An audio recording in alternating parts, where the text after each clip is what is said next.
Chapter 1. Capturing the White Silk School Bell, The Awakening of the System. Please add to your bookshelf to avoid being removed. The pace is swift. Stay tuned. Drifting through half a life without encountering a worthy master. If you do not abandon me, I would gladly accept you as my adoptive father. All fathers must read the first 3 chapters if you find it lacking. Do not hesitate to reprimand me. A tale of antagonists, a naive soul entangled, a naive soul entangled. A naive soul entangled. This bears repeating thrice. Brother Sube, is this truly appropriate? What is inappropriate about it? Do you not desire it? Of course not. It's just, this is my first time engaging in such an act. I feel a bit anxious. Fear not. There is no need to be tense. I shall be gentle. As dawn broke, Sube slowly opened his eyes, greeted by the soft, white ceiling above him, surrounded by a lavish yet familiar room. He instinctively stretched, the remnants of fatigue from last night's exertions still coursing through his body. Turning his head, he beheld a young girl sleeping beside him. Her fair cheeks were tinged with a delicate blush, her skin smooth and supple, brimming with collagen that lent her face a round and youthful allure, embodying innocence and charm. In that moment, an impulse to nibble at her emerged. She slept soundly, clearly exhausted from the previous night. Sube's gaze wandered to the left, noticing the girl's slender leg resting upon a torn piece of white silk. Last night was rather wild, he mused, a lazy smile curling at his lips, a familiar emptiness blossoming within him. Ding! Detected the destined great antagonist. Binding antagonist system. Immediately, a system interface materialized within Sube's mind. Ost, Subai. Age, 20. Gender, male. Height, 186 centimeters. Length, 21 centimeters. Attractiveness, 99. Only the readers before their screens can achieve a score of 100, nay, far exceeded. In an instant, Sube's gaze sharpened, the languor dissipating, replaced by the euphoric anticipation he had long suppressed for 20 years. System, you have finally arrived, he silently roared. No one knew that within this body resided a soul imbued with the memories of a past life. From a young age, he had been aware that he had traversed into the world of this novel, becoming the scion of the prestigious Su family. For the past 20 years, he had indulged himself without reservation. The memories of his arduous existence in the previous life had instilled in him a profound understanding of seizing joy in times of success. He fully embraced the lavish wealth and influence at his disposal, embodying the essence of a prodigal son. His grandfather, Su Hashan, was a prominent player in the game, ranking among the top 3 in the Dragon Nation, wielding significant power, with many of his trusted former students occupying positions in the military and political spheres across the nation, truly a testament to his legacy. His father, Su Jinyuan, was the paramount authority in Jiangbei province, a formidable figure in governance, having transformed Jiangbei into the undisputed economic powerhouse of the Dragon Nation. Over the years, his influence vast. His mother, Lin Shuyuan, was the eldest daughter of the Lin family's conglomerate, controlling trillions in assets and holding a transcendent status in the business realm.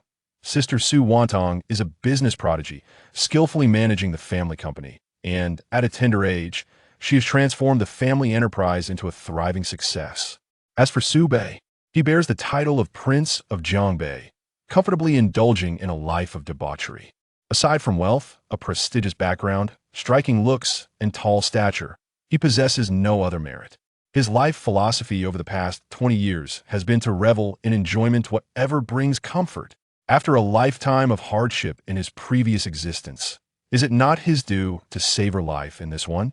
Wow! After 20 years of waiting, my golden opportunity has finally arrived, Sube thought to himself, brimming with excitement. His gaze once again fell upon the sleeping maiden beside him. Her name is Luo Yunshu, the youngest daughter of the Luo family, one of the 4 prominent families of Dongshan City. They both entered the same university, Jiangbei University, where she is renowned as the campus sweetheart. Their paths crossed and intertwined, leading to a mutual understanding by last night. Reflecting on the events of the previous evening and feeling a slight emptiness within, Sube felt not a tinge of regret, but rather a profound sense of satisfaction. After all, enjoyment comes first. All right, let's hear about your capabilities. Sube addressed the system within his mind.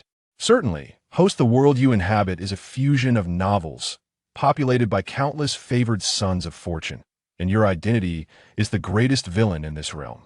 A villain? How splendid. Su Bei's eyes sparkled with enthusiasm. I shall embrace the role of a villain. A reminder, host. This world is inhabited by martial artists, with realms ranging from 1 to 9, 1 being the lowest and 9 the highest. You, a host, have spent the past 20 years indulging in life, without cultivating any martial skills. Thus you remain an ordinary individual with a slight background.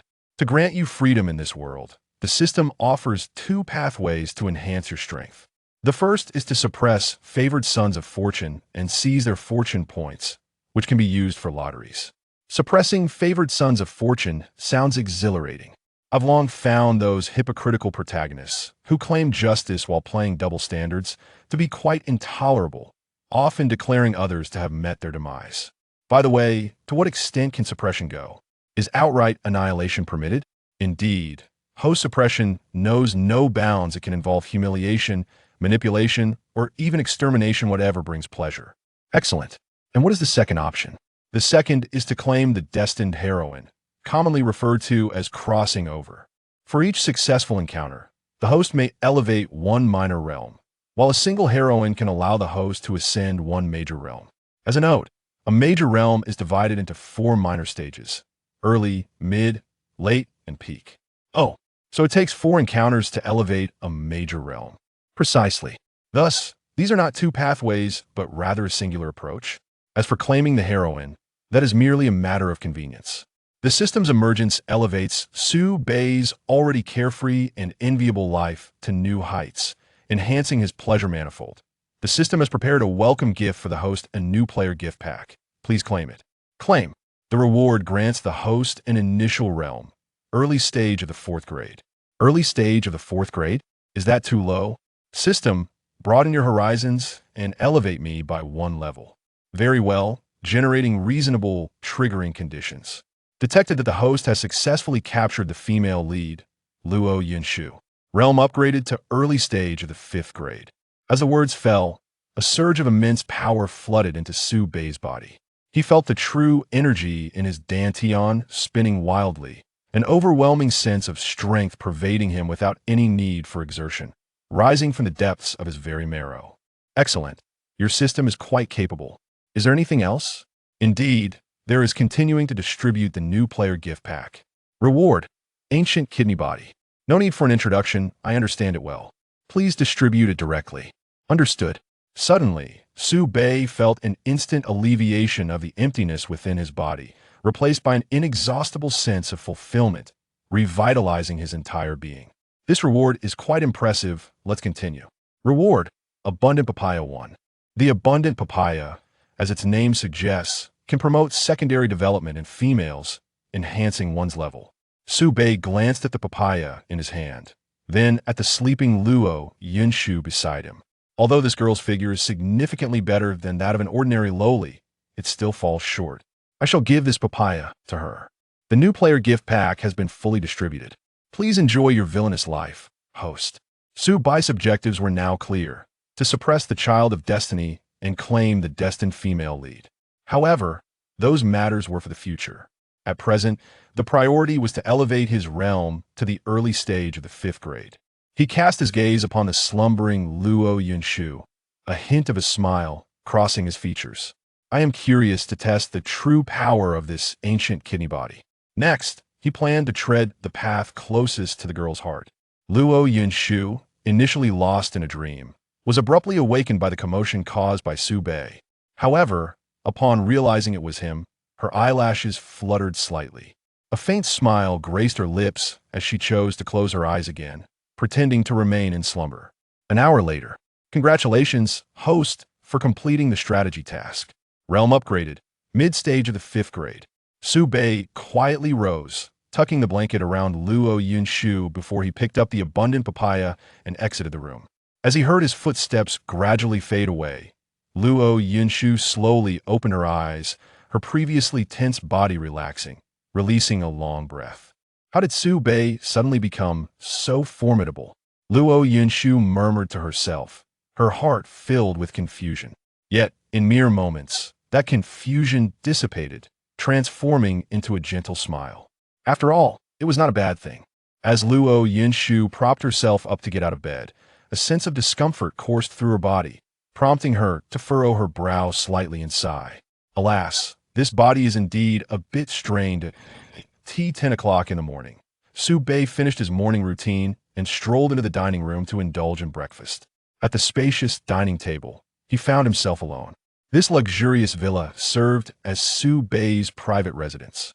After gaining admission to Jiangbei University, he moved out of the Su family estate in Wuchuan City and purchased this villa in Dongshan City, the location of Jiangbei University. While Su Bei was savoring his breakfast, Luo Yunshu, having completed her preparations, approached gracefully. She wore a light blue short-sleeve top paired with a white miniskirt, her face radiant with a sweet smile. Her demeanor exuded a pure charm, playful and lively.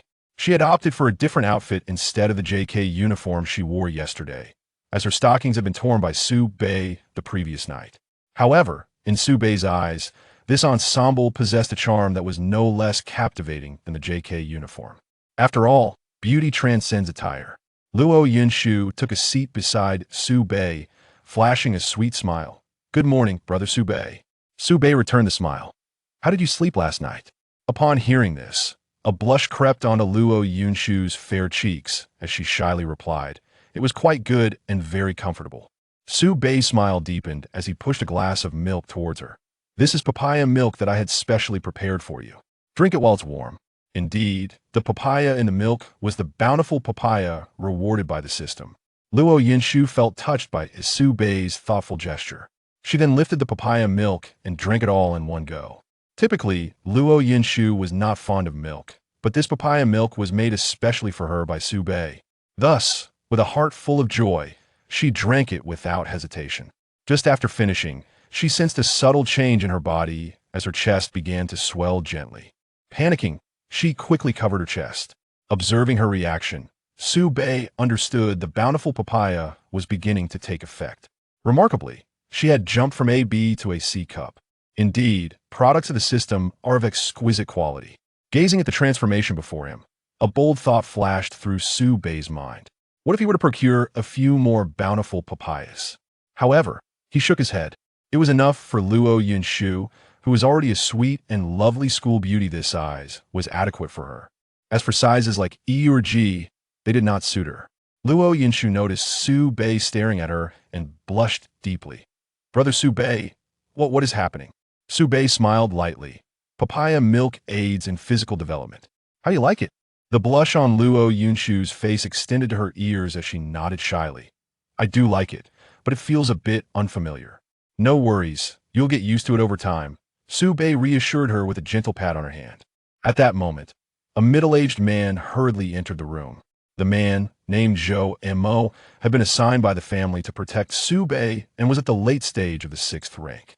Zhou Mo approached Su Bei swiftly, his tone serious. "Young master, there's trouble." Chapter 2. Fear not, I am composed. This morning, the young lady held a press conference at the Cloud Summit Hall, only for the village chief of Biao Village to storm in with the villagers, effectively cornering her within the hall, Zhou Mo recounted. The young lady he referred to was none other than Su Wantang, the elder sister of Su Bei and the head of the Su Group. Although the Su Group's business spanned the entire nation, the Jiangbei province remained its focal point. Thus, Su Wantang frequently traversed various cities within Jiangbei province.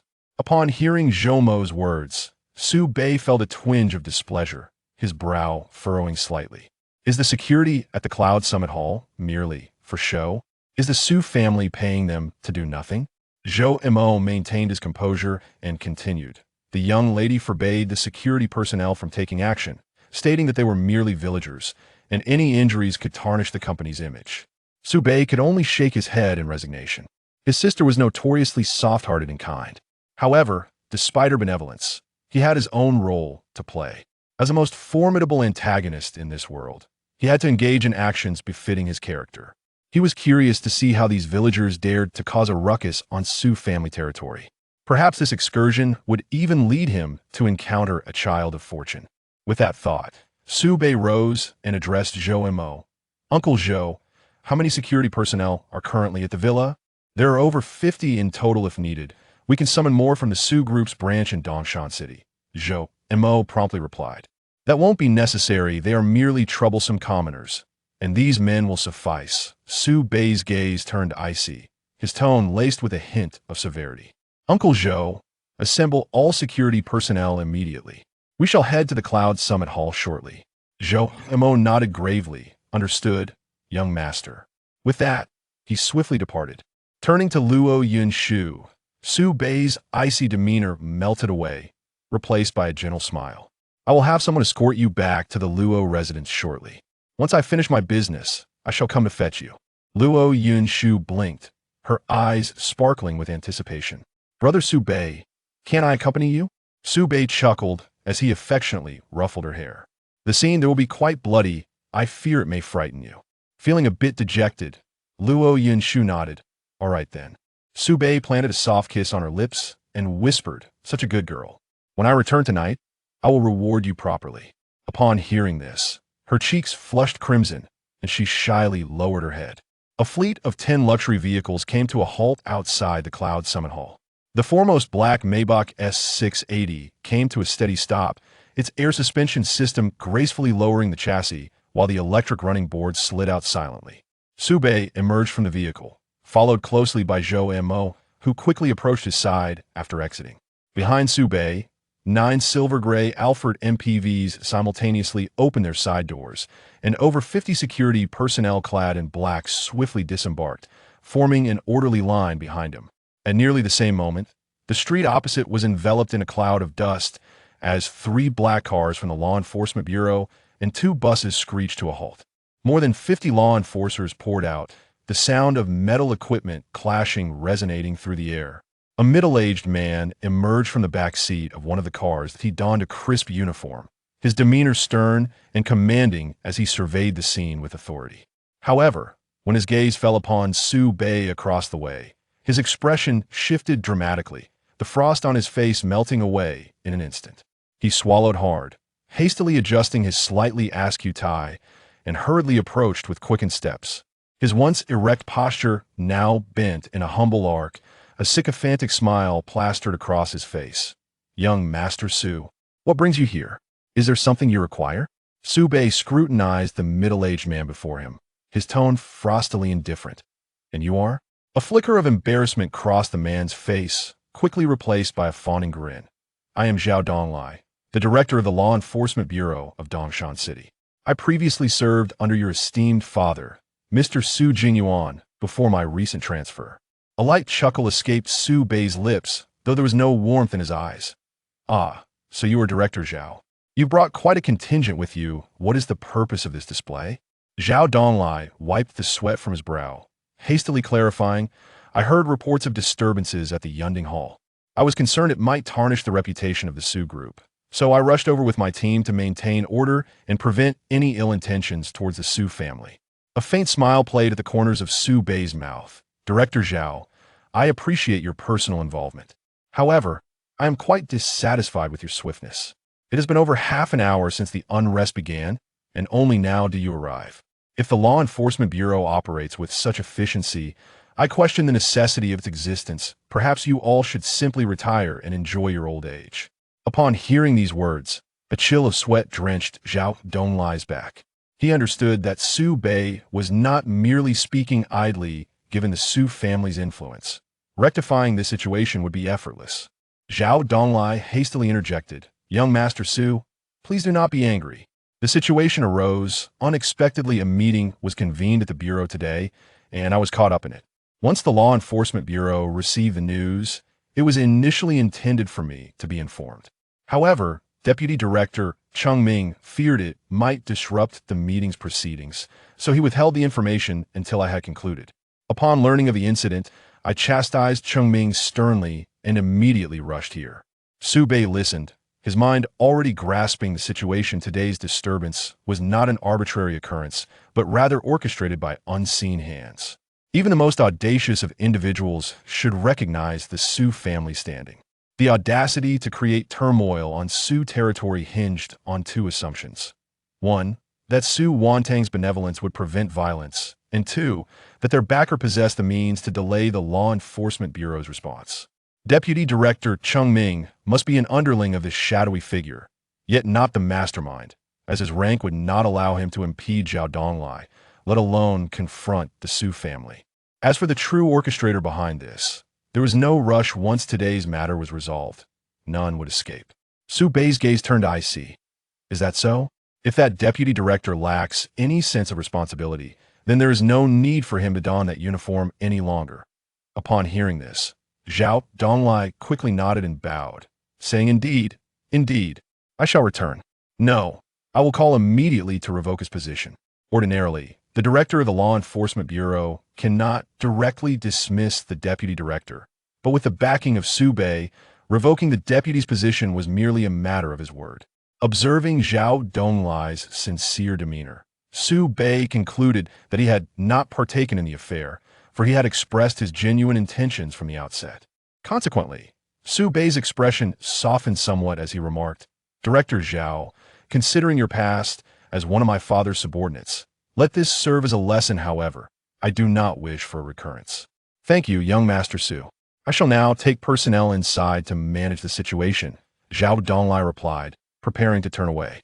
Su Bei waved his hand dismissively, stating, No need for that. I will personally handle this matter. You and your law enforcement personnel will remain outside, ensuring no one enters. Zhao Donglai immediately straightened his posture, his voice resounding, Understood. Inside the Cloud Summit Hall, chaos reigned. Beneath the brilliance of the crystal chandelier, dozens of security personnel formed a formidable wall, shielding Su Wantang closely behind them. Before them stood nearly 100 villagers from Biao Village, brandishing banners emblazoned with phrases such as forced demolition kills the elderly and weak, and heartless enterprises feast on the blood of the people. As they surged forward, a young man with dyed yellow hair stood at the forefront, shouting, This meager compensation is not even enough for a coffin. The Su family is feasting on human blood. This young man, named Li Wei, was the son of Li Tian, the village chief of Biao Village. Spurred on by his fervor, the villagers behind him began to push and shout in unison. What kind of public company devours people without spitting out bones? The Su family thinks they can placate us with trifles? They must increase the compensation. Behind the wall of security, Su Wantang desperately shouted for clarification. The compensation has been determined through third-party assessment. Every amount has been publicly disclosed. Biao Village will soon have a commercial street, bringing employment opportunities. Li Wei suddenly seized a security officer by the collar, spitting words in the officer's face. Once the commercial street is completed, your Su family will be reaping profits while we cannot even afford to live in the resettlement houses. If this does not rise to 80 million today, we will demolish this dilapidated hall. The villagers behind him were like a powder keg ready to explode, pushing forward in an attempt to break through the security line. Amidst the turmoil, Li Tian, the village chief of Biao Village, stood silently at the back of the crowd, observing everything with a knowing smile slowly curling at the corners of his mouth. In that moment, he felt a sense of control over the unfolding situation. At that instant, a villager, looking panicked, squeezed his way to Li Tian's side. Uncle Li, this is bad. Li Tian's expression darkened, his tone sharp. How many times must I remind you to use proper titles when outside?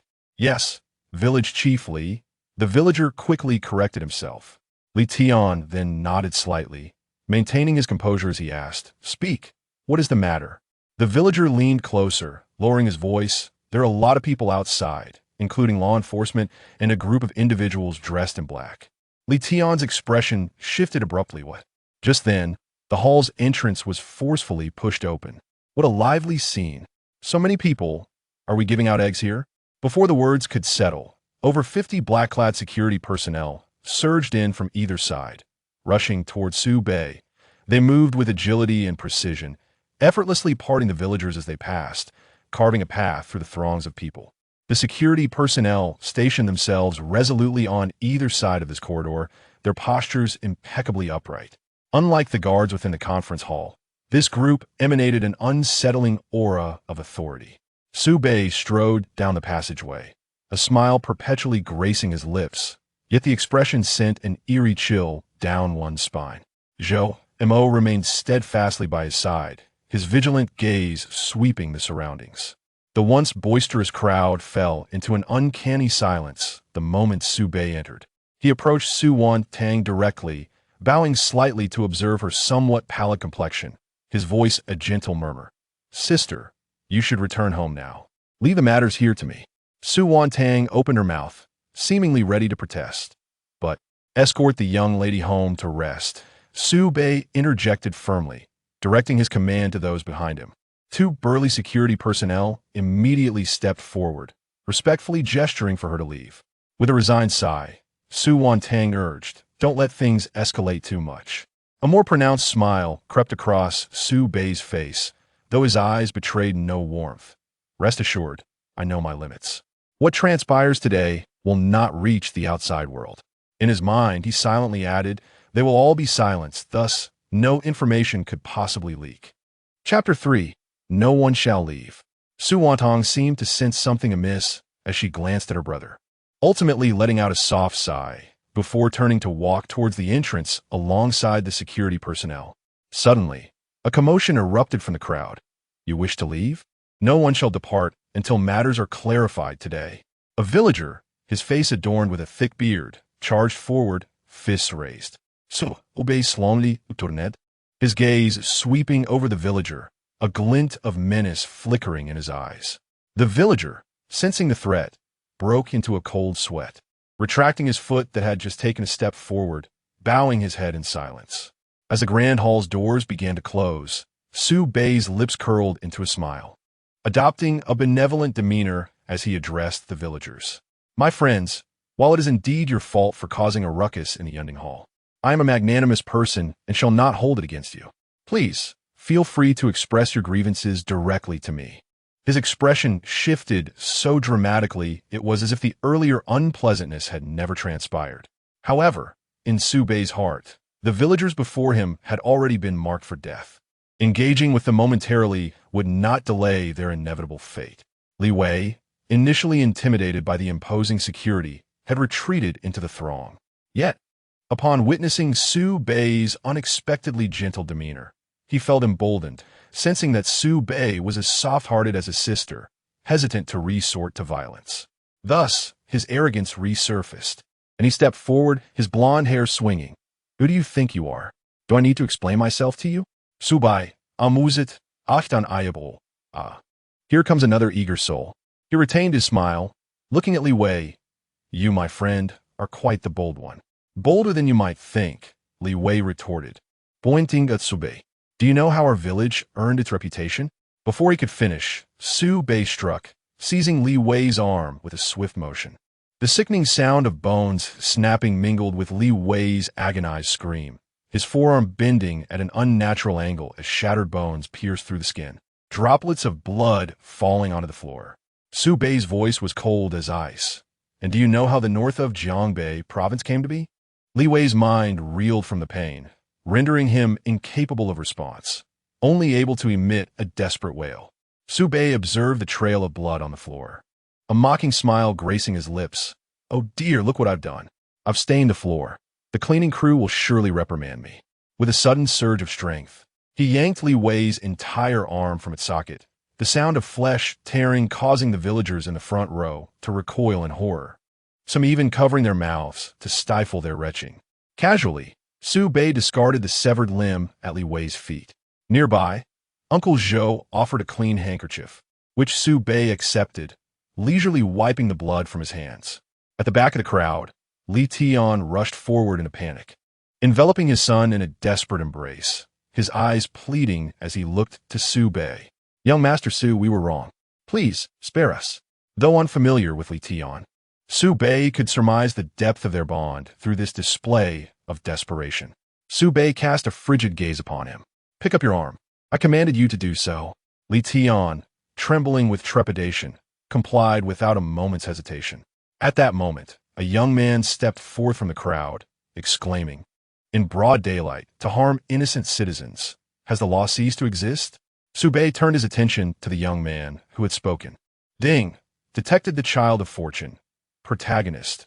Yeech identity. The rampant dragon descending the mountain, realm, mid-fourth rank, upon hearing the system's voice.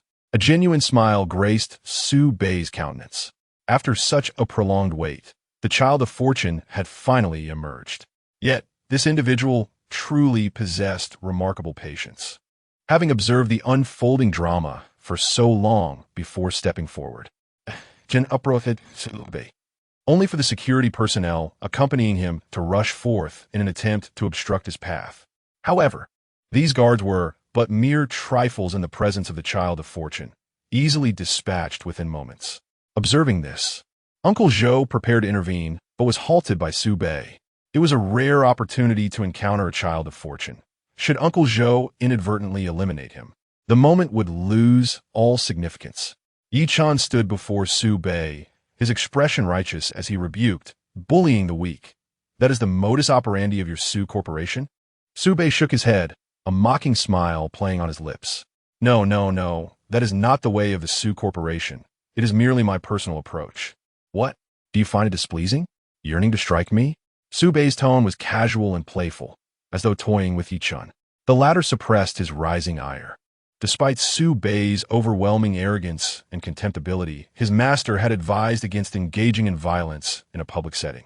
With a disdainful huff, he proclaimed solemnly, I scorn the idea of battling you. Justice may be delayed, but shall never be absent. I shall contact the Law Enforcement Bureau immediately. Prepare yourself for imprisonment. With that, Yi Chun retrieved his phone and dialed the number of Deputy Director Chung Ming at the Law Enforcement Bureau.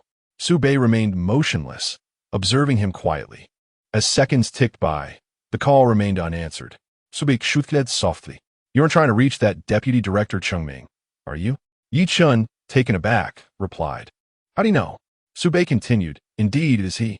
But do not bother. He is likely already in custody.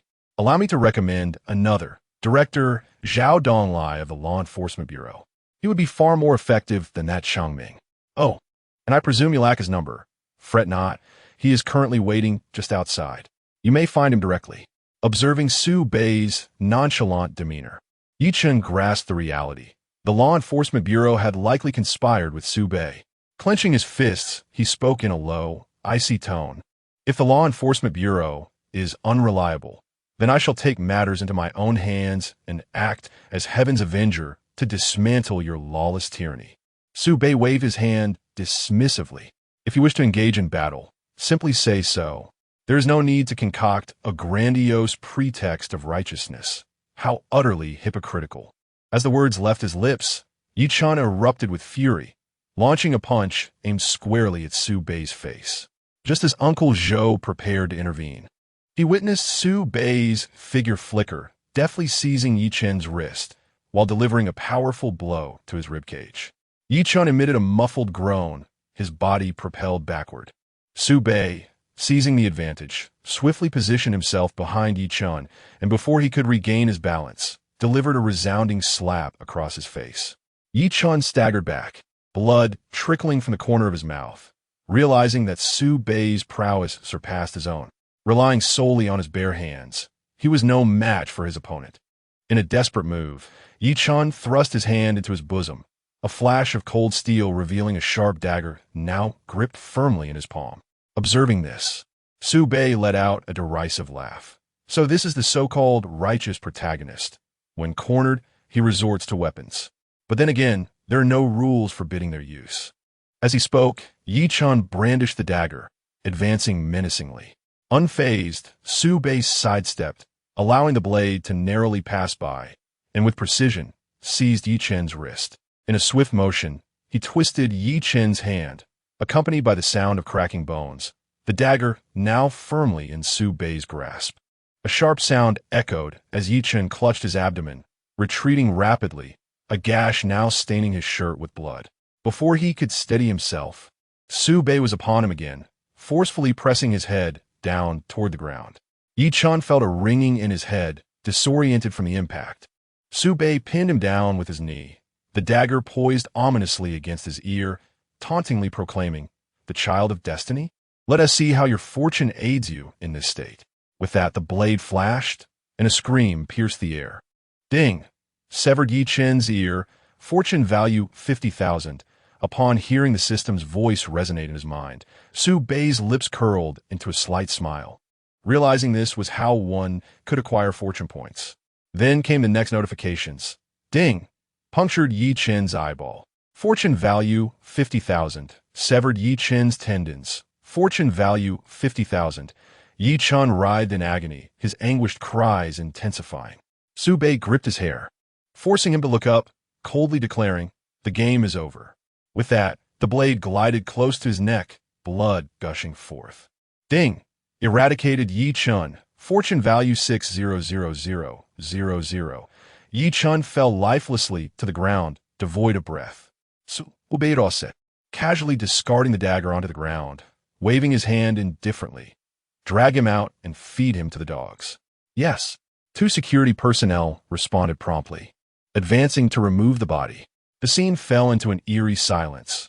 The villagers, pale with fear, terrified that even a whisper might draw Su Bei's attention. Some, witnessing the gruesome spectacle, doubled over in retching, while others broke out in cold sweat from sheer terror. Even the security personnel flanking the scene were astonished by the unfolding events. Was this truly the frivolous young master Su they had known? Uncle Zhou stood by, equally bewildered. He had followed Su Bei for over a decade, having witnessed his growth since childhood, yet he had never heard of such extraordinary prowess. From the skirmish earlier, it was evident that Su Bei's mastery was formidable. At this thought, Uncle Zhou silently nodded in approval. This is precisely how the heir of Jiangbei should comport himself. Li Tian, equally terrified, rushed to Su Bei, bowing and scraping. Young Master Su, this whole incident is merely a misunderstanding. It is all the Yi Chen's fault. He incited us to cause a ruckus at the Su group, claiming that the company is vast and our compensation for relocation was insufficient. Su Bei chuckled as he patted Li Tian's shoulder. No need to elaborate. I comprehend the situation. Since it is a misunderstanding, we shall resolve it, shall we? Li Tian hastily offered a sycophantic grin. Indeed, indeed. It's best to resolve it. Su Bei inquired further. By the way, I am yet to learn your name. Li Tian promptly replied. I am Li Tian, the village head of Biao Village. Su Bei, with a playful smirk, remarked, Ah, so you're the village head, Li. Were it not for your incitement of trouble, given your status, you might never have had the chance to converse with me. Li Tian nodded repeatedly. Indeed, it is a great honor. He then cautiously asked, Young Master Su, if there is nothing further, I shall take my leave. Su Bei remained silent, merely returning a knowing nod.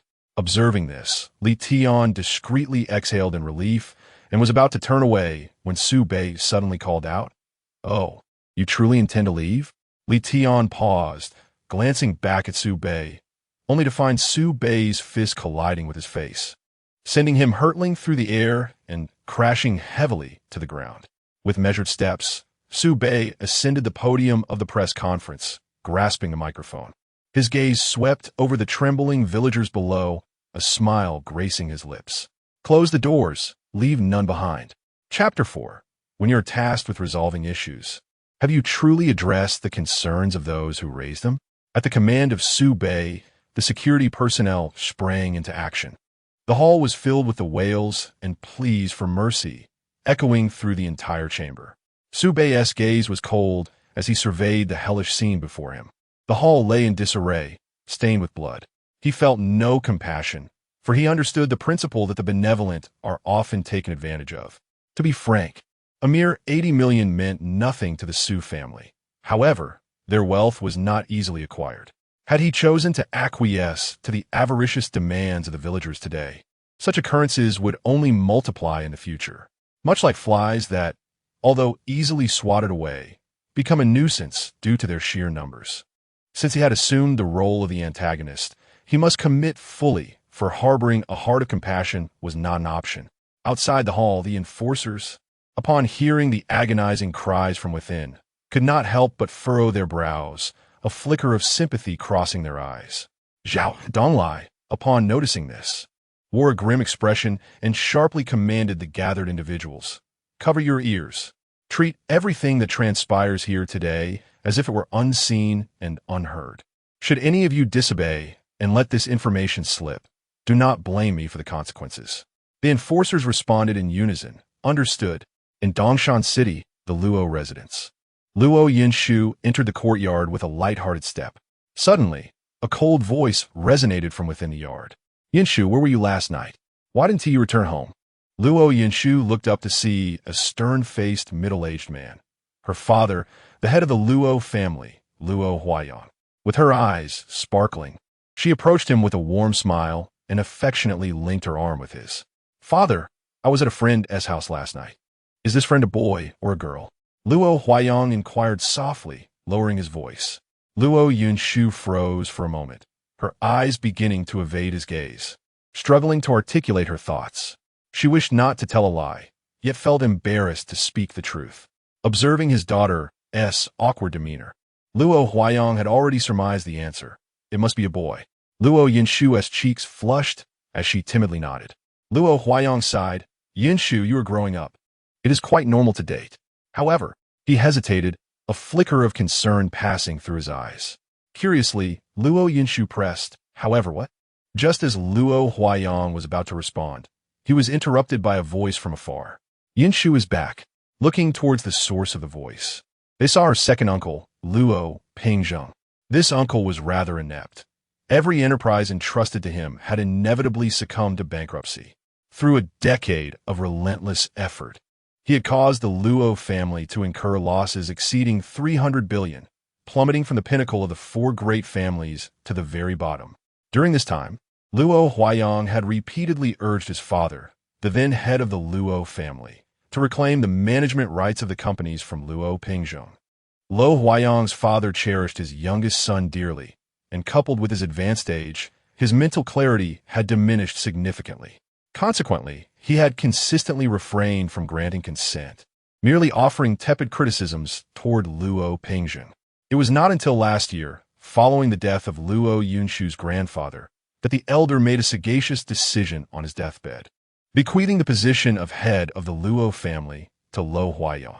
Upon assuming this role, Luo Huaiyang promptly revoked Luo Pingzheng's management of the remaining companies, aiming to prevent him from further squandering the family's assets.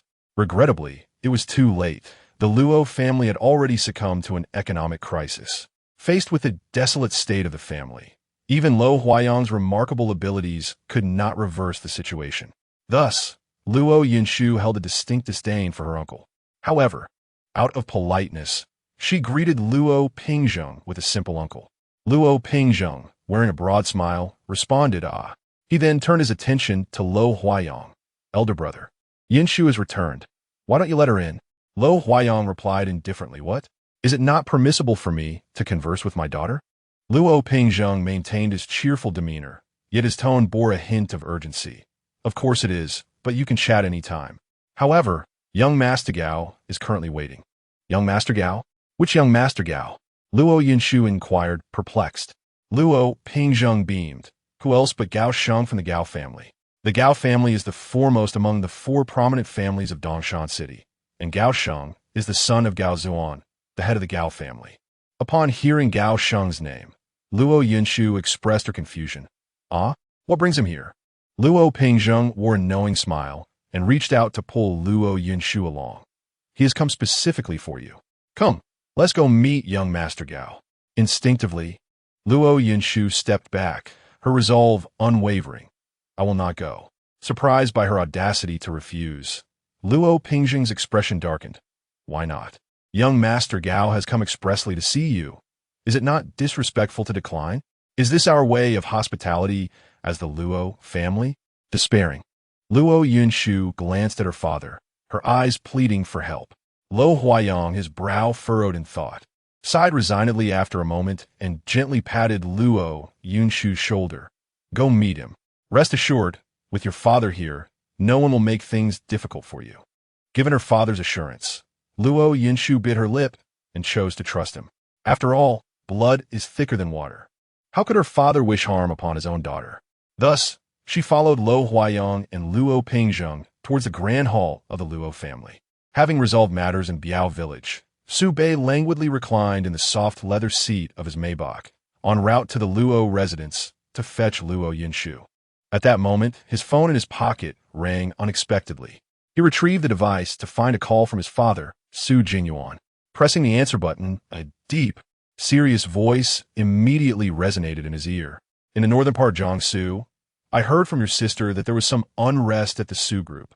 And you were the one who went to resolve it? Su Bei replied succinctly, yes. Su Jingyuan, with a hint of confusion in his tone, remarked, you who have always been indifferent to family matters. Why have you suddenly taken an interest in such affairs today? Su Bei responded fully. I initially intended to stay out of it, but their behavior was utterly outrageous. They even blocked my sister and wouldn't let her leave. As her brother, I could not just stand by.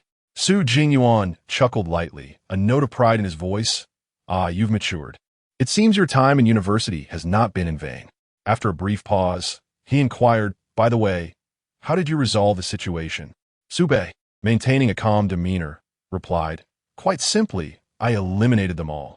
A moment of silence enveloped the line before a hearty laughter erupted. Haha, you were tasked with solving a problem, and instead, you directly dealt with the instigators. Well done. Truly, you're the son of Su Jingyuan. You possess the makings of a great leader. Su Jingyuan, seemingly still in high spirits, continued to speak animatedly. Your sister is a good person in every way, but she is too soft-hearted. How can one achieve greatness with such indecisiveness? There was a tone of exasperation in his words.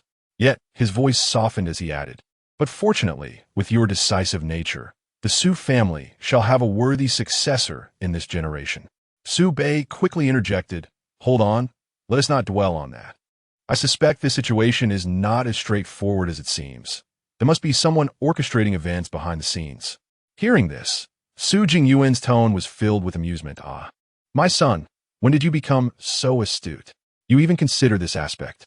In truth, Su Bei, possessing the memories of his past life, had always been intelligent, but he had previously chosen to indulge rather than engage in such matters. Su Bei, perplexed, asked, what do you mean? Did you know all along? Su Jingyuan, brimming with pride, replied, of course, everything is under your father's control. Su Bei prompted. Su Jingyuan explained leisurely, the matter is quite simple. A significant figure desires to take action against our Su family, but fears retaliation if we become aware. Thus, they refrained from confronting us directly, instead finding a foolish pawn named Yi. Su Bei interjected, Yi-chun. Su Jingyuan affirmed, yes, exactly. This fellow is particularly righteous. So they set a trap, leading Yi-chun to believe that our Su group was wronging the villagers of some village. His tone turned slightly mocking as he continued. They intended to exploit him to incite the villagers against the Su group. They calculated that your sister's compassion would prevent her from taking action against the villagers. And when the situation escalated, they could use it as leverage against me. He could not help but burst into laughter at the end. But they never anticipated that you would suddenly emerge, defying expectations and eliminating the troublemakers. Ha ha ha. In the northern regions of Jiangsu, Su Bei remarked, all right, since you are well informed, I shall leave it to you to handle. Su Jingyuan responded with unwavering confidence. Rest assured, everything has been taken care of. None of these individuals shall escape. Very well then. If there is nothing else, I shall take my leave. With that, Su Bei hastily ended the call. Dear readers, if you find any part incongruous, feel free to advance a few chapters ahead. It may be a foreshadowing laid by the author. Chapter 5, in Dongshan. The existence of such an exceptional individual is unacceptable in the grand hall of the Luo family. Gao Sheng reclined against a leather chair, twirling a cigar between his fingers, while engaging in boastful conversation with the high-ranking members of the Luo family. Just the previous day, he had dined with young Master Su, casually discussing a business deal worth 300 billion. His tone was so nonchalant, it was as if he were speaking the absolute truth. It was undeniable that when Gao Sheng spun his tales, he did so with a remarkable composure, leaving the members of the Luo family in a state of bewilderment. Unable to contain his curiosity, one of the Luo family executives inquired, which young Master Su are you referring to? Gao Sheng scoffed, flicking off the ash from his cigar. His tone laced with disdain. Who else could it be in the Dragon Country? Apart from Su Bei of the Jiangbei Su family. Who else dares to call themselves young Master Su? Another executive from the Luo family exclaimed in surprise, is it really the heir of Jiangbei, Su Bei? Gao Sheng held his head high, affirming, indeed. The executive's face was painted with disbelief. I never imagined that you, Gao Sheng, would actually know young Master Su. Gao Sheng leaned back, his arms lazily draped over the armrests, and replied with a languid air, not only do I know him, but we also move in the same circles and often enjoy drinks together. Upon hearing this, the Luo family executives began to whisper among themselves, their discussions rife with speculation. Just as Gao Sheng prepared to continue his bragging, Luo Yunshu entered, accompanied by Luo Huayong and Luo Pingzheng. The moment Luo Pingzheng spotted Gao Sheng, a broad smile spread across his face as he ingratiatingly remarked, "Young Master Gao, our Yunshu has arrived." Gao Sheng's attention was instantly captured by Luo Yunshu. His gaze fixated upon her as he quickly rose to his feet, striding forward with enthusiasm to extend his hand. "Yunshu, it has been a long time." Luo Yunshu harbored a deep disdain for Gao Sheng, thinking to herself, are we really that familiar? Long time no see? Wow, what a greasy man. Her heart longed for her brother Su Bei, and she wondered when he would come to fetch her. She refrained from shaking Gao Sheng's hand, standing still, resolutely immobile. Observing this, Luo Pingzheng hastily gestured to Luo Yunshu, but she chose to ignore his signals, stubbornly refusing to extend her hand. Gao Sheng awkwardly retracted his hand, a strained smile gracing his face, yet he forced himself to say, "No worries, Yunshu is a girl. It's perfectly normal for her to be shy." After a brief pause, he shifted the topic. "By the way, Yunshu, I brought you a gift." With that, he moved to a nearby table, picked up an exquisite small box, and carefully presented it to Luo Yunshu. He gently opened it to reveal a dazzling necklace. This piece, known as the Oath of Time and Space, was... At this moment, Gao Sheng suddenly faltered, forgetting the subsequent words. His brow furrowed in concentration, but after a lengthy pause, he could not recall what he meant to say, instead offering a couple of forced chuckles. "Regardless, it is worth 200 million, a special acquisition I made at an auction just for you." Upon hearing the figure of 200 million, the eyes of those around him instantly brightened, their necks craning forward, greedily fixated on the necklace. Although the Luo family was indeed affluent, the company was currently suffering significant losses, leaving the funds trickling down to them woefully insufficient. To them, 200 million was an astronomical sum. Luo Yunshu unhesitatingly pushed away the necklace, her tone icy. "I do not want it." In her heart, even if Goldman were to bestow upon her gifts worth billions or even hundreds of billions, they would pale in comparison to a single token from her brother, Su Bei. Luo Pingzheng quickly wore a smile, extending his hand to accept the necklace. "Master Gao, I will accept it on Yunshu's behalf." However, just as his hand reached out, Gao Sheng snapped the box shut, glaring at him with evident displeasure. "What do you think you are doing accepting a gift meant for Yunshu?" Startled, Luo Pingzheng nodded and bowed, his smile unwavering. "Yes, yes." He then turned to persuade Luo Yunshu. "Yunshu, this is Master Gao's heartfelt gesture. You should accept it." With a cold expression, she remained silent, not even willing to cast a glance at Gao Sheng. Observing this, Luo Huayong spoke in a calm tone. "Let it be. Since Yunshu does not wish to accept it, Master Gao, you may take it back." Seeing that both Luo Yunshu and her father disregarded him, Gao Sheng's expression darkened instantly.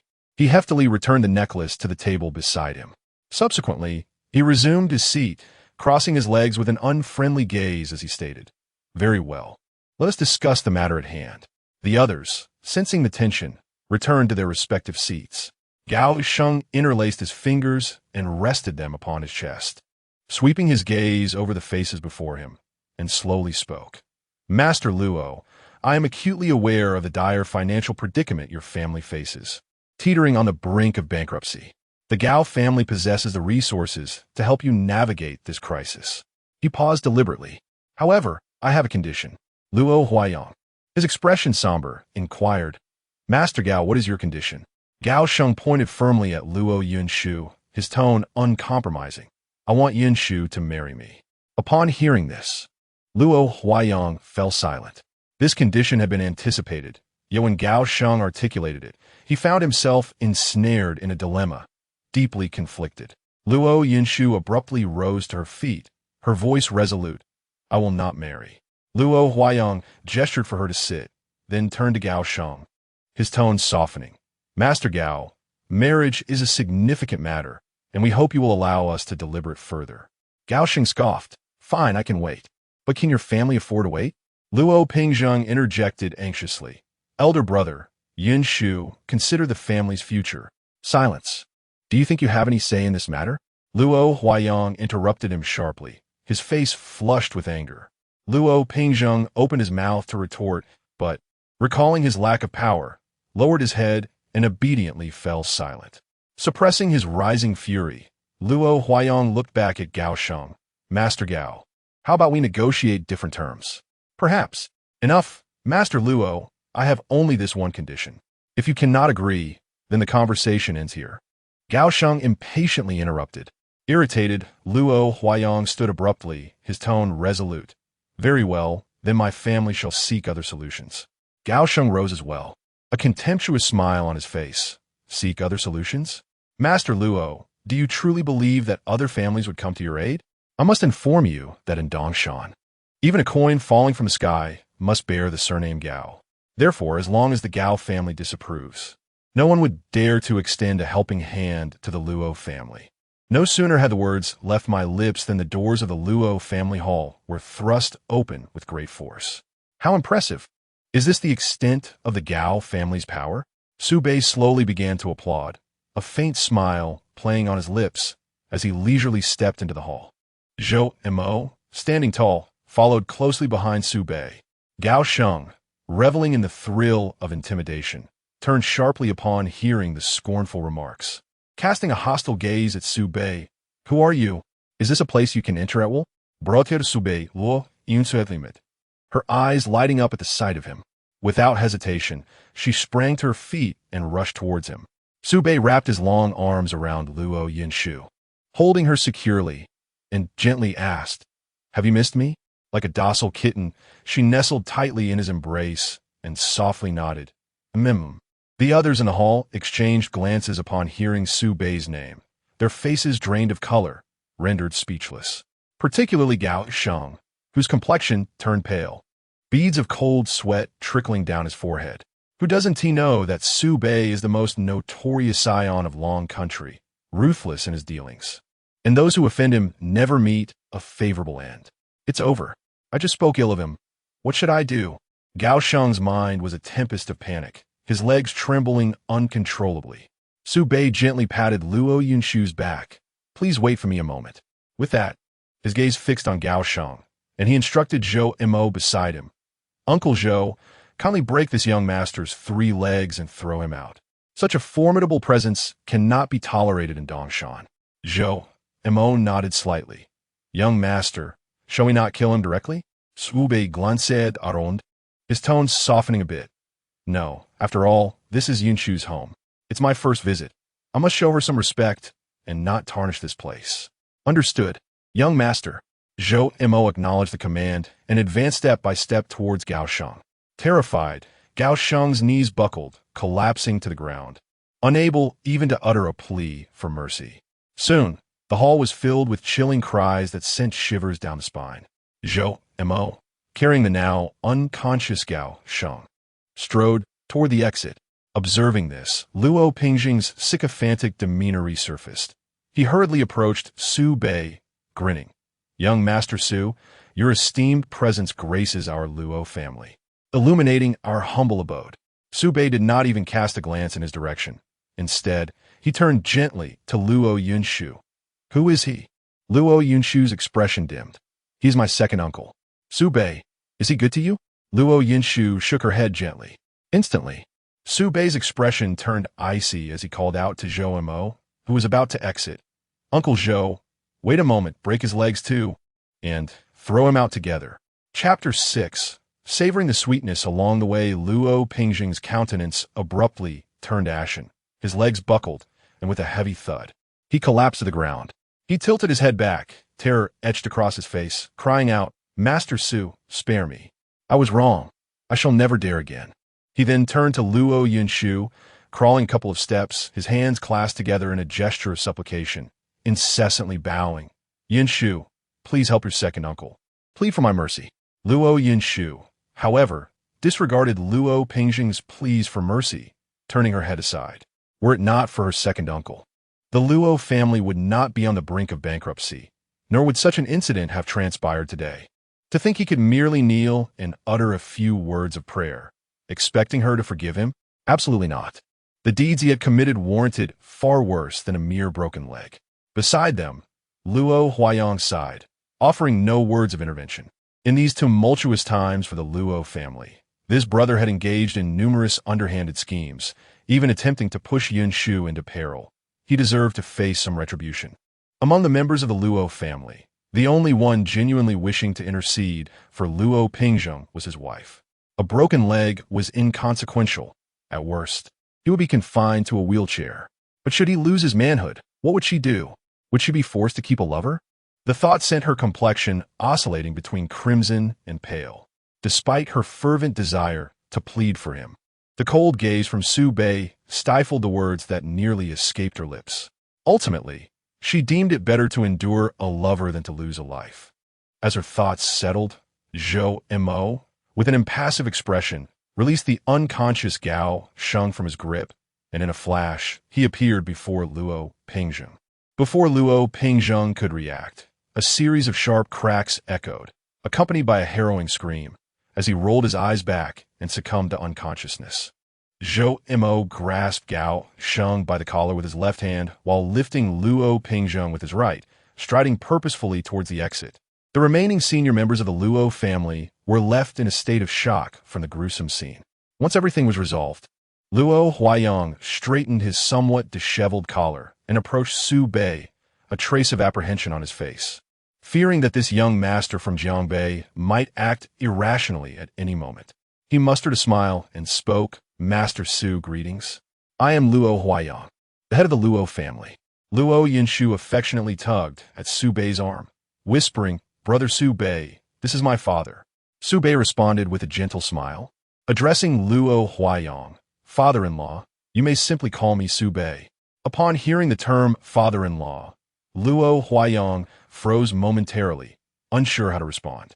However, upon witnessing the intimate interaction between his daughter and Su Bei, coupled with Su Bei's address, he quickly comprehended the situation. It seemed his daughter had spent the night at the residence of this young master from Jiangbei. With the prospect of the Luo family aligning itself with the formidable Su family, the hope of resolving their financial crisis dawned upon him, and a smile gradually illuminated his face. "Yes, yes, very well. Please do not stand. Take a seat." As he spoke, he warmly gestured for them to sit. Luo Yinshu settled beside Su Bei, while Luo Huayong returned to his own seat. Su Bei spoke first, his tone measured and unhurried. "I have heard about the circumstances surrounding the Luo family. In consideration of Yinshu, the Su group is willing to extend financial assistance." Upon hearing this, the members of the Luo family in the hall finally breathed a sigh of relief. However, Su Bei's subsequent remark caused their hearts to clench once again. He continued, "The funds from the Su group do not come without reason. If the Luo family does not possess worthy potential for investment, even Yinshu's plea would not persuade us to engage in a losing venture." Luo Huayong straightened his posture, determination gleaming in his eyes. "Su Xiao. No, Su Bei, rest assured, the Luo family will undoubtedly prove our value to the Su group." Su Bei smiled. "That is good to hear. I will arrange for someone from the Su group to connect with you." Luo Huayong nodded earnestly, understood. Su Bei then stated, "All right, if there is nothing else, I shall take Yinshu back. Aren't you going to stay for dinner?" Luo Huayong expressed reluctance to part with his daughter. "No, I have many matters to attend to," Su Bei replied, rising from his seat. He was indeed busy, intending to return swiftly to enhance his capabilities. Beside him, Luo Yinshu stood and linked her arm with his. Luo Huayong also rose. "Allow me to see you off." Su Bei held Luo Yinshu's hand as they made their way outside. Reluctantly, Luo Huayong accompanied them to the entrance, his gaze filled with affection.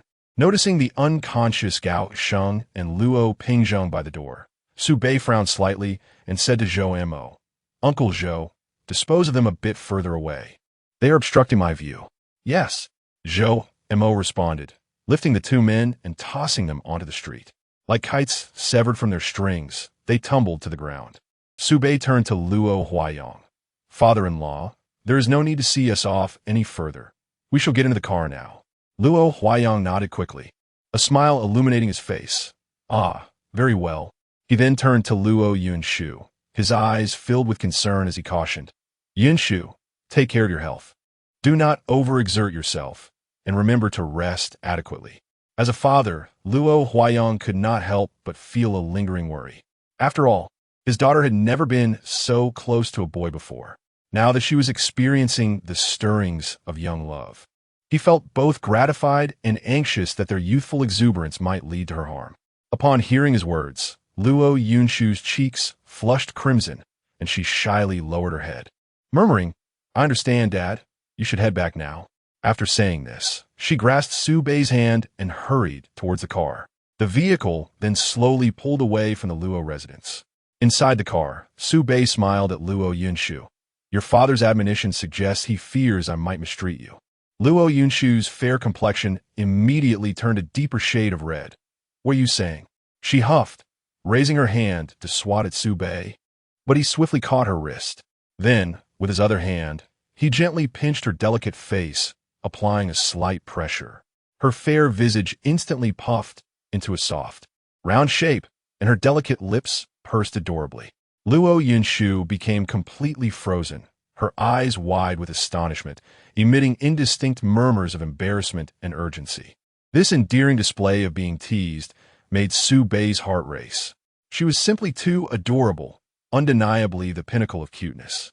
Before Luo Yunshu could fully comprehend the situation, Su Bei rose and leaned in, pressing his lips against her pouting mouth.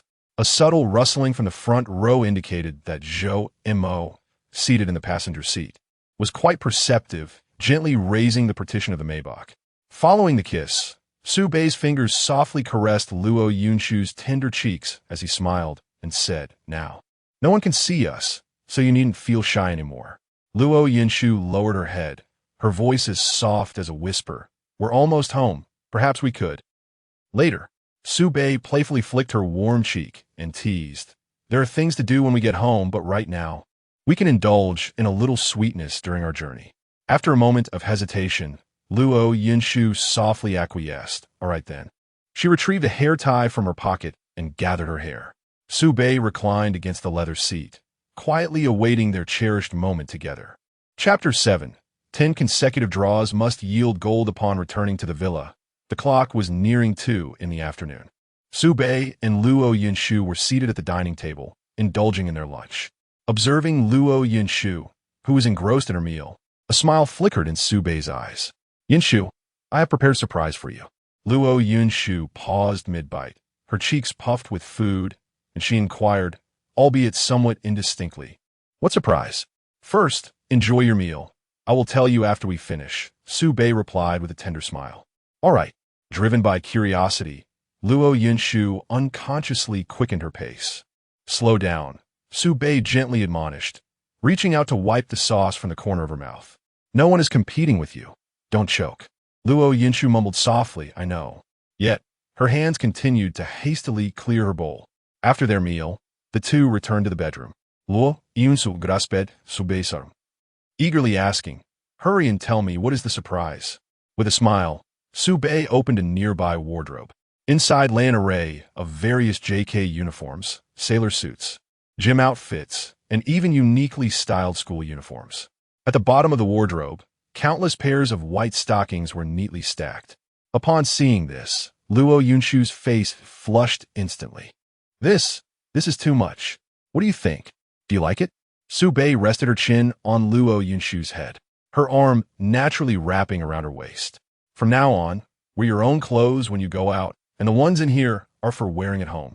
As she spoke, Su Bei bent to pick up a pack of white stockings. Especially these. You are only allowed to wear them for my eyes. She added playfully, I've arranged for hundreds of pairs, so if you tear any, we can simply replace them. Luo Yunshu turned, burying her face against Su Bei's chest, her voice tinged with shyness. You are incorrigible. Su Bei gently patted her back. All right, go on and choose. Which outfit will you wear? Luo Yunshu lifted her head, her gaze meticulously scanning the wardrobe. Finally, It settled on a blue and white sailor suit.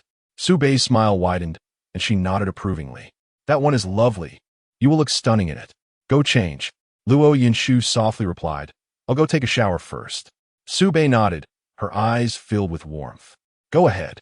I will wait for you. As Luo Yinshu picked up the clothes and turned to leave, Su Bei pulled her back. Confused, she glanced over her shoulder. With a smile, Su Bei handed her a pair of white stockings. You forgot these. Luo Yinshu's cheeks turned even redder as she took the stockings.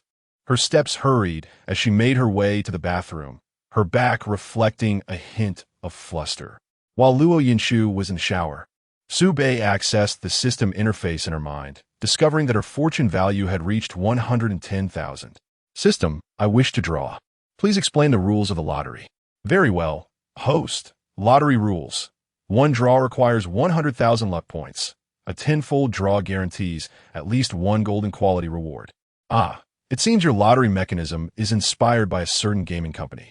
While you have master probability theory, the optimization of drop rates appears to be beyond your grasp. Truly, you have managed to extract the essence while discarding the dross. Nevertheless, let us proceed with a tenfold draw. Very well.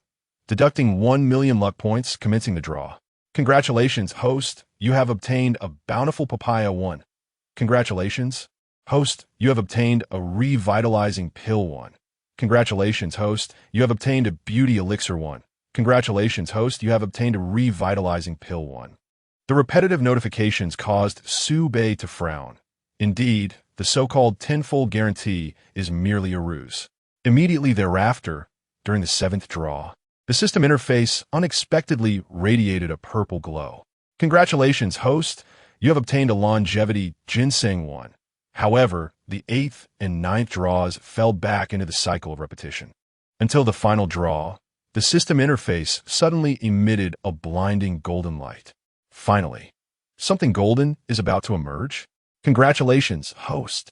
You have obtained a Cheese Slayer Pistol 1. Final tally.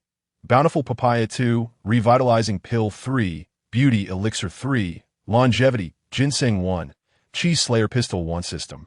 Please provide an introduction to these newly acquired items. Very well. Host, Revitalizing Pill. Restores stamina to peak condition upon consumption. Beauty Elixir. Enhances appearance comprehensively, rejuvenating the skin to achieve the pinnacle of aesthetic standards. Longevity Ginseng. Extends lifespan by 10 years upon consumption, while nourishing internal organs and eliminating hidden ailments. Cheese Slayer Pistol. A surreal concept firearm can be summoned at the host's will, using chi-infused bullets to directly eliminate martial artists of grade 6 or below. Chi-infused bullets require no purchase, unlimited usage. Listening to the system's introduction, Su Bei quickly contemplated in his mind. The revitalizing pill can restore stamina. Splendid. I shall give one to Yin Shu shortly, to ensure her energy keeps pace. The beauty elixir. I will also offer her one. Although her beauty is already unparalleled, a slight enhancement would not go amiss. The longevity ginseng is an excellent choice. I shall present it to the old master. For as long as he remains, the Dragon Kingdom will not falter. Lastly, his gaze fixed upon the description of the Cheese Slayer Pistol. The Cheese Slayer Pistol, true to its golden quality, is indeed quite enticing. Half an hour later, Luo Yunshu emerged from her bath, donned in fresh attire. At that moment, Su Bei sat at the edge of the bed, and as he lifted his gaze, he was instantly captivated by Luo Yunshu, staring intently at her, forgetting to blink. Her hair was styled into playful twin ponytails, adorned with white rabbit ear accessories, exuding a charming cuteness. She wore a sailor suit in blue and white, with a light blue long-sleeve top paired with a white body. The collar tied with a pale blue fish-shaped knot, exquisite and lively. Her lower half featured a pleated short skirt in matching hues, her legs clad in delicate, smooth white stockings, accentuating her fair complexion. With a smile gracing her lips and her eyes crescent-shaped, she emanated youthful exuberance, sweetness, and charm. In the northern region of Jiangsu, Su Bei's Adam's apple involuntarily bobbed, nearly causing him to drool. In his past life, he admired Brother Bohu, and now he had the opportunity to become akin to him. Luo Yinshu felt a bit uneasy under Su Bei's fervent gaze and softly called out, Su Bei go?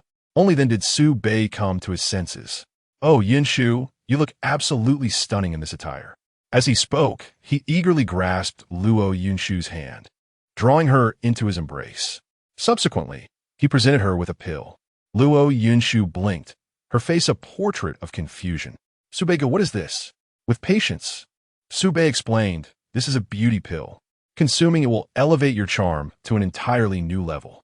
You should take it. Without a moment's hesitation, Luo Yunshu accepted the beauty pill and swallowed it. In an instant, her already delicate skin became even smoother and firmer, her facial features more refined and three-dimensional, and her overall aura grew increasingly radiant. As Su Bei gazed at the breathtakingly beautiful Luo Yunshu before him, a fire ignited within his heart, kindling a sense of restlessness. Luo Yunshu's eyes sparkled with anticipation. How do I look? Have I truly become more beautiful? Su Bei nodded affirmatively. You were beautiful to begin with, but now you are astonishingly exquisite. Upon hearing this, Luo Yunshu beamed with a sweet smile. At that moment, Su Bei offered her another pill. This is a vitality pill. Once consumed, it will restore your energy to its peak. For now, hold off on taking it until you feel fatigued. Upon hearing this, a blush crept across Luo Yunshu's cheeks. She lowered her head and gently nodded. Observing her bashful demeanor, Su Bei's lips curled into a smile, and he instinctively tightened his embrace around her. Then let us commence. Su Bei drew the curtains and secured the door, then pressed the switch at the head of the bed. Warm, golden light flooded the room, enveloping their intertwined figures. Ding! Congratulations, host, for completing the strategy task. Realm elevated to late stage of the 5th rank. Chapter 8, what? The protagonist of destiny? For hours later, Su Bei rose quietly from the bed, careful not to disturb Luo Yunshu, who was curled up and deeply asleep after an exhausting day. Despite having taken a revitalizing pill during the day, she remained utterly fatigued. In contrast, Su Bei seemed to possess boundless energy, having engaged Luo Yunshu for a full 4 hours without respite, leaving her quite worn out. Approaching the window, he drew back the curtains, revealing a night cloaked in darkness. Gazing outside, his mind wandered through a myriad of thoughts. The companionship that stretched from day into night left him with a profound sense of nostalgia. The following noon, having grown weary of home-cooked meals, Su Bei decided to take Luo Yunshu out for a meal. To avoid drawing too much attention, he chose the most modest vehicle from the garage, a McLaren 720S. With Luo Yunshu by his side, he departed the villa in this sleek automobile. His motivation for dining out was twofold: to indulge in a change of flavors and to seek out the fated son of fortune and the destined protagonist. As they drove into the old town, the narrow streets starkly contrasted with the opulence of their neighborhood. He parked the sports car at the roadside, and together with Luo Yunshu, they entered an unassuming eatery. The restaurant's decor was remarkably simple, steeped in the essence of time. While the air was filled with the tantalizing aroma of dishes being prepared, they found a vacant table and settled down. Welcome, a bright voice chimed from the cash register. Su Bei turned to see a girl with a low ponytail approaching briskly, a stack of menus in her arms. Dressed in a plain white t-shirt and a light blue apron, the apron bore a few grease stains, lending her a somewhat disheveled appearance. Her features were strikingly beautiful in a natural and pure manner, with a hint of rosy hue on her cheeks, exuding an air of youthful simplicity. Compared to Luo Yunshu, who possessed an ethereal beauty reminiscent of school belle, this girl resembled a charming neighbor, innocent and unpretentious. Upon seeing her, Su Bei was reminded of the archetypal school beauty often depicted in novels, typically from a modest background, with a father absent from her life, supporting her family by helping her mother run a small restaurant. She would balance her studies with household chores, only to later encounter the protagonist and become part of his harem. Thus, Su Bei speculated that this girl might indeed be the destined protagonist. However, lacking concrete evidence, he decided to probe further. Taking the menu, he feigned casualness and asked, "Do you work here part-time?" The girl appeared slightly nervous at his inquiry. Biting her lip, she revealed a pair of faint dimples as she responded, "Not exactly. My mother owns this place, and I come by to lend a hand whenever I can." Upon hearing her response, Su Bei felt a surge of delight within him. This background was too fitting, undoubtedly marking her as the protagonist of destiny. Moreover, if she was indeed the destined heroine, the appearance of the fated son could not be far behind. With this thought, a glimmer of anticipation blossomed in Su Bei's heart. Since the brutal slaughter of Yi Chen yesterday, he has reveled in this sensation, finding it exhilarating. Finally, he could deal with those protagonists he had previously criticized in novels. However, a sense of confusion lingered within him. Ordinarily, the appearance of a destined female lead would prompt a notification from the system. Yet now, there was complete silence. Had he misjudged the situation, or was there a malfunction within the system? Across from him, Luo Yinshu observed Su Bei's peculiar behavior and felt a twinge of curiosity. Could it be that her brother Su Bei had taken a liking to that sister? Su Bei ordered the dishes, and the young woman politely smiled as she departed. During the wait for the food, Su Bei's gaze frequently wandered, almost subconsciously, towards her, eager to discern the moment the child of fate would make an appearance. Noticing his unwavering attention on the girl, Luo Yunshu's suspicions solidified. Surely, her brother Su Bei had developed an interest in that young woman. It was understandable. She was indeed quite beautiful. In truth, Luo Yunshu had mentally prepared herself. She was aware of Su Bei's handsome looks and affluent background, and it was only natural that he would not confine his affections to her alone. Moreover, Su Bei's capabilities were extraordinarily potent. If this were to continue daily, it would be rather overwhelming for her. Thus, she harbored no objections to Su Bei seeking additional companions. They could simply become sisters in the future. Yet despite this acceptance, a hint of melancholy crept into her heart. Noticing the shift in Luo Yunshu's emotions, Su Bei gently took her hand and inquired with warmth, "What troubles you?" Luo Yunshu hesitated to voice her feelings, fearing that Su Bei might perceive her as narrow-minded. She shook her head and forced a smile, responding, "I'm fine, Su Bei brother." Su Bei could easily discern her deception and softly encouraged her. "Why hide your thoughts from me? Speak your mind freely." After a moment's hesitation, she resolved to be honest. Looking earnestly at Su Bei, she confessed, "Su Bei brother, you may find others, but please do not abandon me." Surprised, Su Bei paused before comprehending her sentiment. He hadn't anticipated Luo Yunshu would feel this way. Grasping her hand firmly, he reassured her, "What are you thinking? I would never abandon you." Luo Yunshu lifted her gaze, hope shining in her eyes. "Really?" Su Bei nodded with a smile, "Of course. How could I possibly forsake such a lovely schoolbelle?"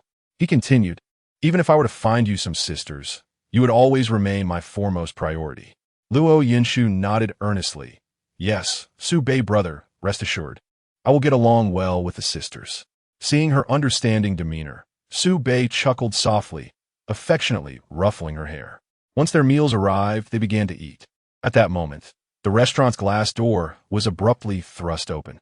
5 spirited young men, clad in tight pants and donned in loafers, stormed in, their hair styled in matching bowl cuts. The commotion they caused was considerable. They laughed boisterously as they kicked aside chairs that obstructed their path. The screeching of chair legs against the floor resonating jarringly throughout the restaurant. They wore ghostly keychains around their waists, deliberately tiptoeing as if possessed by some mischievous spirit. Their antics drew the attention of diners, who turned their gazes towards the commotion. Unfazed by the scrutiny, they engaged in raucous conversation, exchanging vulgarities with abandon as they swaggered over to a table for 4. One among them seized a chair and placed it beside the table, where all 5 took their seats, continuing their raucous behavior unabated. Their words were laced with references to parents and body parts. Su Bei frowned, casting a glance in their direction. He held a deep disdain for such boorish youths, whose lack of decorum disrupted the peaceful dining experience of others. Initially, he contemplated confronting the group to deliver a sound thrashing, to expel them from the establishment. In his current esteemed position, it would be perfectly reasonable to deal with anyone who displeased him, or, if necessary, to eliminate them outright. However, he quickly reconsidered, realizing that he could not act just yet. According to the typical narrative arc, this group would undoubtedly provoke trouble, targeting the destined female protagonist. When conflict arose, they would attempt to bully her, and that would be the moment for the fated hero to emerge and rescue her. As anticipated, after settling at the table, one of them bellowed, "Waiter, we'd like to place our order." The volume of his voice caused several nearby diners to frown in disapproval. The young woman, sensing their intimidating presence, hesitated but felt compelled to approach, her voice trembling. "What would you like to order?"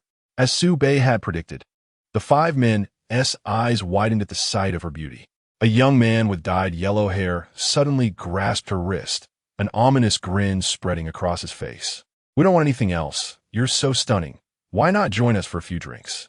The young woman instinctively withdrew her hand, stepping back in panic, nearly colliding with the table behind her. "No, I don't drink. I have to work." After being rebuffed, the yellow-haired youth felt humiliated in front of his peers, and his expression darkened in anger. He stood up, seething. "You're asking for it, aren't you?" As he advanced toward her, intending to grab her again, a glass bottle flew through the air from a distance, striking him squarely on the head. With a resounding crash, the impact caused blood to spurt forth, transforming his once yellow hair into a vivid red, rendering him a pitiful sight. Observing this, Su Bei's lips curled into a knowing smile. Here it was. The moment had finally arrived. He had indeed been correct. The fated hero was about to make a dazzling entrance. Ding! Detected fated female protagonist. Su Idong. What? The fated female protagonist? Chapter 9. The son of fortune exploited. Su Bei turned his gaze towards the direction of the glass bottle and beheld a young girl standing at the doorway. It was Su Itong, adorned in a yellow short-sleeved shirt. Her figure was reminiscent of Luo Yinshu post-toast, with a similar curvature at her chest, complemented by a pair of shorts. Her beauty was striking. When she smiled, two small canine teeth peeked out, exuding an air of youthful vigor akin to that of a spirited junior sister. The other four energetic youths, witnessing their comrade being assaulted, rose to their feet. A moment had arrived for camaraderie to shine. "Who dares to strike my brother?" One of them bellowed. They paid no heed to Su Itong's beauty. A comrade's blood had been drawn, and they felt compelled to reclaim their honor. Thus, they charged towards Su Itong. However, Su Itong was remarkably agile. She deftly dodged their advances and seized the opportunity to counterattack. Within moments, she had sent the entire group sprawling to the ground, groaning in agony. With her foot planted on one individual's face, she declared, "Scram! Do not let me see you again." The group scrambled to their feet, hastily retreating in disarray. Su Itong then approached the girl, her fierce demeanor vanishing in an instant, replaced by a sweet smile. "Yingo, are you all right?" Cheng Yunj shook her head. "I'm fine, thanks to your timely arrival. I cannot thank you enough, Itong." "Hee. What are we being polite for?" Su Itong waved her hand dismissively, grinning as she continued, "I just finished my martial training and was famished, intending to dine at your family's restaurant, but I didn't expect to encounter those ruffians." At that moment, hearing the commotion, Cheng Yunj's mother rushed out from the kitchen. Upon seeing the chaos, she hurried to her daughter's side, her face filled with concern. "What on earth happened?" Cheng Yunj quickly reassured her mom, "It's nothing, just some thugs causing trouble," but Itong scared them off. Gratefully, her mother turned to Su Itong, grasping her hand. "Itong, thank you so much." Su Itong, slightly embarrassed, waved her hand. "Auntie, please don't mention it. Since I have such a good relationship with Yunj, it was only right to lend a hand." Seeing the exchange, Cheng Yunj interjected with a smile. "Mom, Itong came to eat. You should prepare some delicious food for her." Only then did her mother realize. Looking at Su Itong, she gently inquired, "So you came to eat? What would you like? I will prepare it right away."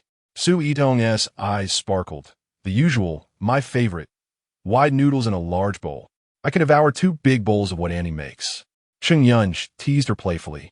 "Our bowls are quite large. Are you sure you can finish them?" "Humph, don't underestimate me. Soon you shall witness my prowess." Su Itong pouted defiantly. Her mother chuckled. "I will cook you 1 bowl first. If it's not enough, I will gladly make more. Yunj, take good care of Itong," she instructed before swiftly returning to the kitchen to attend to her tasks.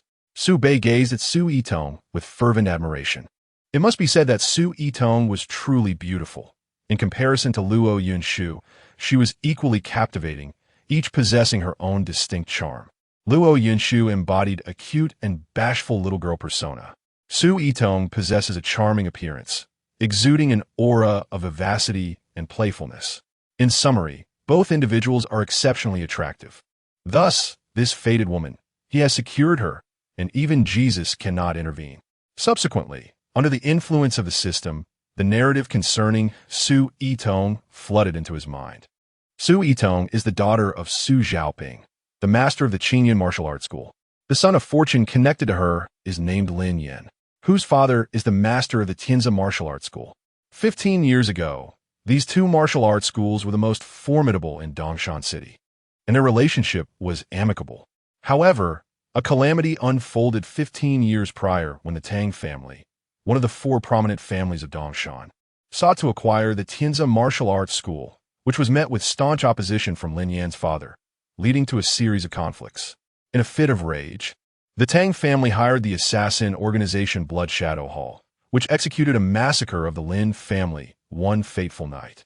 Lin Yan's father valiantly protected him, using his last breath to deliver him to the Qinyan martial arts school, entrusting him to Su Xiaoping.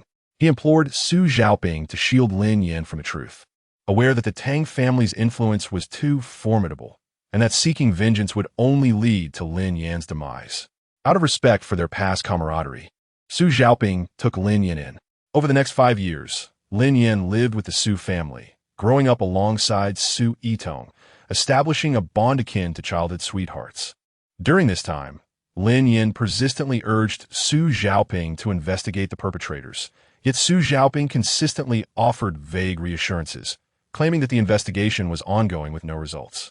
The Tang family's actions were indeed shrouded in secrecy. They meticulously erased all traces, leaving no clue behind. 5 years later, upon discovering that Lin Yan was still alive, the Tang family dispatched assassins multiple times in an attempt to eliminate him completely. Su Xiaoping, left with no choice, sent Lin Yan abroad, providing him with some funds to pursue his studies overseas. However, Lin Yan, consumed by a desire for revenge, eschewed education and chose the life of a mercenary instead. Today, Lin Yan has, through sheer determination, risen to become the renowned leader of the Tiger Tooth Mercenary Corps in a small nation. According to the unfolding narrative, Lin Yan would learn today the identity of his family's annihilators, the Blood Shadow Hall. Although he was unable to uncover the mastermind behind the scenes, he traced the clues back to the Su family, thereby attributing his vendetta to them. After all, for the protagonist, anyone associated with his family's massacre deserves retribution. However, the Su family stands as one of the premier families in the Dragon Kingdom, making the pursuit of vengeance exceedingly difficult. The head of the Su family, Su Hashan, ranks among the top 3 in the Dragon Kingdom, while his son, Su Jinyuan, is a prominent figure in Jiangbei province, both surrounded by formidable experts. Even with 9 lives, Lin Yan could not lay a finger on either of them. Moreover, Lin Yan has established a personal code, never to harm women, thus leaving him with only Su Bei, the heir of the Su family, as a target. Furthermore, eliminating Su Bei would sever the Su family's lineage, serving as a form of retribution for the Lin family.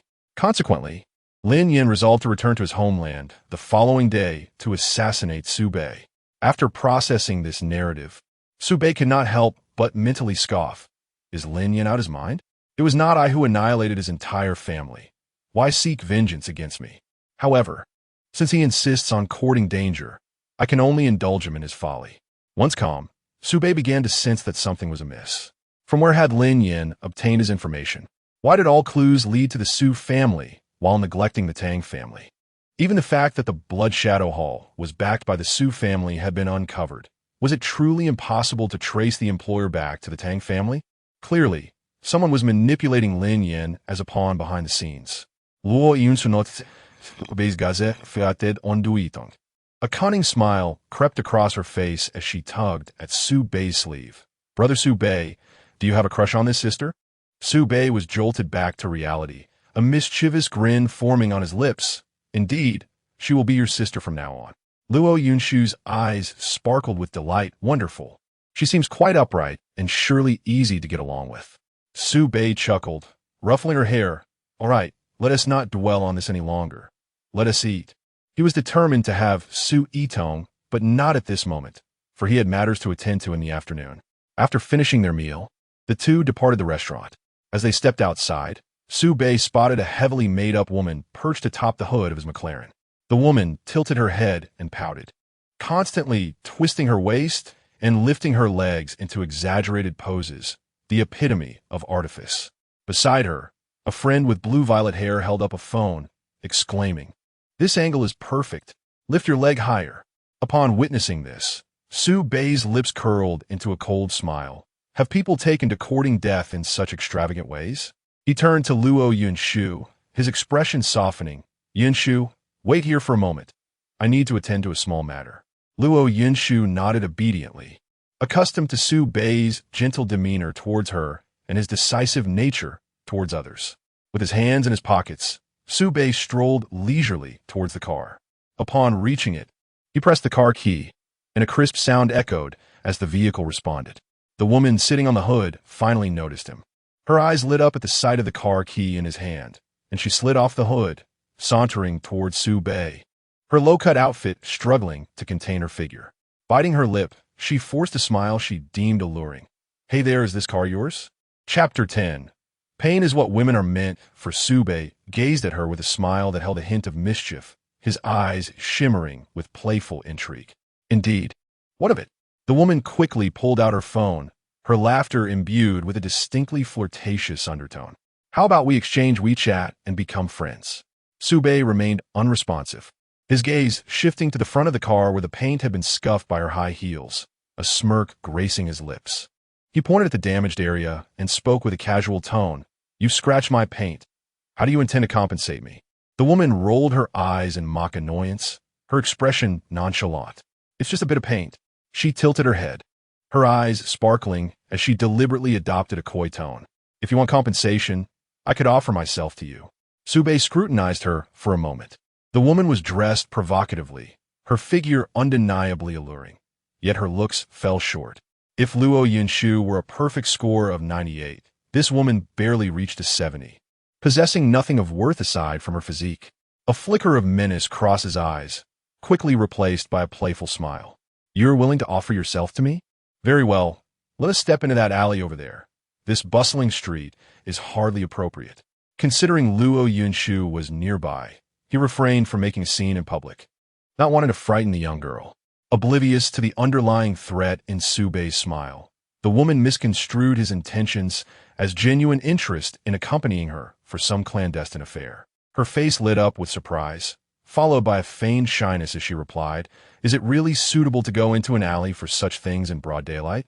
Su Bei replied coolly, "Surely it's preferable to doing so in the street." She playfully glared at him, swaying her hips. "How annoying, but I'll go with you." Turning to her friend who had been taking photos, she casually said, "Xiaoqin, you can head back. I have some matters to attend to." With that, she sauntered after Su Bei into the alley, her expression one of triumph, convinced she had ensnared an easy mark. She even envisioned herself residing in a lavish villa. Upon reaching the alley, Su Bei halted and turned to face her. "This would do, what do you think?" The woman surveyed the surroundings.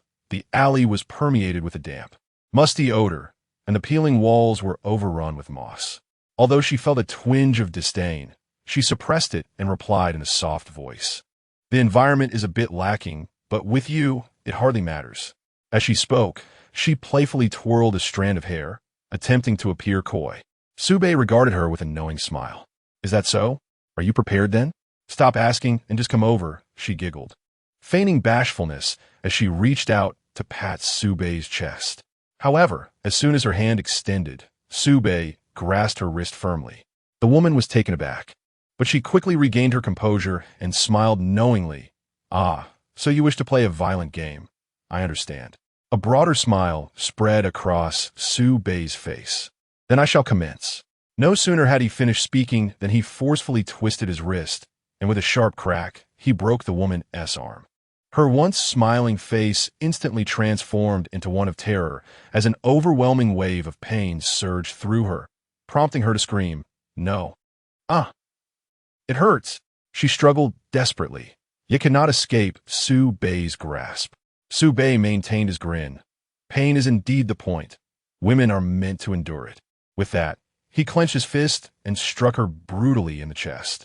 The force of the blow was tremendous. With a sickening pop, the silicone implant in her chest burst, splattering its contents everywhere.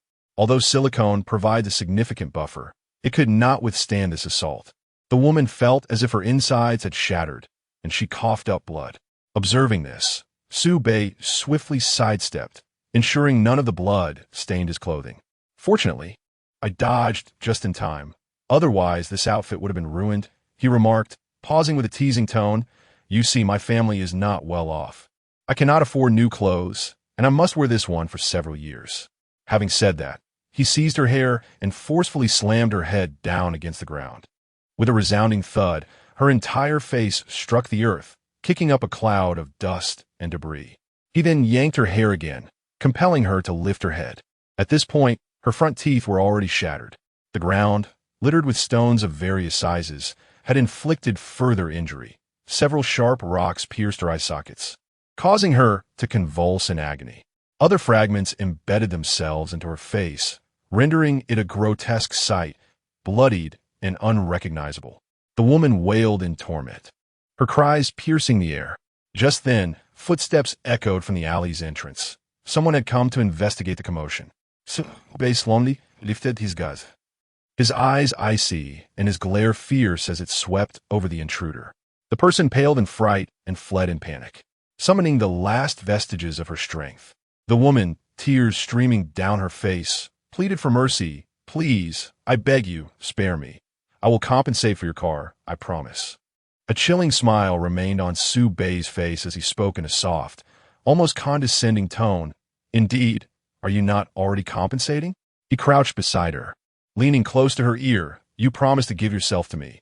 How can you now ask for mercy? Your lack of integrity displeases me, and I feel compelled to impose a small punishment. With that, he stood and grasped her hair, dragging her toward the trash bin. Bloodied and battered, she could only weakly struggle on the ground, emitting faint groans. Without hesitation, Su Bei lifted the lid of the trash bin and violently folded her into it. The woman lay slumped within the confines of the bin, rendered silent, unable even to emit a painful moan. Su Bei looked down at her and mockingly inquired, Have you fallen asleep? Allow me to assist you in closing the lid, sparing you from any disturbances during your rest. With that, he secured the lid of the trash can and strolled towards the alley's entrance. As he walked, he retrieved a handkerchief from his pocket and leisurely wiped his hands, discarding the used cloth behind him without so much as a backward glance as he exited the alley. Just as he stepped out, he spotted two enforcers, one stout and one slender, hastily approaching, panting heavily before coming to a halt in front of him. The stout one opened his mouth, ready to inquire, but the slender one, quick-witted, interjected with a beaming smile, Greeting, good day, young Master Su. Su Bei's brow furrowed slightly, his tone imbued with a hint of aloofness. Do you have business with me? The slender man hurriedly shook his head, casting furtive glances at Su Bei's expression while discreetly signaling the stout one with a warning look. Nothing's amiss. The stout man, being an earnest and honest individual, despite the slender one's caution, blushed and still felt compelled to speak up. Noticing the stout man's hesitation, Su Bei pointed at him. You speak. What is the matter? After a moment's pause, the stout man stammered, We just received a report stating that someone was committing violence here. Upon hearing this, Su Bei chuckled softly. So that is the matter. No need for concern. I've already dealt with the assailant. The stout man appeared somewhat incredulous. The slender man, exasperated, smacked the back of the stout man's head. What do you mean, Young master, Su has said so. Can it be false? He gestured emphatically at the stout man, wishing he could emblazon the words, Do not speak further upon his forehead. The stout man finally comprehended, nodding with a foolish grin. Su Bei casually advised, by the way, the individual who reported the incident is commendable. Find him and bestow upon him a reward. The slender man's expression turned troubled. After a moment's hesitation, he nodded in agreement. Yes, young Master Su, we will handle it appropriately. Seeing that the two had misinterpreted his words, Su Bei smiled helplessly. What are you thinking? I speak the truth. Reward him with some money. Jiang Bei needs individuals who stand up for justice. Upon hearing this, Both men straightened their postures, responding in unison, "Yes, young Master Su." Without elaborating further, Su Bei turned and walked towards Luo Yinshu. Once he had distanced himself, the slender man leaned in closer to the stout man's ear, lowering his voice. "Hey, you should be more mindful. This is Jiang Bei's prince, young Master Su." With but a stamp of his foot, the entire Jiang Bei would tremble. If I hadn't intervened just now, you would have nearly caused a great calamity. The stout man wore a sincere smile. That one tea happened. I find young Master Su to be quite righteous. Not only did he resolve the issue with the assailant, but he also considered rewarding the reporter. He is unlike those arrogant and bullying scions, truly a model for our generation. His earnest words went unnoticed by the slender man, who regarded him as if he were a fool. Chapter 11. Professor Su must properly punish classmate Luo in a clandestine conference room of a small nation. Lin Yin stood with his hands clasped behind his back, his gaze fixed upon the map adorning the wall, revealing a subtle yet resolute determination intertwined with restraint. At that moment, the door to the conference room swung open. 7 young men entered, positioning themselves behind Lin Yin, standing tall in uniform, collectively exclaiming, "Captain!" Lin Yin slowly turned, his steely gaze sweeping over the assembly before settling on Xie Tianyu beside him. He inquired, "Tianyu, is everyone present?" Xie Tianyu, standing upright with unwavering resolve, replied, "Captain, all senior members of the Tiger-Tooth Mercenary Corps are accounted for." Lin Yin nodded slightly. "Good, since everyone is here, I must announce something today. Tomorrow, I will be departing from the Tiger-Tooth Mercenary Corps." Upon hearing these words, a subtle stir erupted within the conference room. Whispers exchanged among the crowd, their faces etched with shock and confusion. "Captain, why? Where are you going?" one senior member asked urgently. Lin Yan's expression remained impassive as he struck the conference table with his palm, commanding silence. Instantly, the room fell into hushed stillness. With unwavering resolve, he surveyed the assembly, his tone steady and resolute. "I am returning to my homeland for vengeance. Specifics cannot be disclosed. Henceforth, the position of captain of the Tiger-Tooth Mercenary Corps will be assumed by Deputy Captain Xie Tianyu." Upon hearing this, Xie Tianyu immediately straightened, hastily interjecting, "Captain, I—" Lin Yin raised a hand, silencing him. "There is no need for further words. I have faith in you." He lifted his gaze to the gathered senior members, his eyes burning with intensity. "Brothers, a gentleman's revenge is not to be pursued hastily. Yet, 15 years have elapsed. I have endured and honed my skills day and night for this moment. This hatred has taken root in my very blood. I, Lin Yin, vow not to live as a mere mortal until this vendetta is avenged." One member suggested, "Captain, allow us to accompany you. We are eager to lend our strength." At this, some in the crowd muttered inwardly, "If you wish to go, then go alone. Do not include us in your boasts. This is not my vendetta. It bears no consequence to me, so I shall not partake." Lin Yan's demeanor was haughty, his expression one of disdain. "There is no need. My target is merely a debauched scion. With my prowess at the 5th-tier peak, eliminating him will be effortless, even if he has some bodyguards. They shall not impede me, should I choose to strike." Hearing this, one individual internally scoffed. This braggart of a captain has let his ego swell. A 5th-tier peak has gone to his head. In a villa, Su Bei reclined on the sofa in the living room, addressing Zhou Mo before him with a stern admonition. "Uncle Zhou, assist me in locating 5 spirited young men. The 5 who were expelled from the dining establishment where I was today. Once found, eliminate them." Zhou Mo slightly bowed, his expression darkening. "Young master, have they wronged you? Should we also?" He gestured at his throat with a hand, implying further action. Su Bei curled his lip, feeling somewhat provoked. After all, their mere presence made him feel nauseous, yet he deemed it unnecessary to involve their families. Zhou Mo nodded solemnly, acknowledging his understanding. Su Bei straightened up, stating, "There is one more matter. You are to seek out the head of the Enforcement Bureau, Zhao Donglai, and simply convey." After relaying his instructions, Zhou Mo departed from the villa. Su Bei also rose, taking the elevator to the 6th floor of the villa. Upon reaching a door on that floor, he pushed it open, revealing a classroom. The desks and chairs were meticulously arranged, and the blackboard still bore geometric figures drawn in chalk. Indeed, this was the room that Su Bei had requested to be crafted to a 1-to-1 scale of a high school classroom. Inside, there was only Luo Yunshu. At that moment, she sat at a desk, intently working on the exercises before her. Luo Yunshu, petite in stature, possessed a fair complexion, and her large, bright eyes sparkled with youthful innocence and vitality. Clad in the SZ school uniform, a white short-sleeve top paired with blue shorts, she exuded a fresh and charming demeanor. Additionally, she wore white stockings, enhancing her appeal considerably. Her long, silky hair cascaded casually over her shoulders, and a hint of a smile danced at the corners of her mouth, radiating sweetness. It was hard to believe that she was already 19, given her youthful visage brimming with collagen. As Su Bei observed this scene, a gentle smile graced his face. He sauntered into the classroom and approached Luo Yunshu. "Luo, classmate, I see you've been staring at this problem for quite some time. Are you struggling with it?" Luo Yunshu looked up, her eyes filled with a plea for assistance, and softly replied, "Yes, Teacher Su. Could you please teach me how to solve this problem?" Noticing her troubled expression, Su Bei chuckled to himself, thinking how adept she was at acting, far superior to another individual he could name. He replied tenderly, "Very well. As your teacher, allow me to guide you through this." He bent down, leaning closer, and gently grasped her small hand that held the pen. With his palm resting against her hand, he assisted her in writing on the practice book. In less than a minute, the once convoluted equations were neatly resolved. Luo Yunshu gazed at Su Bei's serious yet handsome face, unconsciously swallowing hard, and murmured, "Thank you, Teacher Su." With that, she leaned in and swiftly planted a kiss on his cheek before quickly turning away to hide.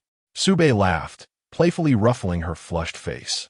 "I teach you how to solve problems, and you reward me. However, since you weren't paying attention in class and thus struggled with this question, I must administer a fitting punishment." With that, he lifted Luo Yunshu into his arms, sweeping the books off the desk in one swift motion before placing her atop it. Startled, she instinctively wrapped her arms around his neck. Once securely situated on the desk, she lowered her head, unable to meet Su Bei's gaze, her ears flushed crimson, her hands nervously twisting the hem of her white uniform. Leaning on the desk with one hand, Su Bei encircled her in his embrace, a mischievous smile playing on his lips. "Luo, classmate, are you prepared to accept your punishment?" Luo Yunshu nodded gently. Upon witnessing this, Su Bei reached out to support the back of her head and lowered himself to kiss her crimson lips. "Ding! Congratulations, host, on completing the strategy task. Level elevated to the pinnacle of the 5th rank in the subsequent 3 arduous hours of classroom life." Su Bei's reprimands continually echoed within the walls. "Did I not tell you to pay attention during class? Have you not learned your lesson about daydreaming? Will you continue to drift off?" With a voice tinged with sorrow, Luo Yunshu pleaded for mercy. "I won't do it again. Teacher Su, I truly realize my mistake. I will never let my mind wander again." Despite Luo Yunshu's fervent pleas for forgiveness, Su Bei remained resolute, his actions unwavering. In his perspective, a teacher must uphold strictness. If a student errs, they must be disciplined rigorously to ensure lasting remembrance of their missteps. Chapter 12. This time, I shall reclaim all that rightfully belongs to me. In the early morning, sunlight streamed through the floor-to-ceiling windows of the villa, illuminating the bedroom. Su Bei returned to the room after freshening up.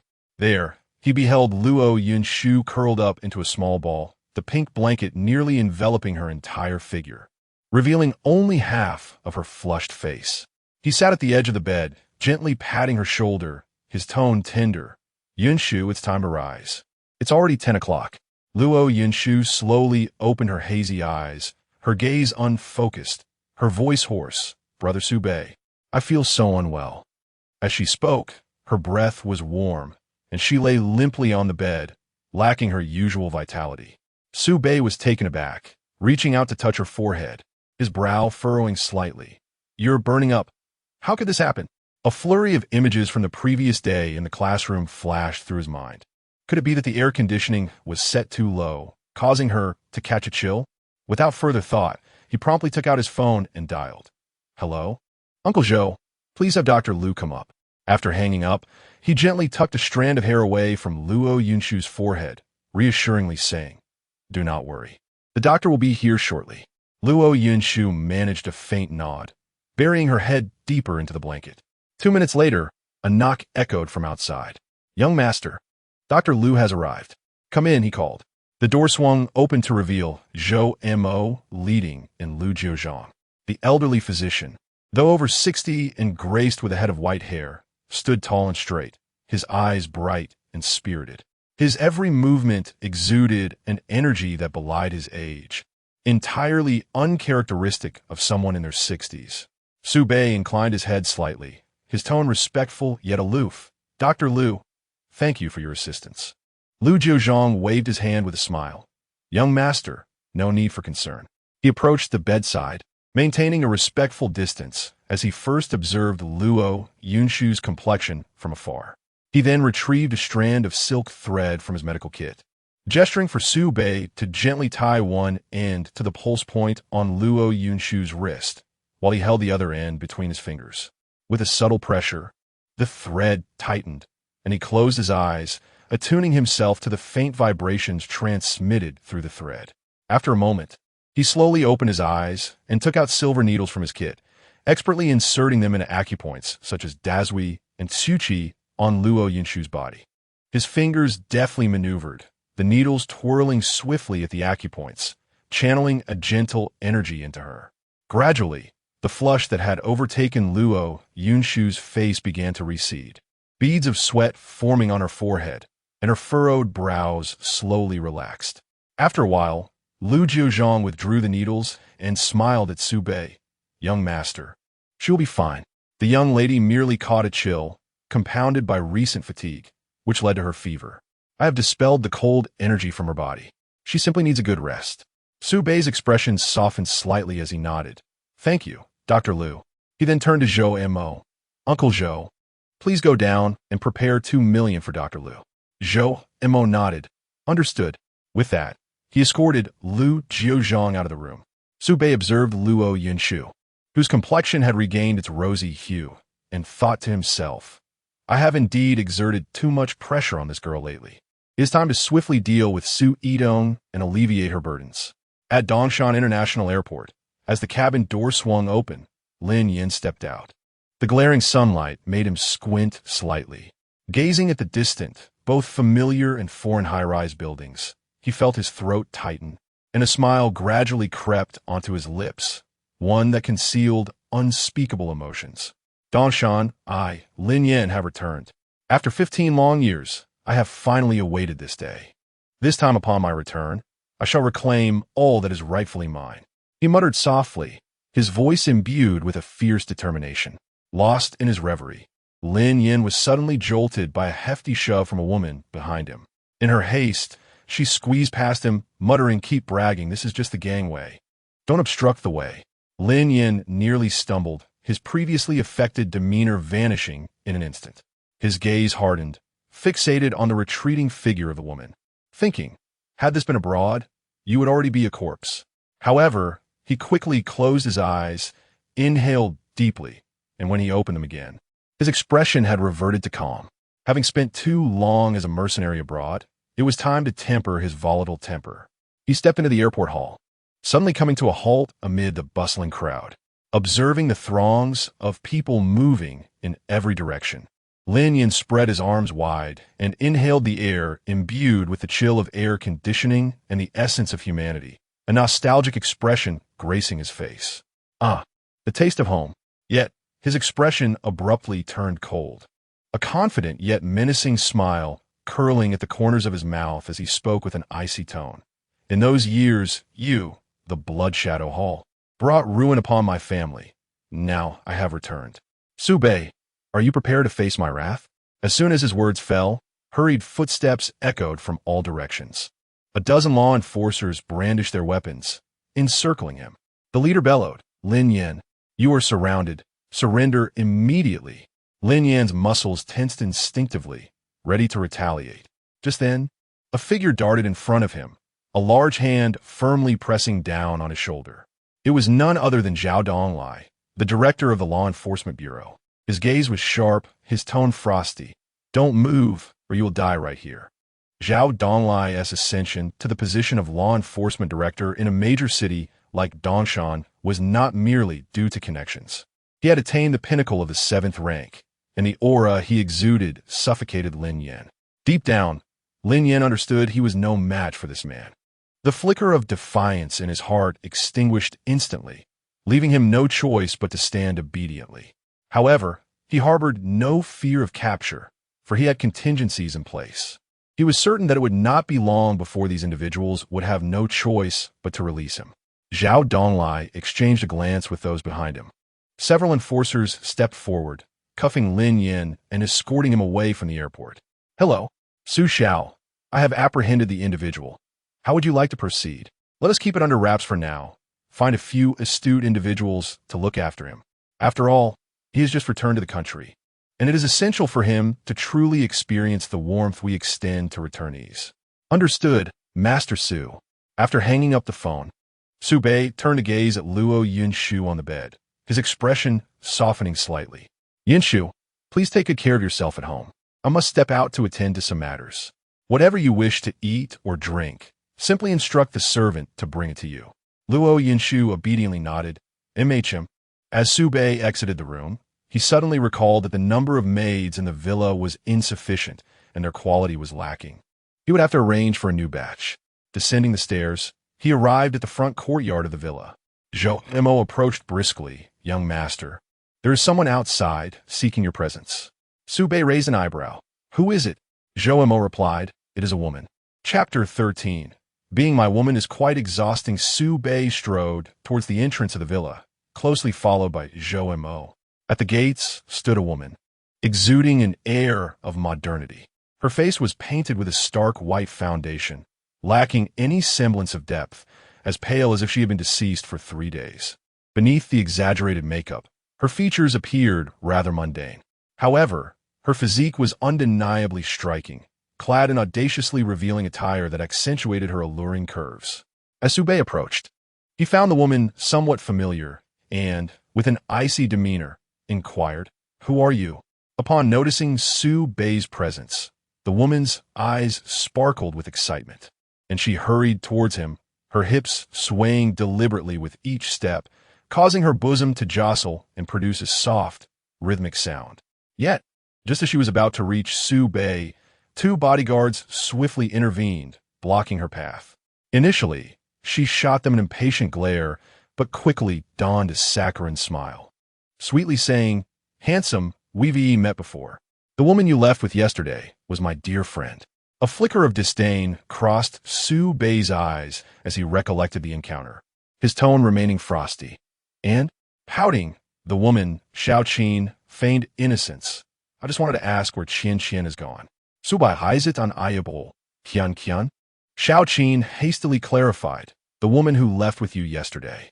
I texted her, but she hasn't replied, and I'm genuinely worried, so I came to check." With a wry smile, Su Bei scrutinized her. "So her name is Qian Qian. She was utterly exhausted from yesterday's events and fell asleep at my place. She hasn't woken up yet. What's the matter? May I let you in for a look?" As she attempted to rush into the villa, the bodyguards firmly obstructed her. Su Bei scoffed, "This is my home. Do you think you can come and go as you please?" Xiao Qin, with a pitiful expression, pleaded, "Just let me have a quick glance. I'm truly concerned for her." As she spoke, she deliberately tugged at her top, making her already revealing attire appear even more alluring. Su Bei cast a glance, contemplating. Indeed, she is quite ample, though likely not genuine. After all, her size mirrors that of Qian Qian from yesterday, probably from the same clinic. It became apparent to him that Xiao Qin was not genuinely there for her friend. Her fa of worry was overshadowed by excitement, most likely directed towards him. Suddenly, Su Bei's expression sharpened as he recalled something. "Wait, this is the most luxurious villa area in Dongshan, with a stringent security system. How did you gain entry?" Xiao Qin's expression shifted to one of anxiety. After a moment's hesitation, she stammered, "To be honest, my father works as a security guard here. He let me in." A smirk of amusement played at Su Bei's lips. "Is that so? You are quite forthright. Since we are being honest, let me share a truth with you. Your friend is not here with me. I took her to the Wan Huang Grand Hotel yesterday and booked a presidential suite. You can imagine what transpired. Subsequently, I bestowed upon her 500,000, allowing her to reside in one of my other villas. Did she not mention this to you? Upon hearing the name of the Wan Huang Grand Hotel, Xiaoqin's eyes sparkled with excitement. That establishment is the epitome of luxury in Dongshan.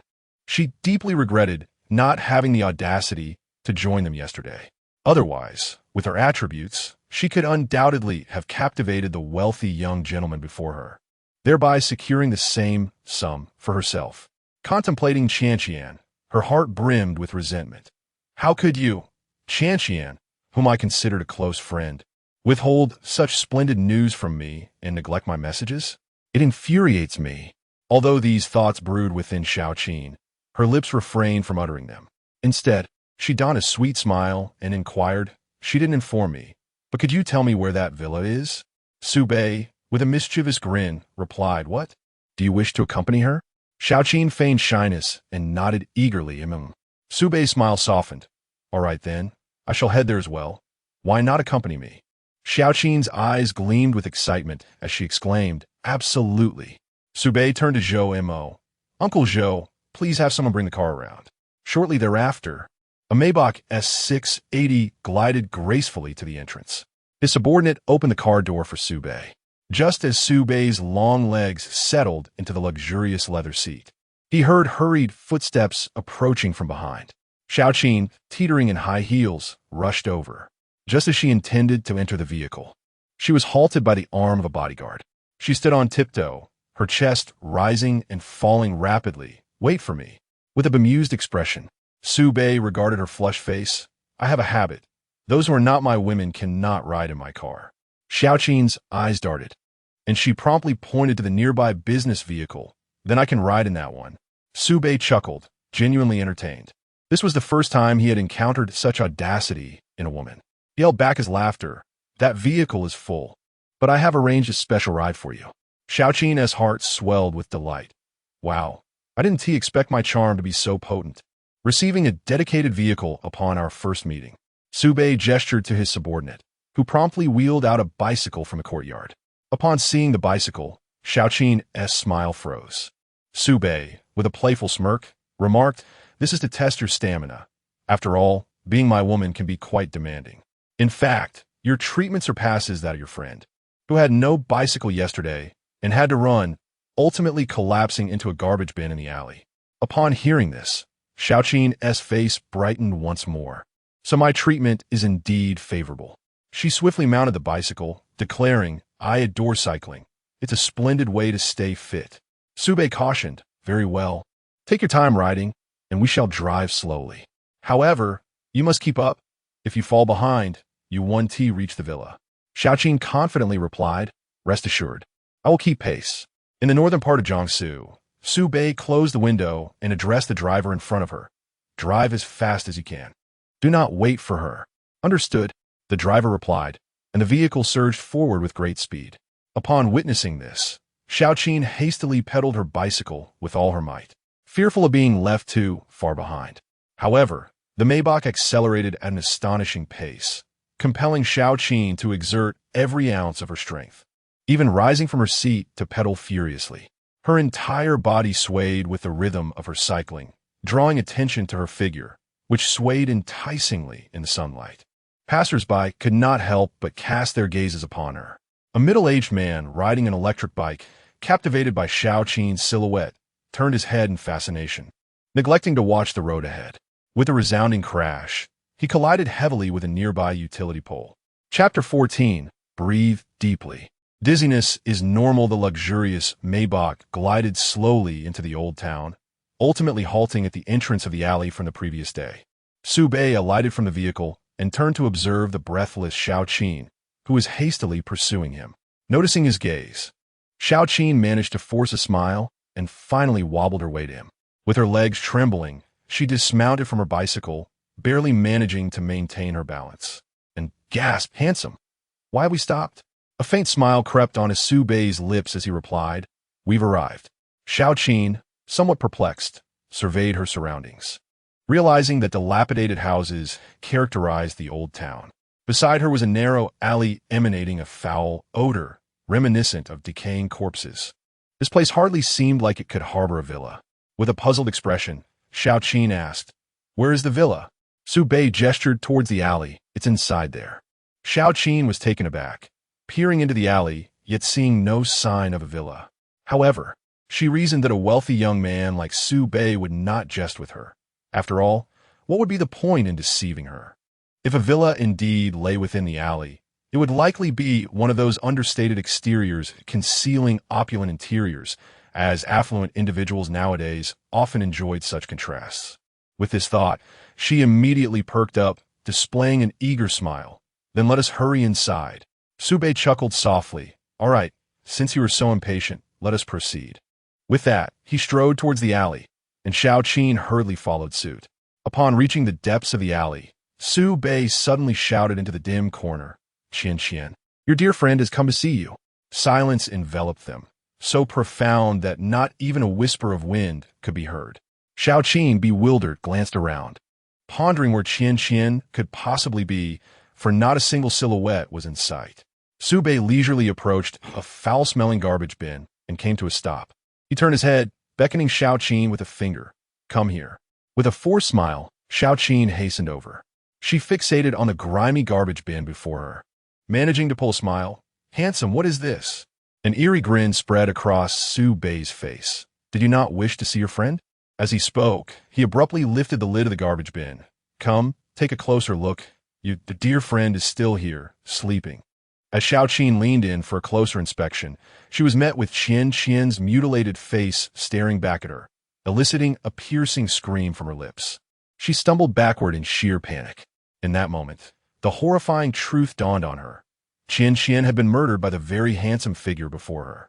Xiao Qin turned to flee the alley, but as she took her first few steps, Su Bei appeared behind her like a specter, seizing her by the neck, and whispered softly in her ear, "Did you not promise to accompany your dear friend? Why are you running?" Xiao Qin struggled desperately, clawing at Su Bei's arm with frantic hands. Gradually tightening his grip, Su Bei gently murmured in her ear, "Breathe deeply. Dizziness is a normal reaction." "Oh, wait, I forgot that you cannot breathe right now." Within less than half a minute, Xiao Qin's struggles grew increasingly feeble, prompting Su Bei to finally release his grip.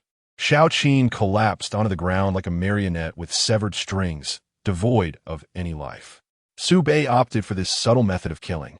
Mindful of his impending meeting with the fated female lead, Su Yitong, he feared that blood might splatter onto his attire, tarnishing his image. With meticulous care, Su Bei smoothed out the creases in his clothing before strolling out of the alley. He gestured towards one of his subordinates in the distance, who promptly trotted over. "Young master," the subordinate addressed him. Su Bei replied nonchalantly, "See to it that the two corpses inside are disposed of properly. We wouldn't want to frighten the children." "Yes." The subordinate nodded respectfully and swiftly made his way back into the alley. Meanwhile, at the Dongshan Law Enforcement Bureau, within a dimly lit cell, Lin Yin sat cross-legged on the hard cot, his eyes tightly shut, exuding an air of inscrutable profundity. This was not an act of meditation, but rather a pretentious display, leaving his fellow inmates baffled, as they mistakenly believed a sage had been confined alongside them. In reality, he was merely awaiting the arrival of the enforcers for interrogation. Yet 2 hours had elapsed without a soul attending to him. Lin Yin began to feel restless, questioning whether this was indeed a legitimate law enforcement bureau or a mere facade. Abruptly, he opened his eyes, rose with purpose, and strode to the cell door, resolutely pressing the call button. However, half an hour passed without any sign of the enforcers. During this time, Lin Yin repeatedly activated the call button, each press deepening the furrow in his brow and amplifying his growing impatience. At that moment, he stood at the cell door, his toes tapping lightly against the floor, his gaze oscillating between the closed door and the call device. Lin Yin hesitated, pondering whether to shout. Yet, the thought of potentially diminishing his aura held him back. He gritted his teeth and ultimately refrained. Slowly, Lin Yin turned, casting his gaze over the other inmates. His expression grew increasingly cold, a sinister smile curling at the corners of his mouth. The other inmates, caught in the grip of his gaze, instinctively recoiled, an inexplicable fear creeping into their hearts. Most of them were incarcerated for minor offenses, such as DUI, bigamy, or slander. However, the sight of Lin Yan's imposing physique and his fierce, piercing eyes led them to question whether he might be a murderer. Lin Yan advanced toward them deliberately. The inmates widened their eyes in terror, their voices trembling as they pleaded, "Don't come any closer." Lin Yan halted before them, slightly moving his neck, producing a series of cracking sounds. He then flexed his wrists, a chorus of sharp snaps echoing through the cell. In the next moment, anguish screams erupted within the confines. Ah! The enforcers, alerted by the cries, rushed into the cell, only to find Lin Yan in a menacing stance, arms slightly outstretched, legs apart, exuding an overwhelming presence as he pummeled the others. The enforcers immediately drew their stun batons, swinging them towards Lin Yan without hesitation. Lin Yan, as a fifth-tier martial artist, was impervious to ordinary physical attacks. His vital energy shield effortlessly withstood most forms of corporeal harm. However, the electric baton, while primarily a physical instrument, delivered an overwhelming magical assault. The surge of high-voltage electricity transformed Lin Yan into a convulsing figure. His eyes widened in shock. Anguish etched across his face as his body spasmed uncontrollably, issuing incoherent sounds. Moments later, he collapsed to the ground, his eyes rolling back as he succumbed to unconsciousness. Witnessing this, his roommates, whom he had previously bested, hastily scrambled to their feet. They encircled the unconscious Lin Yan, and one among them delivered a kick to his form. Unfulfilled by this, another followed suit, landing several more kicks, his face alight with the satisfaction of vented frustration. Chapter 15. Attending to our fortunate returnee in the distance. Seated within the luxurious confines of a Maybach, Su Bei suddenly heard a voice resonating in his mind. Ding! Lin Yan was struck by an electric shock, luck value 50, 0, 0, 0. Lin Yan was assaulted and kicked in the face, luck value 50, 0, 0, 0. Does this also grant me luck value? Indeed, this falls under the category of indirect suppression of the favored one. After all, it was you who facilitated his imprisonment. Within the confines of the detention room, the enforcers stood idly by, coldly observing as the crowd took out their frustrations. Once their kicks seized upon Lin Yan, they approached to drag him out. In the interrogation room, Lin Yan slumped in the chair, his face marred with bruises and clearly defined shoe prints, presenting a disheveled appearance. An enforcer entered, carrying a basin of water, his gaze icy as he abruptly splashed the water onto Lin Yan's face. The cold water jolted Lin Yan awake. He coughed violently, shaking off the droplets clinging to his face, his eyes darting cautiously around the room. It was then that he realized his hands were shackled to the armrests of the interrogation chair. Seeing this, the enforcer expressionlessly turned and exited with the basin. The enforcer across from him leaned forward, fixating Lin Yan with a piercing gaze, and coldly inquired, "Lin Yan, why did you assault the other inmates?" The question ignited a surge of anger within Lin Yan, his chest heaving as he struggled to contain his fury with several deep breaths. Once he had calmed himself, he replied, "I pressed the call device numerous times, yet not a single one of you came. After waiting for so long, I had no choice but to resort to such measures to capture your attention." The enforcer, with a harsh tone, pressed further. "Why couldn't you simply shout? Don't you have a mouth?" Lin Yan slightly raised his head, a glimmer of defiance in his eyes, as he firmly stated, "I cannot shout." The enforcer, now impatient, asked why not. Upon hearing this, Lin Yan lifted his chin slightly, attempting to extend his right hand, only to remember that he was shackled. He paused momentarily, squinting his eyes, a defiant smile curling at the corner of his mouth, and with a hoarse, sticky voice, he slowly responded, "Because a man must have dignity." The enforcer frowned and warned, "Speak properly. If you continue with that repulsive tone, you'll find yourself in a small dark room." At this, Lin Yan instantly changed his demeanor, plastering a conciliatory smile on his face. No, I will speak properly." He reminded himself, a true man must be adaptable. His current goal was to establish contact with the outside world. As long as he could make a phone call, someone influential from the province would surely come to his rescue. Thus, he had to endure. The enforcer, taken aback by this sudden transformation, found himself at a loss. They say one should never strike a smiling face, and confronted with Lin Yan's cheerful facade, he was unsure how to challenge him. Reluctantly, the enforcer said, "All right then, what do you need from us?" Lin Yan immediately smiled ingratiatingly. "I would like to make a phone call." The enforcer instinctively considered refusing, as this was against protocol. However, at that moment, a voice crackled through the earpiece. Accommodate his request. The enforcer hesitated for a moment, casting a glance at Lin Yan. Very well. Upon hearing this, a smile involuntarily crept across Lin Yan's lips. In the command center, the monitoring screen flickered with a blue light. Deputy Director Ma Bo stared at the imagery, his face etched with confusion. "Director Zhao, why did you acquiesce to him?" Zhao Donglai, arms crossed and a cryptic smile gracing his lips, slowly replied, "This is what young Master Su desires. He intends to cast a long line to catch a big fish." Ma Bo suddenly comprehended, his furrowed brow relaxing as he nodded thoughtfully. Zhao Donglai abruptly turned to Ma Bo, his voice low and serious. "Are the people ready?" Straightening his back instinctively, Ma Bo responded hastily. "All have been gathered as per the requirements." A chilling smile emerged on Zhao Donglai's face. "That is good. Once he finishes his call, have him transferred to another cell and let those individuals attend to him properly." "Understood," Ma Bo replied, once again directing his gaze towards the smug Lin Yan on the screen. He shook his head slightly, unable to suppress a sigh. One wonders how he managed to offend young Master Su. Alas, it is truly unfortunate. At the Qingyan Martial Arts Hall, the hall master Su Xiaoping stood with his hands clasped behind his back, gazing intently at the apprentices practicing martial arts. These young individuals either moved with lethargy or exhibited erratic breathing, lacking the vital spirit that a martial artist should possess. He couldn't help but lament internally. With such skills, 20 years ago, they wouldn't even have crossed the threshold of Qingyan Martial Arts Hall. Yet times had changed. Although Qingyan Martial Arts Hall remained the largest in Dongshan, the number of apprentices had dwindled to a meager 50. To sustain the hall's operations, Su Xiaoping had no choice but to relax his standards and accept these mediocre youths. Watching the hall grow increasingly desolate, his brow furrowed with worry. If this continued, the hall would truly face closure. At that moment, a light patter of footsteps descended from the second floor.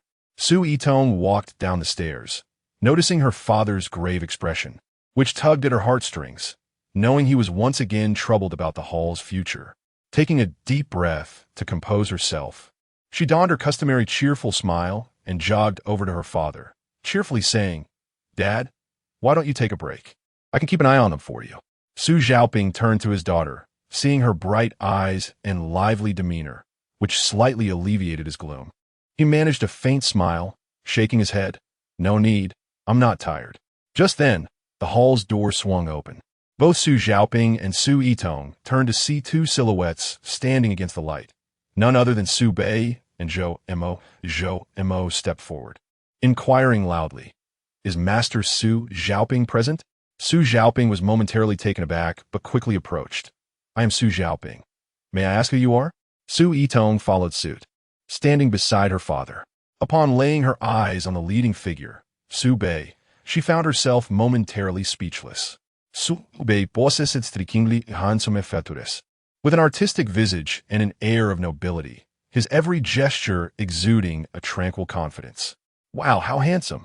The thought surged uncontrollably in her mind, causing her cheeks to flush slightly. Su Bei's lips curled into a subtle smile as he stepped forward and extended his hand, saying, "Master Su, greetings. I am Su Bei." Su Bei. Su Xiaoping was momentarily taken aback, then quickly realized that this was none other than the esteemed young master from Zhongbei. He was quite a prominent figure in Dongshan, and naturally, he had heard of Su Bei's reputation. This young gentleman was known for his flamboyant demeanor and notorious playboy lifestyle. Yet, what could possibly bring him to the Qingyan Martial Arts Hall? Had the hall inadvertently offended him in some manner? A flicker of caution ignited within Su Xiaoping's heart, though he did not allow it to manifest on his face. He promptly extended his hand in greeting, speaking with utmost respect. "Young Master Su, it is an honor. May I inquire about the purpose of your visit today?" Chapter 16. In the absence of alternatives, let us formulate a plan. Su Bei smiled faintly, her tone light-hearted. I have come to discuss a potential collaboration with Master Su. Collaboration? Su Xiaoping was momentarily taken aback. The Su Group is a premier conglomerate in Longhua, with its enterprises sprawling across the nation, while Qingyan Martial Arts Hall is merely a modest establishment struggling to stay afloat. The fact that Su Bei, as the heir of the Su family, had personally come to propose a partnership was both surprising and perplexing. Nonetheless, he dared not show any signs of negligence and promptly gestured for her to follow. Young Master Su, this is not an appropriate place for conversation. Let us proceed to the reception room on the second floor for a more detailed discussion. Su Bei nodded. Very well. Su Xiaoping turned to Su Yitong and said, Yitong, please fetch my treasured Wui mounted to Hong Pao to serve tea to our guest. However, at that moment, Su Yitong was lost in thought, her gaze fixed on Su Bei, completely oblivious to her father's request. Su Xiaoping called out again, Yitong? It was only then that she snapped back to reality, her cheeks flushed, and she hurriedly replied, Oh yes, I'll get it right away. With that, she hastened out of the room. Su Xiaoping felt a bit awkward and glanced at Su Bei. Young Master Su, I apologize for the oversight. Su Bei's gaze lingered for a moment on Su Yitong's retreating figure, a deeper smile forming on her lips. No need to worry. She must be your cherished daughter. Correct? Though she feigned ignorance of Su Yitong, her primary motive for being there was indeed to win over this destined heroine.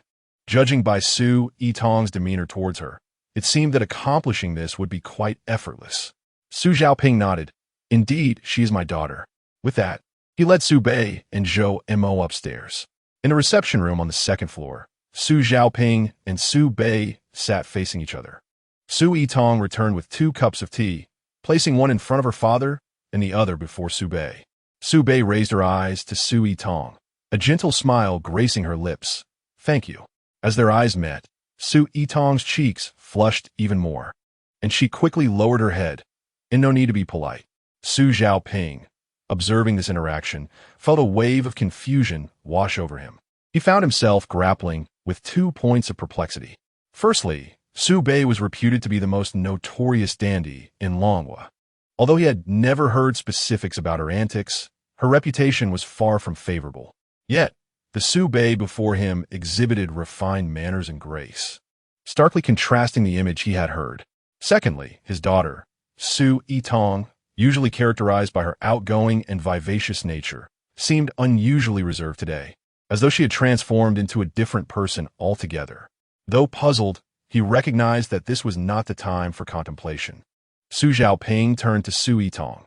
Yitong, you may step outside for a moment. I need to discuss some matters with young Master Su. However, Su Bei interjected, there is no need for that. The young lady is not an outsider and may listen to our conversation. Su Xiaoping hesitated briefly before conceding. Very well, Yitong, please take a seat beside us. With her face still flushed, Su Yitong brought over a stool and sat next to her father. Su Xiaoping then turned to Su Bei, his expression solemn. Young Master Su, may I inquire what you mean by collaboration? Su Bei took a delicate sip of tea, her demeanor calm. I wish to invest in Qingyan Martial Arts Hall. Upon hearing this, Su Xiaoping was suddenly reminded of the incident 15 years prior when the Tang family had acquired Tianzi Martial Arts Hall. At that time, the Tang family was acquiring, while Su Bei spoke of investment. However, in his view, there was essentially little distinction between the two. Back then, the martial arts industry was flourishing, making the Tang family's acquisition of Tianzi Martial Arts understandable. Yet now, as Qingyan Martial Arts teeters on the brink of collapse, why would the Su family still choose to invest? Su Xiaoping cautiously inquired.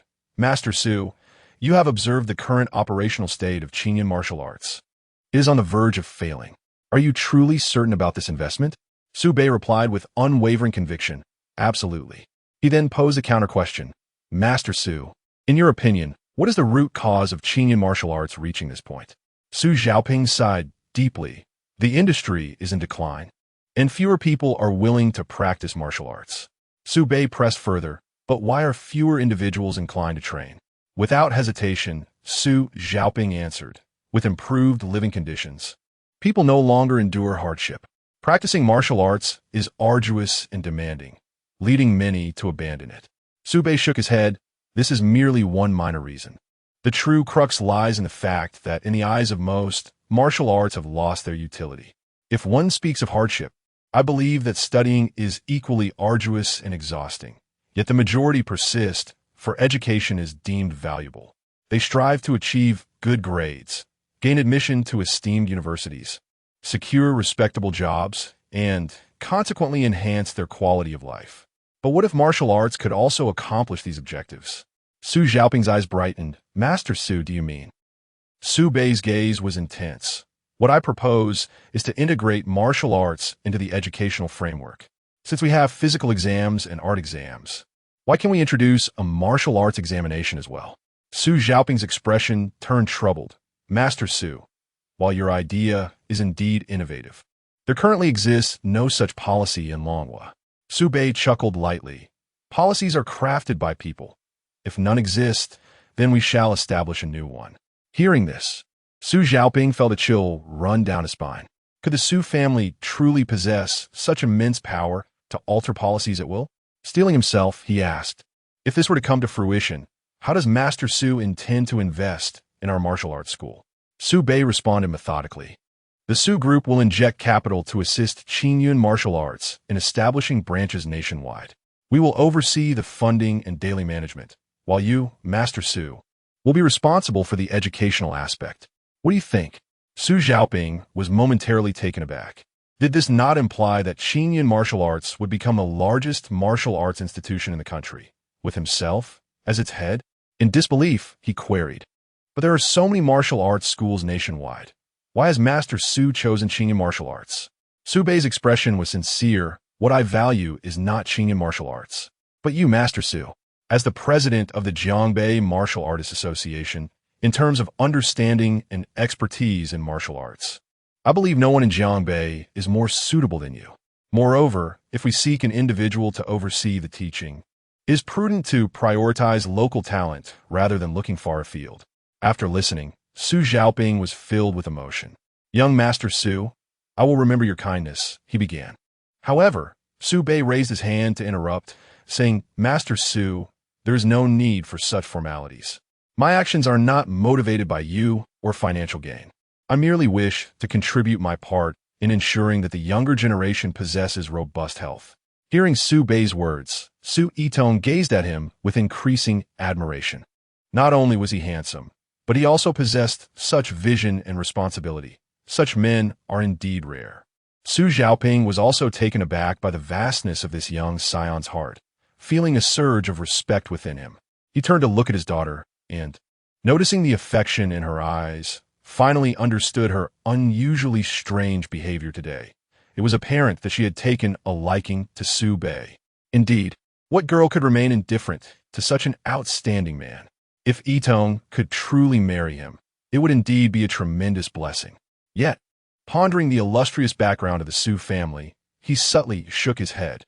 A person of Su Bei's esteemed lineage would hardly find interest in a family as ordinary as theirs. Chapter 17. This is not a sparring session. It is clearly an attempt to flirt with his daughter. Having spoken at length, Su Bei felt a slight thirst and lifted his teacup for a delicate sip. After setting it down, his gaze inadvertently fell upon Su Yitong, a subtle smile gracing his lips. By the way, Master Su, I have heard that your esteemed daughter is also a martial artist, having reached the initial stage of the 5th rank at such a young age. That is indeed a rarity. Su Xiaoping appeared somewhat surprised. How does Su Xiao know about my daughter? With a gentle smile and a warm tone, Su Bei replied, your daughter possesses extraordinary talent, and among the younger generation in the martial arts community of Jiangbei, she is certainly a standout. Naturally, I have heard of her. Upon hearing this, Su Yitong's heart raced involuntarily, her ears tinged with a faint blush. She had not anticipated that Su Bei was already aware of her existence. How about this? Su Bei suddenly proposed, a glimmer of interest in his eyes. Since we are to collaborate, I would like to witness the true prowess of the Qingyun Martial Arts Academy. He turned his gaze toward Su Yitong, his tone carrying an inviting note. Miss Su, shall we engage in a friendly match? Su Yitong was momentarily taken aback. unsure whether to agree or decline, her eyes instinctively seeking her father's guidance. Su Xiaoping felt a conflict within him, his brow slightly furrowed. He was aware that Su Bei was the heir to a top-tier financial conglomerate in Dragon Country, notorious for being the foremost playboy, yet he had never heard that this young master was also proficient in martial arts. The consequences would be dire if Yitong inadvertently harmed Su Bei. His expression turned pained as he hesitated to speak. Su Xiao, I am concerned. Before he could finish, Su Bei interjected with a smile. Master Su, do not worry. I will be mindful and will not harm your daughter. Su Xiaoping was taken aback, his intended words catching in his throat. He had feared that his daughter might accidentally injure Su Bei, yet here was Su Bei assuring him that he would hold back. Su Yitong bit her lip, drawing a deep breath, and mustered her courage to say, Father, since Su Xiao wishes to spar, then let me give it a try. I will be careful. Seeing the determination in his daughter's eyes and the calm demeanor of Su Bei, Su Xiaoping finally nodded. Very well, but remember to hold back. The group rose and proceeded to the martial arts hall on the first floor. Within the hall, the wooden floor gleamed with a warm luster, and the air was filled with a faint scent of sandalwood. Su Yitong positioned herself before Su Bei, clasping her hands in a respectful gesture, and earnestly said, Su Xiao, please guide me. After you, Miss Su, Su Bei replied, a slight smile playing on his lips as he gestured for her to proceed. Taking a deep breath, Su Yitong lightly tapped the ground with her toes, her figure soaring towards Su Bei in an instant as she unleashed a straight punch aimed at his chest. This strike was executed with only a fraction of her strength, as she feared injuring him. However, just as her fist was about to graze Su Bei's attire, he deftly sidestepped, avoiding the blow with ease, and simultaneously seized her wrist with a gentle grip. Su Yitong was startled, instinctively attempting to withdraw her hand, only to discover that Su Bei's hold was perfectly calibrated, not painful, yet firm enough to prevent her escape. The distance between them closed rapidly, so much so that she could catch a whiff of the faint pine fragrance emanating from him. Miss Su's boxing technique was impeccable, yet she seemed to exert excessive tension in her shoulders while striking. Su Bei's tone was gentle, imbued with an instructive quality. As he spoke, his other hand instinctively rested on Su Yitong's shoulder, his thumb gently kneading her taut muscles. Relax this area a bit. Your movements will flow more smoothly. Su Yitong's ears flushed instantly, her heart racing. Why is he suddenly so close? She hurriedly stepped back, her cheeks flushed. Thank you for your guidance, young Master Su.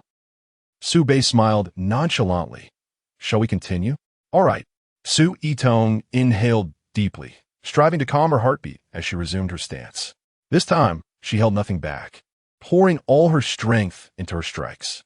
She moved like lightning, her punches fierce, fully unleashing her initial fifth-grade prowess. However, Su Bei remained effortlessly composed, deftly evading her attacks, even deliberately drawing closer during their exchanges. Su Yitong could feel the hem of his garment brush against her arm, sending a subtle shiver through her. After 3 exchanges, beads of sweat dotted Su Yitong's forehead, her breath quickening, while Su Bei remained unruffled. The final move, he suddenly announced.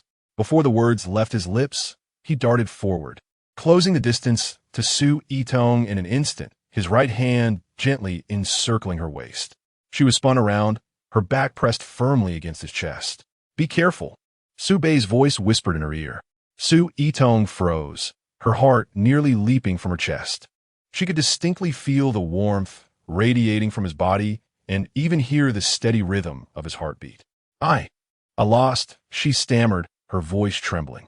Su Bei chuckled softly, gradually releasing her and stepping back, bowing slightly. Thank you for the match. Su Yitong lowered her gaze, unable to meet his eyes, her fingers unconsciously twisting the hem of her shirt, her heart still racing. When she dared to glance up, she met Su Bei's smiling gaze and quickly averted her eyes in a flurry. Meanwhile, Su Xiaoping stood by utterly astonished. He clearly perceived that Su Bei was not merely sparring. He was undeniably flirting with his daughter. But what shocked him even more was Su Bei's display of power, which was at least the pinnacle of the 5th grade. This legendary young master was, in fact, a concealed martial arts expert. Su Xiaoping's mind was reeling. Beside him, Su Yitong's heart had yet to settle.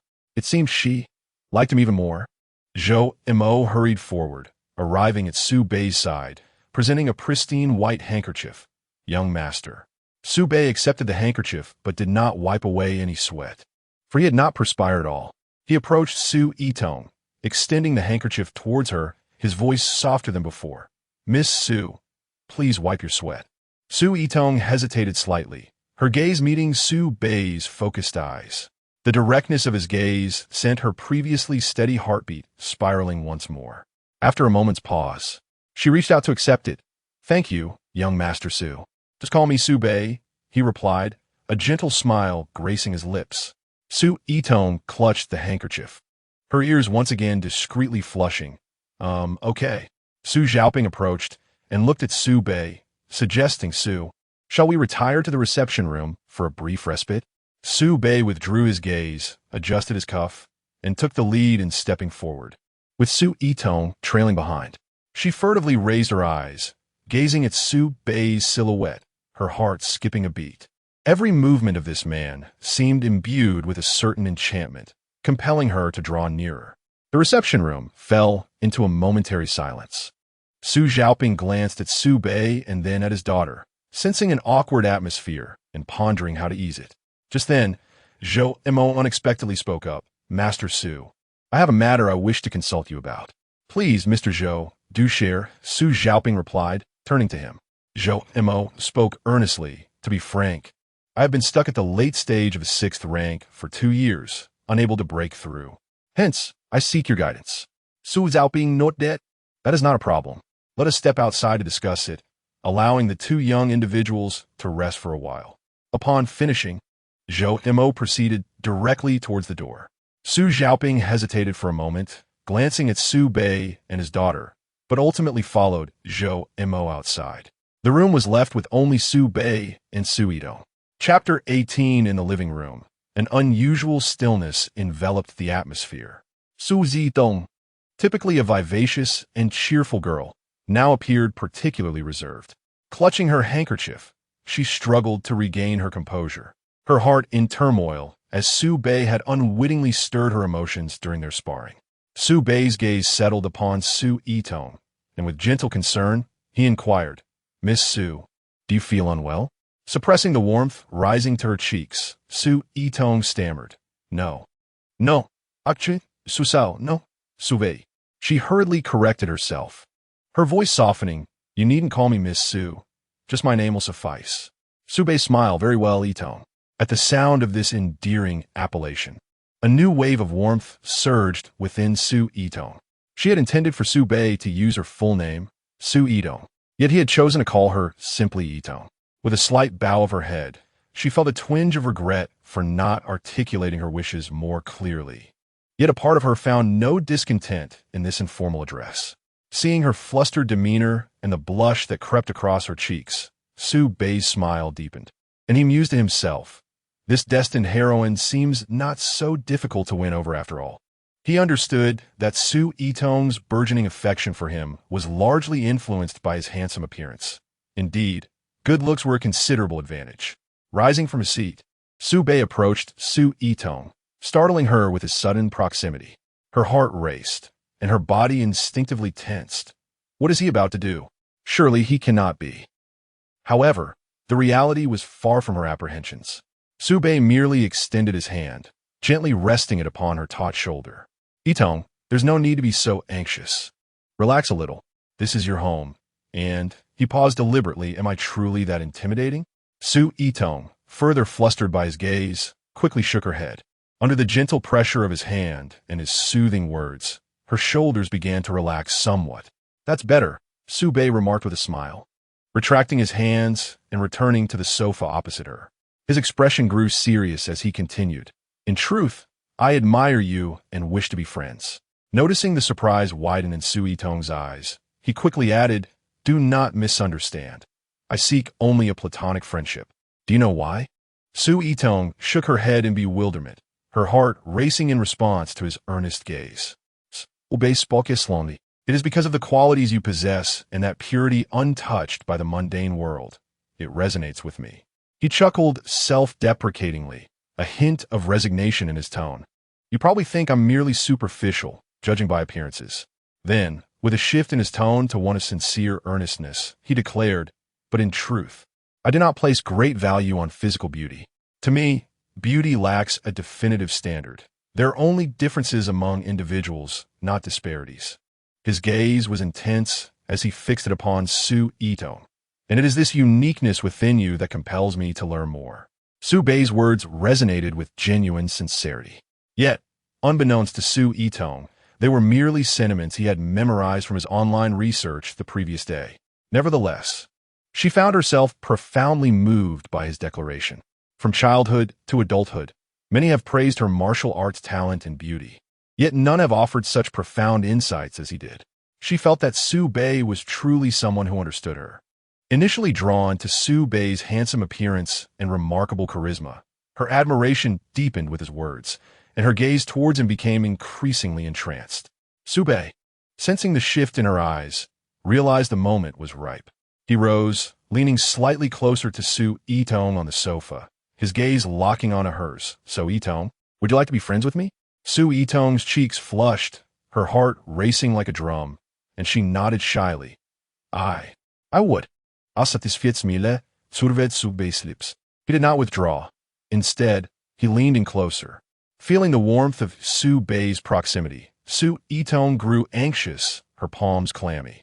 Her usual composure vanishing, stammering, Su Bei, it's not really appropriate to do. Do this here, is it? Embarrassing thoughts flickered in her mind. Observing her flustered demeanor, Su Bei chuckled softly, his tone teasing. What are you thinking? Just as he finished speaking, under the gaze of Su Itong's wide eyes, he leaned down and pressed his lips against hers, which were slightly parted. Su Itong's mind went blank in an instant. From initial shock to gradual relaxation, she closed her eyes, surrendering to the sensation. Moments later, Su Bei slowly lifted his head, ending the kiss. He chose not to continue, recognizing the inappropriateness of the moment. After all, Uncle Zhou could not possibly be discussing matters with Su Xiaoping for over 4 hours, could he? As for truly winning her over, that would have to wait until tomorrow when Su Itong came to his home. Su Itong gradually opened her eyes, her gaze dreamy, and upon seeing Su Bei so close, an overwhelming shyness washed over her. She quickly lowered her head, her cheeks ablaze. Su Bei straightened, adjusting his cuffs, and spoke casually. Itong, are you free tomorrow? Come over to my house. Still lost in the memory of the kiss, Su Itong, in a fluster, nodded rapidly. Su Bei was pleased with her reaction. Great, it's settled then. I'll send someone to pick you up tomorrow. With time slipping away, he prepared to leave. Su Itong kept her head down, softly murmuring in response, feeling lightheaded and flushed all over. In the enforcement bureau, the detention center, and the cell. After finishing a phone call, Lin Yin sat cross-legged on his bed, unable to suppress a slight smile.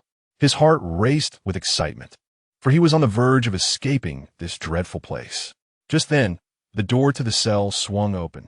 Hearing the commotion, Lin Yan's heart leaped with joy. Could it be that he was leaving so soon? He hurriedly glanced towards the entrance, only to find enforcers leading in 9 prisoners. Each of these newcomers appeared robust and dark-skinned, resembling not citizens of Dragon Country, but rather individuals from the same nation as Lin Yan's Tiger Tooth Mercenary Corps. He dismissed them with a glance, thinking it inconsequential. Whatever their origin, he was about to be free.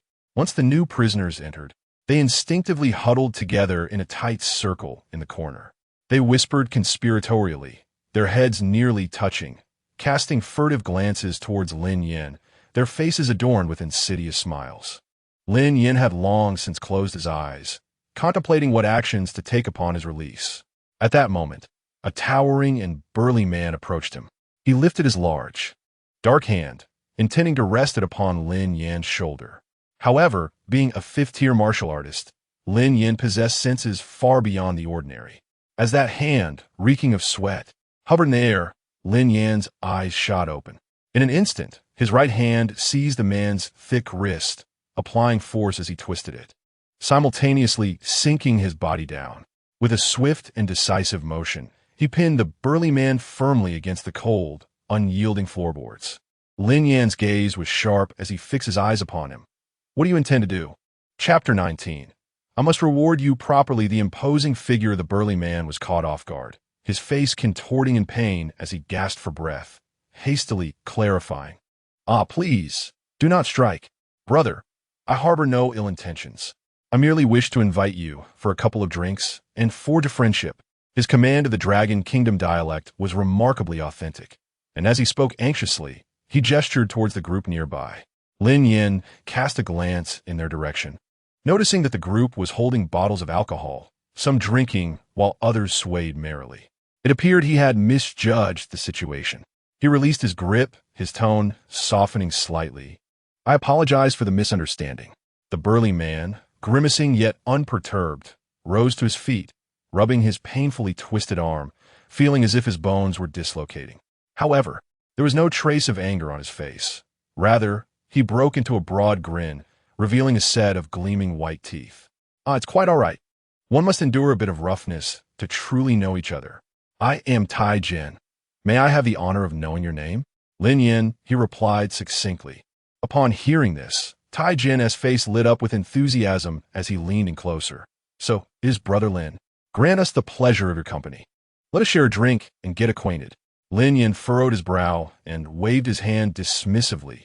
Thank you, but I will remain here for a while. Yet, Tai Jin was relentless, his smile growing even warmer. Oh, Brother Lin, let us not stand on ceremony.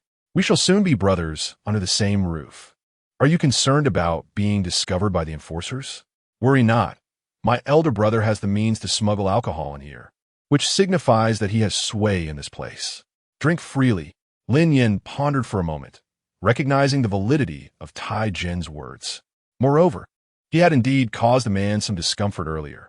Refusing to extend even a modicum of courtesy would seem rather ungracious.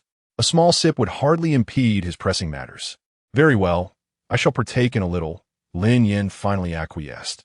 Upon hearing this, Tai Jin's face broke into a broad smile. Now, that's the spirit. Let us go, my brothers. Lin Yin followed Tai Jin and several other burly men to a corner where they settled into a circle.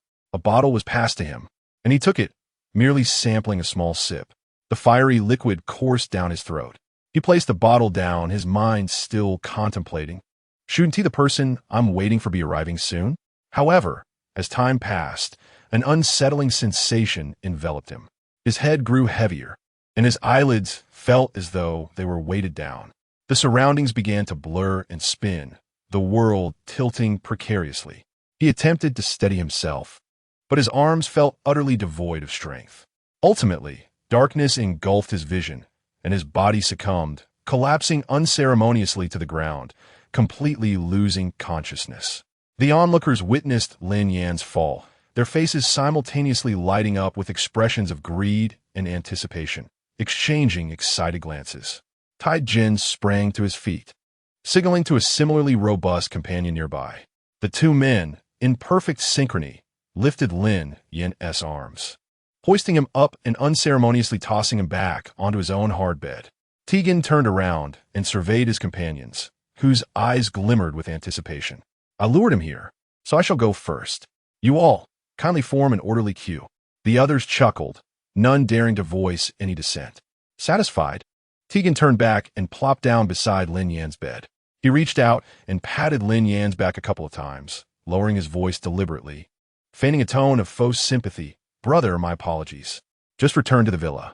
Ding! Lin Yan has been knocked unconscious. Luck value 50,000.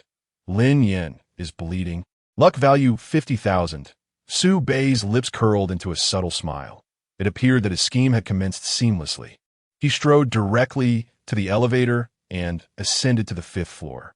In the living room, Luo Yinshu was curled up on a spacious sofa, engrossed in the television.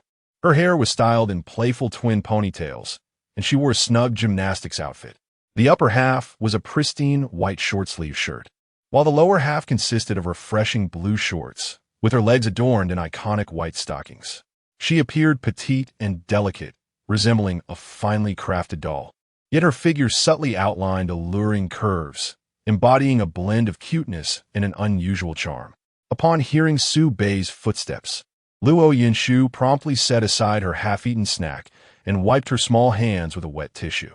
She then nimbly leaped off the sofa and rushed toward Su Bei. Naturally, he opened his arms to catch the little one who flew into his embrace.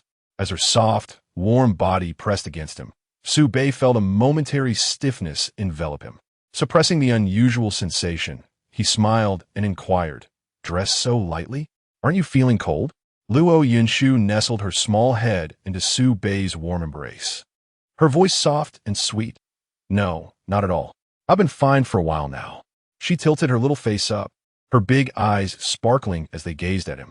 Su Bei chuckled and casually asked, "Have you not seen me all day? Did you miss me?" Luo Yinshu shyly nodded. "Of course I did." Su Bei gently caressed her silky hair. "I missed you terribly as well. By the way, a guest will be visiting our home tomorrow." Curiosity sparked in Luo Yinshu as she lifted her head. "Is it the sister from yesterday?" Su Bei's eyes glimmered with approval as he lightly pinched her small cheek. "You clever little thing. How did you guess? Truly astute. Will you welcome this sister?" Luo Yinshu nodded vigorously, her face earnest. "Absolutely. I will surely get along well with her." Su Bei's heart softened as he lifted Luo Yinshu into his arms and planted a kiss on her rosy lips. "Our Yinshu is truly well-behaved and understanding." Luo Yinshu blushed deeper from the kiss. With a hint of shyness and anticipation, she whispered, "Su Bei Gij, could you possibly scold me again today?" Upon speaking, she lowered her head, feeling somewhat bashful. Su Bei, observing her bashful yet eager demeanor, couldn't help but laugh. "Are you certain?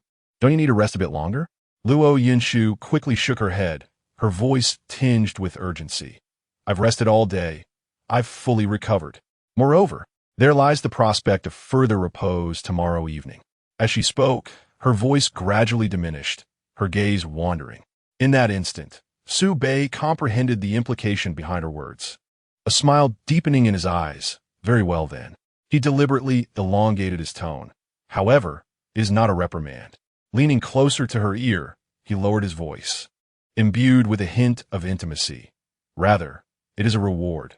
Given your commendable behavior today, I feel compelled to bestow a fitting reward upon you." With that, Su Bei embraced the soft and gentle Luo Yinshu in his arms and turned towards the sofa. Chapter 20. The true nightmare has just begun the following morning. Su Bei dispatched someone to the Qingyan Martial Arts Hall to fetch Su Yitong. Before departing, Su Xiaoping imparted a cautionary reminder. "Yitong, you are now an adult. I cannot always oversee you, but do ensure your safety." In truth, there were two additional words left unspoken. Yet Su Yitong comprehended their meaning. With a smile, she waved her hand at Su Xiaoping, saying, "Dad, you may return. I will be careful." Subsequently, Su Yitong entered a Maybach and departed from the Qingyan Martial Arts Hall. Meanwhile, within the confines of the detention center, Lin Yin lay on the bed, slowly awakening, his body engulfed in pain, a discomfort radiating even from the marrow of his bones. He mused to himself, is the effect of this alcohol truly so potent? However, he soon sensed something amiss. A sharp, persistent pain seemed to emanate from a specific location within his body. Attempting to rise, he exerted effort to lift himself, only to be met with a searing pain that drew a sharp intake of breath, forcing him back down onto the bed. Turning to inspect his trousers, he discovered they were saturated with a dark crimson stain. What on earth had transpired? Had he been stabbed? Enduring the agony, he groped over his body with stiffening fingers, yet could discern no wounds. Nonetheless, the excruciating pain was palpably real, showing no signs of abating. At that moment, he could not restrain himself and released a silent fart, devoid of any sound. As he raised his gaze, he met the stares of the imposing figures around him, their eyes gleaming with unabashed mockery. A wave of despair washed over him. He instantly understood that he was no longer clean. A tempest of rage surged from his core, igniting a desire for vengeance against this wretched group. With a sudden burst of strength, he attempted to stand, but the movement aggravated his injury, sending a sharp pain coursing through his body and compelling him to collapse back onto the bed. The act of sitting up unleashed a tearing pain that caused beads of cold sweat to form on his forehead. As the leader of the Tiger Tooth Mercenary Corps, Lin Yin had endured countless injuries and hardships, his pain tolerance forged through relentless trials. Yet this pain was different. It bore an indescribable humiliation. Taking several deep breaths, he clenched his teeth and resolutely suppressed the intense torment. His gaze transformed into an icy glare, infused with palpable murderous intent, fixating on the towering figure surrounding him. Awakened, it was time to hunt. Lin Yin persevered through the excruciating pain that accompanied each movement and finally stood upright. Ignoring the consequences, he lunged at those present, fists flying. History often repeats itself in astonishing ways. Just as he felled two adversaries, the enforcers burst through the door once more, without uttering a word, targeting him with a stun baton that struck him precisely. Electricity surged through his body, plunging him into darkness. When he regained consciousness, he found himself slumped once again in the frigid chair. The enforcers splashed a basin of icy water over him to rouse him from a stupor. The enforcer opposite him wore a stern expression, brow furrowed, and spoke with a harsh tone. Lin Yin, what is the matter with you? Why have you assaulted other inmates again? Lin Yan's Adam's apple bobbed slightly, words lodged in his throat, yet he could not utter a single syllable. The humiliation was too profound. He would rather perish than voice it. His gaze flickered, and he struggled to squeeze out a few words. Mr. Enforcer, those roommates of mine. Lin Yin opened his mouth, hesitated, and ultimately swallowed his words back. The enforcer, growing impatient, tapped his pen against the table. Speak up. What is the matter with them? Why are you so evasive? Lin Yin clenched his back teeth tightly, nearly forcing the words out through the gap. They always look at me with that kind of gaze. I suspect they harbor ulterior motives. Upon hearing this, a palpable mockery crossed the enforcer's face, and he scoffed. Ulterior motives? What could they possibly want from a grown man like you? Lin Yin defended himself. I truly believe that if I continue to be around them, my life will be in danger. The enforcer slammed his hand on the table, refrained from speaking words that sowed discord. They are your roommates, people you will see daily. How can you spout such nonsense? Lin Yan's eyes dimmed, his spirit entirely deflated as he resignedly sighed. He understood that this matter could not be clarified. His only thought now was to escape this wretched place as swiftly as possible. But why had there been no movement since he made that phone call yesterday? With a glimmer of faint hope, he hoarsely asked, could I make another phone call? The enforcer snorted derisively, his tone dripping with scorn. Oh, should I just release you then? Dream on, thinking you can call every day. Allowing you to make one yesterday was already a rare exception. Enough chatter. Hurry back to your cell. Deep down, Lin Yin clung to a sliver of hope, fantasizing that someone might come to rescue him at any moment. Yet, he could never have imagined that shortly after making that desperate call yesterday, the influential figure he had pinned his hopes on had been swiftly dismissed from their position. Now, truly, no one could come to his aid. With his head hung low, Lin Yin was led back to his cell with heavy steps. His roommates, all too familiar with his ferocity, instinctively recoiled as he entered, shifting away to huddle in the corners. However, the furtive glances cast toward him were laden with deep-seated resentment and unwillingness. They would seek revenge, but not at this moment. Lin Yin lay on his bed, exhausted, and closed his eyes. He believed that his time in this tormenting place was limited. Little did he know, the true nightmare was only just beginning. In the villa, under Su Mo's guidance, Su Yitong ascended to the 5th floor via the elevator. As the doors opened and she stepped out, she heard the adjacent bedroom door creak open. Su Bei and Luo Yinshu emerged together. The moment Su Bei spotted Su Yitong, a smile instantly brightened his face, and he hurried over. Yitong, you're here? Su Yitong nodded gently, then turned her gaze to Luo Yinshu, who stood behind Su Bei. Luo Yinshu was petite, with fair skin and clear, innocent eyes. She emanated an aura of sweetness and docility as she stood behind Su Bei. Su Yitong was momentarily taken aback, but soon comprehended the situation. She had been oblivious to the existence of Luo Yinshu until now. However, the way Su Bei stood side by side with her, along with the natural familiarity the girl exhibited when gazing at Su Bei, clearly indicated their relationship. This scenario was not unexpected, given Su Bei's status. It was entirely normal for him to have other women around him, a reality to which she had already resigned herself. Chapter 21. The experienced detector Su Yitong maintained a gracious smile, her gaze lingering on the girl's face for a moment.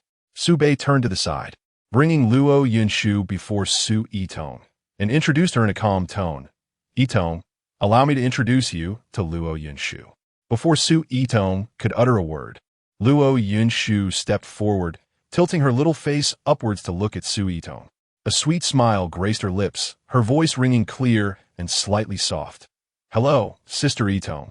Gazing at the exquisite, doll-like visage before her, particularly those large eyes sparkling with innocent joy, Su Yitong was instantly struck by a wave of affection. The charm of Luo Yunshu was immediate and captivating, an irresistible allure that enveloped her. How utterly adorable! Su Yitong could not help but marvel inwardly. Such a pure and delightful little girl. It was not just men who were enchanted. Even she, as a woman, found herself particularly drawn to her. Su Yitong's smile deepened, becoming more genuine. She instinctively softened her tone, responding with a warm smile. Hello, Yunshu. Unable to resist, she stole another glance at Luo Yunshu, sincerely adding, You are truly beautiful. Upon hearing Su Yitong's compliment, Luo Yunshu's smile grew even sweeter. Sister Yitong, you are also very beautiful. Her voice was imbued with sincerity, devoid of any pretense.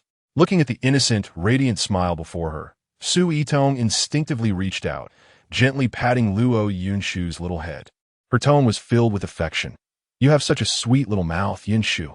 Standing nearby, Su Bei observed the harmonious interaction between the two girls, a relaxed smile curling at the corners of his mouth. He spoke gently. Yunshu, why don't you take your sister Yitong around the villa to get acquainted with the surroundings and play for a while? I will go arrange today's lunch. Luo Yunshu immediately nodded obediently. Okay, Brother Bei. She then affectionately linked her arm with Su Yitong's. Sister Yitong, come, I'll show you around. This house is quite large. With her arm linked with Luo Yunshu's, Su Yitong's smile deepened. All right, I appreciate it, Yunshu. She nodded slightly to Su Bei and allowed Luo Yunshu to lead her away to explore other areas. As he watched the two depart, Su Bei's smile faded slightly. He turned and walked towards the elevator to descend. He made his way directly to the villa's dining room, where he briefly conveyed his preferences and dietary restrictions to the private chef. The chef respectfully acknowledged and promptly set to work. Reaching the floor-to-ceiling window, Su Bei took out his phone and dialed Zhao Donglai. The call was quickly connected, and he listened to Zhao Donglai's report, which evidently pertained to Lin Yan's latest situation. At a crucial point in the conversation, Su Bei could not help but let a smile tug at the corners of his mouth. He calmly praised, Director Zhao, well done. Continue your efforts. I will come to check on things after you finish this busy period. After receiving an affirmative response, Su Bei hung up the phone. Subsequently, Su Bei opened the system interface in his mind, revealing a display of 600,000 fortune points. These fortuitous values stem from various circumstances, some due to Lin Yan being electrocuted, others from being rendered unconscious, and many more from being sullied. After all, the formidable strength of the burly men inflicted irreparable damage upon Lin Yan. Such a level of assault is undeniably a dual devastation, both mentally and physically, for someone like Lin Yan, a favored child of destiny, hence the considerable accumulation of fortuitous points. System, initiate a six-fold draw. Understood, deducting 600,000 fortuitous points commencing the lottery. Congratulations, host, you have obtained a Vitality Pill 1. Congratulations, host, you have obtained a Bounteous Papaya 1 as the last two draws unfolded. The system interface illuminated with a purple and a golden glow. Congratulations, host, you have obtained an identity card. Marksman 1. Congratulations, host. You have obtained an Experience Detector 1. The purple glow signifies the identity card, while the golden glow represents the Experience Detector. Final tally, Vitality Pill 3, Bounteous Papaya 1, Identity Card, Marksman 1, Experience Detector 1 and Identity Card, Marksman. The host will possess the world's premier marksmanship, enhanced when paired with the Chi Slayer Azura. I see. But what exactly is the experience detector? What purpose does it serve? Experience detector. Utilized for assessing the experience count of females. This device can directly bind to the host's visual neural pathways, allowing the host to gaze upon a target female and ascertain her precise experience value. Although in this realm, the fated female leads possess T0 experience, the host may utilize this device to sample without the risk of encountering toxicity. Wow, your system is remarkably considerate. I can appreciate this. After finishing lunch, Su-Bei set down his wine glass and turned his gaze towards Su Yitong, casually inquiring, "Yitong, can you swim?" Su Yitong, taken aback by the question, hesitated momentarily before shyly shaking her head. "Not really. I've been too focused on martial arts." A gentle smile graced Su-Bei's lips. "Perfect. I can teach you." After such a hearty meal, a bit of afternoon activity would be delightful. His suggestion appeared effortlessly natural. Su Yitong felt her cheeks warm at the thought of Su-Bei teaching her to swim, as it implied donning a swimsuit. This was only their second meeting, and the idea of wearing such revealing attire was somewhat daunting for her. With a polite smile, Su Yitong attempted to decline. That might be too much trouble for you, and I don't have a swimsuit." Su-Bei leaned slightly forward, his tone imbued with an irresistible kindness. "It's no trouble at all. I have swimsuits here, and rest assured, they're all brand new. Besides, I have an indoor heated pool, very tranquil, with no one else around, so you need not feel awkward." Su Yitong opened her mouth, searching for a more suitable excuse to decline, yet found herself momentarily at a loss for words. A direct refusal seemed inappropriate, considering Su-Bei had been quite amiable towards her, and he bore no ill intent. At that moment, Luo Yinshu, who had been quietly seated beside them, gently set down her juice cup. She raised her hand to rub her eyes, revealing a hint of fatigue on her face. "Brother Su-Bei, Sister Yitong, I'm feeling a bit unwell and may not be able to join you in the water," she said. Turning to Su Yitong, she continued, "Sister Yitong, perhaps you could ask Brother Su-Bei to teach you. He is quite adept at it. I would like to return to my room for a while." Su-Bei immediately turned his gaze toward Luo Yinshu, his tone gentle as he responded. "You didn't sleep well last night, did you? You should head back and rest properly." Luo Yinshu nodded, then stood up, offering Su Yitong a slightly feeble smile. "Sister Yitong, I wish you all a wonderful time." With that, she retreated to her bedroom to rest. Su-Bei then shifted his attention back to Su Yitong. Although she still felt a twinge of discomfort, she ultimately nodded lightly. "Very well, I appreciate your help." Su-Bei smiled with satisfaction. "It's no trouble at all. Let's go. We shall set off now." Chapter 22. Swimming instruction beside the indoor heated pool. Su-Bei had already donned his swim trunks and lounged leisurely on a recliner, a chilled beverage in hand. His gaze was fixated on the direction of the changing room, brimming with anticipation for Su Yitong's imminent appearance.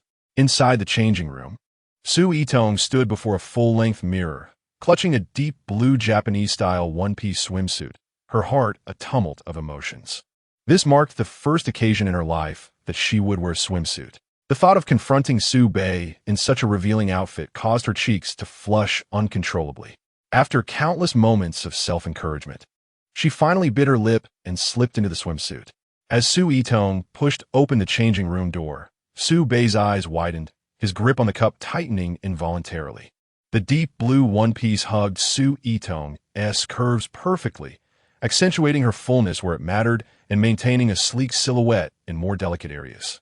The design of the swimsuit's triangular cut enhanced the length and straightness of her legs. A glimmer of satisfaction flickered in Su-Bei's gaze. For this swimsuit was his careful selection, inspired by a film from his previous life. The snug fabric of the swimsuit showcased Su Yitong's figure exquisitely. He had never anticipated that a girl could simultaneously possess the sweetness of a girl next door and the allure of a mature woman. Moreover, Su Yitong's fullness surpassed even Luo Yinshu's after her enhancement. Su-Bei realized he had underestimated her previously. Su Yitong approached slowly, her cheeks aflame, her eyes darting nervously yet avoiding direct contact with Su-Bei. Her hands were tightly clasped before her abdomen, an attempt to conceal her shyness and anxiety. The lively spirit she typically exhibited was wholly replaced by a charming bashfulness, creating a striking contrast. Su Bei swiftly set down his cup and took several steps to Su Yitong, a gentle smile gracing his lips. "Yitong, that swimsuit suits you perfectly. You look truly beautiful in it." Su Yitong's face turned a deeper shade of crimson, her voice barely above a whisper. "Thank you." Noticing the beads of sweat forming on her forehead, Su Bei spoke in a calm tone. "It seems a bit warm here. Shall we get into the water? It will be refreshing." Su Yitong nodded softly in agreement. Okay." With a light smile, Su Bei turned and executed a graceful dive into the pool, sending glittering droplets of water into the air. He adeptly adjusted his posture beneath the surface and soon emerged, standing tall with the water level just below his chest. Wiping the droplets from his face, he approached the pool's edge and extended his hand towards Su Yitong, his eyes filled with warmth and encouragement. "Come on, take your time. I'll catch you." Taking a deep breath to steady her nerves, Su Yitong carefully descended the pool's ladder, gripping the railing for support. As her foot first touched the cool water, a refreshing chill coursed over her skin. Gradually acclimating to the temperature, she prepared to grasp Su Bei's arm. However, just as she reached out, her foot slipped, throwing her off balance and sending her tumbling into the water. "Watch out!" Su Bei reacted swiftly, his arm encircling Su Yitong's waist with a firm embrace. His other hand steadied her back, drawing her upper body tightly into his chest. Su Yitong felt as if the world was spinning, only to collide with a solid torso in the next moment.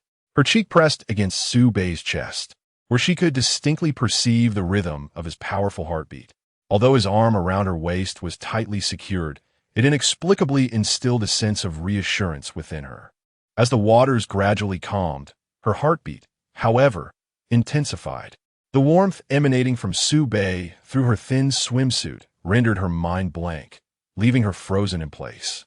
A blend of shyness, panic, and a hint of concealed affection surged within her heart. Su Bei gazed down at Su Yitong, a few damp strands of hair clinging to her forehead and cheek, accentuating her delicate beauty. Her startled eyelashes trembled uncontrollably, and her rosy lips parted slightly from her hurried breaths, her flushed cheeks evoking a sense of tender compassion. Su Bei could palpably feel the soft curves of her body and the subtle tremors that coursed through her. "It's all right," he spoke in a low, gentle tone, laced with a soothing undertone. Yet his arm did not relinquish its hold immediately. Instead, he adjusted his position slightly to help her stand more firmly. "The edge of the pool is a bit slippery. Take your time. Are you stable?" Su Yitong's voice was barely above a whisper. "Yes, I'm stable." She attempted to distance herself from Su Bei's embrace. His arm relaxed slightly, but did not fully withdraw. It lingered at her side, ever vigilant of her balance. Once she was entirely steady, Su Bei finally retracted his arm, revealing a warm smile.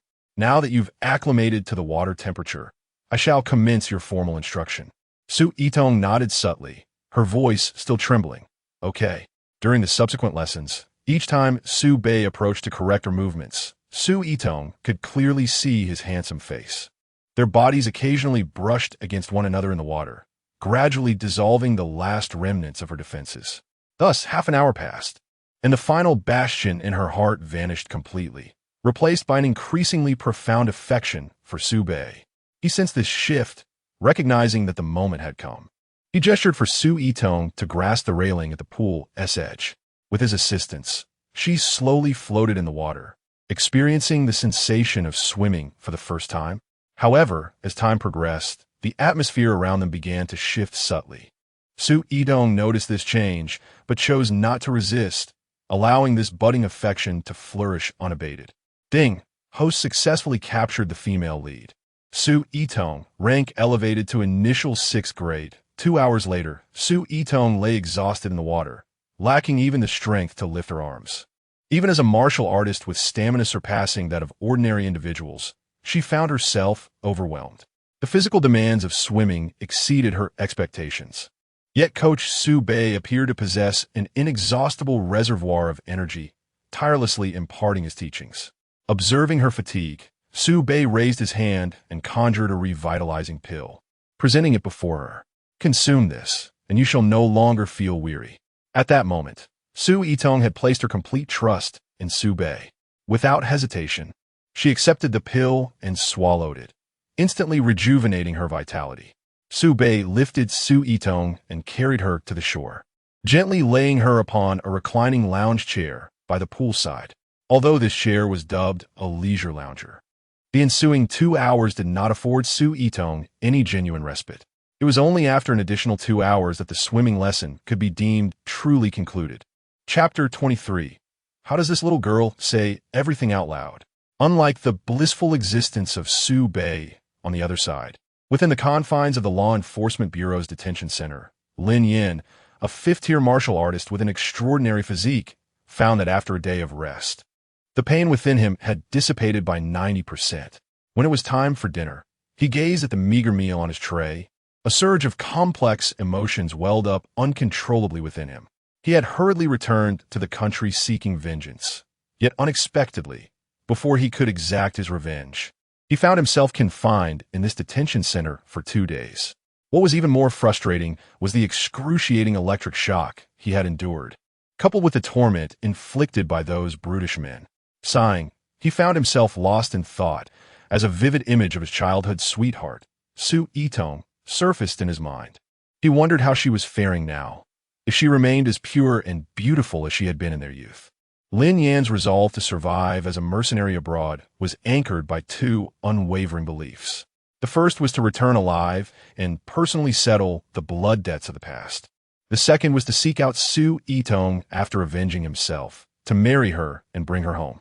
In the countless moments of life and death he faced in a foreign land, her visage and the echoes of her voice served as his mental fortitude.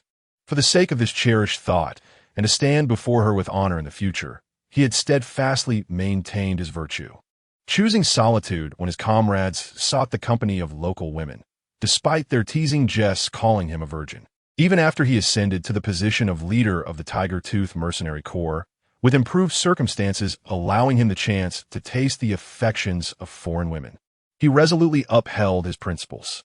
An inexplicable surge of agitation suddenly overwhelmed him, and with a resounding thud, he slammed his chopsticks against the metal table, spitting out the remnants of his steamed bun as he shouted, "Yitong, rest assured, once I am out of here and have avenged my grievances, I will come to find you.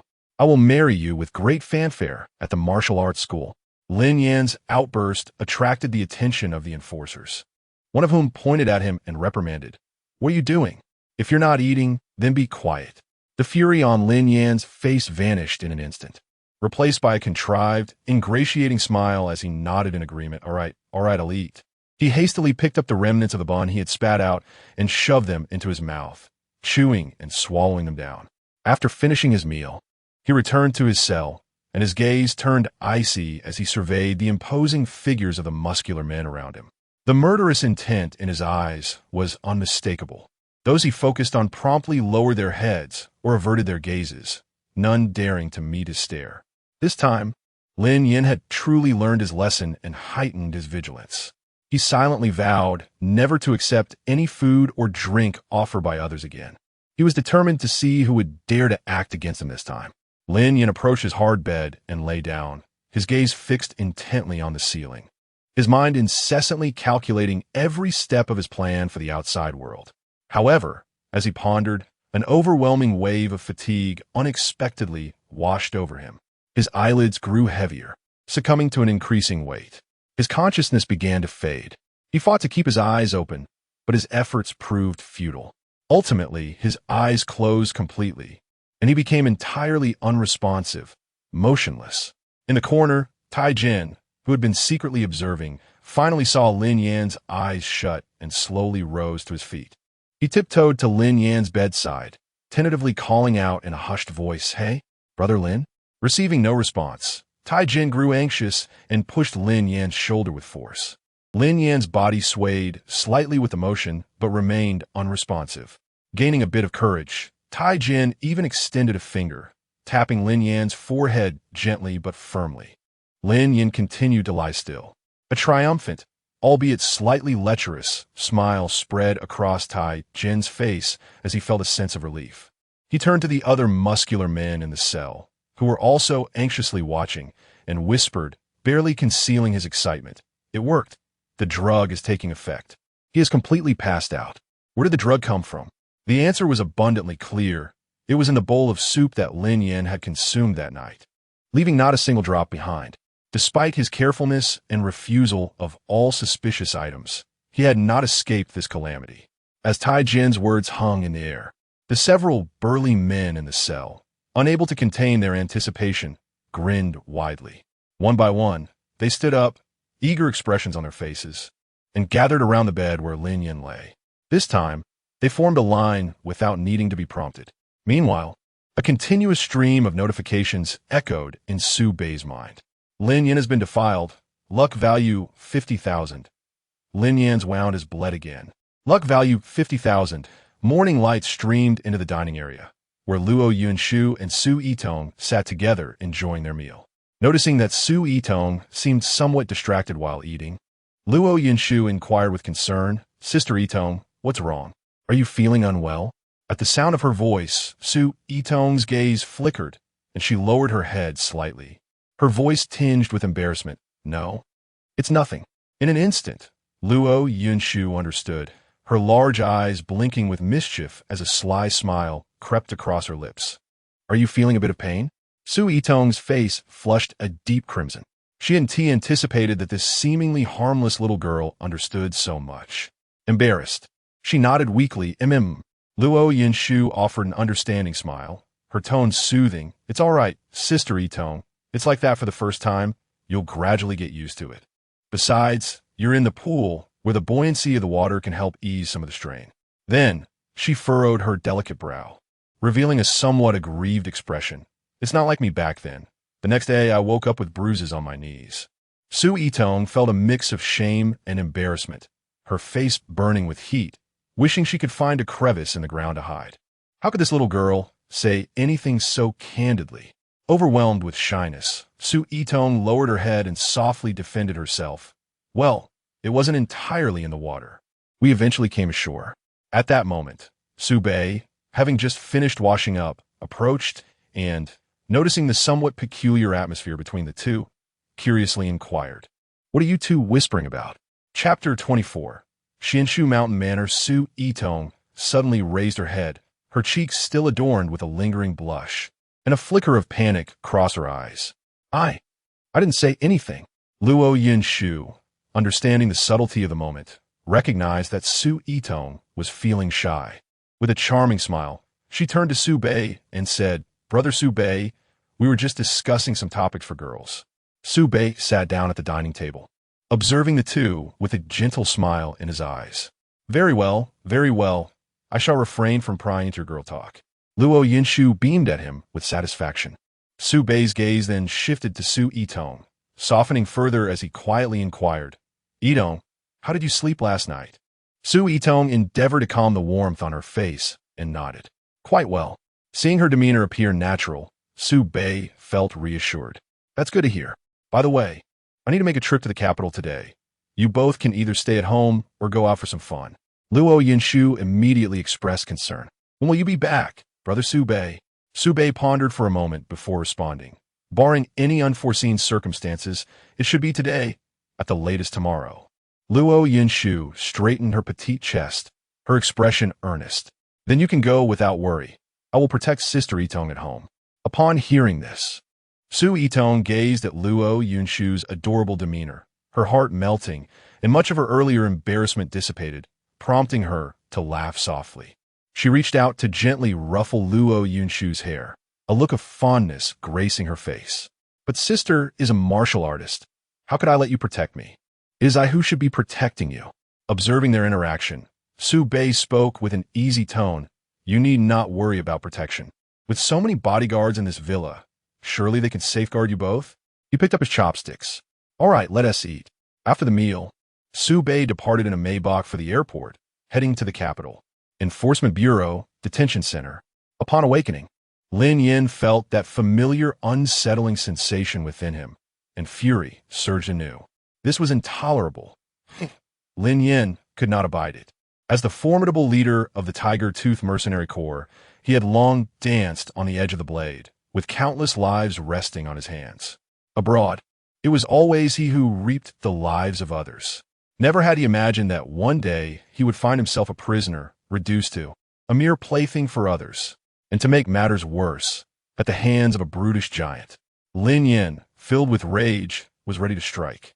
What awaited him next was the all-too-familiar sequence of events. Being subdued after a scuffle, receiving electric shocks, being doused with cold water to awaken, and dragged into the interrogation room for reprimand. Ultimately, under the harsh scolding of the enforcers, Lin Yin could only return to his cell, dejected and nursing his wounds.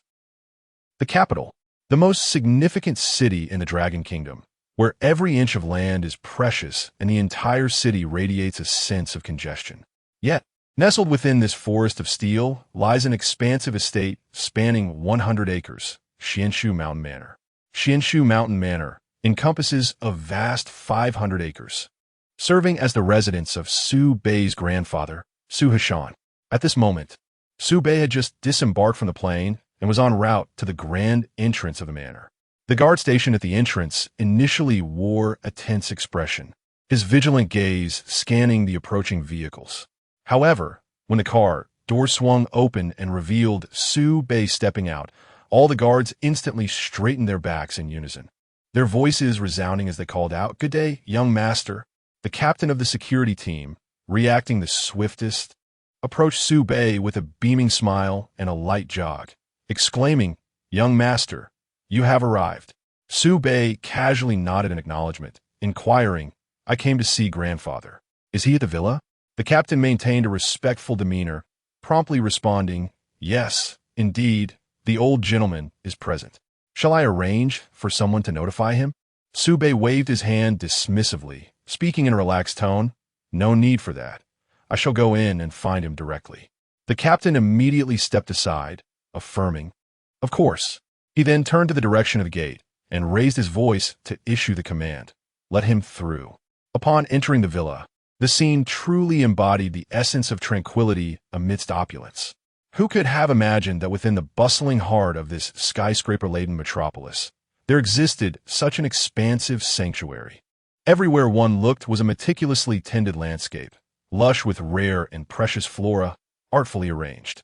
One might easily mistake it for a renowned tourist attraction. As soon as Su Bei alighted from the vehicle, the staff within the villa had already prepared a dedicated car for him.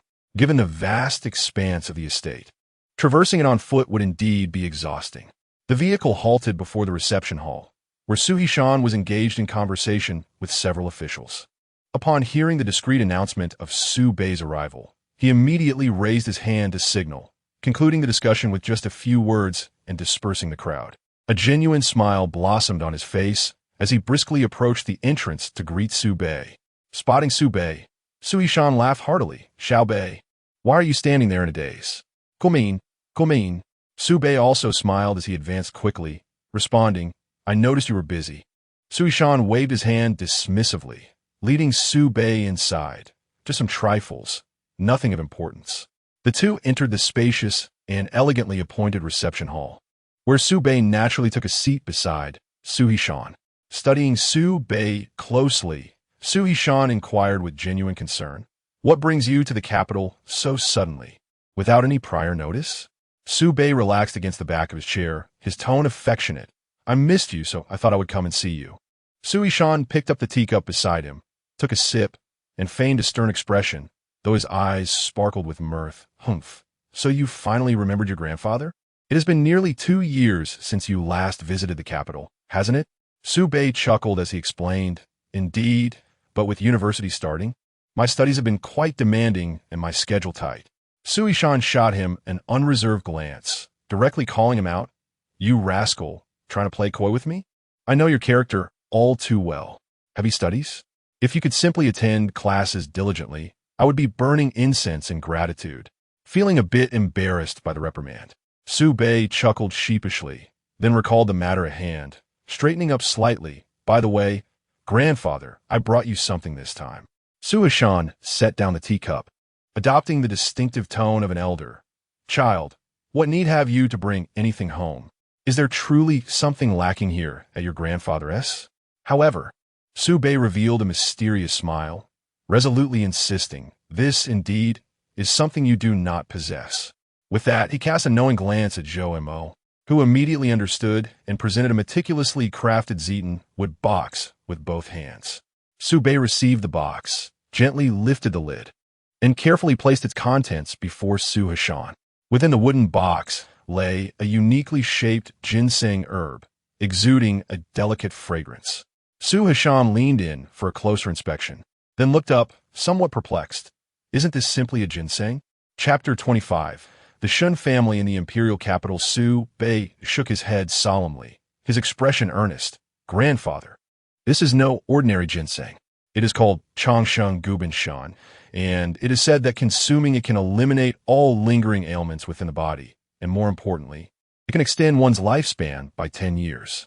A look of evident surprise and skepticism crossed Su Hashan's face.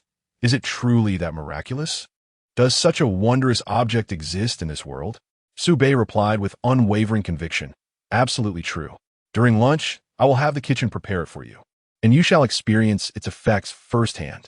Upon hearing this, a smile spread across Su Hashan's face, his eyes betraying a glimmer of joy. At his advanced age, he had accumulated numerous old injuries and ailments from his youth. If this ginseng indeed possessed such extraordinary properties, it would be akin to a timely gift in his hour of need. He joyfully exclaimed, "Excellent! I shall savor it thoroughly." With a shift in tone, Su Hashan eagerly inquired, "Little Bei, how long do you intend to stay in the imperial capital this time?" Su Bei had originally planned to leave that very day, but upon seeing the unmistakable anticipation and delight in his grandfather's eyes, he altered his response. "I shall stay for one night. I must return to Dongshan tomorrow." The smile on Su Hashan's face immediately dimmed, a hint of disappointment evident in his voice. "Oh, just for a day?" Su Bei explained. "There are indeed numerous matters awaiting my attention back in Dongshan, and I cannot spare much time." He was genuinely reluctant to linger in the imperial capital. This place was filled with myriad rules and unspoken constraints. Although he held a position of distinction, these regulations felt as though they were still palpable. It was certainly not as comfortable as in Dongshan. The crowd felt stifling, and the air seemed less invigorating. Moreover, he had his two girlfriends waiting for him back in Dongshan. Of course, after addressing the matters in the imperial capital, he would also need to attend to the fortunate child currently cultivating in the confines of his chamber. Upon hearing this, Su Hashan sighed softly, a hint of loneliness in his tone. "Very well, busy, all busy, it is good to be busy," sensing the unmistakable hint of melancholy in his grandfather's voice. Su Bei's heart softened, and he quickly added, "Next time, I will definitely bring along your granddaughter-in-law to visit you." Upon hearing the term granddaughter-in-law, Su Hashan's eyes sparkled, his earlier disappointment vanishing in an instant. He eagerly pressed on. "Oh, little Bei, have you found a girlfriend? Which family does she belong to? Is she beautiful?" Su Bei smiled as he replied, "They are all from humble, local families in Dongshan. As for their beauty, they must be lovely. You can always trust your grandson's judgment." Su Hashan nodded vigorously, his face aglow with delight. "Very well. You must bring her next time, so that I can have a good look." He composed himself and said earnestly, "When seeking a girlfriend, do not concern yourself with her family background. Whether from a prestigious lineage or a modest household, it matters not. As long as you genuinely care for her, that will please me. Our Su family does not rely on marital alliances to uphold anything." Su Hashan spoke with an air of haughty disdain. "Moreover, considering the esteemed position of our Su family, it is utterly impossible to find a truly suitable match. After all, which family in the Dragon Kingdom dares to claim equality with us?" Su Bei nodded in agreement with a smile. "Indeed, you speak the truth." He then shifted the conversation. "By the way, grandfather, I have something I wish to ask of you." With a grand wave of his hand, Su Hashan replied jovially, "Why be polite with me? Speak your mind, and I shall assist you." Su Bei got straight to the point. "Very well, I shall be direct." He proceeded to elaborate on his ambitious plan to expand the Qinyan Martial Arts School on a national scale. After he finished, Su Hashan did not immediately respond. Instead, he lightly tapped his fingers on the armrest and inquired thoughtfully, "Is this your father's idea?" Su Bei shook his head, his tone resolute. "No, it is my own initiative." A flicker of surprise crossed Su Hashan's face as he regarded his grandson anew. Oh, how curious. Have you not always shunned such mundane affairs? What has prompted this sudden interest in business? Sube chuckled. I wish to earn some pocket money and keep myself occupied. Suesan ritortiv. Does our family need you to earn pocket money? Even if you were to spend 10 billion in a day, our wealth would remain ever increasing. Ube clarified. That is not the point, grandfather. This money is earned through my own efforts. He paused, his expression turning slightly more serious. Moreover, it is not solely for profit. I aim to recruit talented young individuals nationwide and cultivate their abilities. These individuals could potentially become valuable assets for our Sioux family in the future. He added, furthermore, this endeavor is not without merit. Consider it. If martial arts schools proliferate across the nation, encouraging youth to train and strengthen themselves, would this not also enhance the physical fitness of our citizens? It could be seen as a small contribution to the Dragon Kingdom. Upon hearing this, Su Hashan's initial surprise gave way to profound appreciation. He could not help but burst into hearty laughter, patting Su Bei's shoulder with vigor. Well done, my boy. I never expected you to possess such thoughtfulness and responsibility. You are indeed maturing. He reassured, rest easy. I will ensure this matter is handled meticulously. I shall promptly arrange for a plan to be drafted. Su Bei replied with a smile. Thank you, grandfather. Su Hashan feigned displeasure, glaring at him. Why thank me? We are family, after all. He glanced at the clock on the wall, then stood up with a pat on his knee. All right, it is getting late. Cool me. Let us dine together, and we shall converse as we eat. Meanwhile, at the Shun residence in the imperial capital, a young man hurriedly entered the spacious living room. His gaze fell upon a middle-aged man seated in the main position, whose expression bore a hint of tension. He inquired, Father, why have you summoned me so early? What has happened? This middle-aged man was none other than Shun Ji-bai, the head of the Shun family. With a grave expression, Shun Ji-bai looked at his son. Xiao Chuan, are you aware that Su Bei has arrived in the imperial capital? The young man known as Xiao Chuan, whose real name is Shun Chuan, is the son of Shun Ji-bai and has garnered considerable renown among the younger generation in the capital, being referred to as one of the 4 young masters of the imperial city. Upon hearing this, Shun Chuan displayed a clear expression of astonishment. What? Su Bei has come to the capital? Chapter 26. A superiority of many strengths. Shun Ji-bai nodded affirmatively. Indeed, I have just received confirmation. Shun Chuan immediately pressed on. Where is he now? Shun Ji-bai replied solemnly. He is at Xuanshu Mountain Villa, visiting his grandfather, Old Master Su. Upon hearing this, Shun Chuan resolutely declared, All right, I shall go find him immediately. Noticing Shun Chuan's intent to leave, Shun Ji-bai quickly interjected, Wait, first prepare some appropriate gifts before you head over. Shun Chuan paused momentarily, responding, Understood, don't worry. With that, he hastily departed. At Xuanshu Mountain Villa, Su Bei was enjoying lunch with his grandfather, Su Hashan. After consuming a tonic made from ginseng, Su Hashan felt his long-standing ailments vanish, invigorated and brimming with energy, as if he had reclaimed 20 years of youth.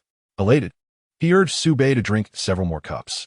As the grandfather and grandson conversed and drank, time swiftly passed to 2 in the afternoon. Su Bei, slightly tipsy, was instructed by Su Hashan to rest in a prepared, clean guest room. The moment he lay down, he fell into a deep slumber. Half an hour later, Shun Chuan arrived at Xuanshu Mountain Villa. After ascertaining the location of Su Bei's room, he and his subordinate, Xiao Hu, made their way there. Approaching, they spotted Zhou Mo practicing martial arts in the open space outside Su Bei's room. Shun Chuan immediately broke into a smile and hastened his steps. Uncle Zhou, you are here as well. Zhou Mo, upon hearing the voice, ceased his movements. Recognizing Shun Chuan, he spoke with a hint of respect, Young Master Shun. You are here to see the young master, I presume? Shun Chuan replied with a smile. Indeed, what is Su Bei doing at the moment? The young master has just finished drinking and is napping, Zhou Mo informed him. Zhou Mo glanced at the tightly shut door. Shall I awaken him? No, no, no.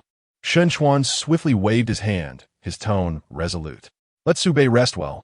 I can wait. Zhou Mo gestured toward the nearby room. Young Master Shun. The sun is quite strong outside. Please wait inside. I will call you the moment the young master awakens. Shun Chuan shook his head. No need. I'm not hot at all. I shall wait here by the door. His tone was gentle, yet underscored by a firm resolve. Seeing his insistence, Zhou Mo refrained from further persuasion. An hour passed. Shen Chuan stood steadfast in the sun, silently awaiting outside Su Bei's door. Zhou Mo entreated him several times to step inside, all of which Shen Chuan graciously declined. Even Xiao Hu, unable to bear the sight, quietly suggested, "Young master, you should rest inside. Who knows how long Su Bei will sleep?" Shen Chuan glanced at Xiao Hu, his expression earnest. No, it is imperative to show the proper respect to Su Bei.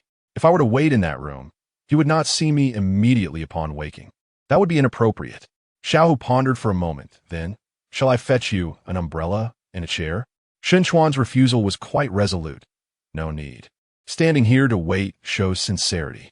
Xiao Hu, unwilling to relent, replied, "Why don't you sit for a while to rest? The moment there's any sign from inside, I'll call you, and you can stand again."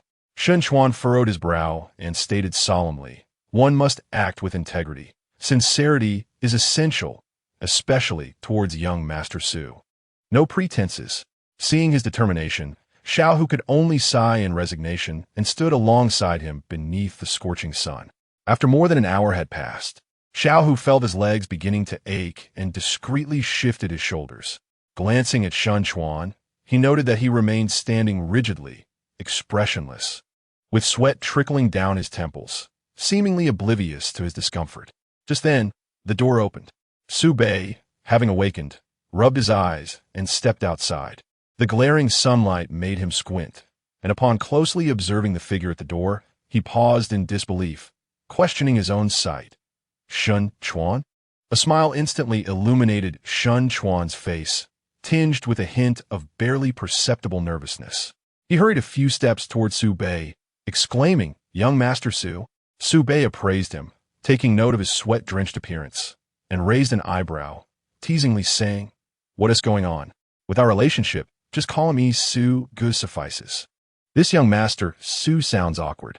Feeling somewhat embarrassed by Su Bei's words, Shen Chuan complied, allowing a more genuine smile to form. "All right, Su Gu."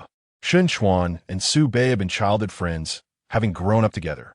However, after Su Bei's father, Su Jingyuan, was promoted to a high-ranking position in Jiangbei province, the Su family relocated, and their contact diminished significantly. The last time they met was 2 years prior. The Shun family was also a prominent clan in the capital. In their youth, Shen Chuan was naive, perceiving no disparity between their family statuses. As he matured, he overheard various discussions and encountered the stark realities of the capital's elite circles. It was then he truly comprehended the vast chasm that existed among the distinguished families of the capital. Simply put, the capital's hierarchy is characterized by one dominant power and many strong factions. The Shun family is among those formidable clans, while the Su family stands as the singular, preeminent superfamily. Gradually, this understanding brewed within Shen Chuan, manifesting as an intangible sense of distance. He felt that Su Bei's status had changed, and that behaving as casually as before seemed somewhat inappropriate. Consequently, his attempt to contact Su Bei became infrequent, and he would hesitate repeatedly before making a call, fearing he might intrude upon him. Even when they did communicate or meet, his words were laced with a cautious politeness. Unbeknownst to him, Su Bei had never entertained such thoughts. At that moment, Zhou Mo approached, addressing Su Bei, "Young master, Shen Chuan has been here for over 2 hours, standing outside your door. No matter how much I urged him, he refused to come in and wait." Upon hearing this, Su Bei turned to Shen Chuan. His expression, marked by evident surprise. "Stood out here for over 2 hours? Why such sincerity? Couldn't you have just woken me?" Shen Chuan's smile became somewhat awkward. "I saw you sleeping so soundly. I was afraid to disturb you." Su Bei clicked his tongue and pointed at the blazing sun above. "But we cannot just stand here like this, under such a scorching sun. Don't you feel the heat?" "It's nothing, really." Shen Chuan quickly waved his hand, and then as if recalling something, he added hastily, "By the way, Su Ge, since you've made the effort to return to the capital, I brought you something." As he spoke, he gestured towards his subordinates behind him. The smile on Su Bei's face faded, his brows furrowing slightly, and his expression turned serious. Shun Chuan, are you trying to pull this on me? Chapter 27. Is my identity to be accentuated by these iron shells? Shun Chuan felt a tightening in his chest under the weight of Su Bei's gaze and tone. The momentary ease he had felt vanished, leaving him somewhat at a loss as he regarded Su Bei. Su Bei continued, his voice tinged with mild annoyance, but predominantly straightforward. Why bring anything when you come to see me? We're childhood friends. You're the only good buddy I recognize in the capital. Why engage in such hollow formalities? Have we grown distant? These words washed over Shun Chuan like a warm current, dissipating the tension and the invisible barrier that had hung between them. A flicker of gratitude illuminated his eyes. He hadn't anticipated that, despite their disparate statuses, Su Bei would still regard him with such sincerity. The feigned respect on his face faded, his shoulders relaxed, and a genuine smile broke through. Alright, Su He. As you say, we're good friends, no need for all this. Su Bei smiled in return, a casual air about him, as he playfully patted Shun Chuan's shoulder. Now, that's the spirit. He then shifted the conversation. Come on, you didn't come all this way just to play doorman and deliver gifts, did you? Shun Chuan, now completely at ease, chuckled, of course not. It's been ages since we last met. I just wanted to hang out and have some fun. Su Bei's eyes sparkled with excitement. Perfect. So, where shall we go? Shun Chuan replied, I'll follow your lead. Where do you want to go? Without hesitation, Su Bei raised an eyebrow. What else could it be? It has to be your family's Platinum Club. It's the finest establishment in the capital. It would be improper not to visit while I'm back. Shun Chuan laughed heartily. All right, let us go. The car is waiting right at the entrance of the villa. The two walked side by side towards the villa's entrance, with Zhou Mo and Xiaohu trailing closely behind. As they walked, Su Bei playfully nudged Shun Chuan with his elbow, teasing, well, look at that. I must have quite the stature, having the illustrious fourth young master of the capital personally come to collect me. Shun Chuan quickly waved his hand, half joking and half serious. Su Ge, spare me the jest. If it weren't for your journey to Jiangbei, the title of fourth young master of the capital would hardly apply to any of us. Su Bei chuckled. Oh, please, don't flatter me. He seemed to recall something, a playful smile, curling his lips, by the way. I noticed some amusing discussions online comparing the crown prince of Jiangba with the fourth young masters of the capital. At this, Shun Chuan wore a bemused expression, his tone resolute. Is there even a question? It's simply absurd. Su Ge, in Jiangbei, you are the crown prince. In the capital, naturally, you are the prince of the capital. If you wished, you could even replace capital with Dragon Country and no one would dare to object. Su Bei, upon hearing this, chose not to pursue the topic further, merely scoffing lightly. All right, enough of that. Let us change the subject. Upon reaching the villa's entrance, Su Bei paused, his gaze sweeping across the broad, pristine path before them. There were no cars in sight, not even a tire mark to be found. He turned to Shun Chuan. Shun Chuan, didn't you say the car was at the entrance? Why is there not even a shadow of one? A smile instantly adorned Shun Chuan's face, carrying a hint of explanation. Brother Su, parking is prohibited on this road in front of Xianshu Villa, so I parked on the adjacent road. Upon hearing this, Su Bei retorted, come on, couldn't you have just driven into the villa's parking lot? A touch of embarrassment flickered across Shun Chuan's expression. Ah, the approval process to enter the villa is somewhat tedious. I thought if I called you, we could leave swiftly, making it easier, so I didn't park inside. Watching his demeanor, Su Bei sighed in resignation and waved his hand. All right then, let us just have them bring the car over while we wait here. At this, Shun Chuan instinctively glanced at the solemn and imposing entrance of the villa and the security personnel stationed on either side. A hint of hesitation crossed his face as he tentatively asked, Brother Su, this is the main entrance of Xianshu Villa. Is it appropriate to park here? Su Bei smirked, casually gesturing at the ground beneath him. What villa entrance? This is my doorstep. What's inappropriate about it? Understood, Brother Su. Upon hearing this, Shun Chuan's hesitation vanished in an instant, and his smile transformed into one of genuine enthusiasm. He deftly retrieved his phone from his pocket and made a call. No sooner had he hung up than the deep rumble of an engine echoed from the street corner. Soon after, an extraordinarily magnificent convoy gradually came into view. Leading the procession were a fleet of top-tier supercars, Bugatti Veyron, Koenigsegg, Pagani Huayra, Apollo Intensa, Emozione, Mercedes-AMG 1. Following closely behind were several resplendent luxury sedans, Rolls-Royce, Bentley, Maybach, and the like. The subsequent vehicles were an array of sports cars, Ferrari, Lamborghini, McLaren, Porsche, Aston Martin, Maserati. The sheer variety of automobiles was dazzling. Over 30 premium vehicles nearly filled the grand avenue in front of the villa. This spectacle could only be described with one word: breathtaking. Sube regarded the scene before him, reminiscent of a premier auto show, with no trace of astonishment on his face. His expression was akin to that of Chow Pai's father-in-law, silent and speechless. He withdrew his gaze and fixed it upon Shun Chuan, his tone laced with bemusement. Shun Chuan, I'm merely stepping out for a bit. It's not like I'm getting married. Why the grand display? Shun Chuan chuckled, his demeanor earnest as he replied, Brother Su, I had no idea which car you preferred. Since you rarely visit the capital, you must choose the one that pleases you most. I simply brought over all the cars from my garage for you to select at your leisure. He paused, sweeping his gaze across the imposing fleet, and added, moreover, showcasing such an array of cars is quite impressive. It befits your esteemed status. Su Bei raised an eyebrow, a teasing smile gracing his lips as he regarded Shun Chuan. Oh, my status?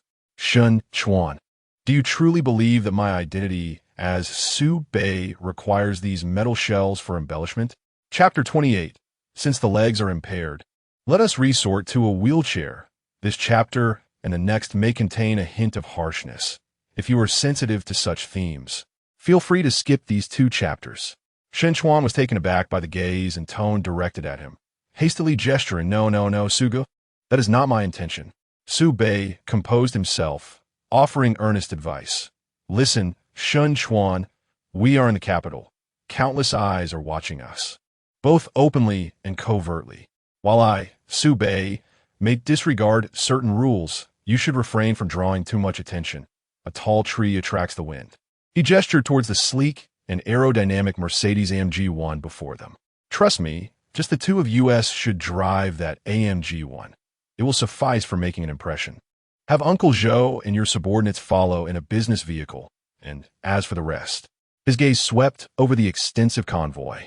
They should disperse promptly. The traffic in the capital is already a nightmare. We need not exacerbate it with this many cars. Understood? Absolutely. Shun Chuan responded with remarkable decisiveness, devoid of hesitation. As soon as the words left his lips, Su Bei proceeded directly towards the Mercedes-AMG 1. He deftly opened the car door, lowered himself into the passenger seat, and nodded towards Shun Chuan, who remained stationary. What are you dawdling for? I had a bit to drink at noon. Come over and drive. Only then did Shun Chuan snap to attention, a smile gracing his face as he jogged a couple of steps to slide into the driver's seat. With a thunderous roar emanating from the AMG 1's hybrid engine, derived from F1 technology, Shun Chuan sped off toward the Platinum Club. The Platinum Club, undoubtedly the premier establishment in the capital, its very name serving as an intangible passport of the highest caliber. The architecture is a masterpiece crafted by world-renowned designers, seamlessly blending the aesthetic of modern minimalism with the understated luxury of Eastern tradition. The road leading to the main entrance is paved with mirror-like black marble, flanked by elegantly attired, well-trained reception staff standing tall. This venue transcends mere consumption. It symbolizes identity and status. Those fortunate enough to cross the threshold of the Platinum Club are either wealthy or nobility, and certainly not of the ordinary sort. At this moment, the Mercedes-AMG 1 came to a steady halt at the entrance of the Platinum Club. The security personnel, upon recognizing the familiar vehicle, immediately identified it as the ride of their young master, Shun Chuan. A few of them, not daring to be negligent, hurriedly approached to take the keys and park the car for him. Just then, the doors of both the driver and passenger seats swung open almost simultaneously. Emerging from the driver's seat was Shun Chuan, while from the passenger side stepped a young man. Witnessing this scene, the leading security personnel abruptly halted, their faces reflecting unmistakable astonishment. Who is Shun Chuan?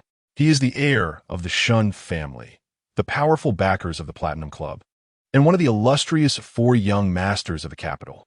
Yet here he was, personally driving and serving as a chauffeur for someone else? Had the passenger been a lady, their surprise might have been mitigated. However, what emerged was a young man of remarkable appearance and charisma. This situation prompted a flurry of speculation among several security personnel. Two likely thoughts flashed through their minds. First, that Master Shun had grown weary of his current companion and sought a change of taste.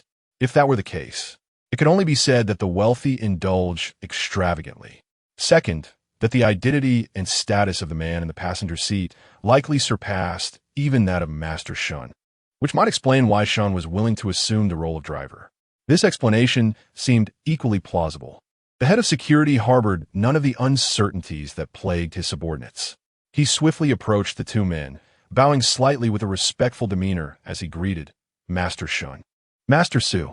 The other security personnel, being newcomers, did not recognize Su Bei. However, Captain Shun, having served for many years at the Platinum Club, was well acquainted with the true heir apparent.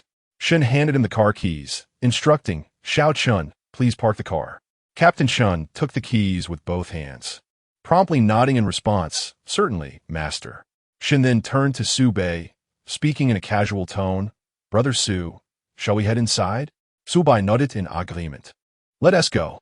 As the two figures vanished through the grand entrance, a curious security personnel could no longer contain his intrigue and leaned closer to Captain Shun, whispering, Captain, who was that next to the master just now?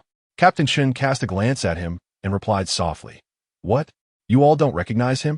The Su family from Jiangbei. Have you heard of them? The others nodded in acknowledgement. Of course, we've heard of them. Captain Shun continued, That gentleman is none other than Su Bei, the Jiangbei heir. Do you understand? One individual still wore a puzzled expression, muttering in confusion. How can a local heir command such respect from our master to the point of driving for him? Hearing this, Captain Chun's expression shifted slightly, and he shot a sharp glance at the speaker, warning sternly, Be careful with your words. Don't drag us into your folly. He is referred to as the Jiangbei heir precisely because of his low profile. Should he choose to make a grand entrance, the Jiangbei designation would be irrelevant. Upon hearing this, the others finally grasped the gravity of Su Bei's background, exchanging glances and falling silent, no longer daring to discuss the matter. As they entered the Platinum Club, the opulence of the interior surpassed that of the exterior. The arrival of Su Bei and Shun immediately drew the attention of most patrons, particularly the women. Shun was already well known for his wealth and connections, appealing in his own right as a figure many admired and sought to befriend. The presence of Su Bei, however, captivated the ladies even more intensely. Although they were unaware of his true identity, his striking features alone were enough to hold their gaze. Considering that he walked alongside Shun, it was evident that his status could not be trifled with. A slight smile graced Su Bei's lips, charming the onlookers to the point of distraction. Under Shun's guidance, Su Bei followed him down a corridor, just as a sensuously dressed woman with exquisite makeup approached them. As she approached Su Bei, her foot stumbled, and she inadvertently leaned towards him, nearly toppling over. This unexpected incident caused Shun Chuan's heart to race, his complexion shifting with concern, fearing that Su Bei might be injured. However, Su Bei reacted swiftly, extending a hand to steady her arm, helping her regain her balance. Shun Chuan, instantly infuriated, directed a sharp rebuke at the woman. Do you not watch where you are going? In such a wide path, how could you collide with someone? Su Bei gestured gently to Shun Chuan, signaling him to temper his ire, and then addressed the woman in a soothing tone. Are you all right? Once steady, the woman lifted her gaze, locking eyes with Su Bei, casting an unmistakable flirtatious glance. I'm fine, it's just that my legs suddenly gave way, and I lost my balance. I'm truly sorry.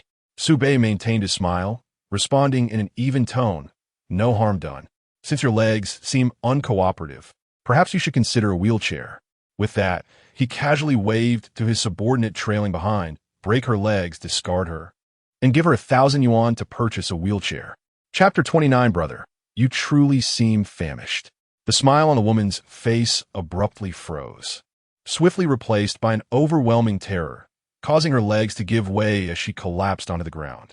Su Bei lowered his gaze upon her crumpled form with a gentle chuckle, remarking, "You see, your legs are indeed not functioning well." In truth, he had long discerned her little ruse.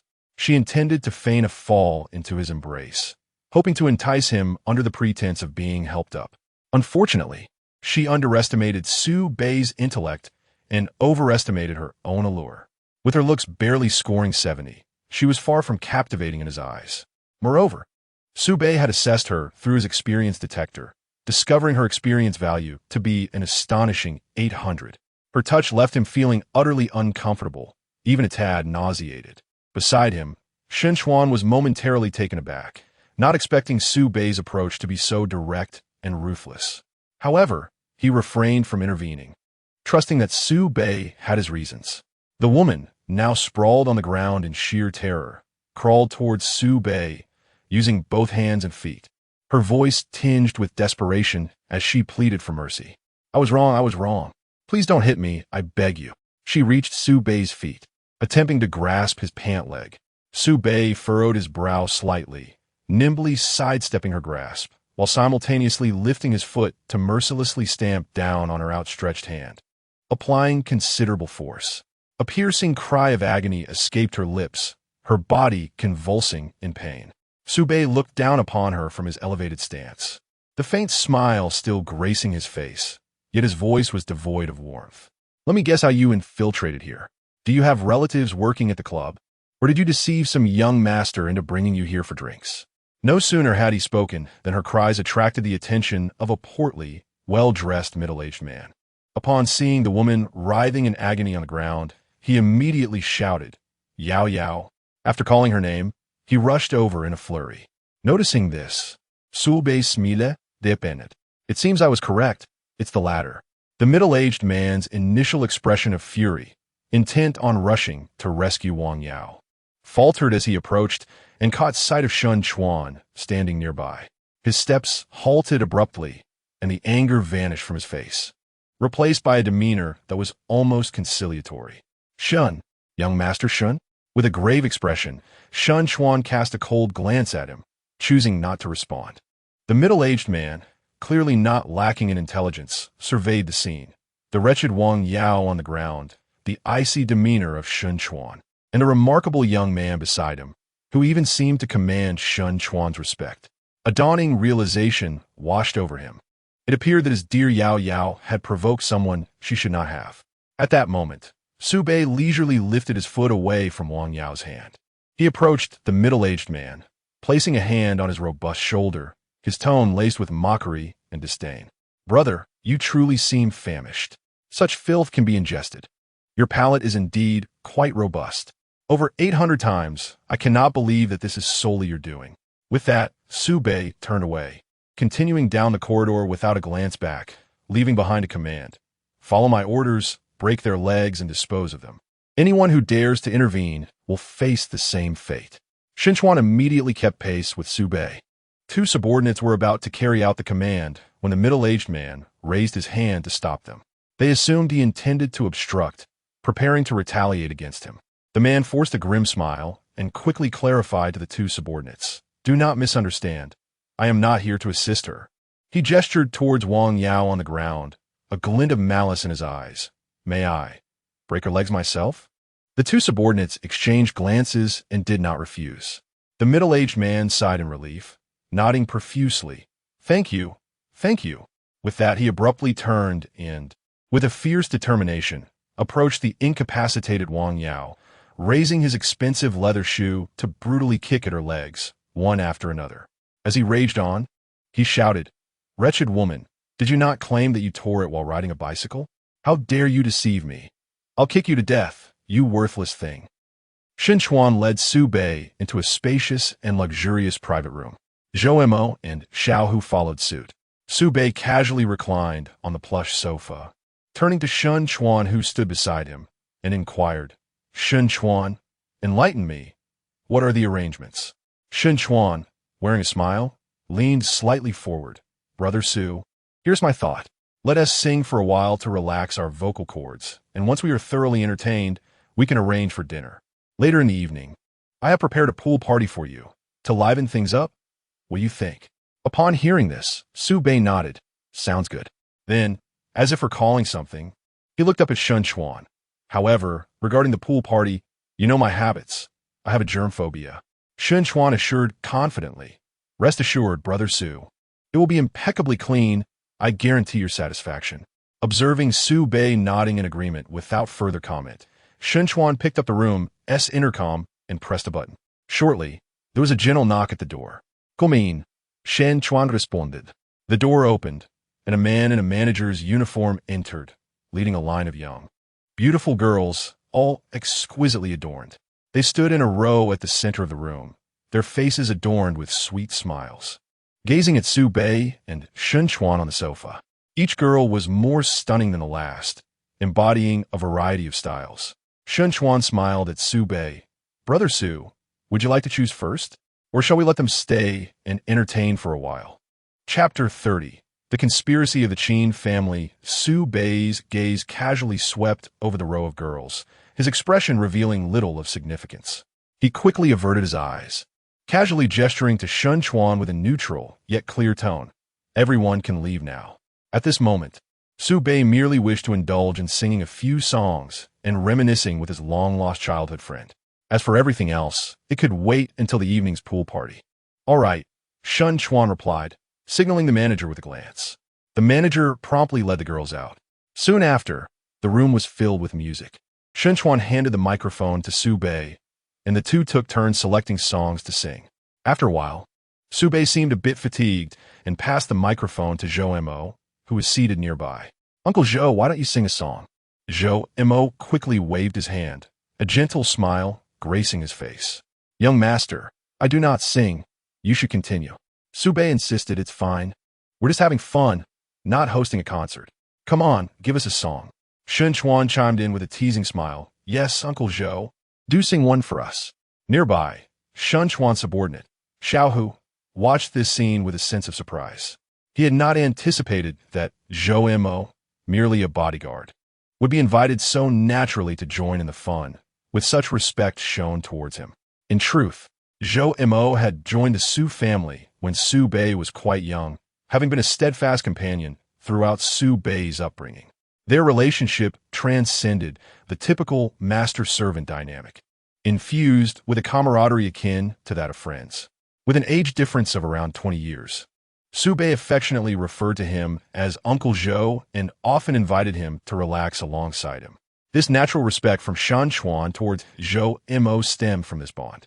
Unable to decline any further, Zhou Mo smiled and accepted the microphone, choosing a classic old song, his deep voice resonating throughout the room. Su Bei reclined on the sofa, indulging in the fruits on the table, as the atmosphere remained lively and relaxed. 20 minutes later, engrossed in their revelry, the heavy soundproof door of the room was suddenly pushed open with a gentle nudge. A man in a manager's uniform, visibly flustered, hurriedly entered. His gaze swiftly locked onto Shun Chuan as he approached him directly. At that moment, Shun Chuan was in the midst of a high note and, interrupted so abruptly, lost all enthusiasm. His brows knitted together, an unmistakable displeasure flickering across his face. Lowering the microphone, he regarded the newcomer with a mix of inquiry and reproach. However, the man was too preoccupied to offer explanations or apologies. Leaning into Shun Chuan's ear, he spoke in hushed, urgent tones, his expression grave and his words rapid. As the man conveyed his message, the displeasure on Shun Chuan's face dissipated, replaced by a growing seriousness. After a brief silence, Shun Chuan's demeanor shifted, his gaze darkening perceptibly. He instructed the man in a low voice. Understood. You go out and stabilize the situation. I will join you shortly. Yes, young master.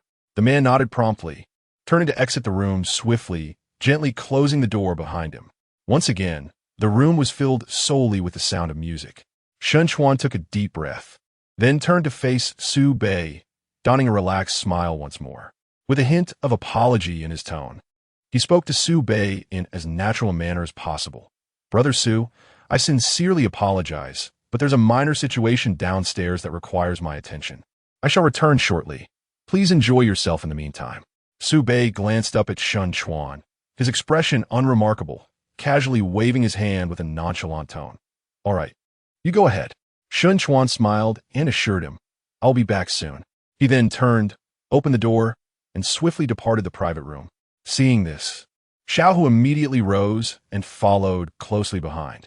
At the entrance of the Platinum Club, a young man clad in luxurious attire clutched half a bottle of red wine, vociferously proclaiming at the entrance, "Is this so-called premier club of the capital really serving counterfeit wine?"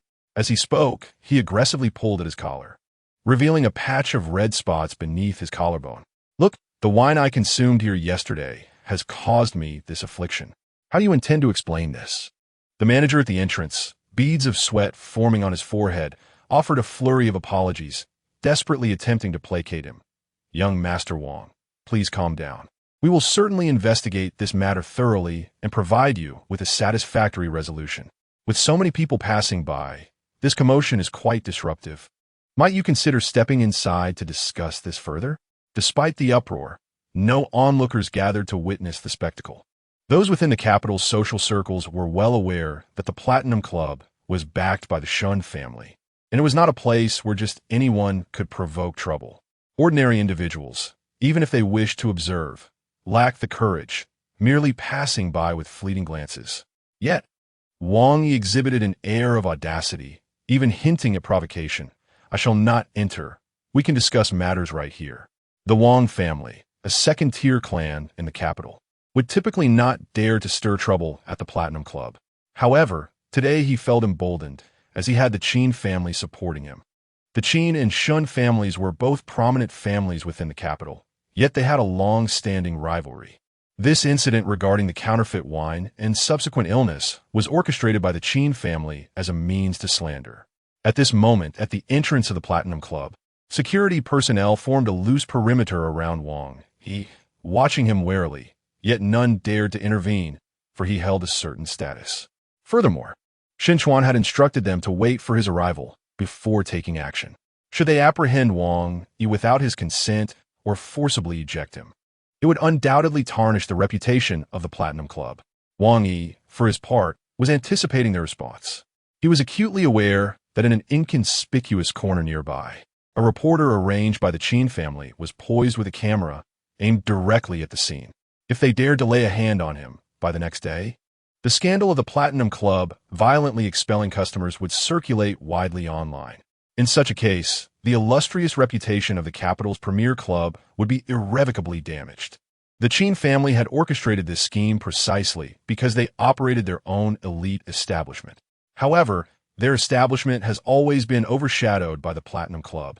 With a significantly lower influx of patrons, they intend to wield Wang Yi as a means to escalate the situation, tarnishing the reputation of the Platinum Club and facilitating the ascendance of their own venue. Furthermore, even if the Shun family attempts to mitigate the public discourse afterward, with the Qin family stirring the pot behind the scenes, the controversy is destined to intensify. At that moment, Shun Chuan emerged briskly with Xiaohu. His expression remained relatively calm, yet his gaze had grown increasingly somber. "What is happening?" Chapter 31. What a loud voice. It must have been honed from weeping at graves. Upon witnessing the appearance of Shun Chuan, Wang Yi felt a tremor of trepidation within, his once arrogant demeanor significantly diminished. The stature and status of Shun Chuan were realms beyond the reach of the Wang family. He swallowed hard, his body instinctively leaning slightly forward, almost betraying himself with a respectful address of young Master Shun. Yet in the next moment, he abruptly recalled his purpose for being there and the backing of the Qin family behind him. A sudden surge of feigned courage swiftly replaced his fear. Wang Yi straightened his back, reinstating his hardened facade. To mask his earlier lapse, he deliberately elevated his voice. "Young Master Shun, your timing is impeccable. Look closely. This is the wine purchased from your esteemed Boyu Club yesterday." He vigorously shook the half bottle of red wine in front of Shin Chuan. "After consuming it, I found myself covered in red spots. I truly did not expect that your premier establishment in the capital would sell counterfeit wine." Shin Chuan's gaze calmly traversed the bottle, then settled on Wang Yi's open collar and the unsightly red spots, a barely perceptible smirk gracing his lips. His tone was flat yet laced with a sharp edge. "Oh, young Master Wang is quite frugal, having brought home the unfinished wine from our Boyu Club." Shen Chuan's words dripped with barely concealed sarcasm. The clientele of Bo Yu Club consisted of the elite from the capital and the entire Dragon Country, who would resort to packing unfinished wine to take home. Despite his polite demeanor toward Su Bei, presenting himself as a sunny and affable young man, Shen Chuan was no fool.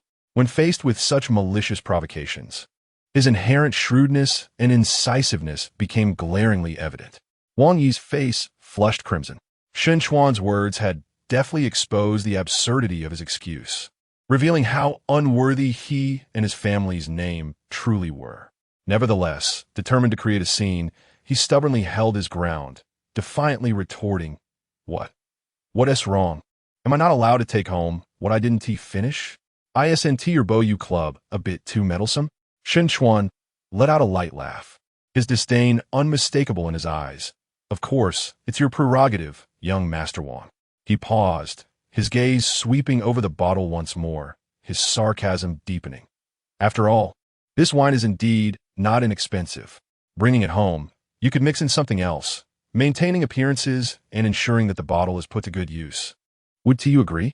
This remark struck a painful chord. Wang Yi felt his face burn with humiliation, a surge of anger threatening to overwhelm him. Yet the remnants of his rationality quelled the flames. In the presence of Shen Chuan, he lacked even the right to be angry. Wang Yi could only awkwardly avert his gaze, clinging tenaciously to his initial accusation. "Stop diverting the topic. The wine was purchased from your establishment. You must provide me with an explanation for selling counterfeit wine." Shen Chuan furrowed his brow, eager to resolve this troublesome situation swiftly. Creating a disturbance at the entrance not only disrupts the access of other patrons, but also poses a significant threat to the reputation of the establishment. Suppressing his growing impatience, he endeavored to maintain a courteous demeanor. "Young Master Wang, I have no objection to discussing matters. However, shouting here only affects other guests and does not resolve the issue at hand. Let us step inside to converse, and I assure you, I will provide a satisfactory resolution." "Step inside?" Wang Yi exclaimed dramatically, deliberately taking a step back. "Who knows what you are plotting? Are you attempting to confine me, bribe me, or threaten me?" "Shen Chuan, let me be clear, I am not swayed by such tactics. I will voice my concerns here for all to judge. Your esteemed establishment exploits its size to intimidate patrons, selling counterfeit liquor and now seeking to silence me behind closed doors."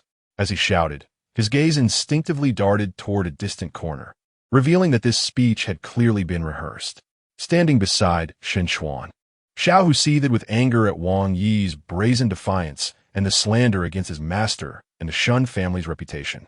His fists clenched tightly. He was poised to strike Wang Yi's loathsome face. Shen Chuan reacted swiftly, restraining Xiao, whose arm the moment he moved, casting a stern warning glance his way. Shen Chuan understood that Wang Yi's audacity to create such a ruckus at the club must be backed by someone influential. Considering the Qin family's treacherous nature and the long-standing animosity between the Shen and Qin families, he was nearly certain that the Qin family orchestrated this scene, likely setting up observers nearby. If Xiao were to act out, it would serve the adversary's agenda perfectly. Suppressing his ire, Shen Chuan maintained his politeness, attempting to negotiate. "Young Master Wang, your obstinacy serves no purpose. It is in our best interest to discuss a solution inside. Persisting here will not alleviate your affliction, will it?" His words carried the weight of dwindling patience and a subtle warning. However, Wang Yi interpreted Shen Chuan's restraint as weakness. His intent was to escalate the situation, compelling Shen Chuan to act against him. The more polite Shen Chuan became, the louder Wang Yi's outcries grew.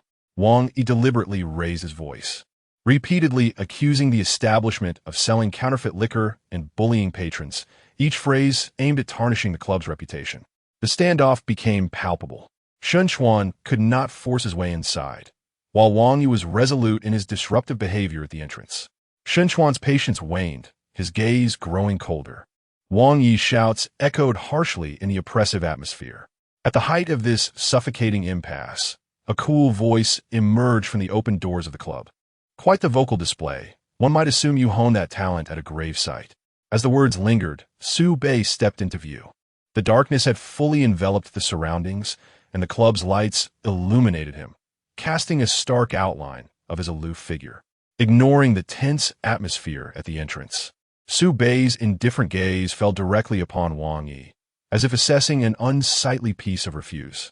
He then frowned slightly, waving his hand before his nose in a dismissive manner, his tone laced with disdain. I have hardly been away from the capital for long, yet it feels as though the very air has become tainted. A faint yet discernible odor of decaying refuse seemed to linger in the air. Upon hearing this, Wang Yi felt as if he might explode with indignation. Just as he was about to erupt, Shun Chuan swiftly adjusted his expression, a subtle hint of respect in his tone as he spoke first. Brother Su, what brings you out here? Chapter 32, Noisy. Su Bei turned his gaze towards Shun Chuan, a faint smile gracing his lips as he remarked, I noticed you were gone for quite some time, so I thought I'd come and see what was amiss. Then, as if a sudden thought had crossed his mind, his gaze drifted back to Wang Yi, and with a casual tone, he inquired, by the way, Shun Chuan, I recall that the Platinum Club does not permit pets, correct? Shun Chuan immediately nodded in agreement, responding, indeed, Su Ge. Su Bei's eyes, laden with evident disdain, fixed upon Wang Yi as he coldly uttered that unrestrained, barking stray dog at the entrance. Shouldn't it be removed? It's quite bothersome. Wang Yi was thoroughly incensed by Su Bei's relentless, venomous sarcasm and utter disregard. Though he feared Shun Chuan, this sudden apparition seemed insignificant. Daring to regard him with such a condescending, disdainful gaze, and to insult him with such malice.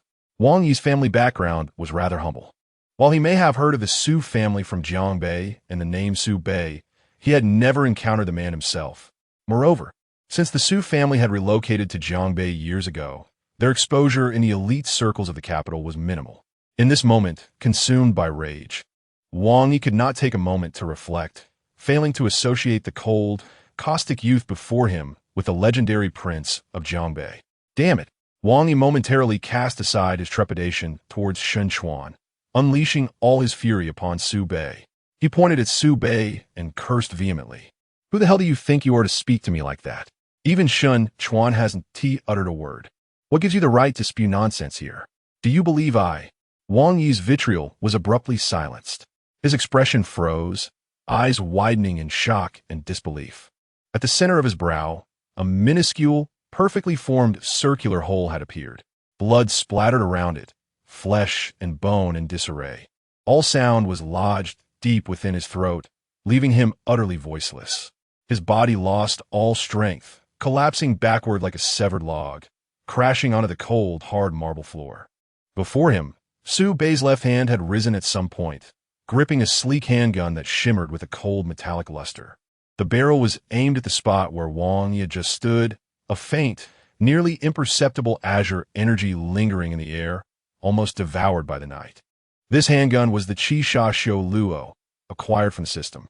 The weapon boasted immense power, firing silently, and upon striking its target, the bullet would instantly dissipate into pure energy, leaving no trace behind. Su Bei's expression remained utterly impassive, his gaze calm as he impatiently declared, noisy. His act of firing was casual, as if brushing away a fallen leaf, and that indifference exuded a chilling aura. For him, taking a life was nothing more than an ordinary affair. He scarcely cast a glance at the lifeless body of Wang Yi, his left arm moving with an almost effortless grace towards an inconspicuous corner to the left, the muzzle of his firearm subtly adjusting. Without hesitation, he squeezed the trigger.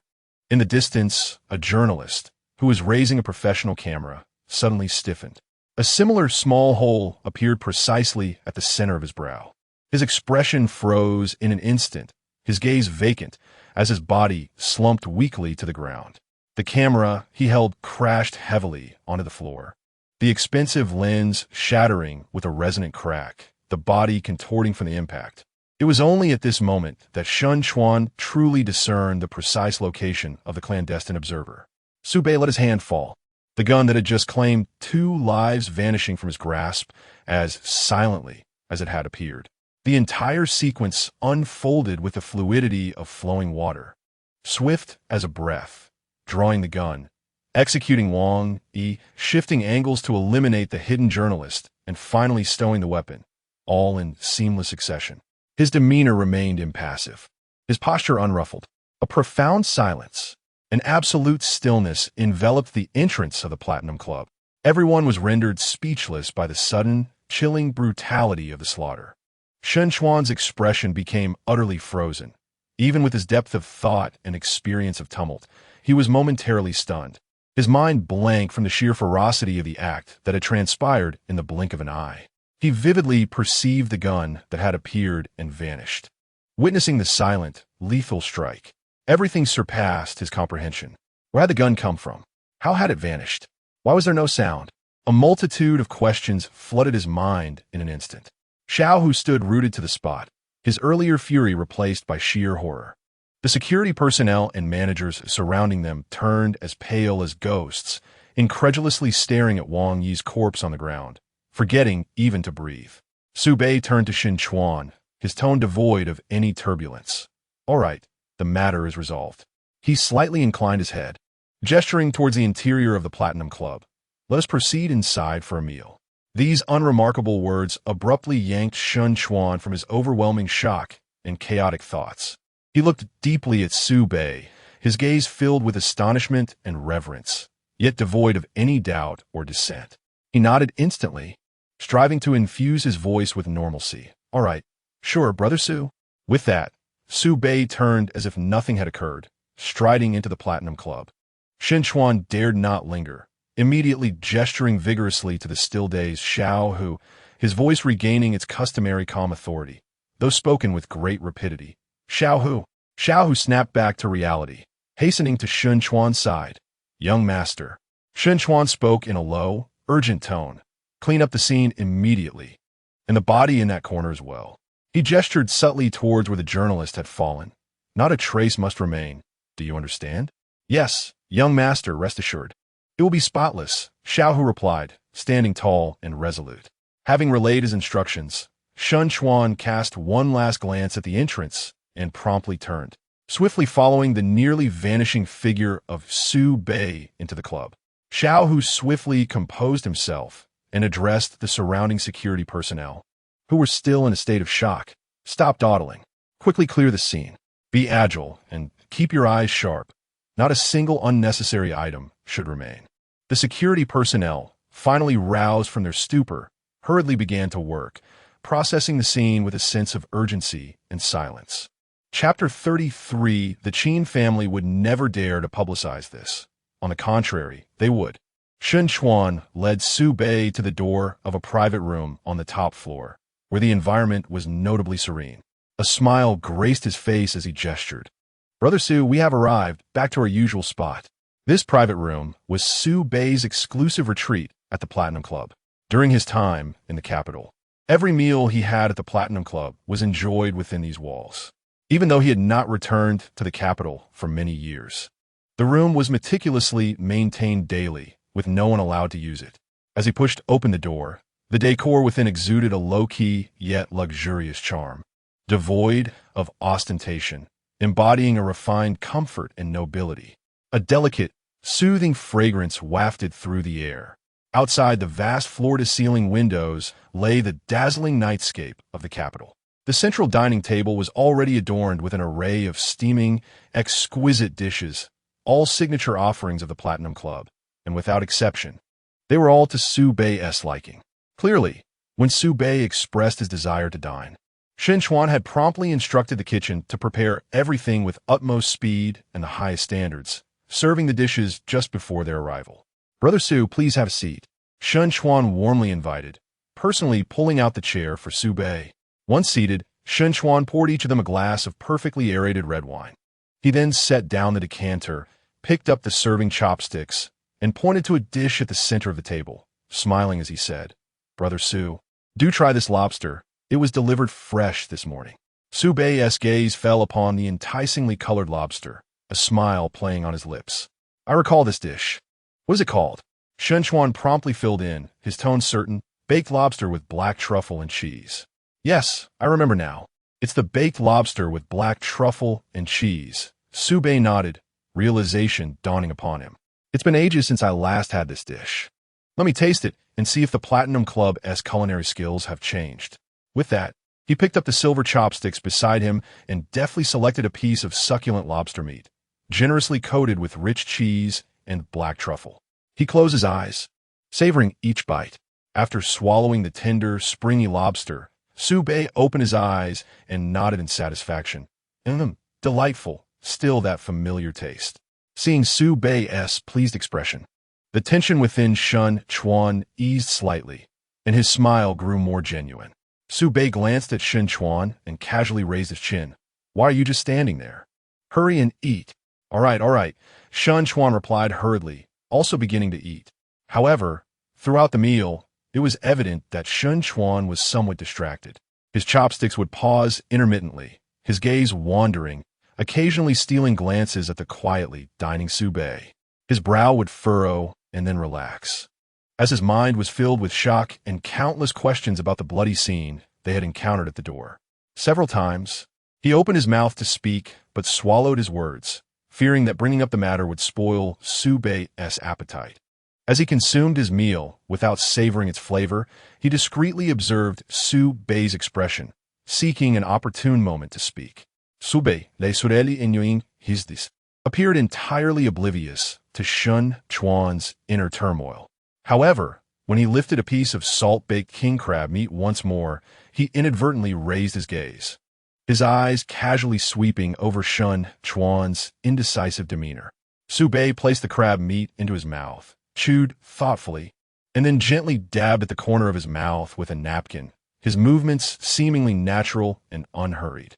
Instead of immediately turning his attention to Shun Chuan, he picked up a small bowl of Buddha jumps over the wall in front of him, scooped a spoonful with a porcelain ladle, and in a calm tone, inquired, "Who is behind tonight's incident?" Shun Chuan's hand, which had been poised to pick up food, faltered before he promptly set down his chopsticks, subconsciously straightening his posture. Su Bei's initiative to ask alleviated his anxiety. He was well aware that Su Bei had already discerned his thoughts. Clearing his throat, he adopted a serious expression, "Su Ge. I believe it was the Qin family." His tone was resolute. The Shun and Qin families have been at odds for years, harboring deep-seated grievances. The Qin family orchestrated today's farce merely to tarnish the reputation of our Bo-Yu society and undermine the Shun family's enterprises, paving the way for their Jinxiang to ascend and replace us as the premier establishment in the capital. Listening quietly, Su Bei stirred the soup in his bowl absent-mindedly with his spoon. He tilted his head slightly, pondering for a moment. Subsequently, he withdrew his gaze, his tone tinged with a hint of confirmation. The Qin family? Oh, I recall now. It must be the family of Qin He. Yes, precisely, it's the Qin He family, Shun Chuan hurriedly affirmed. Su Bei lifted his wine glass, gently swirling the deep crimson liquid within. His tone remained unwavering. Very well. You need not concern yourself with this matter. Consider it as if nothing occurred tonight. Shun Chuan was taken aback by his words, a trace of worry crossing his face. But Su Ge, Wang Yi, and that reporter, they are, after all, agents sent by the Qin family. They perished at the entrance of the Bo-Yu society. The Qin family is unlikely to let this slide.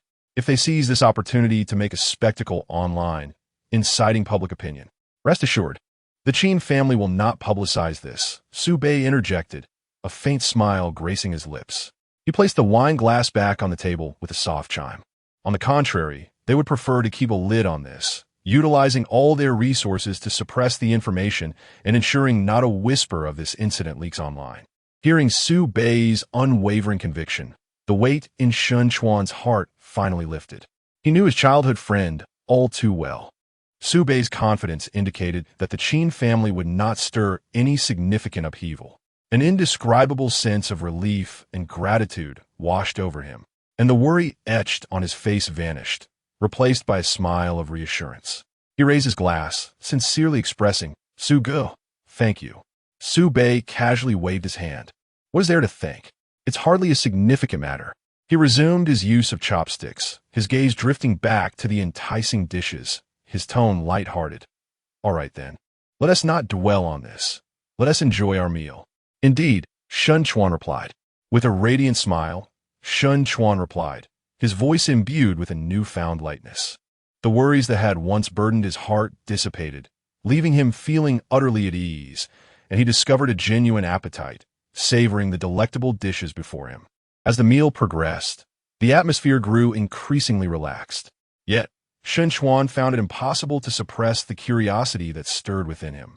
He set down his chopsticks, lifted his wine glass, and took a sip, using the action to mask the tumult of emotions within.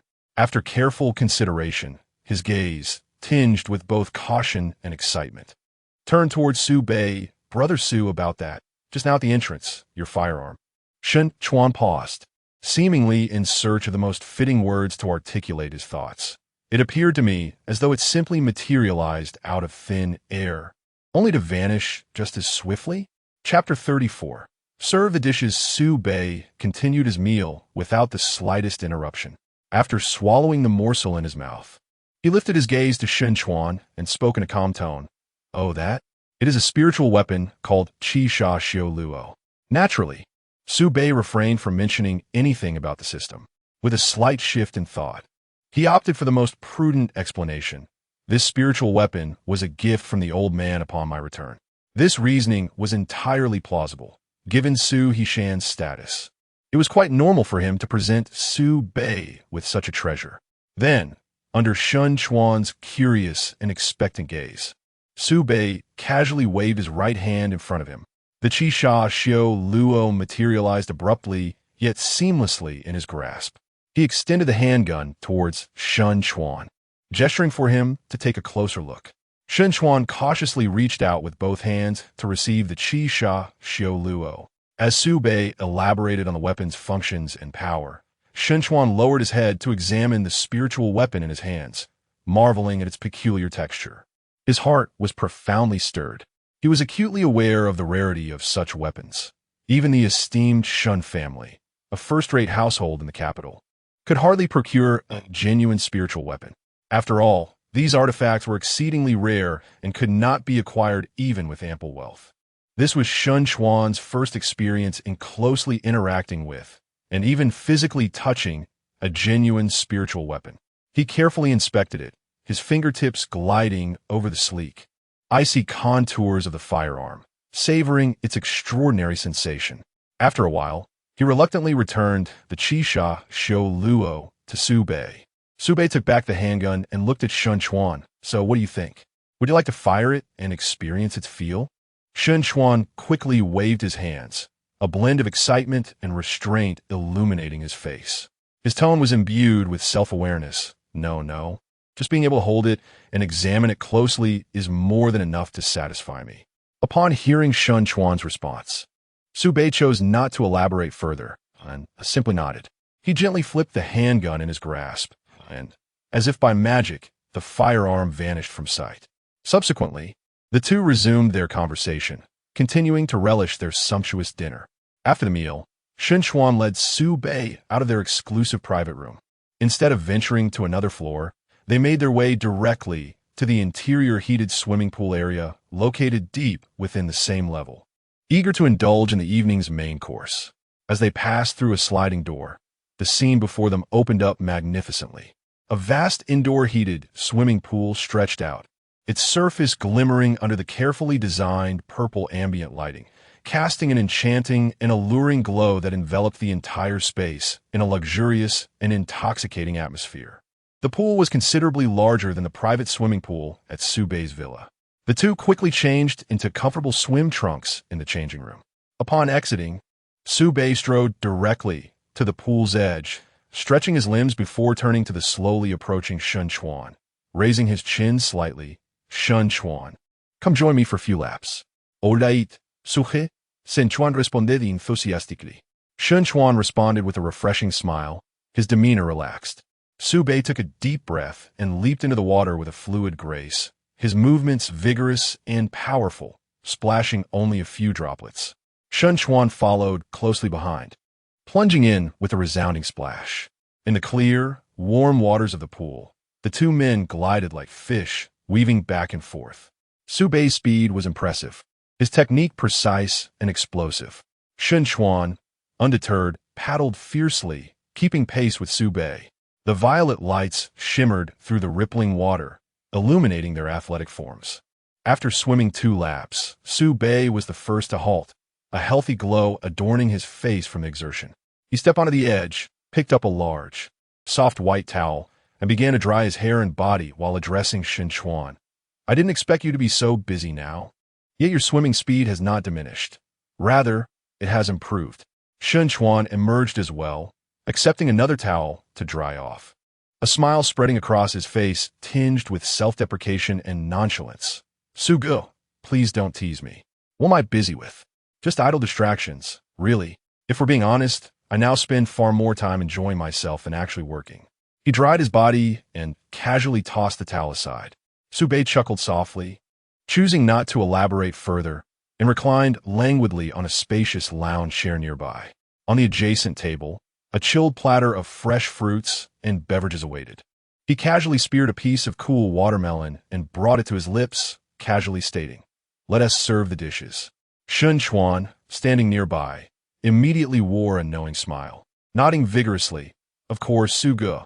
He then picked up the phone resting on the armrest of the chair, unlocked the screen, and sent a brief voice message. "Everyone, come out." No sooner had the notification of the successful message been received than the door from the direction of the women's changing room gently swung open. Following this, a line of young girls clad in various exquisite and alluring swimsuits emerged in succession. These swimsuits were not professional competition styles, but rather revealing bikinis. They walked gracefully to the edge of the pool, lining up neatly in front of Su Bei's lounge chair. There were a total of 12 girls. Each of these young women possessed an enviable physique, clearly handpicked for their attractiveness. Their heights hovered around 165 meters, with well-proportioned frames and delicate figures. The swimsuits accentuated their curves, enhancing the fullness where it was appropriate, while their slender waists and long legs maintained an almost perfect ratio. Their fair and smooth skin seemed to radiate a soft glow under the violet ambience, appearing almost ethereal. Each girl bore no makeup, showcasing their natural beauty, exuding a unique purity and vitality of youth. Their features were exquisitely crafted, with skin that blushed with a natural rosy hue, epitomizing unadulterated beauty. Moreover, they were all aged between 18 and 20, in the prime of their youthful exuberance. While their beauty may not quite rival that of Luo Yinshu or Su Yitong, the gap was undoubtedly narrowing. Each of these girls, when singled out, possesses the ability to capture attention amidst the crowd. Most importantly, their beauty is not characterized by the uniformity often seen in internet celebrities, but rather, each possesses her own unique charm. Some exude a pure and endearing innocence. Others radiate vibrant allure. Some embody the gentle warmth of the girl next door, while others hint at a budding femininity. Their diverse temperaments and distinct styles converge in a singular, shared trait, an exquisite visual delight. Chapter 35. So, where did your 86 come from? Upon witnessing the emergence of this vibrant assembly of youth, Su Bei, who had been languidly reclining on a chaise longue, straightened slightly. His discerning gaze slowly swept from left to right across each girl. Shen Chuan addressed the girls, instructing, "Address him as young Master Su." The 12 young women moved in perfect unison, bowing deeply towards Su Bei. This gesture accentuated their graceful figures, elegantly encased in refreshing swimwear. Their full bosoms quivered subtly beneath the delicate fabric with each movement. With Su Bei's keen perception and experience, he could assess that the majority of these girls possessed natural physiques, with little likelihood of surgical enhancements. "Greetings, young Master Su." A melodious chorus rang out in unison. Shen Chuan, satisfied, turned back with a smile that hinted at a sense of pride. Glancing at Su Bei, "What do you think, Su Ge? Are you pleased with the quality of this selection?" Su Bei's gaze remained fixed on the girls as he nodded gently, his tone nonchalant, not bad. He then turned to Shen Chuan, his expression shifting to one of serious inquiry. "Where did you find them? They were not coerced, were they?" Shen Chuan immediately adopted a serious demeanor, assuring him, "Rest assured, Su Ge, they all came willingly. These are university students from the capital's university town, and at their respective institutions, they're all at least the campus belles, with several being the crown jewels." He paused briefly to elaborate. The capital boasts a multitude of universities, thus naturally abundant resources of beauty. It is quite common for students to work part-time to support their studies. I consider it an honorable endeavor. We merely provide them with generously rewarding platform. They volunteered to apply, and only those who passed our selection process were invited. The platform Shun Chuan referred to had been established by the Shun family long ago. It functioned as a specialized intermediary, continually scouting for various styles to cater to diverse demands. The search was not limited to the university town. High-quality candidates from society could also apply voluntarily. After all, clients with demands as high as Su Bei's were exceedingly rare, and not everyone possessed the qualifications to make such requests. After absorbing Shun Chuan's explanation, Su Bei's eyes returned to the row of girls, as long as they came of their own accord. Yet, as his seemingly calm gaze passed over each individual, a barely perceptible glimmer of blue light flickered deep within his eyes. A slight smile graced his lips, tinged with understanding and amusement. Then, Su Bei turned to Shun Chuan, casually posing a pivotal question. However, are you certain they are entirely unblemished? This inquiry caused Shun Chuan's smile to falter slightly, a flicker of hesitation crossing his eyes. To meet Su Bei's standards, he had indeed exerted considerable effort, ultimately settling on the relatively innocent environment of the university town.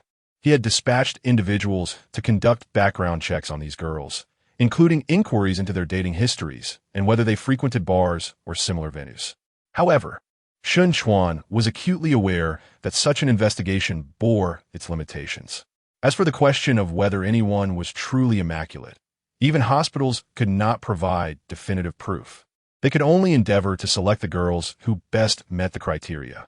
Observing the unmistakable hesitance and anxiety etched across Shun Chuan's face, Su Bei understood the predicament. He recognized that Shun Chuan had exerted his utmost effort and comprehended the challenges involved, thus refraining from imposing further burdens on his childhood friend. Su Bei's gaze returned to the 12 girls, and he spoke. I trust that prior to your arrival, those responsible for your arrangements have clearly conveyed my requirements and standards to you. Naturally, some of these standards are exceedingly difficult to verify through external investigation. Consequently, certain individuals among you may have succumbed to a sense of false hope, believing they could evade scrutiny. Pausing momentarily, Su Bei assessed the expressions of the gathered girls. He continued, I am a compassionate individual, willing to extend an opportunity to each of you. Therefore, if you are not of pure status, please step forward. As his words hung in the air, an eerie silence enveloped the poolside. Beneath the violet lighting, the girls exhibited a myriad of expressions. Some held their gazes steady, slightly raising their chins, while others instinctively averted their eyes from Su Bei. A few maintained an outward calm, though the slight tightening of their lips betrayed their internal tension. Yet, regardless of their expressions, none dared to take a step forward. Observing the scene of inaction, Su Bei shook his head in resignation and let out a sigh. I have already afforded you an opportunity. His tone took on a hint of frost. Thus, for those who have not met the standards yet still refuse to take the initiative to step forward, I must impose a small punishment. Leaning slightly forward, Su Bei scanned the girls from left to right, scrutinizing each one. Let me see who among you is deceiving. His gaze moved slowly, carrying an invisible weight. When it landed on the third girl from the left, he paused. At that moment, the data from the experience detector clearly manifested in Su Bei's vision. Experience value, T86. He beckoned gently toward this girl. Her name was Li Qin, adorned in a delicate light blue swimsuit that exuded a subtle allure. Upon being unexpectedly singled out by Su Bei, her body stiffened visibly, the color draining from her face. Her eyes filled with panic and confusion, leaving her frozen in place. Shun Chuan, observing anxiously from the side, frowned and softly urged Li Qin. What are you dawdling for? Su Xiao has called for you. Move quickly. Startled by Shun Chuan's admonition, Li Qin seemed to awaken from a dream. Her heart racing with fear and trepidation as she lowered her head and slowly approached Su Bei's lounge chair, each step painfully deliberate. She halted about a meter in front of Su Bei, her head bowed low, her voice trembling. Su Sao, greetings. Su Bei regarded her demeanor and chuckled softly. That you can address me as Su Xiao brings me great delight. He paused momentarily, his voice suddenly turning icy. However, your refusal to admit to the lie displeases Su. Li Qin abruptly lifted her head, her face a canvas of confusion, her voice trembling with fear. Ah? Su? What does that mean? Su Bei fixed his gaze upon Li Qin's flustered eyes, speaking in a calm tone. Do enlighten me. How many boyfriends have you had? Li Qin hastily shook her head. No, Su. I have never had a boyfriend. Su Bei narrowed his eyes slightly. Oh? Then where did this 86 come from? Chapter 36. What you call punishment, I call reward. Li Qin's heart quivered, her voice feigning calmness. What is 86? Young Master Su, I do not comprehend your meaning. Although Li Qin outwardly pretended to be oblivious to the significance of a number, internally, she had already grasped its implications. A sense of perplexity washed over her. Could there truly have been so many occurrences? Why did I not have such vivid recollections? Li Qin was convinced that Su Bei was attempting to deceive her. If she herself could not recall 86, how could Su Bei be so acutely aware? Thus, she maintained her facade of ignorance. Su Bei's tone grew increasingly frigid. If you do not speak now, you may find yourself without a chance to respond. Even Shen Chuan could no longer bear to watch. He understood that Su Bei's words were not mere jest, but a final ultimatum. He admonished the girl sharply. Speak quickly. Do you truly wish to remain here forever? This blatant threat shattered Li Qin's psychological defenses. Though unfamiliar with Su Bei, she was well aware of Shen Chuan's status. As one of the 4 esteemed young masters of the capital, Shen Chuan's words indicated that she might genuinely face peril here. Consequently, Li Qin fell to her knees, pleading, I have never had a boyfriend. Perhaps these incidents were orchestrated by my close friends. I speak the truth, young Master Su, young Master Shen. Please do not take my life. Upon hearing this, Su Bei was taken aback. This response was unexpected. Even Shen Chuan displayed a look of astonishment. Su Bei leaned slightly forward. Elaborate further. What do you mean by friends? Shen Chuan too cast a curious glance at Li Qin, feeling the weight of their gazes. Li Qin shivered, hesitating for a moment before speaking, her voice trembling. Actually, they aren't exactly friends, just a few. Close acquaintances. There are 4 of us. We have known each other for quite some time and have always maintained a good relationship. We always go out together. However, outings can be quite costly, and my family cannot afford it, so they cover my expenses. In return, I would help them out during our outings. Upon hearing this, Su Bei furrowed his brow and pressed for clarification. Wait, are the 4 of you 2 males and 2 females, or? Li Qin's head drooped lower, nearly burying itself in her chest, her voice barely audible as she murmured, Just me as the only girl. This revelation left Su Bei astounded. This was hardly friendship. It was clearly something else entirely. His gaze towards Li Qin turned icy, laced with unabashed disdain. So, you are still lying. I had promised a small punishment. The coldness in Su Bei's voice returned, tinged with a hint of mockery. Tell me, what should I do to punish you? Tears streaming down her face, Li Qin prostrated herself in desperation. Young Master Su, I was wrong. Please grant me another chance. Su Bei let out a cold laugh. A chance? I have given you an opportunity, yet you failed to seize it. Enough of this superfluous chatter.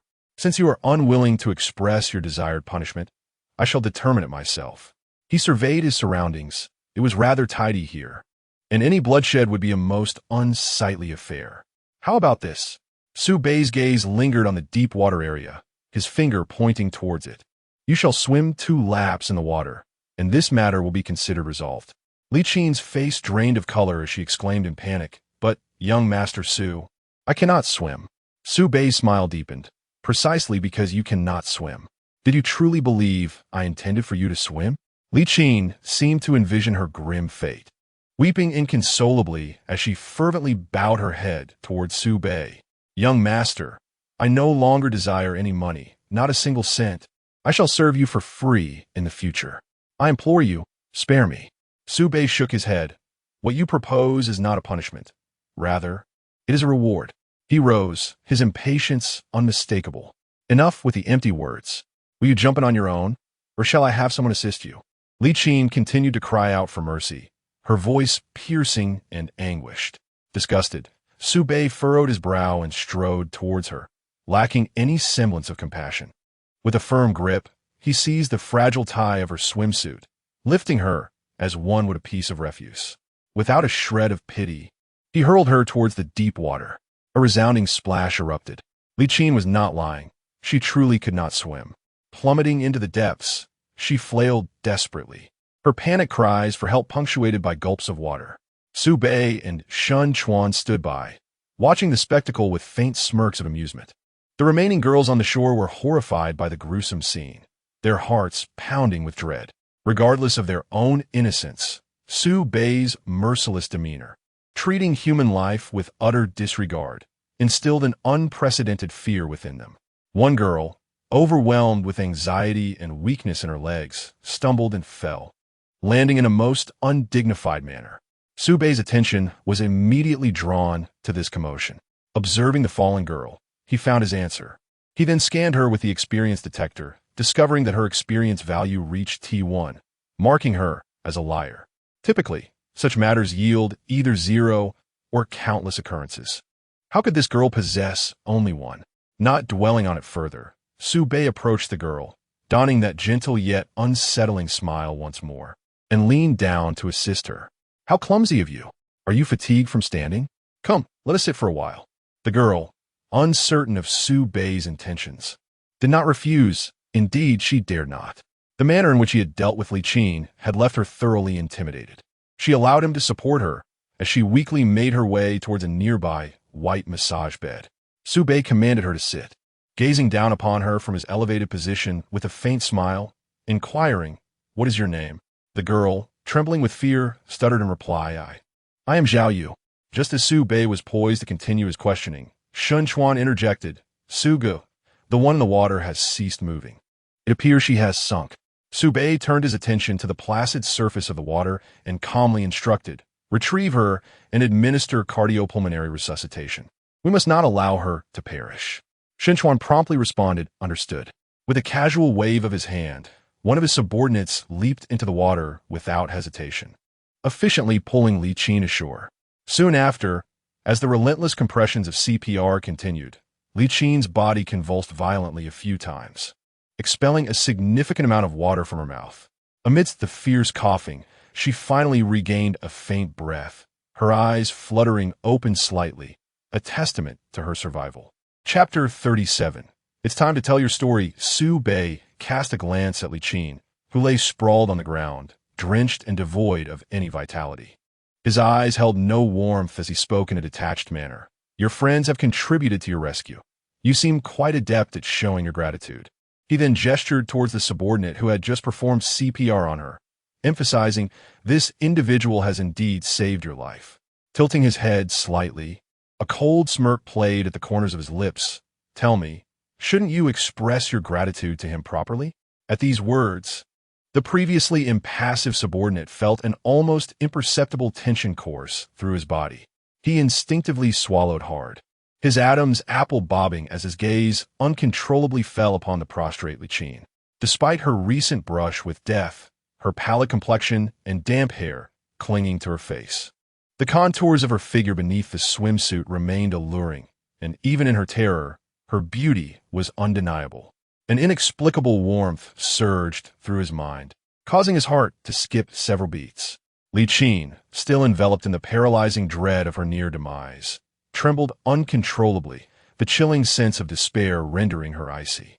This sensation was one she would never forget, nor would she ever wish to endure again. Hearing Su Bei's words, her unfocused gaze struggled to concentrate on the subordinate who had just revived her. She comprehended that Su Bei's statement was not a query, but a command, a lifeline offered by him, yet simultaneously a form of punishment and humiliation. There was no room for choice. Taking a deep breath, she suppressed the lump in her throat and her body's instinctive resistance, mustering every ounce of strength to make her voice sound less fractured. "All right, Su Shao." Her voice was soft, laced with the frailty of survival and the numbness of resignation. Su Bei was unfazed by her response. He nodded in satisfaction, his gaze shifting to the subordinate as he calmly instructed, "Take her away. Find a place where she can repay you properly."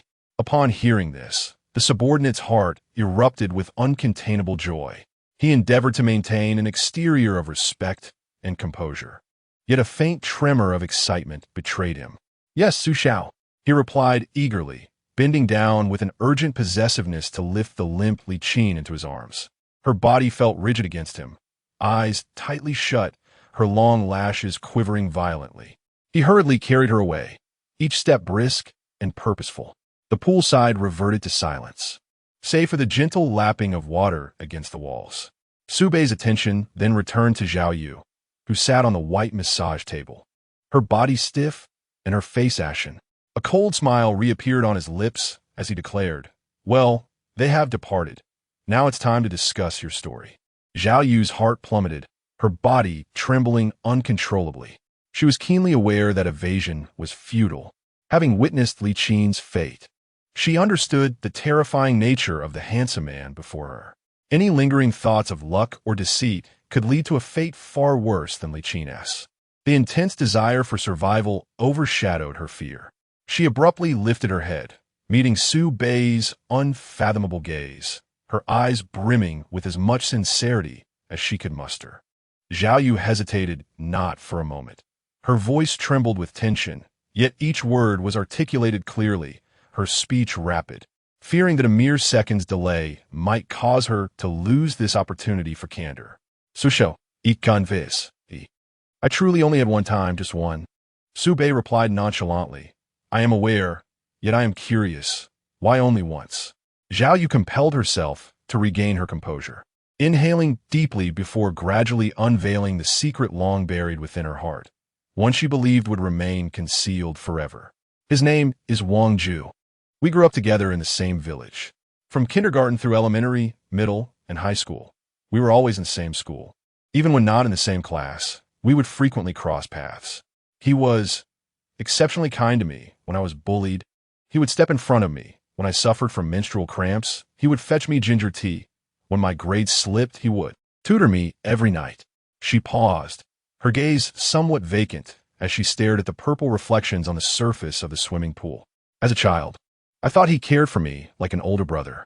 Gradually, as I matured, I began to understand that it was not the affection of a brother for a sister, but rather the kind of affection a boy has for a girl.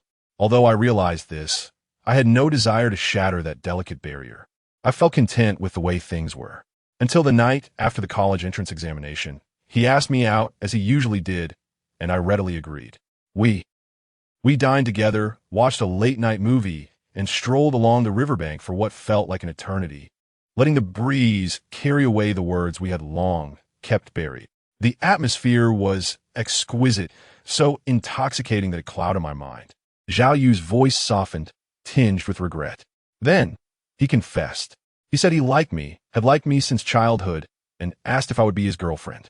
As I gazed into his eyes, the world around us fell silent, the wind gentle. In a moment of heated impulse, I nodded. She closed her eyes, as if trying to recapture that fleeting moment of exhilaration. Then, we went to a hotel. The next morning, as I awoke beside the sleeping figure of him, gazing out at the dreary little county town we had grown up in, I felt regret wash over me. I had awakened to reality. Clarity dawned upon me. Her tone grew urgent, infused with an anxiety to dissociate herself from the situation. The college entrance examination was over. I could leave this dilapidated county behind. I was destined for a grander city for my studies, where I would encounter more exceptional individuals. How could I possibly bind myself to a mere boy from this small town, a recent high school graduate? That night was merely a result of an exquisite atmosphere, an impulsive decision, a side effect of the pressure release following the exams. It was certainly not love that stemmed from deep contemplation. Thus, when he awoke, I told him I wanted to break up. I confessed that I had yet to settle my thoughts. My impulsiveness from the previous night lingered. I expressed my desire to devote my 4 years of university solely to my studies, eschewing romantic entanglements. I also mentioned Zhao Yu's voice carried a hint of insincerity, which she herself was oblivious to. I suggested that we could continue to be the best of friends, and that perhaps, after my graduation, I might reconsider should he still hold feelings for me by then. Upon hearing my words, he remained silent, gazing at me with an unfamiliar expression. He then donned his clothes and turned to leave. From that moment onward, I never saw him again. I sought him at his home, but his parents informed me that he had gone to work, and they knew not where. He erased all means of contacting him, vanishing completely from my world. Zhao Yu's voice now carried a genuine tone of grievance and trepidation. At that time, I too was deeply saddened and heartbroken. I feared that upon entering university, I might never encounter anyone who treated me with the same kindness he had. She inhaled deeply, shifting her tone to one more pragmatic and self-serving. In university, indeed, many sought my attention. However, among those who pursued me, some hailed from affluent backgrounds. Yet very few were genuinely wealthy or well-connected. Most were either pretenders or ordinary students.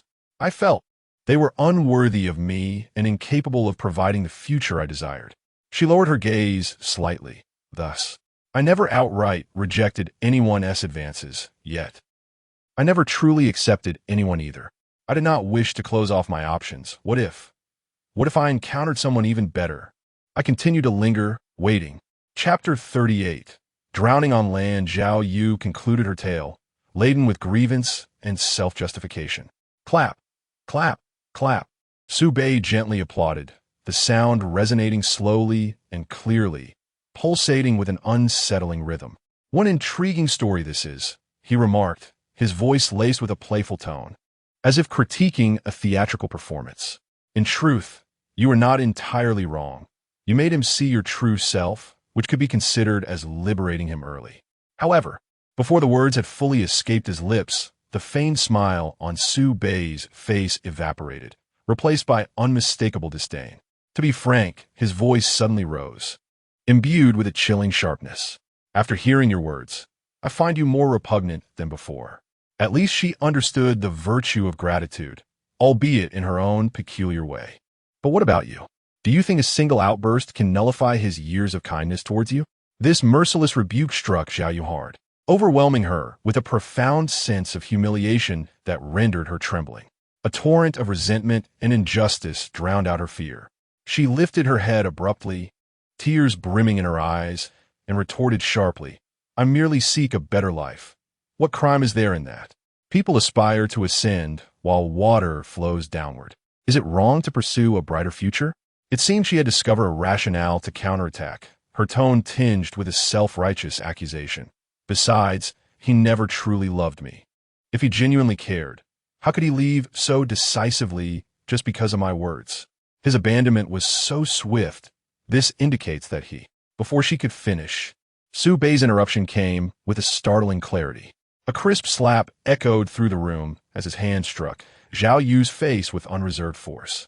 She was sent flying off the massage table, devoid of any means to resist. She barely had time to emit a cry before crashing heavily onto the unforgiving floor. Blood oozed from her mouth and nostrils, staining the ground with vivid crimson splatters. One side of her face swelled visibly, bearing the unmistakable imprint of 5 fingers. Her ears buzzed, her mind blank, leaving only the searing pain etched upon her visage. Su Bei swiftly approached the crumpled Zhao Yu, unhesitatingly bending down to grasp her disheveled hair, yanking it upwards with brutal force. A sharp, anguished scream escaped Zhao Yu as the intense sensation of her scalp tearing caused her to be forcibly lifted from the ground, her head tilted back against her will. Her disheveled face lay entirely exposed to Su Bei's gaze. Observing her blood-streaked visage, Su Bei suddenly broke into a smile, a hint of mockery in his tone. Oh, look, you're bleeding. His gaze unwavering. He raised his voice toward Shun Chuan. Alas, Shun Chuan, I've inadvertently sullied your pristine space. Shun Chuan instantly donned a smile, nonchalantly replying, It's nothing, Su Ge. We can have someone clean it up shortly. Su Bei remained unresponsive to Shun Chuan, his gaze directed at Zhao Yu devoid of any compassion, replaced instead by an intense loathing. With the story concluded, the moment of reckoning approached. Upon hearing the word punishment, Zhao Yu's tumultuous mind immediately conjured an image of Li Qin being thrown into the water. A flicker of secret hope surged within her, Thank goodness I can swim. I just need to feign drowning for a while. However, Su Bei's subsequent words shattered her fragile fantasy. Since you have shed blood, you shall not enter the water. We cannot allow your tainted blood to pollute the entire pool. A cruel smirk curled upon Su Bei's lips. Grasping Zhao Yu's hair, he effortlessly dragged her back to the white massage table, then forcefully tossed her onto it. Her limp body crashed against the table, sending her into a fit of pain. Indifferently, Su Bei gestured to his two subordinates. You two, come here and restrain her limbs. Yes. The two subordinates swiftly approached, positioning themselves on either side of the massage table. One held Zhao Yu's arms firmly, while the other pressed down on her legs with unyielding strength. The overwhelming force rendered her utterly immobile, leaving her with only futile writhing. Su Bei did not spare her another glance. Instead, he commanded another subordinate nearby. Bring a towel and a bucket of water. The subordinate promptly complied. Soon, a thick towel and a bucket of icy water were placed beside the massage table. Su Bei picked up the towel, soaking it in the frigid water. He regarded Zhao Yu's wide, terrified eyes, an almost gleeful cruelty illuminating his expression. What a pity you cannot enter the water, he remarked leisurely, as he firmly pressed the dripping, icy towel over Zhao Yu's face. Let us allow you to experience the sensation of swimming on dry land. No sooner had he spoken than he scooped a ladle of water, continuously pouring it over the wet towel covering her face. Zhao Yu's eyes widened in sheer terror. The cold, damp towel suffocated her mouth and nose, cutting off all air supply. The chilling water mercilessly seeped through the towel, invading her mouth and nostrils. Asphyxiation. Driven by instinct, Zhao Yu thrashed wildly, twisting and convulsing. Her lungs felt as though they were about to burst, desperately craving oxygen. Yet each attempt to inhale was in vain, for all she drew in was the icy, penetrating liquid. The cold water surged in her trachea, bringing with it a searing pain and a deeper despair. She felt as though she were being drowned alive. Right there upon the frigid massage table. Chapter 39. The sports car you reluctantly part with. While others use it for rideshare struggling, she felt her strength gradually deplete, each futile gasp drawing her closer to the brink of death. Time seemed to stretch infinitely. Her struggles weakened from fierce to feeble, her body's convulsions diminishing in intensity. Ultimately, succumbing to the torment of suffocation, Zhao Yu ceased all resistance, lying motionless. Su Bei halted the flow of water. He reached out, swiftly removing the heavy, soaked towel from Zhao Yu's face. Beneath it lay a pallid visage. Zhao Yu's lips were tinged with purple, her eyes tightly shut, remnants of water and blood marring her nostrils and the corners of her mouth. Revive her, Su Bei commanded with an indifferent tone as he tossed the towel into a bucket. Two subordinates immediately released their grip, one lifting Zhao Yu's arm and dragging her to the floor. Under the rough pressure, Zhao Yu coughed violently, finally awakening. Yet, her gaze was vacant, filled with the overwhelming terror and weakness of one who had narrowly escaped death. Awake? Su Bei's voice was devoid of emotion. You now have two paths to choose from. First, repay those two brothers who revived you just now in kind. Or, second, allow them to give you a sound beating and then discard you like refuse, ensuring you'll never set foot in any high-end establishment in the capital thereafter. Zhao Yu lay feebly on the ground, drenched and cold, her cheeks and scalp burning with pain, her lungs feeling scorched, each breath a stab of agony. She looked into Su Bei's cold, unfeeling eyes and then at the two expressionless, burly men beside him. The physical torment and immense psychological fear instantly crushed her remaining dignity and calculations. Pleasure or suffering? The answer was painfully obvious. She closed her eyes, tears of humiliation mingled with blood sliding down her cheeks, and with the last vestiges of her strength. She forced out 3 words from her throat. I choose one. Good, Su Bei replied, casually gesturing to his two subordinates. Take her away. Yes. The two subordinates promptly complied, swiftly lifting the soaking wet Zhao Yu and departing the scene. The remaining girls, their faces pale and bodies trembling, feared they might be next. Su Bei's gaze swept over the 10 girls left, and he soon identified 2 who had lied. One possessed a value of T32, while the other stood at T9. In the ensuing time, Su Bei punished these two deceitful girls in various ways. Their cries, whimpers, and pleas briefly shattered the tranquility of the pool before being swiftly suppressed by his ruthless methods. Ultimately, the two anguished girls were also taken away. Having concluded this ordeal, Su Bei clapped his hands together, a smirk of nonchalance reappearing on his face. Having spent a considerable amount of time, the clutter has finally been cleared away. Now, his gaze swept across the remaining 8 youthful faces, each etched with trepidation. We can truly indulge in some amusement.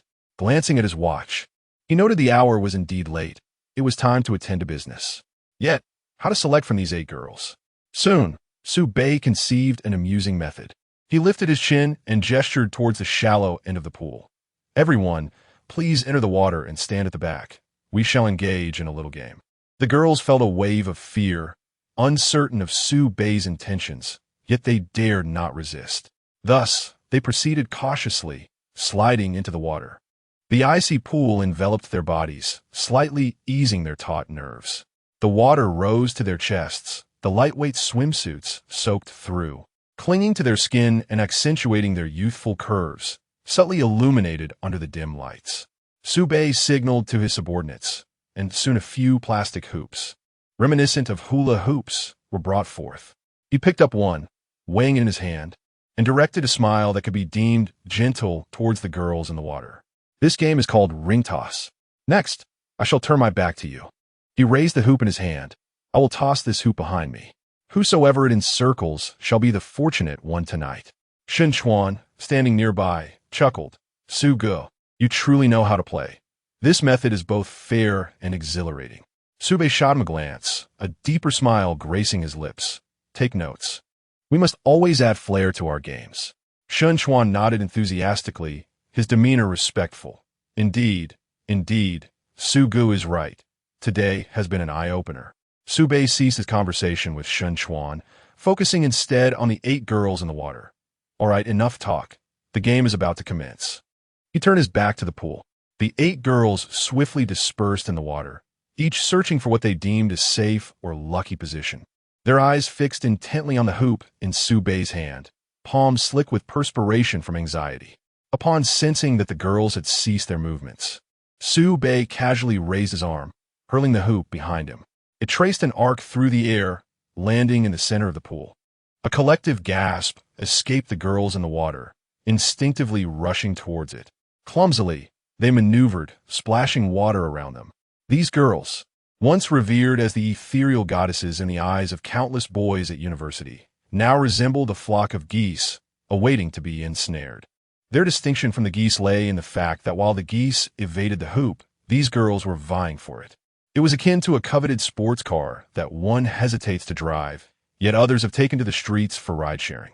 However, the hoop fell a tad off target, landing on the surface of the water at a distance from all the girls. Su Bei turned around, observing that no one had been ensnared, and thus, he once again faced away. He grasped the second hoop and, with a swift motion, tossed it backward. This time, the girls reacted more swiftly, almost synchronously diving towards the direction of the flying ring, creating a tumultuous splash upon the water surface. Unfortunately, the hoop grazed the edge of one girl's shoulder before plummeting into the depths, leaving once again no one ensnared, until the third hoop was cast. This time, it spun gracefully, descending unerringly towards a particular point. A soft exclamation of surprise and disbelief escaped the lips of one girl. The hoop settled securely around her, fastening snugly against her ample bosom. Su Bei slowly turned to gaze upon the girl, ensnared. She donned a pure white bikini, its simple design accentuating her voluptuous and alluring curves. Her skin glowed with a porcelain delicacy under the violet light, and her youthful visage exuded a quintessential sweetness. At that moment, she appeared exceedingly excited, her eyes wide with wonder. She looked towards the shore, where Su Bei stood observing her, a sincere and hopeful smile blossoming upon her face, as if she could already envision a beautiful future ahead. Su Bei beckoned her gently with a flick of his finger. The girl inhaled deeply, steadying her racing heart, and gradually parted the water's surface as she made her way towards the shore. She emerged, droplets of water clinging to her.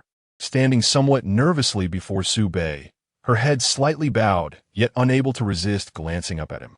Su Bei reached for a nearby dry, soft towel, casually draping it over her smooth shoulders. "What is your name?"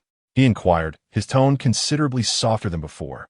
The girl lifted her head, her sweet face radiant with a brilliant smile, her voice clear and melodious. "Su Xiao. I am Li Yi, but you may call me Xiao Yi." Su Bei nodded, a slight smile gracing his lips. "Xiao Yi, congratulations. However, prepare yourself for a prolonged battle lies ahead." Chapter 40. Let me experience Su Ji's life. Li Yi nodded eagerly. "Su Xiao, I am ready."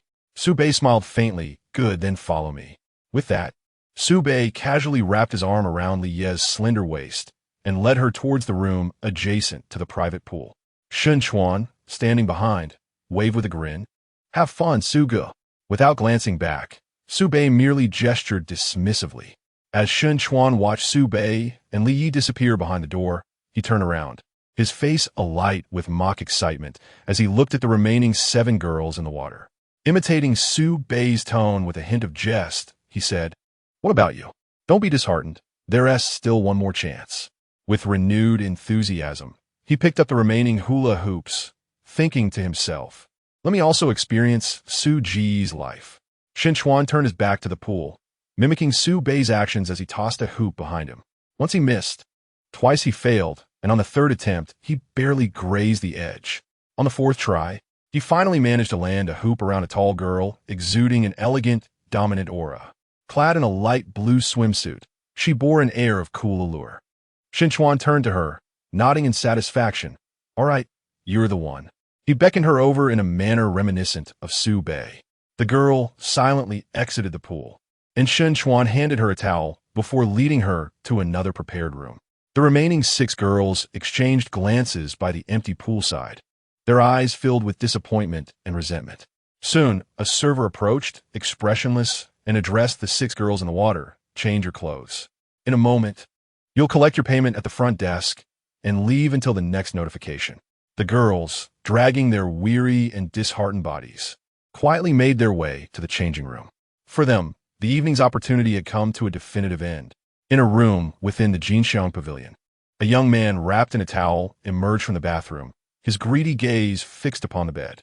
At that moment, a voluptuous woman clad in a seductive purple nightgown lay enticingly on her side, her posture alluring. Upon seeing him, the woman's face lit up with a smile, her voice sweetly teasing. "Qin Xiao, you're finally done washing. I've been waiting so long I feel all itchy." Qin he slowly approached, a smile playing on his lips. "Is it your body that itches, or is it your heart?" He kicked off his shoes and climbed onto the bed, reaching out to pull the woman upright. As she swayed from his tug, she was not annoyed. Instead, she raised her hand to playfully pat his bare chest, pouting, "You're so annoying. You've hurt me." Qin he seized her mischievous hand, leaning close to her ear, his voice low and laced with playful mischief. "Is that what hurts? There will be even more painful moments ahead." The woman withdrew her hand, her fingertips tracing his chest once more, her eyes sparkling with clear challenge. "Oh, is that so? Are you sure you can last more than 2 minutes this time?" Cheney straightened his back, his tone filled with unwavering confidence. "Of course. Recently, I sought the expertise of a remarkable healer, and after a week of consuming traditional herbal medicine, I now feel an invigorating surge of vitality coursing through my entire being." The woman raised an eyebrow slightly, her interest piqued. "Is that so? I must admit, I am quite eager to see for myself." Qin He, his eyes ablaze with anticipation, replied eagerly, "Of course it is. You'll find out shortly." No sooner had he spoken than he firmly pushed the woman onto the soft bed. He reached for the towel at his waist, but at that moment, a jarring ringtone pierced the air. Qin He's exhilaration was instantly extinguished. With an irritated click of his tongue and a furrowed brow, he rolled off the bed, snatched the phone from the nightstand, and barked into the receiver. "What the hell is going on?" On the other end, a voice trembled with urgency and panic. "Young Master Qin, it's over." Qin He's fury ignited, and he roared to the phone, "You're the one who's finished." The voice on the line quaked even more. "No, it's about young Master Wang." He. Qin He's heart tightened as he struggled to suppress his anger, asking in a low voice, Wang Yi, what has happened? Did the plan succeed? The other party hesitated. No, it didn't. Qin He pressed on. What about the cameras? Did they capture anything? The voice, laced with terror, replied. It's not that nothing was recorded. It's that both young Master Wang and the reporters are dead. Qin He's pupils dilated in shock as he blurted out, What? They're dead? That bastard Shun Chuan dared to commit murder in broad daylight? Fine. I will ensure the Shun family is disgraced beyond repair. The other party hastily interrupted, No. It wasn't young Master Shun. He didn't do it. Qin He's patience evaporated entirely as he screamed into the phone. Can't you express yourself clearly for once? Who is it? Speak. The voice, now quaking with fear, finally uttered a name. It was young Master Su. For a moment, Qin He was taken aback, and without thinking, he cursed. Damn it. Where did young Master Su come from? Who dares to touch my people? Are they tired of living? Just then, a name flashed through his mind, and his heart sank. His tone shifted abruptly, filled with incredulity. Su. Su? Are you referring to Su Bei? On the other end, the voice confirmed in a tone of despair. Yes. That is him. Upon hearing this, Qin He felt a wave of emptiness wash over him, his face turning ashen. His fingers, which had gripped the phone tightly, slackened, causing it to fall to the ground. The voice on the line continued to call out, Hello? Young Master Qin? Are you still there? Hello? The woman on the bed, bewildered by the sudden turn of events, sat up and cautiously leaned closer, reaching out to wrap her arms around Qin He's stiffened arm, her body pressing against him, her tone still sultry. Young Master Qin? What is wrong? Who was on the phone? Qin He abruptly snapped back to reality, an uncontrollable rage surging within him. He forcefully shrugged off the woman's embrace and pushed her away, bellowing, Get away. Chapter 41. How was your experience with Su last night? The woman was caught off guard, nearly stumbling as he pushed her, almost falling from the bed. Fear washed over her, leaving her pale and speechless as she gazed at him in terror. It was only then that Qin He realized he had overreacted. He took a few deep breaths, forcibly suppressing the fear and anger within. He bent down to pick up the phone that had fallen to the floor, not even glancing at the woman, and brusquely stated, I have urgent matters to attend to. I must leave now. We shall discuss this another time. With that, he hastily gathered the scattered clothes from the sofa, clumsily putting them on without even adjusting the collar, and dashed out of the room without looking back. The door slammed shut behind him. The room was left with the woman alone, rubbing her sore arm from the push, sitting dazedly on the disheveled bed. After several seconds, she glanced at the closed door, curled her lips in disdain, rolled her eyes, and muttered to herself, Humph, it would have been better not to take that herbal medicine. I didn't even last 2 minutes this time. What a waste. Su Bei led Li Yi into the room adjacent to the indoor heated swimming pool, locking the door behind them with a casual motion. The interior was lavishly decorated, offering an air of intimacy. The lighting was a carefully curated warm yellow, neither glaring nor too dim. A faint aroma of high-end essential oils lingered in the air. At the center of the room stood a large bed, striking in its prominence. Su Bei walked directly to the corner where a wine cabinet was located, opening its door to select a bottle of red wine from the array of bottles, along with 2 elegant wine glasses. He removed the cork and gently poured the deep crimson liquid into the glasses. Meanwhile, Li stood a short distance by the door, appearing somewhat flustered. Though she had been overwhelmed with exhilaration and surprise at the mere thought of being in his embrace, it was in this private space, facing that large bed, that a genuine sense of tension and bewilderment enveloped her. She had expected Su Bei to engage her in conversation or offer some form of indication. Yet he busied himself with pouring the wine, leaving her to stand awkwardly aside. With a hint of shyness, she surveyed the room, too timid to directly gaze at the bed. Su Bei approached her, holding 2 glasses of red wine, his gaze landing on her as he noted she was still wrapped in a bath towel. He calmly remarked, You may remove the towel. Li quickly responded, Oh, all right. She hastily released her grip on the towel, allowing it to slide off her shoulders and pool at her feet, fully revealing her pure, white bikini beneath. Su Bei offered her one of the wine glasses, saying, Have a drink. It will warm you up. Thank you. Sue, Li Yi replied, accepting the glass. Her heart racing as she sought to appear compliant. Without hesitation, she tilted her head back and downed the entire contents of the glass in one go. Once finished, she felt a slight heat in her throat and a flush on her cheeks, gripping the empty glass tightly in her hand. Su Bei observed her sincere action with a hint of surprise. He said nothing further, taking a seat on the edge of the bed with his own glass of wine. Casually sipping from it, his gaze fell upon Li Yi, sweeping from her flushed cheeks to the curves elegantly enveloped by a white swimsuit. White suits you splendidly. Li Yi's heart raced faster. She slightly lowered her head, her voice soft. Thank you, Mr. Su. The intensity of Su Bei's gaze instilled in her a mixture of anxiety and a subtle anticipation. After taking another sip of wine, Su Bei seemed to deem the moment right. He casually placed his unfinished glass on the bedside table and took the wine glass from Li Yi's hand, setting it down as well. Before she could fully comprehend, Su Bei stood up and approached her. With a swift motion, he wrapped his long arms around her waist and lifted her effortlessly. Ah! Li Yi gasped, her body suddenly airborne, instinctively clinging to Su Bei. He disregarded her surprise, carrying her a few steps to the grand bed before gently laying her down upon the soft, expansive mattress.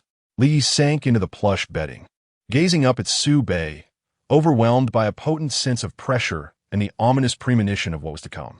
Soon, that premonition transformed into reality as rhythmic, rapid sounds filled the room. This rhythm persisted for 4 or 5 hours. Meanwhile, Su Bei's mind was inundated with the system's notifications, relayed by Lin Yan, who was far away in the Danshan Detention Center. Lin Yan was undergoing a similar experience, albeit in a different role. One in control, the other passive, one conscious, the other oblivious. Nevertheless, blood had been shed in both scenarios. As dawn broke, Su Bei awoke to find that Li Yi had already been awake for some time. It turned out she had barely slept that night. Following their intimate encounter, the pain made it difficult for her to find rest. Eventually, exhaustion overtook her, but she was soon roused again by discomfort. However, upon waking, she dared not make a sound, fearing she might disturb Su Bei. Li Yi was profoundly intimidated by him, her mind echoing a singular assessment. He was too brutal, too formidable. Now that he was awake, she could finally retrieve her substantial compensation and depart from this place. Gaining his tacit approval, she slowly sat up, her movements somewhat stiff as she descended from the bed, her legs weak and unsteady as she made her way to the changing room, donning the short-sleeved shirt and shorts she had arrived in. Observing the conspicuous bruises on her knees, she frowned, filled with regret. Had she known, she would have chosen long pants for her visit. The shorts did little to conceal the marks, and she dreaded the thought of her roommates noticing, certain they would gossip. However, this worry was quickly cast aside. She retrieved her phone to check her bank balance, astonished to see the digits leap from a pitiful 3 figures to a staggering 6. This considerable fortune was no mere happenstance.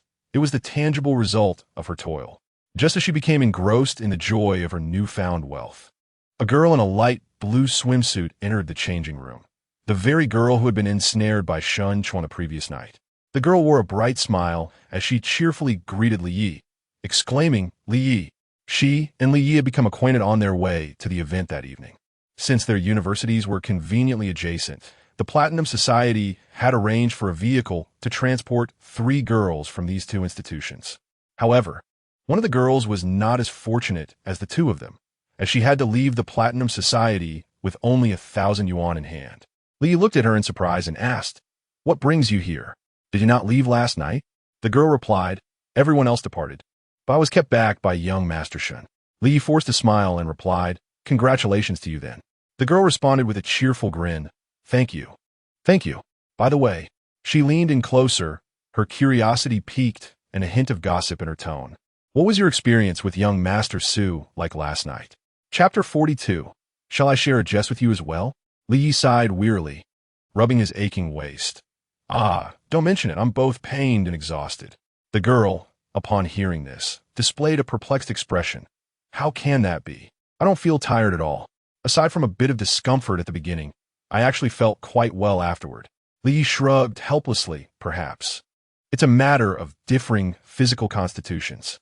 The girl nodded thoughtfully.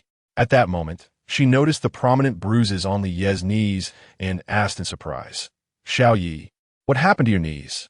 How did they end up like this? Li looked down at his knees, his tone tinged with resignation. I knelt for over 2 hours. And when I woke up, this is how it turned out. The girl instantly grasped the implication of kneeling, a flicker of surprise and understanding crossing her face. She eagerly inquired, Wait, how long did you all play last night? Li tiredly replied, Over 4 hours, didn't you? The girl then realized. No wonder Li mentioned being both pained and exhausted. It indeed seems that the reference to different constitutions pertains specifically to men. A complex expression crossed the girl's face as she awkwardly stated, We only played for about half an hour and then went to sleep. Upon hearing this, Li was momentarily taken aback before seemingly understanding something. As she continued to rub her sore knees, she murmured with a hint of regret, Oh, so not every man is as formidable as young Master Su. After finishing his morning routine, Su Bei had breakfast at the Platinum Club before returning to the Xuanshu Mountain Villa. He intended to greet his grandfather, Su Hashan, before setting off back to Dongshan, as he had 2 girlfriends awaiting him at home. Upon entering the reception hall, Su Bei discovered 2 uninvited guests. One of the middle-aged men, upon seeing Su Bei enter, promptly rose from his seat, a somewhat respectful smile adorning his face. Ah, young Master Su has returned. He then gestured to a young man beside him, who hurriedly stood up, similarly bowing respectfully to Su Bei. Young Master Su. Su Bei merely cast a faint glance at the 2, offering no response. He recognized them as Qin Shou, the head of the Qin family, and his son, Qin He. He made his way directly to where his grandfather, Su Hashan, was seated, a smile gracing his face. Good morning, Grandpa. Su Hashan nodded with a smile. Yes, you went to the Platinum Club with that lad from the Shun family last night, didn't you? Su Bei replied. Indeed, it's a rare occasion to return to the capital, so I took the opportunity to unwind. Su Hashan responded, MHM, please, have a seat. Su Bei sat down. The grandfather and grandson chatted as if oblivious to the Qin father and son standing at a distance. The Qin duo awkwardly returned to their respective seats. After a moment, Su Hashan recalled the presence of others and addressed Su Bei. Oh, by the way, Xiao Bei, let me introduce you. This is Qin Shou, the head of the Qin family, accompanied by his son Qin He. They have come specifically to seek you this morning. Upon being addressed, the Qin father and son immediately displayed ingratiating smiles towards Su Bei, nodding courteously. Su Bei, without lifting his eyelids, nonchalantly remarked, You've come to the villa so early? Is your family in dire straits, hoping to partake in a meal at our Xian Shu villa? Hearing this, Su Yishan deliberately adopted a stern expression and chided, Xiao Bei, how can you speak so? How could the Qin family possibly be unable to afford breakfast?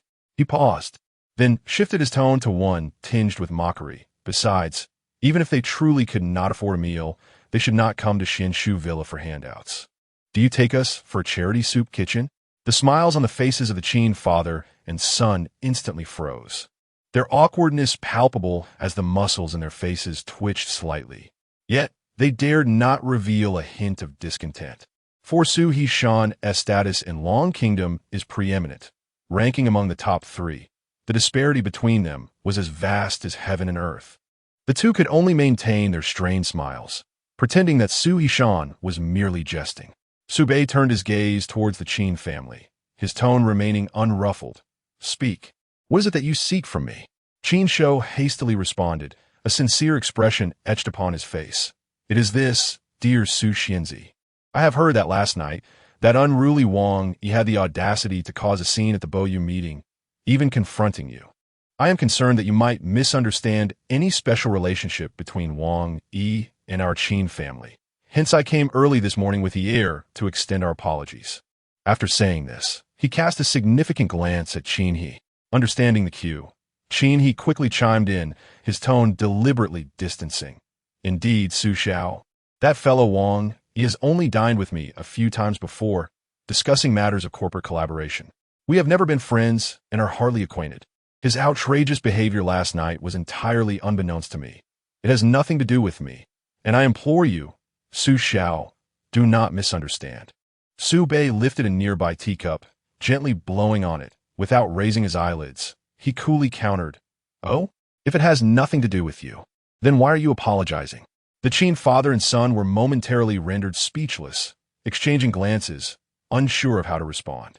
However, Qin Shou, a seasoned individual accustomed to navigating such situations, quickly regained his composure.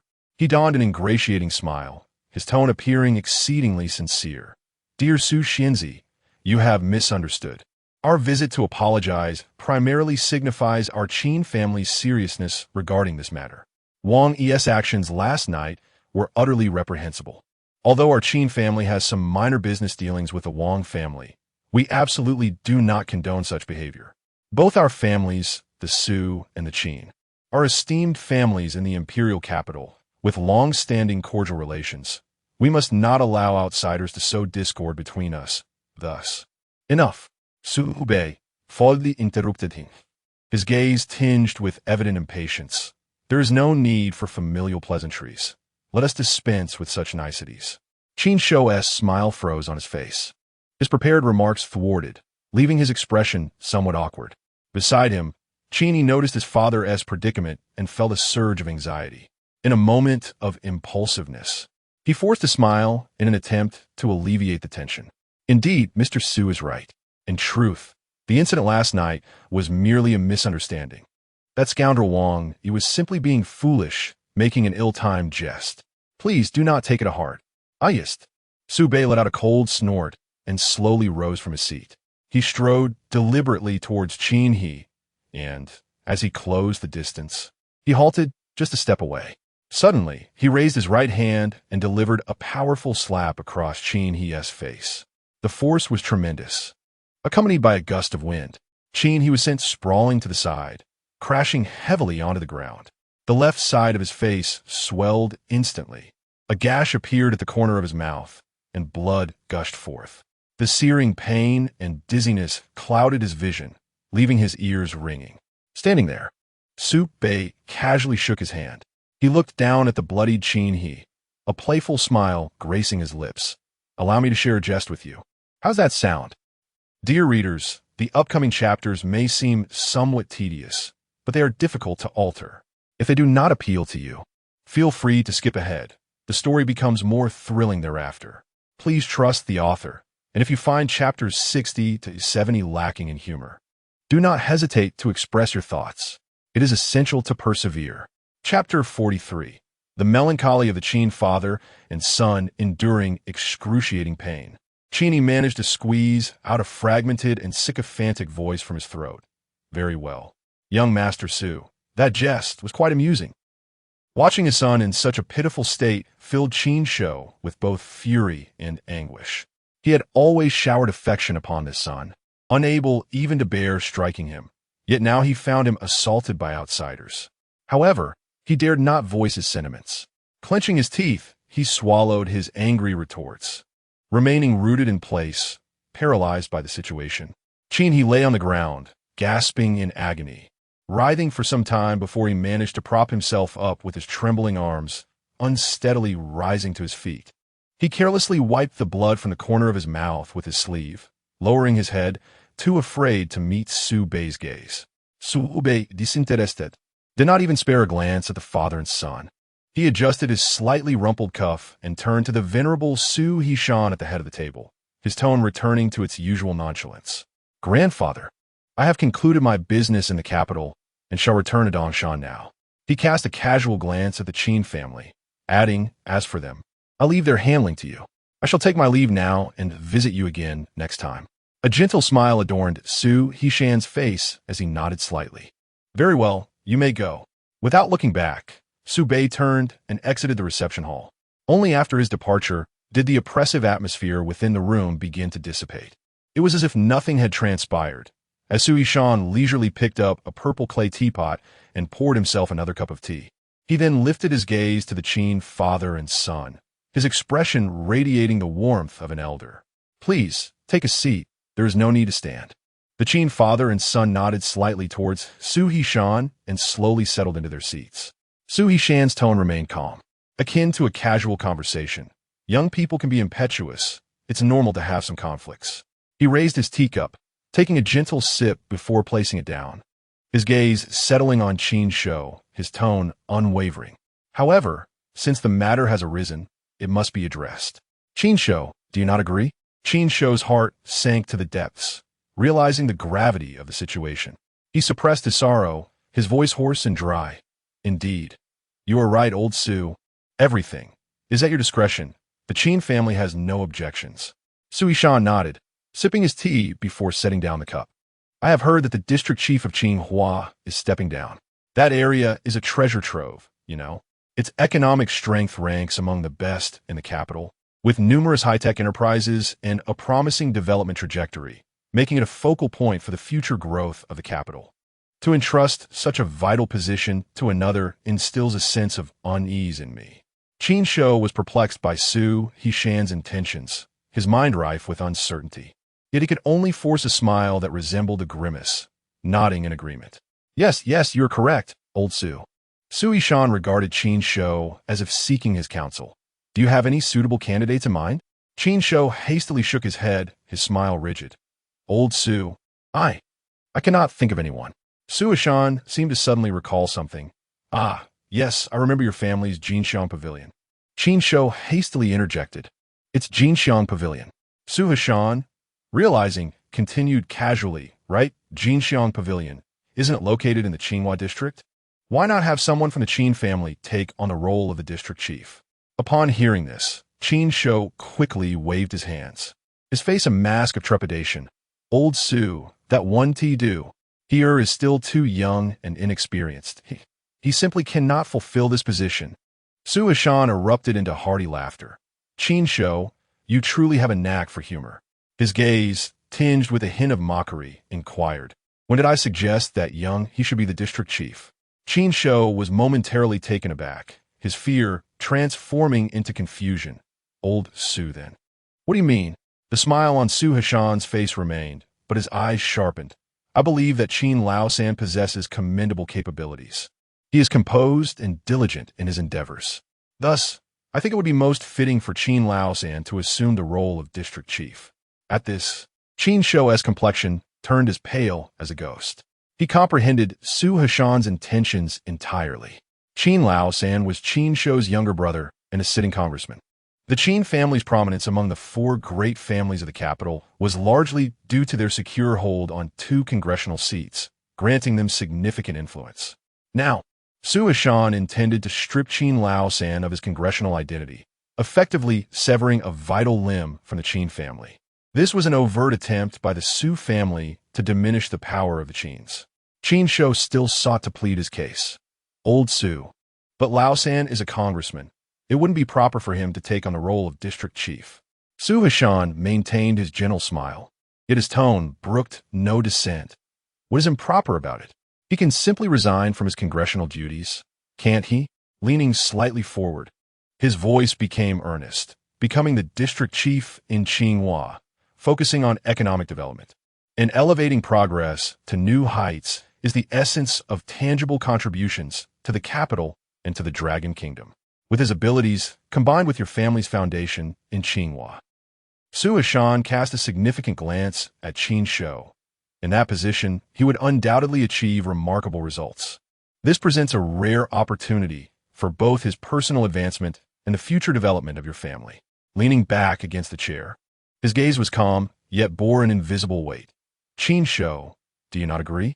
Seeing Su Yishan's unwavering stance, Qin Shou felt utterly paralyzed. His face drained of color. His lips trembled as he struggled to articulate a response, but no words emerged. He glanced at his bloodied son beside him and then at the composed Su Yishan, an overwhelming sense of despair enveloping him. To refuse? He dared not even entertain the thought. The Qin family could not withstand the wrath of the Su family. Should they decline, Su Yishan's fury would likely result in consequences far graver than the loss of a single congressional seat. At that juncture, not only would Qin Shou's position be jeopardized, but the very future of the Qin family could be irreparably shattered. Ultimately, Qin Shou appeared to have been stripped of all vitality, his form slumping into the chair, suddenly aged far beyond his years. He nodded laboriously, his voice tinged with bitterness as he remarked, Elder Su has given this matter considerable thought, such arrangements are commendable.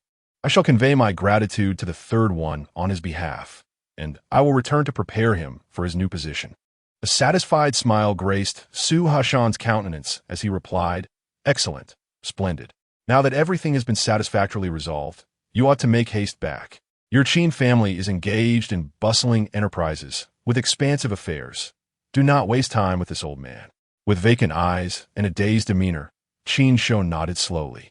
Like a marionette, he moved stiffly alongside the equally disoriented Qin He, struggling to rise. The two of them bowed deeply before Su Hashan, their movements laden with reluctance and gravity. "Well then, we shall take our leave." Upon uttering these words, Qin Shou turned, his steps unsteady. The overwhelming blow had shattered his spirit, and as he took a step, he stumbled, nearly collapsing to the ground. Although Qin He felt a sharp pain in his cheek, he instinctively reached out to support his faltering father. Thus, the father and son leaned on each other, their steps unsteady and labored, as they gradually made their way out of the reception hall of Xianshu Mountain Manor. Chapter 44. Return to Dongshan. "Hello? Yinshu, are you and Sister Itong at home?" Su Bei inquired, striding briskly as he dialed a number, his tone light and cheerful. On the other end, Luo Yunshu's sweet voice responded, "Yes, Brother Su Bei. Sister Itong is teaching me martial arts. Asmile trept onto Su Bei slips. Is that so? You must practice earnestly, building a solid foundation, lest you tire and wish to lie down after merely half an hour." Upon hearing this, Luo Yunshu's cheeks flushed crimson, and she murmured shyly, I know. Hastily, she passed the phone to Su Itong beside her, winking playfully. Su Itong accepted the phone, a hint of bashfulness gracing her features as she spoke softly. "Su Bei, is everything going smoothly on your end?" With a low chuckle, Su Bei replied, "Quite smoothly. I am heading to the airport now. I should be home in about 4 hours, just in time for lunch." He paused for a moment, a playful tone in his voice as he continued, "After lunch, we will still have plenty of time, and we can." Luo Yunshu, overhearing, felt her face heat up instantly.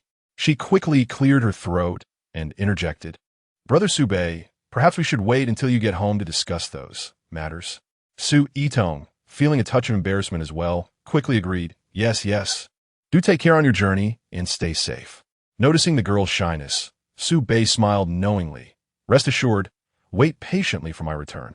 After exchanging a few more pleasantries, he ended the call. At that moment, he arrived beside a sleek black Maybach. The waiting driver had already opened the rear door, allowing Su Bei to slide into the back seat, while Zhou Mo took the passenger seat. The Maybach smoothly departed, heading towards the international airport of the capital. Once the call ended, Luo Yunshu set down her phone and turned eagerly to Su Itong, her face alight with excitement. "Sister Itong, Brother Su Bei will be home in 4 hours. Time waits for no one. We must prepare quickly." Su Itong nodded in agreement, her expression earnest. "Indeed, let's set off at once." Without further delay, the two quickly changed into comfortable shoes. Together, they descended the stairs, exited the villa, and entered the waiting Panamera.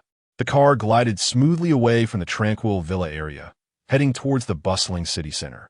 Their purpose was clear: to select fresh, high-quality ingredients from the city's grand market, and then return home to prepare a sumptuous lunch for the soon-to-arrive Su Bei.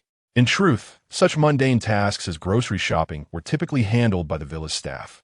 However, Su Itong felt it would be more enjoyable for the two of them to venture out, taking the opportunity to select ingredients that please their tastes while also enjoying some leisure time together. Thus, with high spirits, they resolved to take matters into their own hands. The idea of cooking for Su Bei was, in fact, Su Itong's suggestion. Su Bei has bestowed great kindness upon her family, a profound gratitude that she has always kept close to her heart. She has longed to find an appropriate manner to express her appreciation. Although she has already given herself to Su Bei, this act stems from a mutual affection and attraction between them. In Su Itong's view, this sentiment is a voluntary offering and cannot be equated with her gratitude towards Su Bei's benevolence. Coming from a distinguished family, Su Bei lacks for nothing. After much contemplation, Su Itong realized that the most genuine way to convey her feelings was to dedicate her entire heart to Su Bei, offering him everything within her capabilities. Preparing a homemade lunch for him may not seem monumental, yet it embodies her sincere intentions. Moreover, cooking is a skill in which Su Yitong excels. Having lost her mother at a young age, and with her father often preoccupied with the affairs of his martial arts school, she was compelled to learn independence early on, honing her culinary talents in the process. Upon learning of Su Yitong's plan to cook for Su Bei, Luo Yinshu immediately exhibited great enthusiasm and interest. Growing up in a privileged environment, she lived a life befitting a true heiress, with her daily needs attended to by others. Thus, she had little to no experience in cooking. Yet, this did not dampen her enthusiasm. In Luo Yinshu's eyes, if one could begin learning martial arts from scratch, what difficulty could there be in cooking? She felt confident about her culinary endeavors, contemplating following online tutorials step by step. As for the final taste, she was unconcerned. What mattered to her was the process itself and the expression of her care and affection for Su Bei through her efforts. Regardless of the outcome, her desire to do something special for him was genuine and pure. 2 hours later, Luo Yinshu and Su Yitong had finally procured all the necessary ingredients. Exiting the supermarket, Luo Yinshu spotted a nearby bubble tea shop and, feeling parched from their extensive shopping, turned to Su Yitong with a hint of excitement in her voice. "Sister Yitong, after all this time shopping, I feel a bit thirsty. Shall we buy a cup of bubble tea?" Su Yitong, also feeling a bit dry, smiled sweetly and nodded in agreement. "Yes, that sounds great." She then turned to the 2 bodyguards carrying the shopping bags and gently instructed, "Could you please take these ingredients back to the car? We'll just be a moment getting some bubble tea before we return to find you." One of the bodyguards, Ain, displayed a flicker of hesitation. "Miss Su, our duty is understanding their concern." Su Yitong maintained a gentle tone. "Do not worry. This is a shopping mall, and it's quite safe with so many people around. Besides, I am quite capable of protecting myself and Yinshu." The 2 bodyguards exchanged quick glances, surveyed the bustling surroundings, and ultimately nodded. "Very well, Miss Su." With that, they hefted the heavy shopping bags and turned towards the elevator leading to the parking lot. Upon witnessing the departure of the bodyguard, Luo Yinshu immediately linked arms with Su Yitong, gently urging her towards the milk tea shop. "Let us proceed," she said. The 2 swiftly selected their preferred flavors of milk tea. They even decided to order 2 additional cups of the signature drink, intending to treat their 2 bodyguards as well. After purchasing the milk tea, they sipped it leisurely to quench their thirst, strolling comfortably towards the mall's exit. Chapter 45. Direct Interception. Meanwhile, on the other side of the mall, a young man adorned in designer attire casually surveyed his surroundings and remarked to the middle-aged man beside him, "Xiaobo, this Dongshan Mall is quite impressive. It seems that the economy here is indeed thriving." Xiaobo slightly bowed, responding respectfully, "Indeed, young master. Dongshan's economy ranks among the top 4 nationwide." Qian Kun nodded nonchalantly. "Yes, quite remarkable." At that moment, he casually turned his head and happened to catch sight of Luo Yinshu and Su Yitong walking not far from him. His attention was instantly captivated. Both girls possessed exquisite beauty and grace. One was charmingly cute, while the other exuded sweetness and gentleness. Qian Kun felt a jolt in his heart. His gaze fixated on their retreating figures, following them for a good 20 meters before reluctantly averting his eyes. A smile spread across his face as he turned to Xiaobo, saying, "Ah, not only does Dongshan boast a flourishing economy, but the women here are truly stunning." Xiaobo immediately understood, a sycophantic smile gracing his face as he lowered his voice to suggest, "Young master, if you fancy them, why not simply intercept them and then?" Qian Kun shot him a disdainful glance, his tone laced with contempt. "Do you take me for a fool? This is a mall, bustling with people. If I were to take them away in plain sight, wouldn't the authorities have me apprehended?" "How could that be, young master?" Xiaobo quickly flattered. "As long as you reveal your identity, who in Dongshan would dare to take you away?" Qian Kun waved his hand impatiently, tinged with caution. "Forget it. My father is assuming office tomorrow, so it's best to avoid causing any trouble for now." His eyes greedily darted once more towards the direction in which the 2 girls had vanished. Xiaobo pressed on, "So, do you not wish to pursue these 2 women?" A glimmer of determination flickered in Qian Kun's eyes, Of course I do. Why would I not? However, it cannot be here. Let's follow them.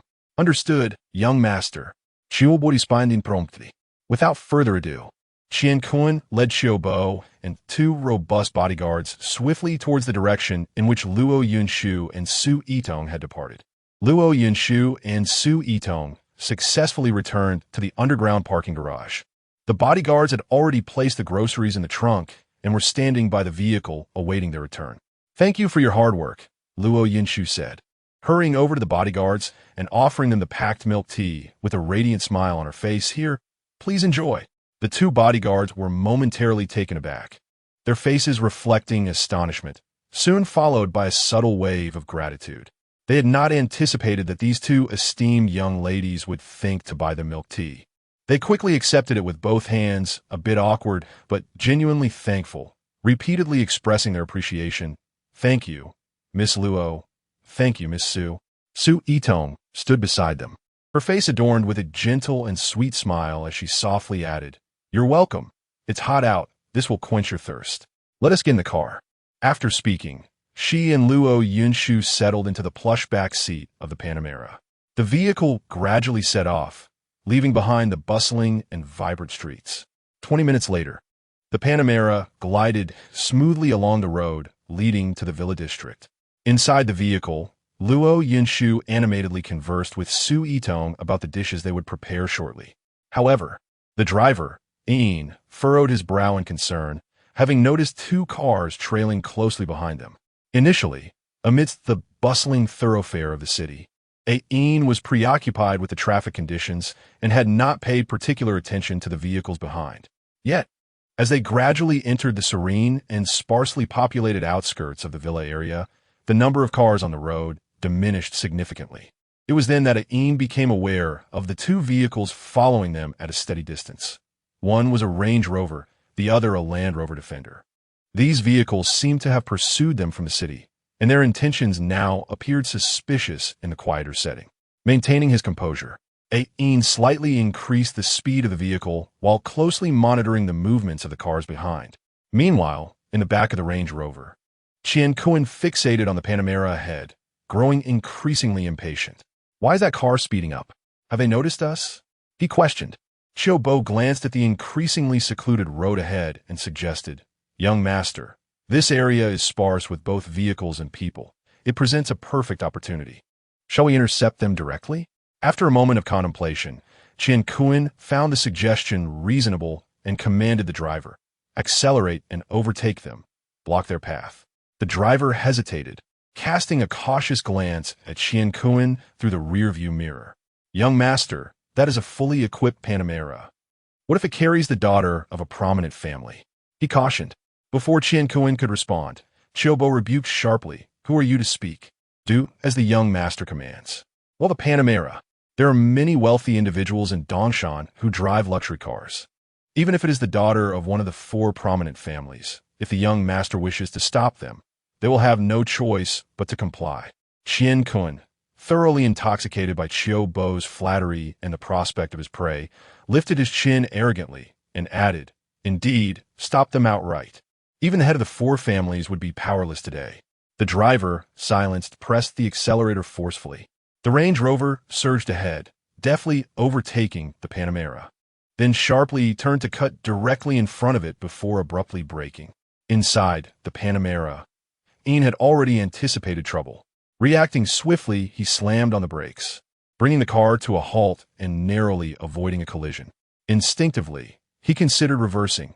However, a glance in the rearview mirror revealed the Land Rover Defender had closed in tightly, effectively blocking any escape route. The two vehicles flanked the Panamera, trapping it firmly in the middle of the road. The doors swung open, and Qian Kun along with Xiao Bo disembarked first. Following them, 6 burly bodyguards descended from the two vehicles, menacingly surrounding the Panamera. Inside, the abrupt stop startled Luo Yunshu and Su Yitong, abruptly halting their conversation. The immense inertia thrust their bodies forward, only to be yanked back by their seatbelts. Ah! Luo Yunshu gasped, her petite face instantly paling. Su Yitong was also taken aback, yet she reacted swiftly, quickly steadying herself. Her gaze immediately turned vigilant as she scanned the individuals approaching the car window. What is happening? Chapter 46. A trade of wounds for Death the driver. Ian wore a grave expression as he spoke quickly. Ladies, we have been intercepted. The individuals approaching us do not bear good intentions. Please remain inside the vehicle, lock the doors, and do not exit. Afei and I will handle this. The bodyguard in the passenger seat, Afei, immediately assumed a defensive posture. Su Yitong solemnly replied to Ain and Afei, yes, please be extremely careful. Ain and Afei swiftly opened the doors and exited, securely locking the vehicle behind them. They stood shoulder to shoulder in front of the Porsche Panamera, blocking the approach of Qian Kuan and his associates. Ain, with a steady gaze, looked directly at the leader, Qian Kuan, and inquired in a low, firm voice. Who are you? Why are you stopping our vehicle? Qian Kuan remained silent, but Xiao Bo stepped forward, a disingenuous smile plastered across his face. His tone dripping with feigned politeness. Ah, my good man, it seems there has been a misunderstanding. My young master wishes to invite the two ladies in your vehicle for a meal and to make their acquaintance. Qian Kuan slightly raised his chin, appearing quite satisfied with Xiao Bo's explanation. Ain furrowed his brow, his voice cold and unyielding as he directly declined. No, my young lady is unavailable and does not know your young master. Please move your vehicle immediately and allow us to depart. The forced smile vanished from Xiao Bo's face, replaced by a dark scowl. Whether they go or not is hardly a decision for you two to make, he retorted, intentionally raising his voice to call towards the rear of the Panamera. Why not have the ladies step out themselves and provide an answer to my young master? Afei, with a fiery temper, erupted at these words, pointing at Xiao Bo and exclaiming in anger, Nonsense! Who does your young master think he is to demand my young lady step out? I warn you, clear the way immediately, or you won't even realize how you met your demise. With a sharp glare, Xiao Bo's demeanor shifted, the pretense of civility discarded. If you refuse our hospitality, do not blame us for being rude. Today, those two in the car will either come with my young master willingly, or he snorted derisively. We shall incapacitate you both and take them by force. Seeing the audacity of the opposing party, Afei rebuked, what gives you the right to act so arrogantly? Do you even know who is in that car? They are, Xiao Bo abruptly interrupted Afei. I care not who they are. In Dongshan, my young master can have anyone he desires. Forward. He gestured furiously, leaving no chance for Afei to respond further. At his command, 6 bodyguards surged forward without hesitation. Qian Kuan, standing behind Xiao Bo, observed his unusual impatience with growing suspicion. Xiao Bo was typically composed in his dealings. Why was he so irritable today? So quick to resort to violence? However, as he saw the bodyguards rushing in, his fleeting doubts were swiftly eclipsed by the exhilaration of impending success. Never mind. The priority was to secure the beauties first. After all, his father was set to be inaugurated as the mayor of Dongshan City the following day. Even though the young ladies of the Dongshan family may currently be reluctant, once he ascends to the position of the Dongshan heir, they will undoubtedly throw themselves at him. As they charged forward, Ain and Afei felt a jolt of surprise. They had not anticipated such recklessness from their adversaries. Without ascertaining the identities of the two ladies in the vehicle, dared to engage them directly. However, with 6 opponents almost upon them, any verbal exchange seemed futile. Only their fists could awaken this unruly mob. Their gazes sharpened instantaneously, dismissing the need for further words. In perfect synchrony, they swiftly drew their daggers from their waists and charged boldly towards their foes. In a favorable situation, simple sticks or bare hand would suffice. Yet now, they found themselves in a dire predicament, verging on a life-or-death scenario. Not only were their adversaries 3 times as numerous, but apart from the formidable Xiao Bo, who was at the mid-6th rank, the remaining 6 bodyguards were all at the mid-5th rank. Despite Ain and Afei's commendable prowess, both at the initial 6th rank, they dared not exhibit even a trace of complacency. The intent of their opponents was unmistakably clear, to forcibly abduct the 2 young ladies, a boundary that they were unwilling to let be crossed. Thus, their minds were resolute in their determination to eliminate this group with decisive and violent force.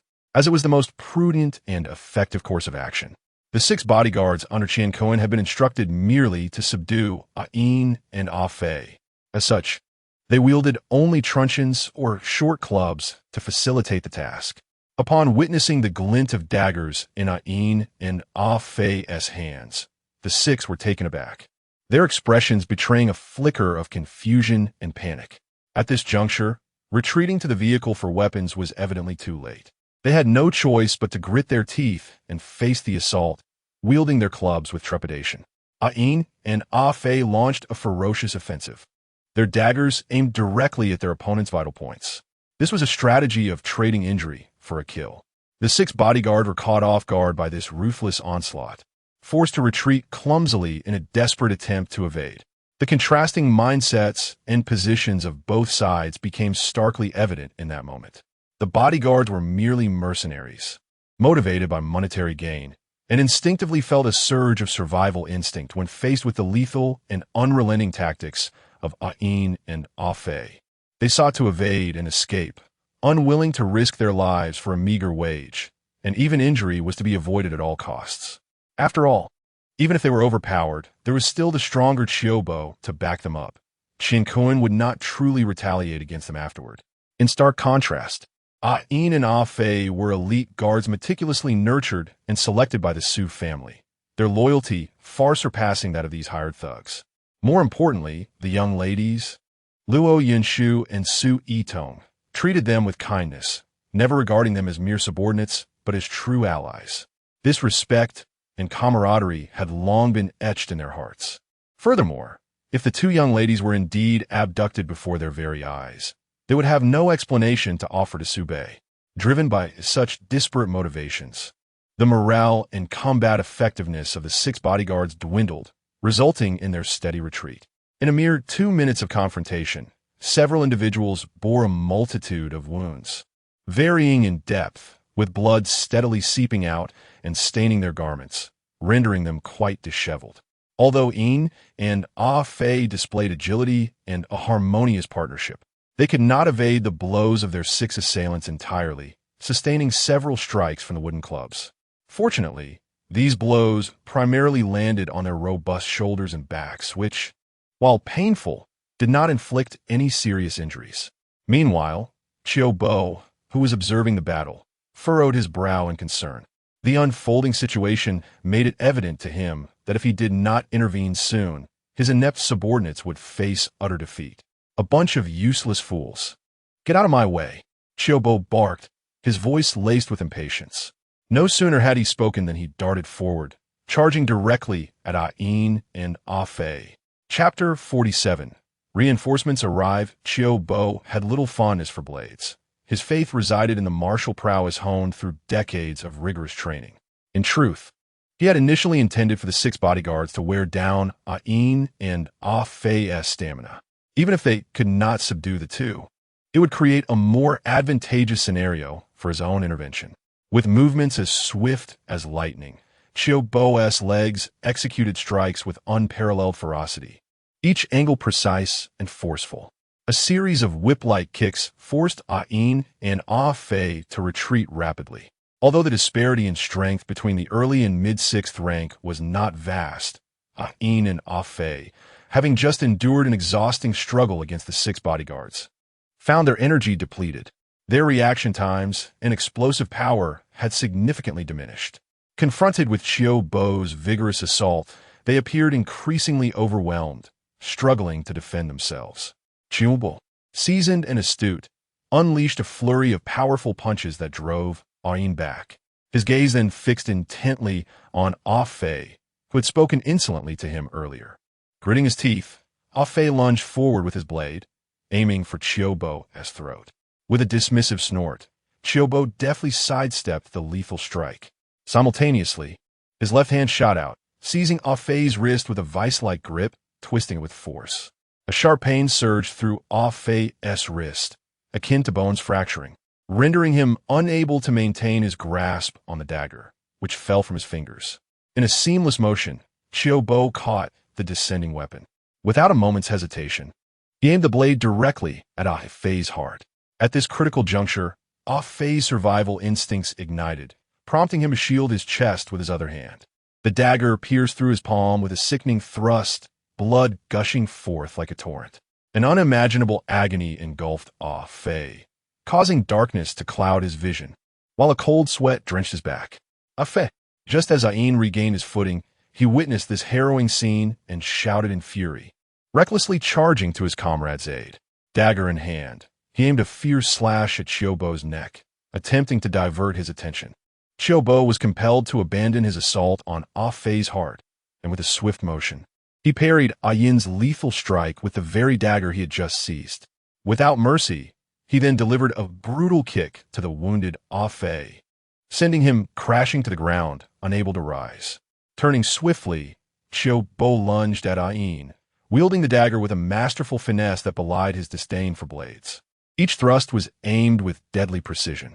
Yin, gritting his teeth, desperately swung his dagger to block, the metallic clang of their clash reverberating through the air. Yet, his exhaustion rendered his movements sluggish. In a relentless exchange, his chest and arms were sliced open with deep wounds, blood gushing forth, staining his upper body crimson. The intense pain only served to further slow his already labored movements. As Qiubo seized upon a flaw exposed during Yin's defense, his dagger lunged toward Yin's throat with the swiftness of lightning, poised to deliver a fatal blow. In that perilous moment, a slender figure darted forth, none other than Su Yitong. With a fierce kick, she struck Qiubo's arm, causing the dagger to narrowly graze Yin's neck, merely severing a few strands of hair. Qiubo's arm, jolted by the impact, was momentarily incapacitated, disrupting his lethal strike. Enraged, he turned to confront Su Yitong. "Qiubo, cease your actions," came the timely voice of Qian Kuan. His gaze was entirely captivated by Su Yitong, his eyes gleaming with unabashed admiration and avarice. The earlier brutal skirmish was swiftly forgotten, eclipsed by his fascination. Yin, clutching his bleeding chest, anxiously called out, "Miss, return to the car at once. It is far too perilous here." Su Yitong, her demeanor remarkably composed, replied with clarity, "It is futile. Even if I remain inside, they will forcibly breach the doors." Upon hearing her words, a triumphant smile spread across Qian Kuan's face. He clapped his hands, his tone dripping with arrogance, while said, "You are indeed a woman worthy of my attention, clever and perceptive. Since the beauty is willing to emerge, I shall graciously spare the lives of your two incompetent subordinates." He extended his hand towards Su Yitong. "Come, accompany me for a splendid meal, and witness what true." Before he could finish his flippant remark, a crisp, yet furious voice interrupted. "What nonsense are you spouting? Do you believe you can leave here unscathed?" Luo Yinshu emerged from the car, her gaze fixed on Qian Kuan with palpable disdain. As Qian Kuan turned to face her, his eyes fell upon her flushed face, vibrant with indignation, and he found himself irresistibly drawn to her. A more infatuated and exhilarated smile broke across his features as he exclaimed, "Just from the back, she seemed stunning. I never imagined her face would be even more exquisite. Such an adorable little girl, a rarity I've only encountered in anime. I'm truly fortunate today." However, just as his smug expression blossomed, it abruptly froze, his words choking in his throat. For at that very moment, from the distance, two sleek black Alpha MPVs raced toward their location, the roar of their engines growing ever closer. Within mere seconds, the vehicles came to a halt, and their doors swung open simultaneously. 14 bodyguards, clad in standardized black uniforms and possessing formidable physiques, swiftly disembarked. They moved in perfect unison, forming an impenetrable encirclement that ensnared Qian Kuan, Qiubo, and their beleaguered henchmen. It turned out that upon realizing he was being followed, Yin had promptly alerted the villa, prompting this rapid response from their allies hailing from the Subei estate. In a mere 5 minutes, they arrived at the scene. 14 security personnel turned in unison towards Luo Yinshu and Su Yitong, their movements synchronized and their voices resonant. "Miss Luo, Miss Su." Chapter 48. 8th rank warrior. Upon witnessing the arrival of reinforcements, Su Yitong felt an immense weight lift from her heart. She promptly pointed towards the severely injured Fei and the bloodied Yin, instructing the nearby security personnel, Hurry and assist Ain and the others into the vehicle to attend to their wounds. Understood, responded the four closest security guards in unison. They carefully aided the nearly incapacitated Afei and the barely standing Ain, transferring them into one of the Alpha vehicles for medical attention. Surrounded by a throng of over a dozen security personnel, Qian Kuan and Xiao both displayed little sign of fear or panic. Qian Kuan ver au contemptueux, surveying the crowd with an air of arrogance. Oh, you called so many people? Quite the spectacle. I assenti it. He deliberately straightened his posture, chin held high, brimming with provocation. But what good is having so many? Here I stand, and I dare anyone to lay a finger on me. Barely had his words settled when 10 security personnel from the Su family, without hesitation, advanced towards Qian Kuan. Terrified by the sudden movement, Qian Kuan's face turned ashen. He had not anticipated that they would truly dare to approach him, and he shrieked, "Don't move. Do you know who I am?" His terrified cries caused the advancing security personnel to momentarily hesitate, uncertainty etched on their faces. At that moment, a voice, filled with fury, rang out from the east, resonating clearly in everyone's ears. "I care not who you are. If you dare to lay a hand on my daughter, you shall not leave here unscathed today." The intensity of that voice sent a shiver through the crowd, compelling them to turn and look. 2 vehicles were parked by the roadside, a Bentley Flying Spur and an Audi A8. The doors swung open, and 8 individuals emerged.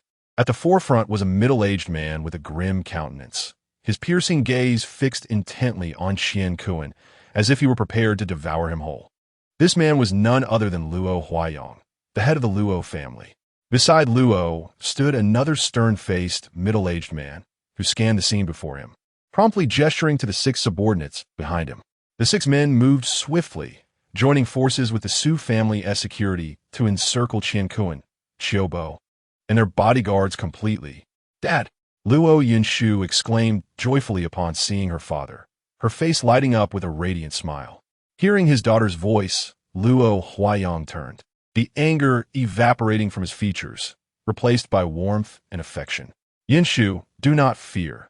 With your father here, this scoundrel will not escape today." Luo Yinshu nodded enthusiastically. It turned out that when the vehicles were intercepted and the situation grew dire, she had cleverly sent a distress message to her father, Luo Huaiyang. At that moment, he had been at a nearby upscale restaurant, discussing a collaboration with a prominent businessman from Dongshan. Upon receiving his daughter's message, he had immediately abandoned all matters and rushed over with his bodyguards. Qian Kuan was momentarily taken aback by Luo Huaiyang's imposing presence, yet he quickly composed himself and, pointing at Luo, vociferously exclaimed, "Who the hell are you?" With keen eyes, Luo Huaiyang fixed his gaze upon Qian Kuan and replied in a deep voice, "I am Luo Huaiyang, the head of the Luo family." "Luo family?" Qian Kuan paused, clearly unfamiliar with the name, and a look of disdain crossed his face. Beside him, Xiaobo hurriedly leaned in, lowering his voice, "Young master, the Luo family is one of the 4 prominent families of Dongshan." Upon hearing this, Qian Kuan's contempt only deepened, and he scoffed. "Oh, just one of the 4 families of Dongshan? You dare challenge me?" He straightened his posture, defiantly staring at Luo Huaiyang. "Do you know who my father is?" Before Luo could respond, a loud voice filled with fury erupted from the west. "I don't care who your father is. If you dare to touch my daughter, even your father won't save you." The voice carried an undeniable weight, causing everyone to turn their heads towards the source. There, parked by the roadside, was a Toyota MPV from which 7 individuals emerged. At the forefront was a robust, middle-aged man, walking with measured steps, his square face etched with anger, his eyes fixed intently on Qian Kuan. It was Su Zhaoping, the master of the Qingyun martial arts school. He advanced steadily towards Su Yitong. "Dad," Su Yitong exclaimed, her face lighting up with a smile of relief upon seeing her father. Su Zhaoping hurried to her side. Scrutinizing her with concern, "Yitong, are you hurt?" Su Yitong shook her head softly, reassuring him, "I'm fine." Su Zhaoping breathed a sigh of relief, his tense demeanor easing. "That's good." What brought Su Zhaoping here? Like Luo Huaiyang, he had received a distress signal from his daughter. The moment their vehicle was intercepted, Su Yitong sent her father both her location and a plea for help. Moreover, the Qingyan Martial Arts School was conveniently nearby, just an 8 to 9 minute drive away. Upon receiving the message, Su Xiaoping immediately rushed over. Qian Kun, bewildered by the unfolding events, looked at Su Xiaoping with confusion, instinctively cursing, "Wait, who the hell are you?" Upon hearing this, Su Xiaoping turned sharply, his fiery gaze piercing through Qian Kun like a knife. Qian Kun felt as though his breath had been stolen. As if a vice gripped his throat, a chill ran down his spine. He was both astonished and terrified. How could a mere glance evoke such an intimidating sensation? Su Xiaoping's voice boomed with righteousness. "I am Su Xiaoping, the master of the Qingyan Martial Arts School." Regaining his composure, Qian Kun suppressed his fear, furrowing his brow. "Su Xiaoping? Never heard of you." He turned to Qiu Bo. "Qiu Bo, have you heard of him?" Yet at that moment, upon seeing Su Xiaoping, Qiu Bo deflated like a punctured balloon, utterly diminished. The arrogance that had previously adorned his visage was replaced by profound respect and trepidation. He acutely sensed the formidable aura emanating from Su Xiaoping, a presence only an 8th-tier martial artist could possess. Previously, in the face of Luo Huayong and his bodyguards, he had felt troubled, but confident that his mid-6th-tier strength would ensure his escape. Confronted with the formidable Su Xiaoping, whose prowess far exceeded his own, Qian Kun found himself utterly at a loss, not daring even to entertain the thought of fleeing. Noticing Qiu Bo's silence and lowered gaze, he impatiently raised his voice to inquire once more, "Qiu Bo, I am asking you, is this individual truly formidable?" Only then did Qiu Bo snap to attention. Leaning closer to Qian Kun, his voice trembling slightly as he replied in a hushed tone, "Young master, the Qingyan Martial Arts School was once the most renowned dojo in Dongshan." Upon hearing this, Qian Kun felt a sense of nonchalance wash over him, dismissively curling his lips. "Oh? And what of its current state?" With cautious trepidation, Qiu Bo added, "Currently, the entire martial arts industry has fallen into decline, with many schools shuttering their doors. The Qingyan Martial Arts School has indeed lost much of its former glory." As Qian Kun processed this information, his anxiety dissipated, replaced by an expression of disdain. "Ah, so it is merely a has-been dojo. What is there to fear?" Observing Qian Kun's oblivious demeanor, Qiu Bo was seized by urgency, perspiration beading on his forehead as he urgently lowered his voice. "However, the realm of this Master Su far surpasses my own." Qian Kun's countenance paled once more, his previously settled heart now racing with trepidation, his voice quavering with anxiety. "You ought to have mentioned this sooner. What shall we do now? There are so many of them." Qiu Bo, equally flustered, spoke rapidly. "Young master, do not panic. Logically speaking, if you assert your identity, they should hesitate to act against you out of respect for your father." However, he hesitated, trailing off. Chapter 49. To die would be too merciful for him. Qian Kun had felt a flicker of hope arise within him due to the first half of the sentence. But upon hearing the "but," his heart sank once more. He angrily exclaimed in a low voice, "But what? Can you not finish your sentence in one go?" Qiu Bo, with a mournful expression, lowered his voice even further. "However, I fear that this Master Su may be unreasonable. If he loses his temper, it won't matter who your father is, and that would lead to..." Panic seized Qian Kun entirely, cold sweat pouring down his brow. Then, what should we do? Just as Qian Kun and Qiu Bo were at a loss for how to proceed, a piercing alarm from the Law Enforcement Bureau echoed from afar. Growing ever closer, everyone turned toward the sound, and soon saw 7 or 8 law enforcement vehicles, their lights flashing, racing towards them. The convoy came to a halt beside the crowd. The doors swung open, and more than 20 fully armed enforcers swiftly disembarked, effectively surrounding Qian Kun and his companions, completely cutting off their escape routes. From a leading vehicle emerged a middle-aged man clad in a distinguished uniform, markedly different from the others. His expression was grave. He was none other than Zhao Donglai, the director of the Law Enforcement Bureau of Dongshan City. Seeing the enforcers, Qian Kun and Qiu Bo felt as if they had grasped a lifeline. Qiu Bo hurriedly leaned toward Qian Kun, his voice brimming with elation. "Young master, the Law Enforcement Bureau has arrived. We are saved." Qian Kun immediately stifled his terror, straightened his back, and feigned calmness, even reproaching Qiu Bo in a hushed tone. Of course, don't you know to maintain an image? Stop looking like someone who has never seen the world. Qiu Bo quickly nodded and bowed. Yes, yes. You are absolutely right, young master. Zhao Donglai disregarded the surrounding crowd, striding directly through them until he stood before the startled yet attempting to appear composed Qian Kun.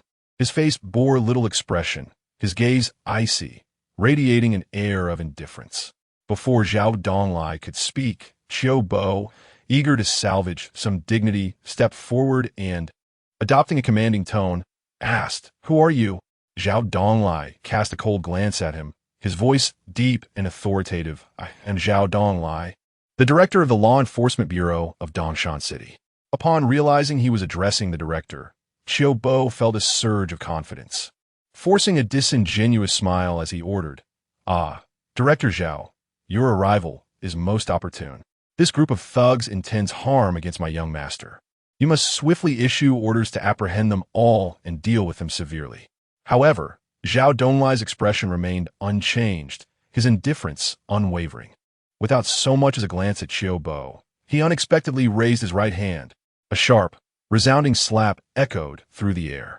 Zhao Donglai's movements were swift, so rapid that Qiu Bo barely had time to register what was happening.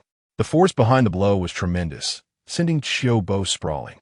He had no time to react, feeling an immense power strike his face, plunging him into darkness, and he was thrown to the ground with a heavy thud. One side of his face swelled instantly, blood trickling from his mouth, his ears ringing, utterly dazed.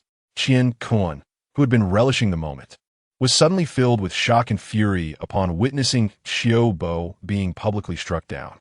He momentarily forgot his fear, pointing a finger at Zhao Donglai's nose and blusteringly shouting, You dare to hit me? Do you know who my father is? My father is. Slap. Another resounding slap echoed through the air. Zhao Donglai did not permit Qian Kun to finish his sentence. He retaliated with a fiercer blow, delivering a solid strike to Qian Kun's face. Unlike Qiu Bo, who possessed a certain level of composure, Qian Kun was merely a pampered scion who had never learned to fight. His physique was simply unaccustomed to such punishment. While Qiu Bo had only been knocked to the ground, Qian Kun was sent airborne, his feet leaving the ground, propelled sideways for 3 or 4 meters before crashing onto the ground, sliding an additional 2 meters due to inertia on the rough surface. His exposed skin on his face and arms was scraped raw, blood flowing freely. To make matters worse, Zhao Donglai's tremendous force had knocked out several of Qian Kun's teeth. With blood filling his mouth, mixed with shattered enamel, he lay on the ground, emitting a wretched scream akin to that of slaughtered pig, curling up in agony and trembling uncontrollably.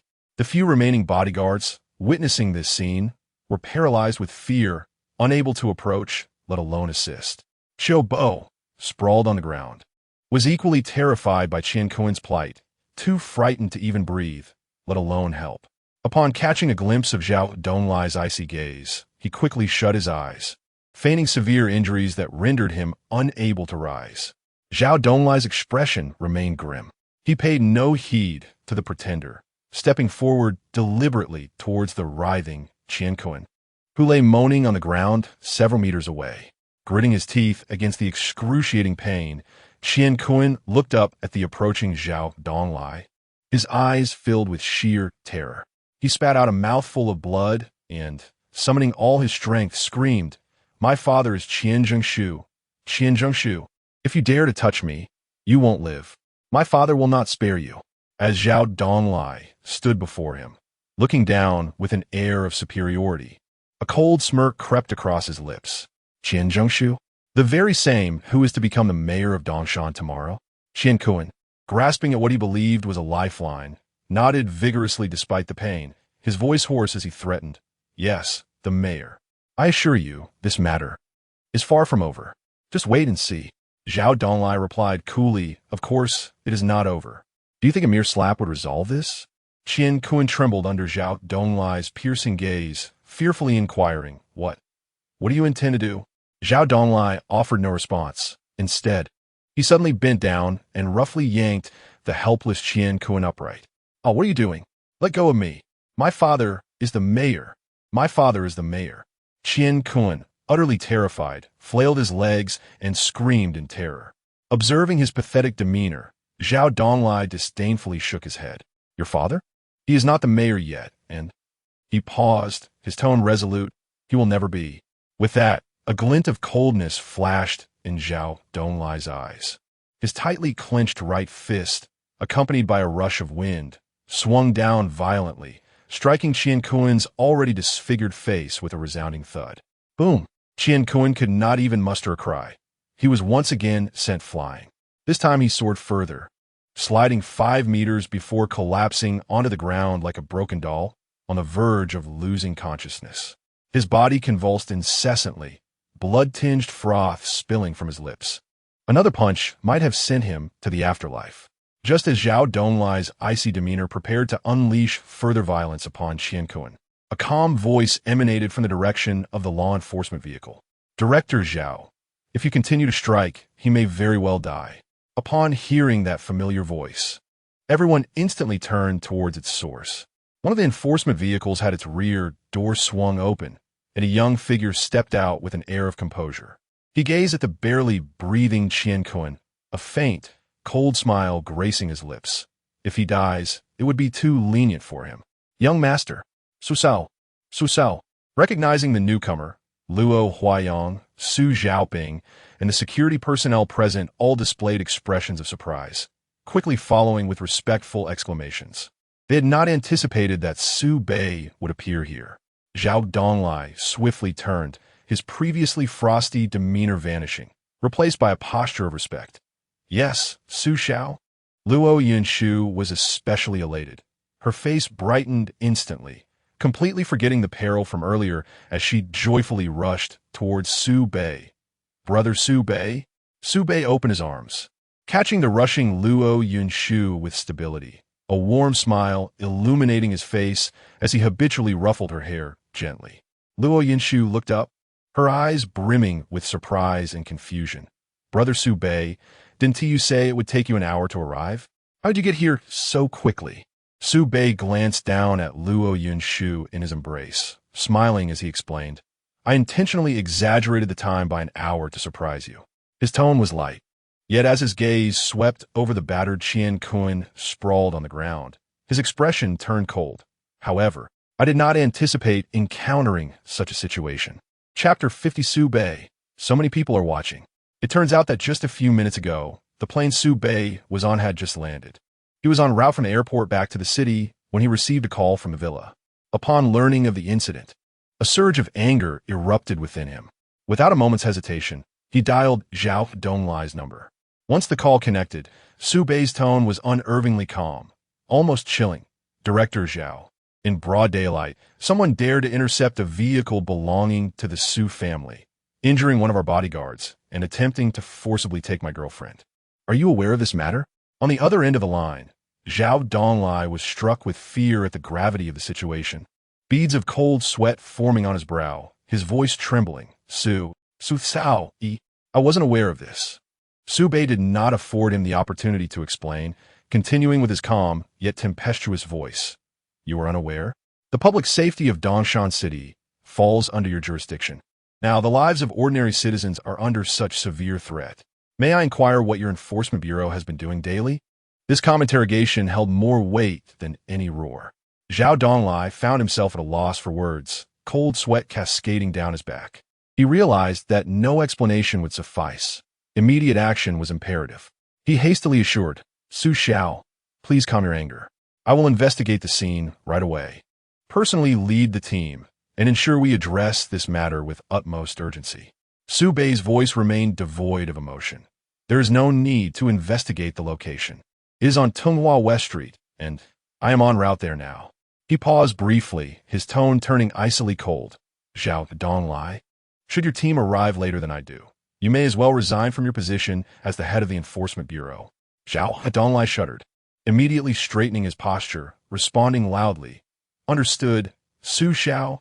After hanging up, Zhao Donglai felt his back drenched in sweat. He dared not waste a moment, promptly dialing another number. His voice urgent as he commanded, "Hello, Director Li, this is Zhao Donglai.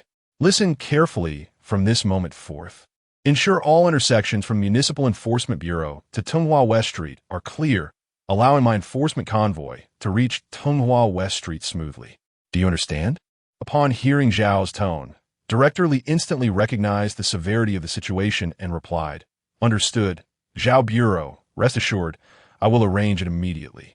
After hanging up, Zhao Donglai nearly shouted orders to his subordinates. "Everyone, emergency mission, target Tunghua West Street. Depart immediately."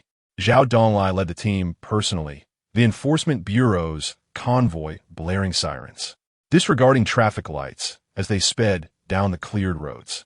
In his mind, a single thought prevailed. They must arrive at the scene before Su Xiao, and he hoped fervently that Su Xiao's girlfriend would remain unharmed. However, fate had a cruel twist in store. Just as their convoy raced at breakneck speed toward Tunghua West Street, Zhao Donglai encountered Su Bei. Fortunately, he arrived no later than Su Bei. Otherwise, the consequences would have been unimaginable.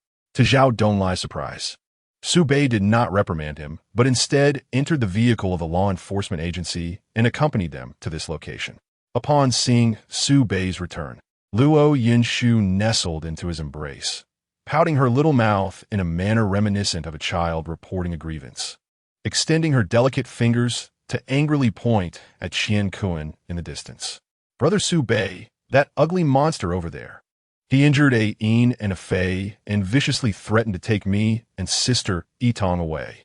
Luo Yunshu's expression was a blend of indignation and charm. Observing her demeanor, Su Bei's smile deepened as he affectionately pinched her cheek.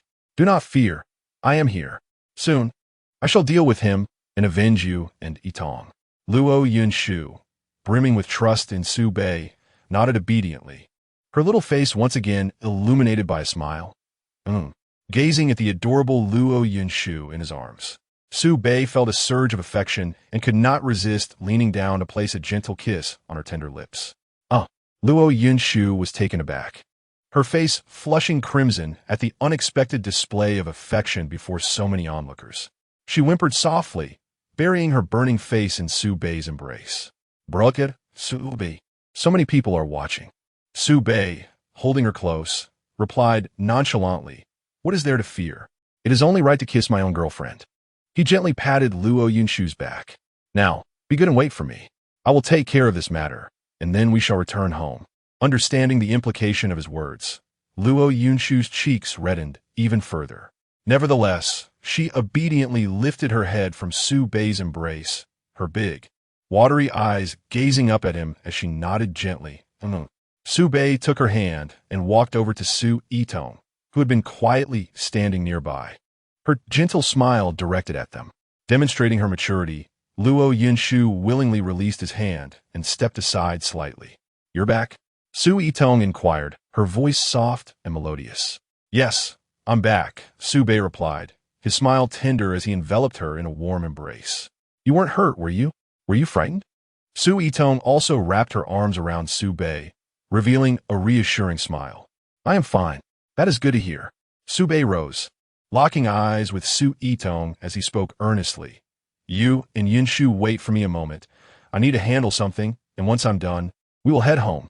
"All right," Su Yitong replied obediently, nodding her head. Su Bei offered her a reassuring glance. He then turned away, the warmth on his face vanishing in an instant, his expression turning steely as he strode purposefully towards Qian Kuan, who lay on the ground. Chapter 51.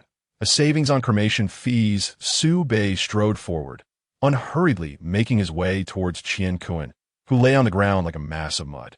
The onlookers surrounding him, be they the Su family security personnel, the entourage of Luo Huayong and Su Xiaoping, or the law enforcers, instinctively stepped back, creating a clear passage. As he passed by Zhao Donglai, the latter lowered his head deeply, exhibiting utmost respect and daring not to show any sign of negligence.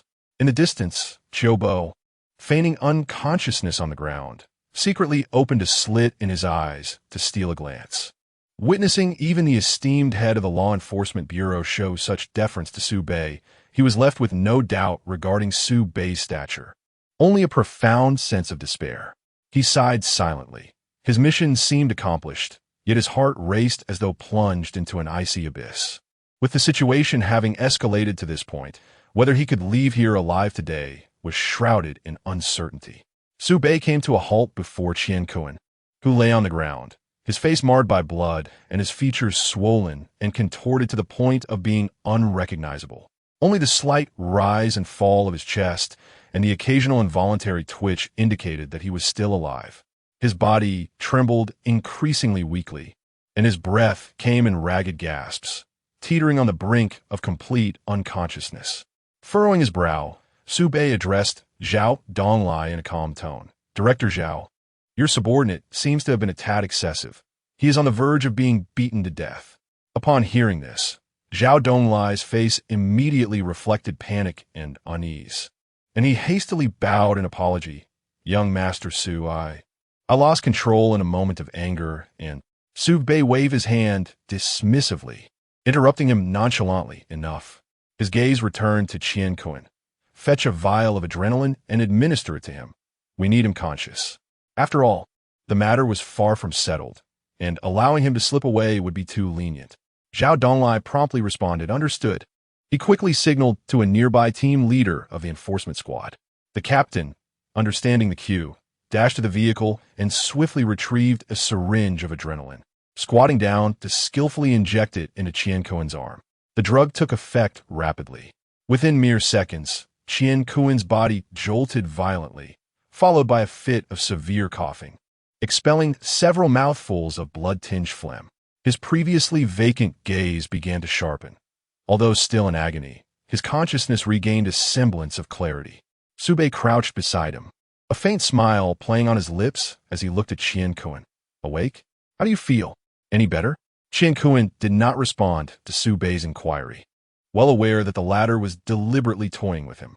Summoning all his strength, despite the lingering fear within, he managed to utter a muffled yet menacing threat.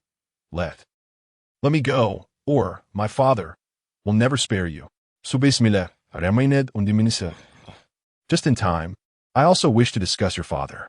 He leisurely retrieved his phone, opened a video, and thrust the screen directly before Qian Kun's eyes.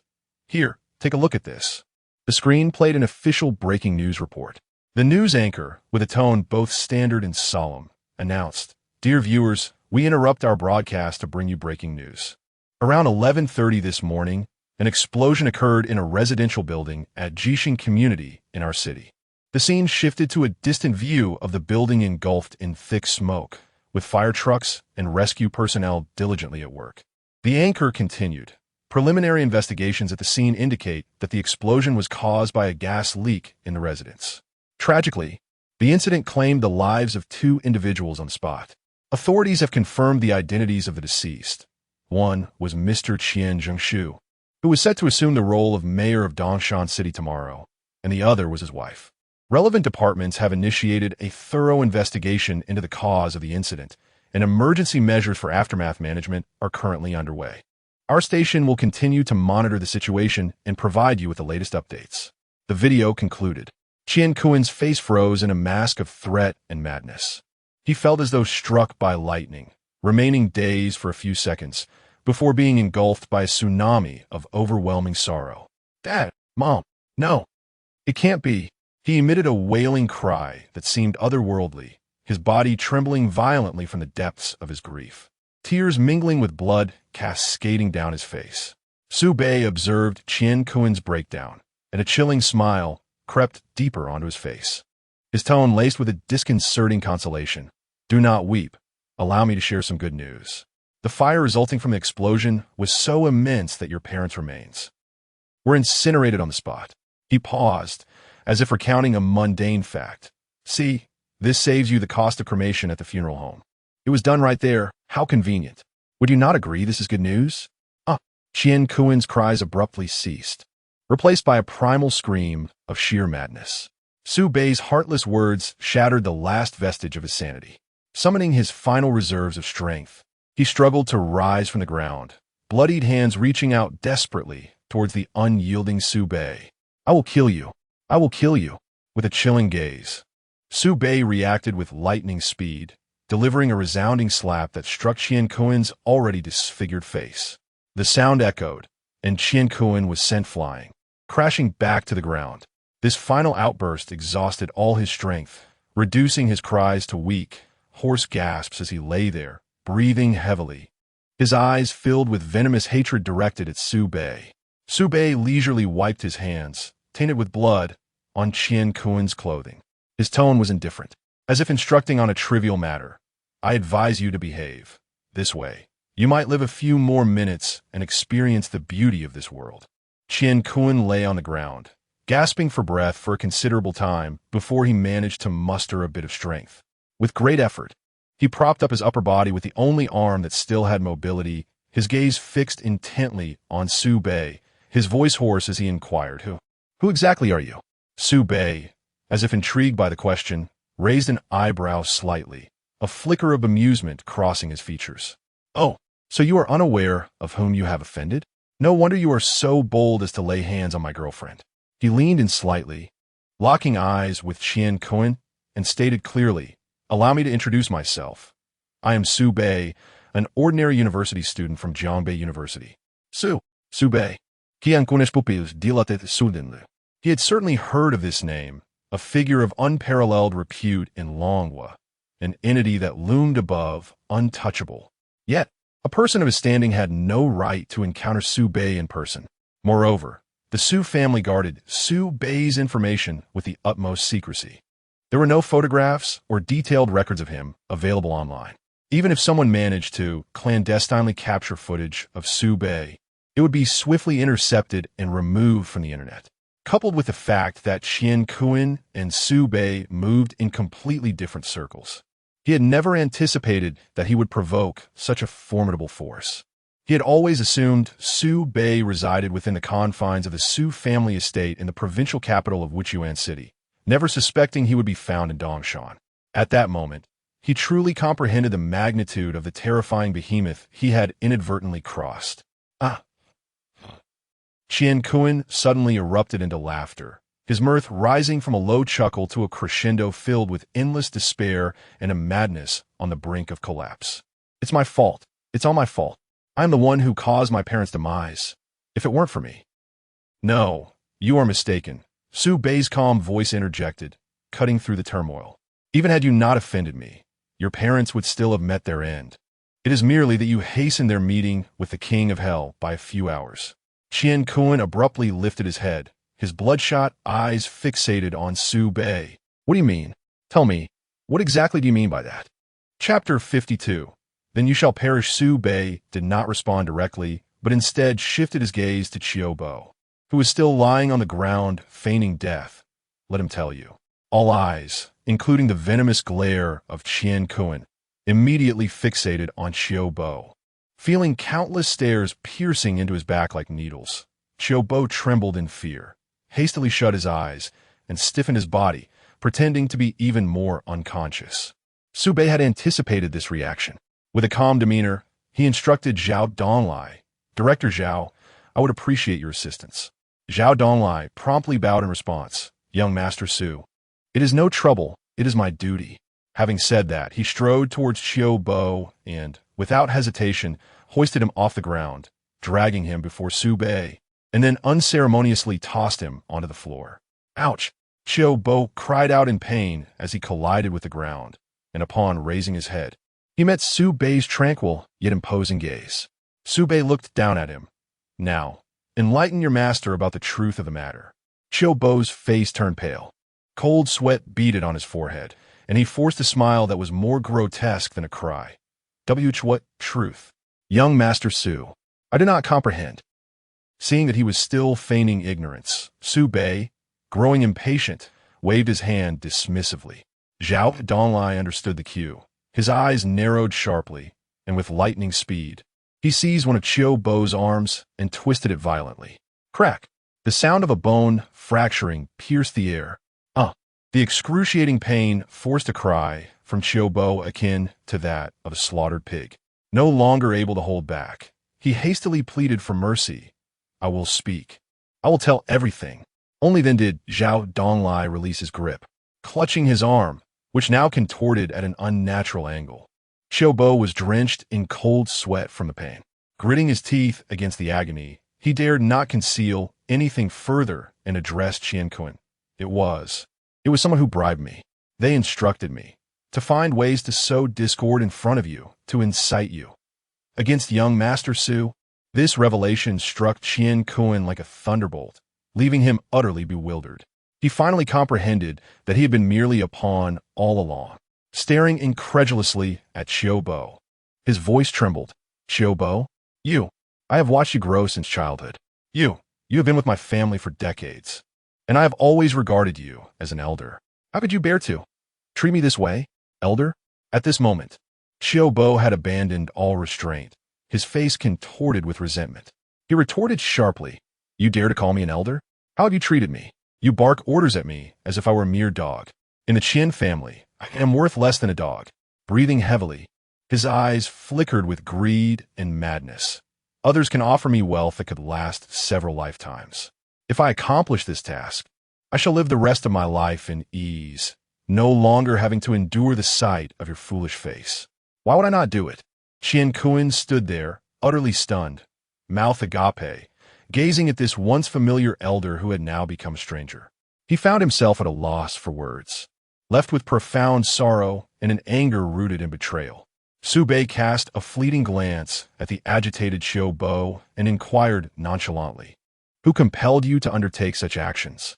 Upon hearing this, Qiu Bo's eyes instantly filled with overwhelming dread, and he shook his head vehemently. This, young Master Su, I truly cannot divulge that, even if it costs me my life. Su Bei responded, Oh, not even if it means death? Qiu Bo's voice trembled with despair. Indeed, if I were to reveal it, my family, they would all perish. For the sake of my family, I cannot speak, even at the cost of my life. Su Bei nodded, his expression utterly unperturbed. Very well, then you may proceed to your demise. In truth, Su Bei had not anticipated unearthing the identity of the mastermind from Qiu Bo, for he already harbored the answer within him.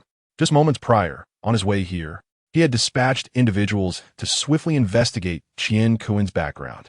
Upon discovering that Qian Kun's father, Qian Zhengshu, was set to assume office as the mayor of Dongshan City the following day, a flicker of doubt arose within him.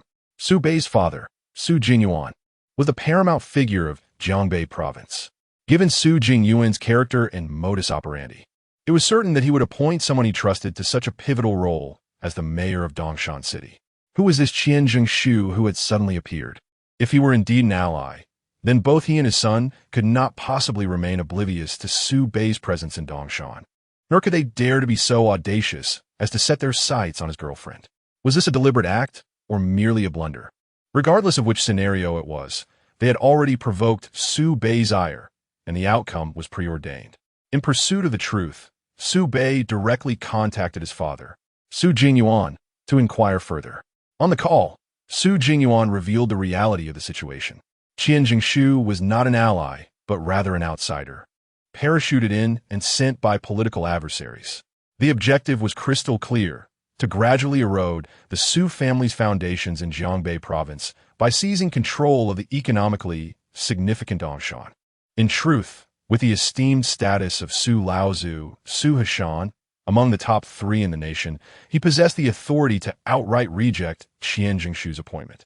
However, Su Jingyuan had his own schemes. He intended to set an example. His plan was to orchestrate an accident the night before Qian Zhengshu's official inauguration, ensuring his complete disappearance. This move was designed to send a clear message to those political foes: Jiangbei is dominion of the Su family. Thus, he had already secretly dispatched members of the Blood Shadow Hall to lie in wait near Qian Zhengshu's residence, poised to strike once the night grew still. What Su Jingyuan had not anticipated was that before the plan could even be set in motion, Qian Kun would create such a significant disturbance, inadvertently leading him directly into Su Bei's crosshairs. As for Qiu Bo, his identity has been thoroughly investigated, and he is indeed. Dear readers, over the past few days, I have perused all the comments and noted the dissatisfaction expressed by many regarding this book. Their primary grievance lies in the excessive number of killings perpetrated by the protagonist, Su Bei. In light of this, I would like to solicit your opinions. I am an author who values feedback greatly. If there are any issues with the earlier narrative, please feel free to point them out. Minor adjustments can be made with relative ease. However, altering the frequency of killings may necessitate the removal of several chapters, potentially disrupting the continuity of the plot. Thus, significant changes to the earlier sections are unfeasible. I will strive to ensure that the subsequent narrative aligns with your expectations. There are 3 stylistic directions for the forthcoming chapters. The first maintains the original tone. The second refrains from treating anyone other than the protagonist with cruelty. And the third aims to minimize the killing of ordinary individuals, reserving violence for those in positions of power or those who pose a threat. Of course, these are not the only 3 options. If you have more compelling suggestions, please share them, and I will endeavor to shape the subsequent storyline according to the consensus of the majority. Chapter 53. Uttering such cruel words in a calm tone, Xiaobo was bribed by the unseen hand behind Qian Zhengshu. The adversaries feared that once Qian Zhengshu ascended to power in Dongshan, he might betray them out of fear of the Su family's influence or be swayed to their side. Consequently, they corrupted the most trusted old servant of the Qian family, Xiaobo, inciting him to sow discord in Qian Kuan's ear. Their aim was to provoke Qian Kuan into offending Su Bei. The moment Qian Kuan clashed with Su Bei, Qian Zhengshu would inevitably be entangled in the conflict, irrevocably positioning himself against the Su family, with no chance for redemption or compromise. Upon learning of his father's entire scheme, Su Bei decisively resolved to mobilize the Blood Shadow Hall at once. He not only intended to eliminate Qian Zhengshu and his wife, but also to ensure that the arrogant and reckless Qian Kuan witnessed the tragic demise of his parents. He sought to inflict the most brutal psychological blow on Qian Kuan, subsequently tormenting him to experience the dual collapse of both spirit and body. This was the true essence of killing with intent to shatter the heart. Su Jingyuan concurred with his son's plan. Thus, the shocking news that Qian Kuan witnessed in the video came to be. Upon returning to the scene, Su Bei averted his gaze from Xiaobo and commanded Zhao Donglai, break all of his limbs. Then find a ravenous dog that has gone days without food and confine them together, allowing him to slowly experience the sensation of being torn apart. Zhao Donglai felt a chill run down his spine and promptly responded, "Understood." After a moment's hesitation, he pointed to the few bodyguards of Qian Kuan, who were already pale with fear, and respectfully inquired, "Master Su, what about these individuals?" Su Bei cast a casual glance in their direction. The 6 bodyguards, meeting Su Bei's gaze, felt as if they were being scrutinized by death itself, utterly terrified. They could no longer endure the pressure and, one after another, fell to their knees, desperately prostrating themselves before Su Bei, their foreheads striking the ground with a dull thud as they cried out for mercy. "Master Su, spare us. We were forced by Qian Kuan.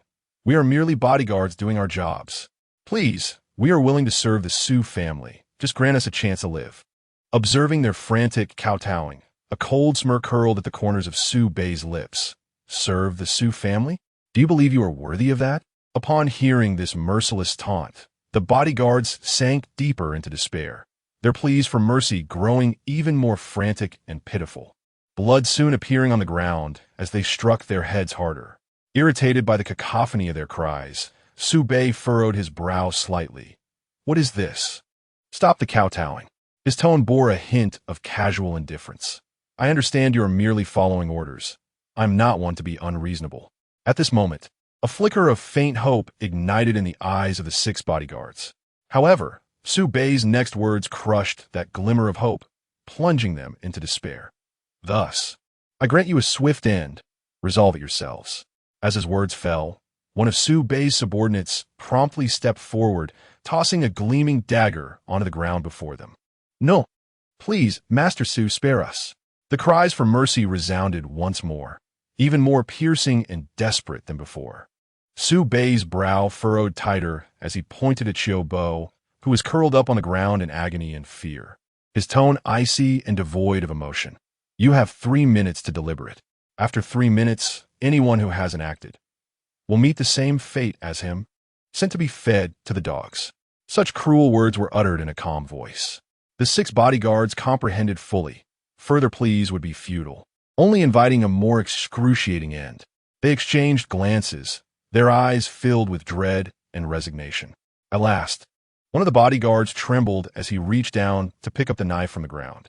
With the first act of defiance, the second soon followed. In the suffocating silence and despair, they grasped the knives, burdened with infinite fear, choosing to bring about their own demise. The scene fell into a deathly stillness. Soon, the enforcers advanced, swiftly removing the bodies and commencing the cleanup of the bloodstains on the ground. Only then did Su Bei turn his head, once more donning a gentle smile as he looked at Qian Kun, who lay on the ground like a dead dog. All others have been dealt with. Next, it is your turn. Qian Kun witnessed the horrifying spectacle of the bodyguard's collective suicide, and the terror of death finally overwhelmed him. He struggled, expending his last ounce of strength, his voice laced with sobs and pleas. Susho, Ibig. I implore you to spare me. I have money. I have a great deal of money. I will give it all to you. Just ask that you let me go.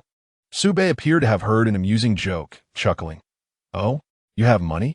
How much? Clinging to a thread of hope, Qian Kun hurriedly recounted. 5 million in cash. Plus 6 luxury cars, 3 apartments, all together. Worth 40 to 50 million. I will give you all of this. Just please spare me this once. A mocking smile adorned Su Bei's face. Wow.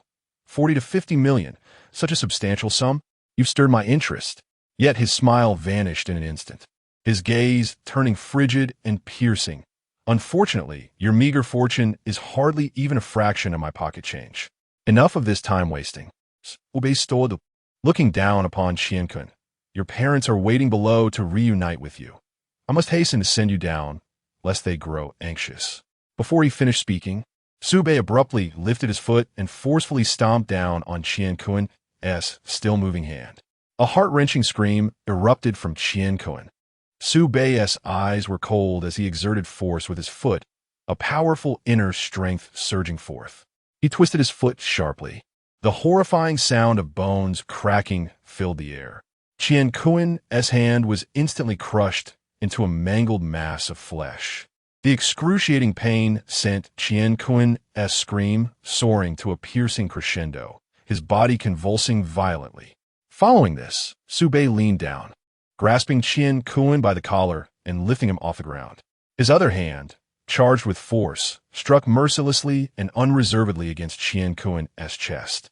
A resounding thud echoed in the air. A dull, thunderous sound reverberated through the air. Qian Kun's eyes bulged in shock as a torrent of dark blood erupted from his mouth. In an instant, the ribs in his chest shattered completely, his entire thoracic cavity visibly collapsing, while a grotesque bulge formed on his back in response.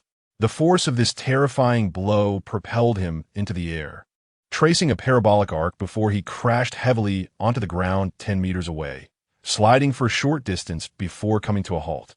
His body convulsed violently twice, emitting a few incoherent sounds from his throat before his head tilted to one side and he was utterly lifeless. Su Bei expressionlessly withdrew his hand, casually shaking it.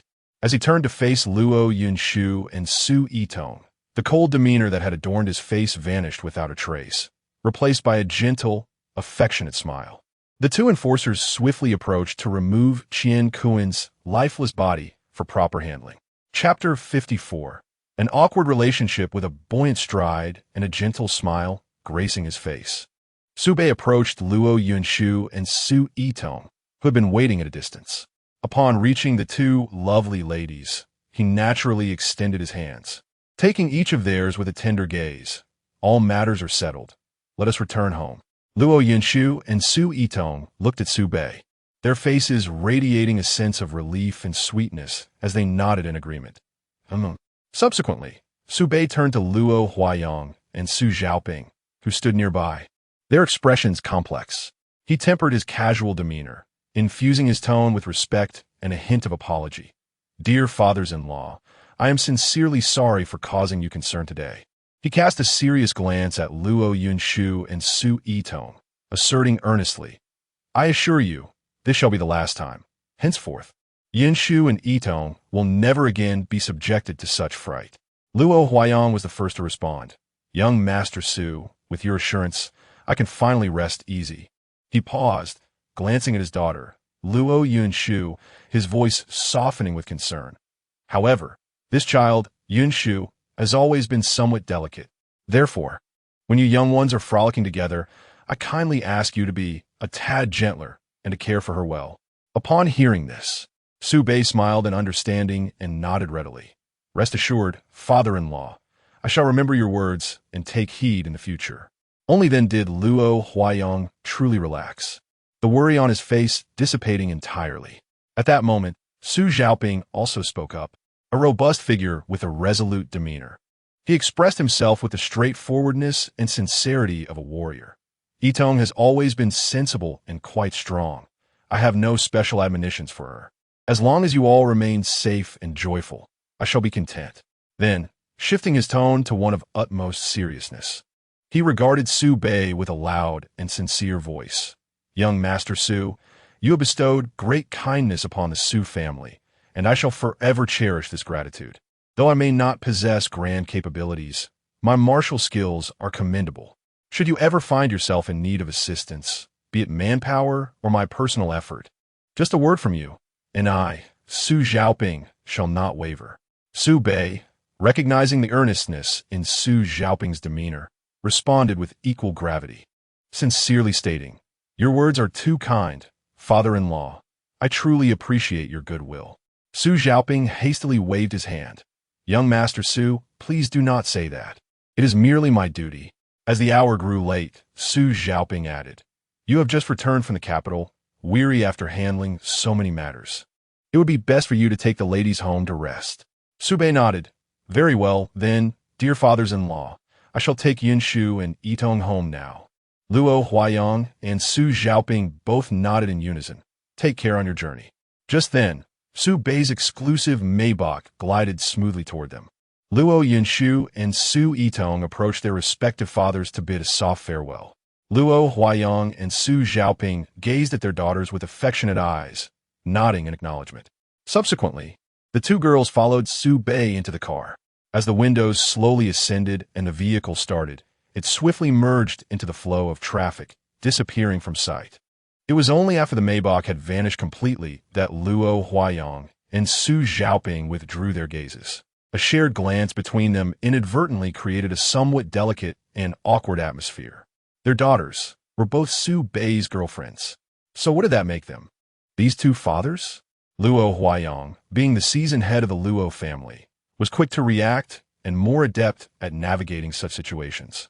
He cleared his throat, quickly donning a courteous yet warm smile, and took the initiative to break the silence. Master Su, today's events have certainly been quite the ordeal. It's just about mealtime. Why don't we visit my home for a while? We could share a couple of drinks to ease the tension. Su Xiaoping, a straightforward man who detested causing trouble for others, immediately shook his head and waved his hands, his expression reflecting the candidness typical of a martial artist. Master Luo is far too gracious. I cannot impose upon you like this. I can find a casual place to grab a bite, and I would want to take up your time. Ah, Master Su, you are being overly formal, Luo Huayong responded with an even more enthusiastic smile. Our relationship. Ahem. He artfully glossed over the awkwardness. He then shifted the conversation with sincerity and the shrewdness of a businessman. Speaking of which, in this region of Dongshan, your esteemed name and reputation, Master Su, resonate profoundly with me. We have crossed paths at various occasions, but we were both preoccupied and never had the chance to converse properly. His gaze remained earnest as he continued. Although today has been troubling, it has fortuitously allowed us to truly connect. I perceive you, Master Su, as a person of generosity and integrity, worthy of deepening our friendship. Let us drop the formalities of Master Luo and Master Su. It feels rather distant. From now on, I shall call you Su Leoj, and you may call me Luo Leoj. What do you say? Su Xiaoping, touched by Luo Huayang's heartfelt and respectful words, felt a stirring in his heart. Though direct in nature, he possessed an understanding of social nuances. The fact that Luo Huayang, as the head of the Luo family, would lower himself to forge a connection was a gesture he appreciated. Coupled with the subtle link between their families due to Su Bei, it was indeed worth fostering a closer bond. A sincere and somewhat honored smile spread across his face as he replied, "Your words resonate deeply with me, Luo Leoj. Since you hold me in such esteem and call me Su Leoj, I shall accept with gratitude. From now on, we are friends." Luo Huayong beamed, his warmth palpable as he said, "Then let me treat you to this meal today. Surely, Su Leoj will grant me this favor." Su Xiaoping, no longer hesitant, returned the smile with a bright countenance. "Well, since Luo Leoj has extended such kindness, I must reciprocate. I will gladly accompany you for a few drinks today." With a sense of relief washing over him, Luo Huayong laughed heartily. "That's the spirit. Let's go and ride in my car." Su Xiaoping nodded affirmatively. Subsequently, a thought struck him, and he turned to Luo Huayong, saying, "Brother Luo, please hold on a moment. I shall send them back first." He gestured towards the disciples of the Martial Arts Academy, who had been standing quietly at attention. Luo Huayong, understanding, nodded in agreement. "Very well." Su Xiaoping then turned back, raising his hand towards the disciples, his voice resonating with the authority of the Academy's master. "All right, there is nothing more to attend to here. You may return to the Academy and practice diligently. No slacking off." "Yes, master," the disciples replied in unison, their movements sharp as they promptly turned to leave. Turning back to Luo Huayong, Su Xiaoping smiled and said, "Well, Brother Luo, I have taken up enough of your time today." "Ha, what disturbance is this? One can hardly invite you enough." Luo Huayong responded joyfully, having achieved his objective. His spirits lifted. He laughed heartily, feeling a closer bond forming between them. "Gome, let us go. The car awaits over there."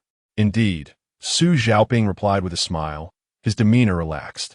The two then walked side by side to the roadside, entering Luo Huayong's luxurious Bentley Continental, and departed from the scene. Chapter 55. A unique game of Do Di Zhu on the way back to the villa. Su Bei learned from the girls' cheerful chatter that they had ventured out that morning specifically to select fresh ingredients to prepare a meal for him. This sincere gesture deeply touched Su Bei, and he silently resolved to reward them in some way that afternoon. Before long, they arrived at the villa. The two girls, carrying their ingredients, hurriedly made their way to the kitchen. Watching their retreating figures, a smile unconsciously crept onto Su Bei's lips. He entered the living room and casually switched on the television, awaiting the delightful lunch. Inside the kitchen, the scene was vastly different. Su Yitong, donned in an apron, moved with a fluid grace. With a flick of her wrist, the vegetables in the pan flipped, sizzling and releasing an enticing aroma, embodying the essence of a skilled chef. Meanwhile, Luo Yinshu appeared particularly earnest, her phone illuminating a cooking tutorial. She diligently followed each step, clumsily mimicking the motions of chopping and stir-frying. Every action executed with utmost caution, fearful of making a mistake.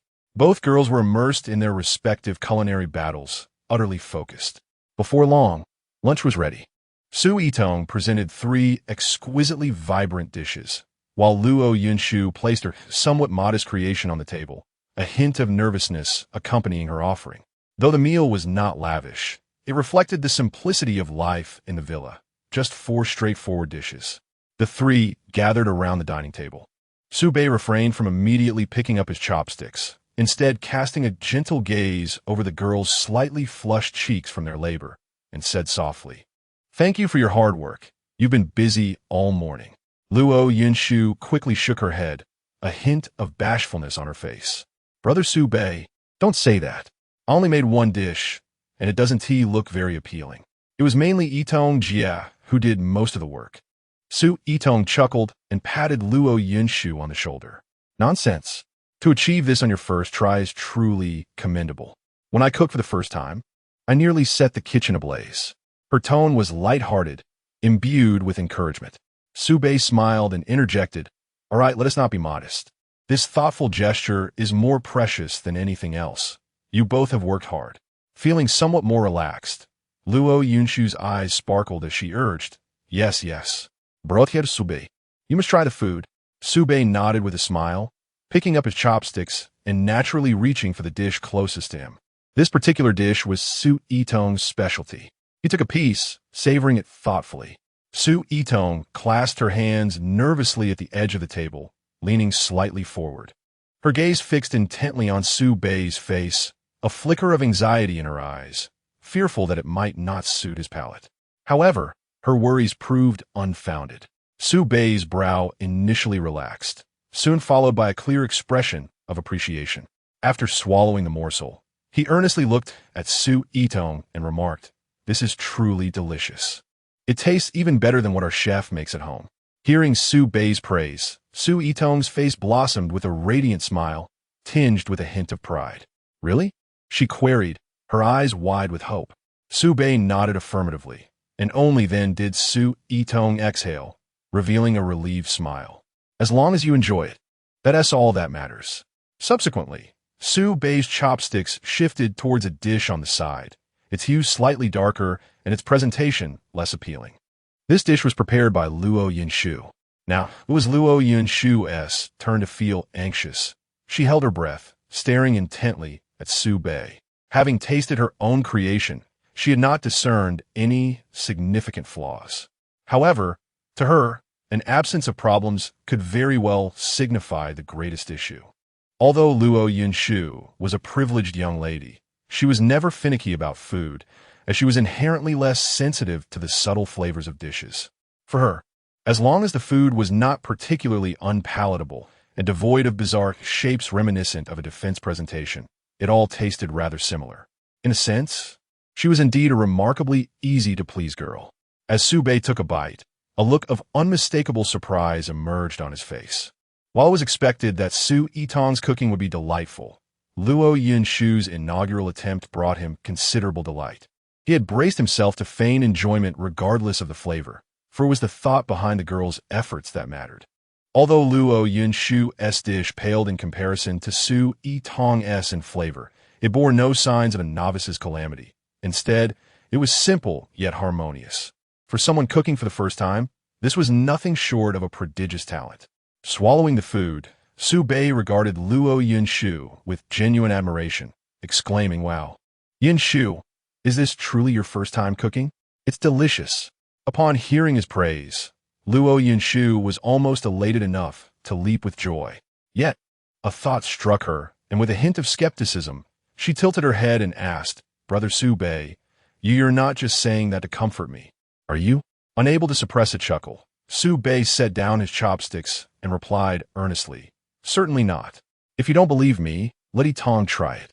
Luo Yinshu instantly directed her eager gaze towards Su Yitong, imploring, "Sister Yitong, please do taste it." Observing Luo Yinshu's anxious yet hopeful demeanor, Su Yitong smiled gently. "All right, let me indulge in a taste." She picked up her chopsticks and sampled a small portion of Luo Yinshu's dish, savoring it with deliberation. Moments later, astonishment and approval graced her features. Su Bei did not deceive you. The taste is indeed delightful, perfectly seasoned and well-cooked. Yinshu, your culinary skills for a first-time cook surpass mine from years ago. You have a knack for this." At last, Luo Yinshu was wholly convinced, her heart swelling with immense joy and a sense of accomplishment that illuminated her entire being. "Really? That's wonderful. Then you all must eat more." With her worries dissipated, the atmosphere grew increasingly light-hearted and joyful. The trio conversed and laughed, swiftly consuming more than half of the meal laid before them. Fully satiated, Su Bei leaned back in his chair, gracefully wiping the corners of his mouth with a napkin, observing the two girls opposite him also dabbing at their mouths. A mischievous smile flickered in his eyes as he spoke. "Well, we've finished our meal. Let us leave the dishes for the maid to tidy up later. The afternoon is still young. Why not play a game?" Luo Yinshu's eyes widened with curiosity. "A game? What kind of game, Brother Su Bei?" Su Bei intentionally kept them in suspense. "Well, think about it. What game would be perfect for 3 players? Luo Yinshu's eyes sparkled, and she almost blurted out, "Do, Diju?" "Precisely," Su Bei replied, a mysterious smile gracing his face. "You've guessed correctly, but today, we shall not be playing the ordinary version of Do Diju." He tilted his head toward the bedroom, a glimmer of pride in his gaze. "Cool, me. Let's head to my room. I have some special prop cards to show you." The two girls simultaneously stood up, their curiosity piqued as they followed Su Bei toward the bedroom. Chapter 56. Introduction to the gameplay. The three of them arrived at Su Bei's spacious bedroom. Luo Yinshu, unable to contain her excitement, closely followed Su Bei, her voice a blend of urgency and curiosity. Su Bei Gij, what kind of special prop card is it? Hurry and show us. Su Yitong remained silent, yet her gaze was fixed on Su Bei, clearly intrigued as well. Under the focused attention of the two girls, Su Bei smiled and approached the bedside, reaching beneath the pillow to retrieve a box of playing cards. The size and thickness of the card box bore no distinction from those sold in stores. The two girls leaned in, examining it from various angles, their faces adorned with expressions of confusion. Luo Yinshu, unable to discern anything extraordinary, couldn't help but ask, Su Bei Gij, is this the special playing card you mentioned? But I can't see anything special about it. Su Yitong gently nodded in agreement, looking at Su Bei with a questioning gaze. Yes, Su Bei. What exactly makes it special? Seeing their bewildered expressions, Su Bei's smile deepened. Don't rush. You'll soon discover what makes it unique. With that, he deftly opened the box, revealing a neatly arranged deck of cards. He casually drew one card from the pile, turning it over to present its face to the two girls. In that fleeting moment of recognition, both beautiful faces flushed a deep crimson. Luo Yinshu abruptly turned away, her delicate ears glowing with embarrassment. Stammering, she managed to utter, Su Bei Gij, you, this. Words failed her, her face burning with heat. Su Yitong's reaction mirrored hers. Instinctively, she covered her mouth with her hand, her gaze evasive as she dared not look at the card again, a faint blush painting her fair neck. Attempting to articulate her thoughts, Su Yitong could only manage a few indistinct sounds. This is too. She struggled to find words, feeling that none could adequately convey the essence of the card's content or her own feelings. Observing their bashful demeanor, Su Bei chuckled softly. He waved the card in his hand and asked lightly, so what do you think? Are you intrigued? This question rendered the two girls momentarily speechless. To deny their interest would be disingenuous, yet admitting it felt too embarrassing. Although they remained silent with pursed lips, their subtle nods betrayed their true sentiments. Su Bei smiled with satisfaction. All right, since you're both interested, let us discuss how to play this game. He returned the drawn card to its place and picked up the entire deck, weighing it in his hands. This game, I shall call Knowledge Do Diju. Since it is Do Diju, there must be a landlord, and that landlord, naturally, is me. Therefore, you two will need to join forces against me. As he meticulously arranged the cards, he elucidated. There are a total of 54 cards, akin to a standard deck, ranging from ace to king, with 4 distinct suits for each rank, in addition to 2 jokers. Here lies the crux of the matter. He paused, emphasizing, aside from the jokers, which are special cards, each of the remaining 52 cards embodies a particular piece of knowledge. The gameplay is quite straightforward, primarily revolving around comparing the values of the cards. For example, he glanced at Luo Yinshu. If Yinshu and I commence, we shall each draw a card from the pile. Should your card's value be lesser than mine, you would concede defeat, which, naturally, entails a penalty. At this juncture, Su Bei spoke with a hint of amusement. The penalty is that you must learn the knowledge inscribed on my card, for a duration of 10 minutes. Upon hearing Su Bei's words, the slight blush that had receded on Luo Yinshu's cheeks surged back. She lowered her gaze, her fingers unconsciously tugging at the hem of her garment. Su Bei seemed oblivious to her shyness and continued.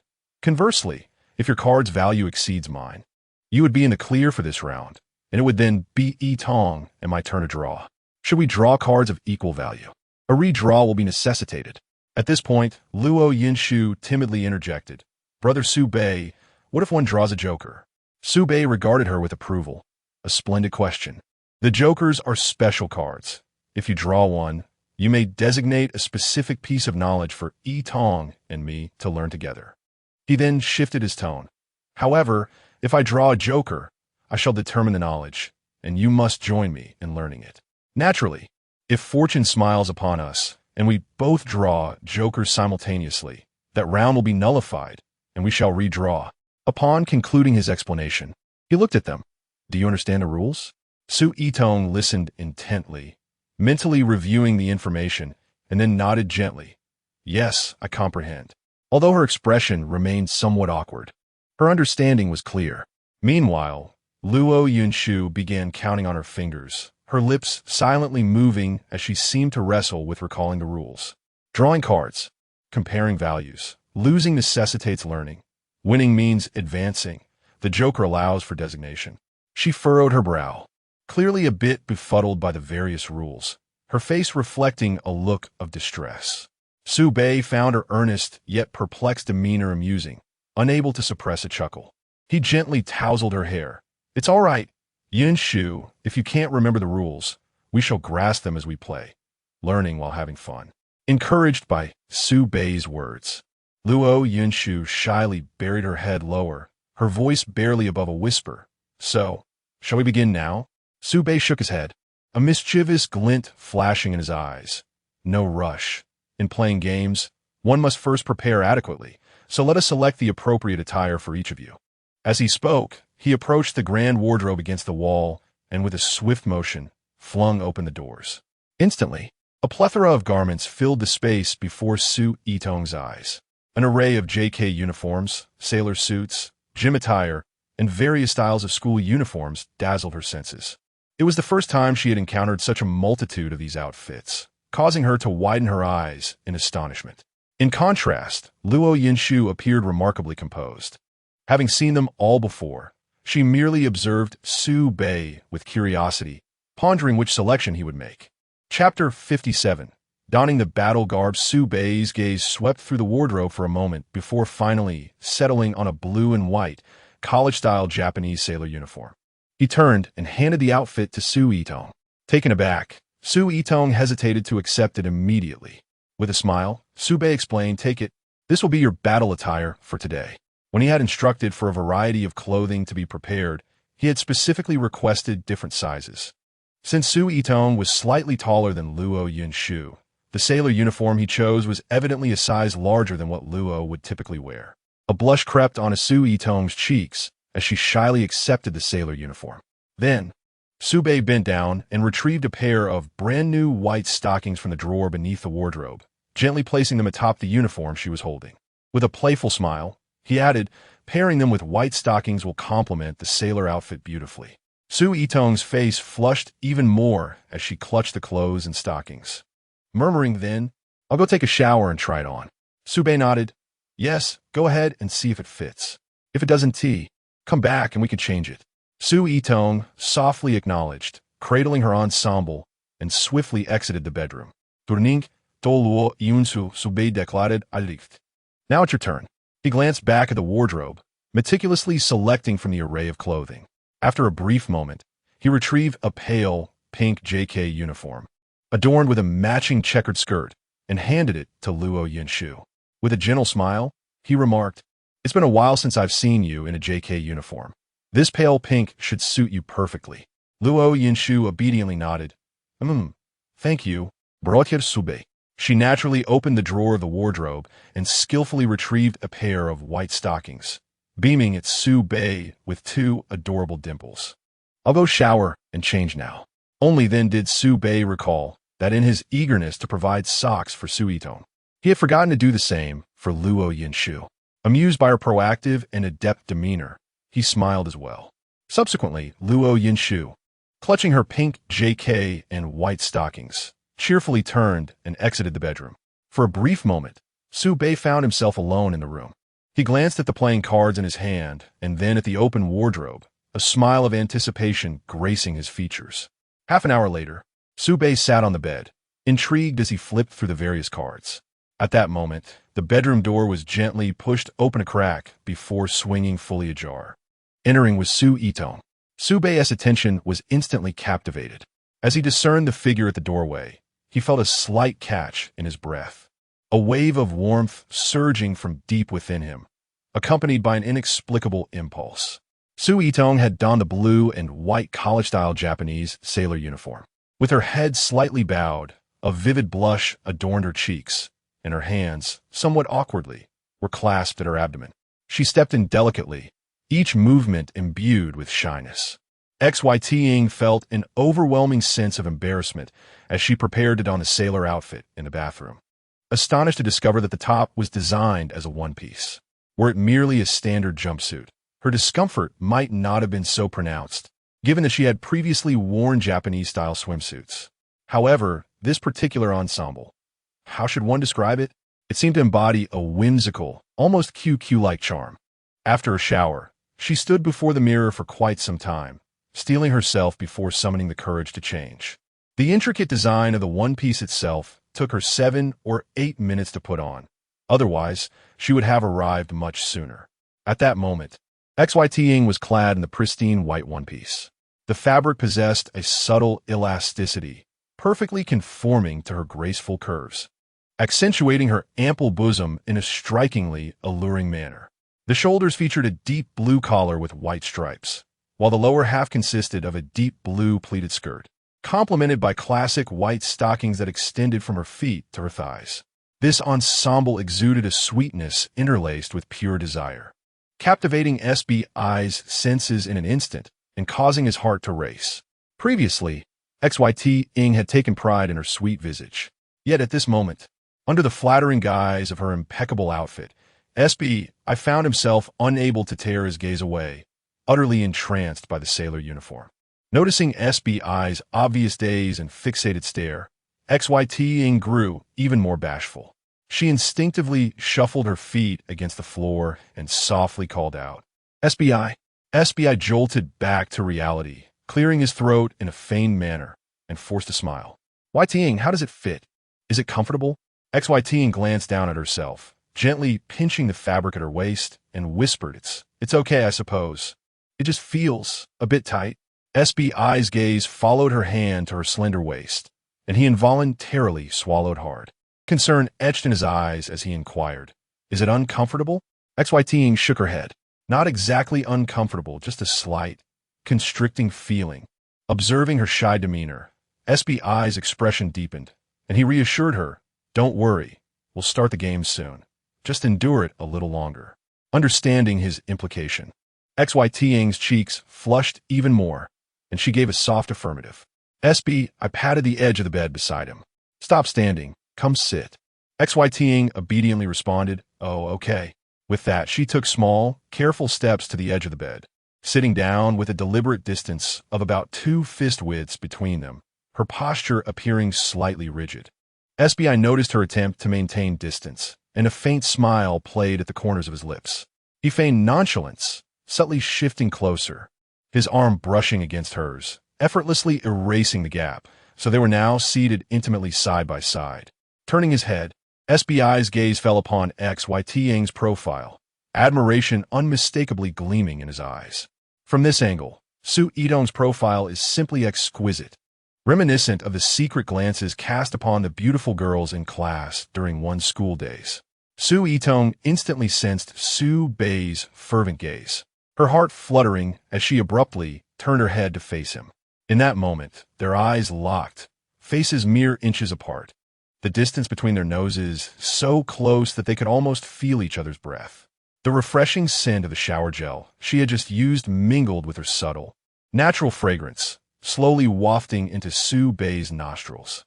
This aroma sent him into a state of reverie, the heat he had barely managed to suppress surging back with intensity, as if the strings of his rationality were stretched to their limits. His gaze began to take on a somewhat dazed quality. Chapter 58. Have you mastered this knowledge? Su Itong felt somewhat peculiar under his unwavering gaze. Just as she was about to inquire, Su, before she could finish her sentence, Su Bei could no longer restrain his impulse. He leaned in closer and pressed his lips against Su Itong's soft ones. Her eyes widened in surprise, and her body stiffened momentarily, clearly taken aback. However, she did not push him away or reject him. At that delicate moment, the bedroom door swung open once more, and Luo Yunshu's cheerful voice rang out, "Brother Su Bei, I'm ready." Her words abruptly halted upon witnessing the scene by the window. Both Su Bei and Su Itong, startled by Luo Yunshu's voice, quickly separated as if jolted by electricity, sitting upright. Su Itong's face flushed instantly, overwhelmed with embarrassment as she turned her head away, unable to meet anyone's gaze. In contrast, while Su Bei felt a hint of awkwardness, he soon regained his composure, a hint of lingering amusement dancing on his lips. After all, this was merely the beginning. The real thrill lay ahead. He glanced toward the doorway, where Luo Yinshu stood. Yet before he could speak, she, her face flushed, stood awkwardly at the entrance, softly murmuring, "I, ing sorry, brother, Su-bei," seemed to have come at an inopportune time. Observing her discomfort, Su-bei chuckled lightly and waved her over. "No, Yinshu, you arrived just in time. Don't just stand there. Come join us. We've been waiting for you." Luo Yinshu, now adorned in a pink JK uniform, caught their attention. Her fitted white short-sleeve top accentuated the alluring contours of her youthful figure, complemented by a delicate pink bow tied at the collar. The lower half featured a light pink plaid pleated mini-skirt, and she wore classic white stockings that completed her ensemble. The delightful fullness of her form juxtaposed with her innocent, cherubic face created a captivating contrast, embodying an intriguing blend of youthful sensuality and pure adorableness. Hesitant and shy at Su-bei's invitation, Luo Yinshu finally nodded, took a deep breath, and slowly approached with a touch of nervousness. Thus, the game commenced in earnest. To determine who would draw cards first against Su-bei, Luo Yinshu and Su Yitong engaged in a game of rock, paper, scissors. Rock, paper, scissors. Rock, paper, scissors. Su Yitong bit her lower lip slightly, her gaze focused. Meanwhile, Luo Yinshu, filled with excitement, swung her small fist with vigor. After several rounds, luck favored Su Yitong, who lost the game and earned the chance to duel Su-bei first. Su-bei laid the freshly shuffled playing cards face down across the bed. His expression relaxed as he addressed Su Yitong. "Yitong, please draw a card." Nodding slightly, Su Yitong, a touch nervous, extended her slender fingers and carefully drew a card from the pile. Upon obtaining the card, her gaze instinctively fell upon its face, eager to see what fortune awaited her. With just a fleeting glance, her cheeks immediately flushed as if ignited, turning a vivid shade of red. She hastily diverted her gaze towards the upper left corner of the playing card. There lay a jack of clubs. In the realm of cards, a jack of clubs is considered a moderately high value. Su Yitong felt a flicker of joy within her, sensing a promising chance of victory.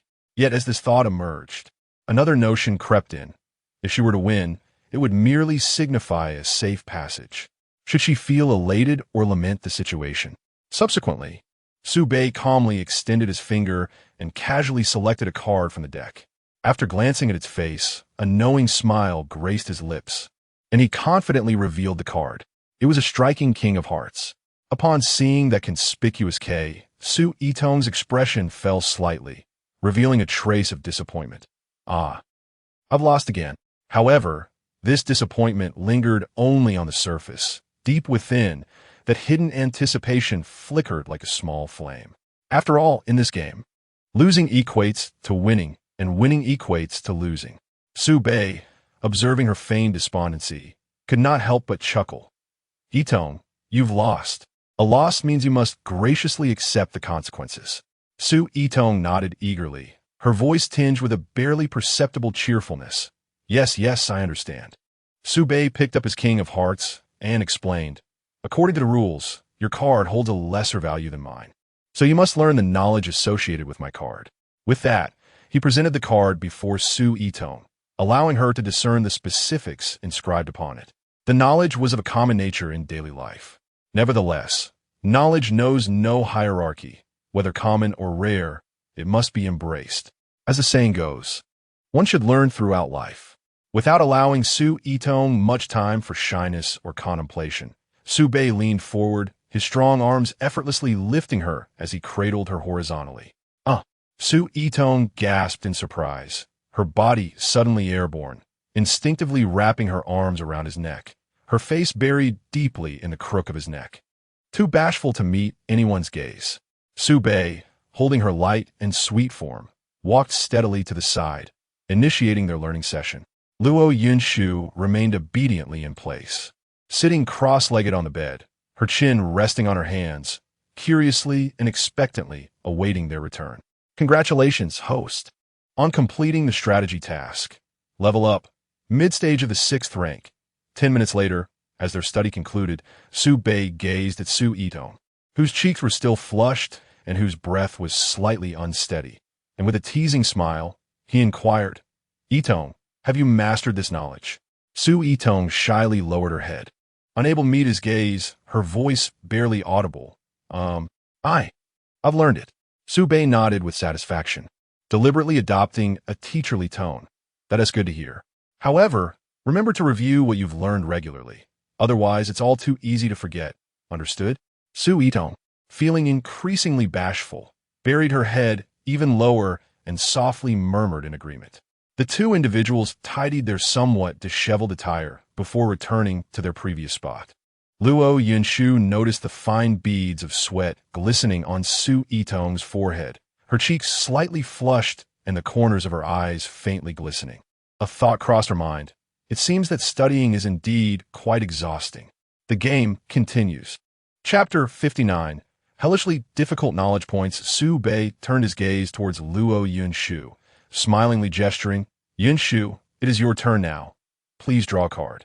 Luo Yunshu nodded, a hint of excitement evident in her demeanor as she extended her finger and drew a card from the scattered pile. However, unlike Su Itong, who immediately glanced at her card, Luo Yunshu placed her card face down on the bed without a second thought. Noticing this, Su Bei, curious, inquired, "Yunshu, why do you not look at your card?" Luo Yunshu raised her face, her enthusiasm palpable as she explained, "Brother Su Bei, have you not heard the saying? It's called the allure of the concealed card." Su Bei raised an eyebrow, shaking his head. "The allure of the concealed card? What does that mean? This is the first time I've encountered such a notion." Luo Yunshu immediately perked up, leaning slightly forward as she earnestly elucidated. "It means not looking at the card and keeping it hidden. When we reveal our cards later to compare, the concealed cards will bring exceptional luck. Guaranteed to be high-value cards. We always played like this when we were younger. It was quite effective." Her small face radiated confidence. Su Bei found her childlike reasoning amusing. "Oh, is there such a belief? Very well. Let us see if your concealed card truly possesses allure." With that, he drew a card himself. Upon glancing at it, a barely perceptible frown crossed his brow before he shook his head in resignation, revealing his card to the three of them, a modest little spade 4. Upon seeing the small 4, Luo Yunshu clapped her hands in delight, her eyes sparkling. "Wow, Brother Su Bei, you drew a 4. It seems I shall certainly win this round." With that, she confidently flipped over her concealed card. The moment the card was revealed, however, her beaming smile faltered. She stared at the number in the upper left corner, a diminutive square 2. Her mouth slightly agape. She was utterly dumbfounded. "Ha ha ha." Su Bei could not contain his laughter, pointing at the square 2. "Oh, Yunshu, it seems your allure of the concealed card might not be very accurate, huh? How could your concealed card be smaller than mine?" Luo Yunshu puffed out her cheeks in indignation, resembling a small pufferfish, and let out a soft huff.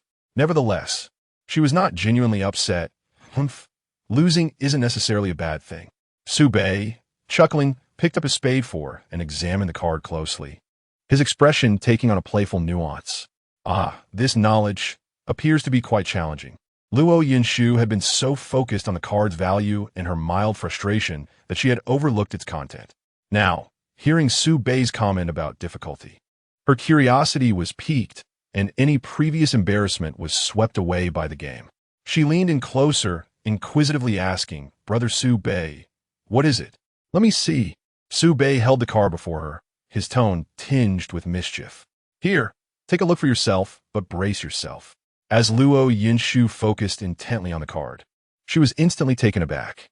Her large eyes widened in astonishment, her small mouth slightly agape in disbelief. With only one thought occupying her mind, is this knowledge truly so incomprehensible? It seems utterly outrageous. Can such feats genuinely be accomplished by humans? She found herself questioning whether the creator of this card had perhaps indulged in flights of fancy. Beside her, Su Itong curiously leaned in for a glimpse, and upon seeing it, her face mirrored the shock and incredulity. She silently rejoiced, "Thankfully, it isn't me." Su Bei, observing Luo Yunshu's adorable expression of bewilderment, stifled a laugh and said, "Yunshu, come on, We must accept our losses and embrace this new knowledge. Luo Yinshu snapped back to reality, her small face scrunched up in a mix of pouting and reluctance. But, Brother Su Bei, this seems far too difficult. It appears utterly impossible to achieve. Rising to his feet, Su Bei spoke with an encouraging and resolute tone. Even if it's challenging, we must learn. We must confront difficulties head-on. Besides, how can we ascertain its difficulty without attempting it? Only through practice can true understanding emerge. Perhaps it isn't as daunting as it seems. With that, he extended his hand towards Luo Yinshu. She gazed at his outstretched hand and then at the daunting card, deliberating for a moment, realizing that Su Bei's words held some merit. Ultimately, she resignedly nodded and whispered, "Well, all right then," with a smile. Su Bei effortlessly scooped the petite Luo Yinshu into his arms. She curled up naturally in the warmth of his embrace, her small head resting against his chest. A sight so endearing it made one wish to pinch her cheeks. "Let us go. Time to learn," Su Bei declared, carrying her toward the side, ready to embark on the journey of mastering this formidable new knowledge. 10 more minutes passed. Su Bei returned, cradling Luo Yinshu, who resembled a weary kitten, curled up with her small head limply resting against his chest. Beads of perspiration dotted her forehead, a few damp strands clinging to her flushed cheeks. Her small chest rising and falling unevenly with rapid breaths. Luo Yinshu's eyelashes were damp, and traces of unshed tears lingered at the corners of her eyes, illustrating just how challenging the previous knowledge had been. She was utterly exhausted, having lacked the strength to walk back on her own, which was why Su Bei had carried her. Su Yitong, witnessing Luo Yinshu's pitiful state, ravaged by the rigors of learning, felt a surge of sympathy and a sense of relief at having escaped such a fate herself. She could scarcely fathom what Luo Yinshu had endured in those brief 10 minutes. Indeed, when faced with insurmountable knowledge, one can easily be overwhelmed. It was akin to those maddening physics problems in middle school, where no matter how hard one tried, they remained unsolvable. And listening to the teacher's explanations felt like deciphering an ancient script. Even if one managed to grasp the steps, encountering a similar problem again would render them utterly helpless. The overwhelming sensation of being dominated by challenging knowledge was vividly embodied in Luo Yinshu at that moment. With gentle care, Su Bei laid Luo Yinshu on the bed, allowing her to rest against the pillow. The game continued. This time, it was Su Yitong's turn to draw cards against Su Bei. Unfortunately, her fortune seemed to wane, as the card she drew turned out to have a higher value than Su Bei's. She emerged victorious, which meant she could safely pass through this round and enjoy a well-deserved respite. Observing the outcome, Luo Yinshu's expression fell instantly, her delicate face crumpling into a frown as she lamented in a soft, tearful voice, "Ah, why is it my turn again?" She had been hoping for Su Yitong to lose at least once, granting her an additional 10 minutes of rest. Su Bei's gaze swiftly shifted to the dejected Luo Yinshu, a gentle smile gracing his features as he remarked, "Yinshu, no slacking off. It's your turn now." Chapter 60. Are you still stubborn? Luo Yinshu let out a soft "oh" and slowly extended her hand, casually drawing a card. This time, she abandoned her previous playful concealment and revealed her card, an ace of spades. Instantly, her dull eyes sparkled with delight, and a radiant smile adorned her petite face. An ace. Ha, Brother Su Bei, now I can rest. However, her joyous exclamation was cut short as Su Bei, unfazed, drew a card of his own and displayed it before everyone, a king of diamonds. The two cards matched in value. What? The same value? The smile on Luo Yinshu's face faltered, her lips forming a displeased pout. Su Bei chuckled and explained, "According to the game rules, with equal points, we must draw again. Come on, Yinshu, draw another card." Unwilling to accept defeat, Luo Yinshu, with a hint of petulance, hastily drew another card, a 7 of hearts, a moderate value. Following suit, Su Bei drew a card as well, an 8 of clubs, just enough to surpass her 7. Upon seeing that glaring 8, Luo Yinshu felt a wave of darkness wash over her, her eyes brimming with tears as her lips trembled. Why is this happening? Although the difficulty of this card was significantly less daunting than the previous one, she found herself utterly drained, her energy sapped. Observing the distressed expression on the young girl's face, Su Bei's heart softened. He tenderly produced a glistening pill and offered it to Luo Yunshu, speaking gently. "Yunshu, do not worry, take this." Through teary eyes, she gazed at the pill, her sorrow swiftly replaced by immense joy. She recognized it as the vitality pill, which she had taken before with immediate effects. Without hesitation, she accepted the pill and swallowed it whole. In an instant, a warm sensation enveloped her body, banishing her fatigue as vitality surged back within her like a bubbling spring. Luo Yunshu immediately sat upright, her face glowing anew. The previous listlessness vanished without a trace. She even clenched her tiny fist and confidently declared to Su Bei, "Brother Su Bei, let us go study. I feel invigorated, not tired at all." Amused by her rapid transformation and spirited demeanor, Su Bei teased, "Oh, so full of energy? Well then, don't start crying again later." Luo Yunshu defiantly lifted her chin and huffed. "Humph, not a chance. Don't underestimate me." "All right, you said it," Su Bei replied with a smile, effortlessly lifting the rejuvenated Luo Yunshu in his arms as they headed off to study. However, 10 minutes later, when Su Bei returned with Luo Yunshu in his arms, though she was not completely exhausted like before, her face bore traces of tears, her eyes reddened. Clearly, she had cried. She leaned against Su Bei, the earlier exuberance replaced by a sense of defeat. Su Bei gently placed her back on the bed, a mischievous smile dancing on his lips as he leaned down to look at her. "Yunshu, how are you feeling now? Are you still being stubborn?" Luo Yunshu immediately shook her head vigorously like a rattle drum, her voice still tinged with a hoarse sound from her earlier tears and a deep sense of submission. "And no, I dare not. Brother Su Bei, I was wrong. I will never boast again." Her expression was a blend of pitiful and adorable. Su Yitong, watching Luo Yunshu's return from hard-fought battle, felt a mix of sympathy and amusement, unable to suppress a slight smile. The game continued. It was now Su Yitong and Su Bei's turn to draw cards. In her heart, Luo Yunshu silently prayed, "Sister Yitong, I beg you, please lose this time. Let me catch my breath." However, her guess was accurate. Su Yitong indeed drew a card that did not exceed Su Bei's score. For Su Yitong revealed a special card, the Joker. Luo Yunshu was momentarily stunned, her mind racing as she struggled to recall the rules for drawing the Joker. The Joker. The Joker can specify knowledge? Then, she furrowed her brows, becoming increasingly confused as the rules swirled in her mind like a tangled mess.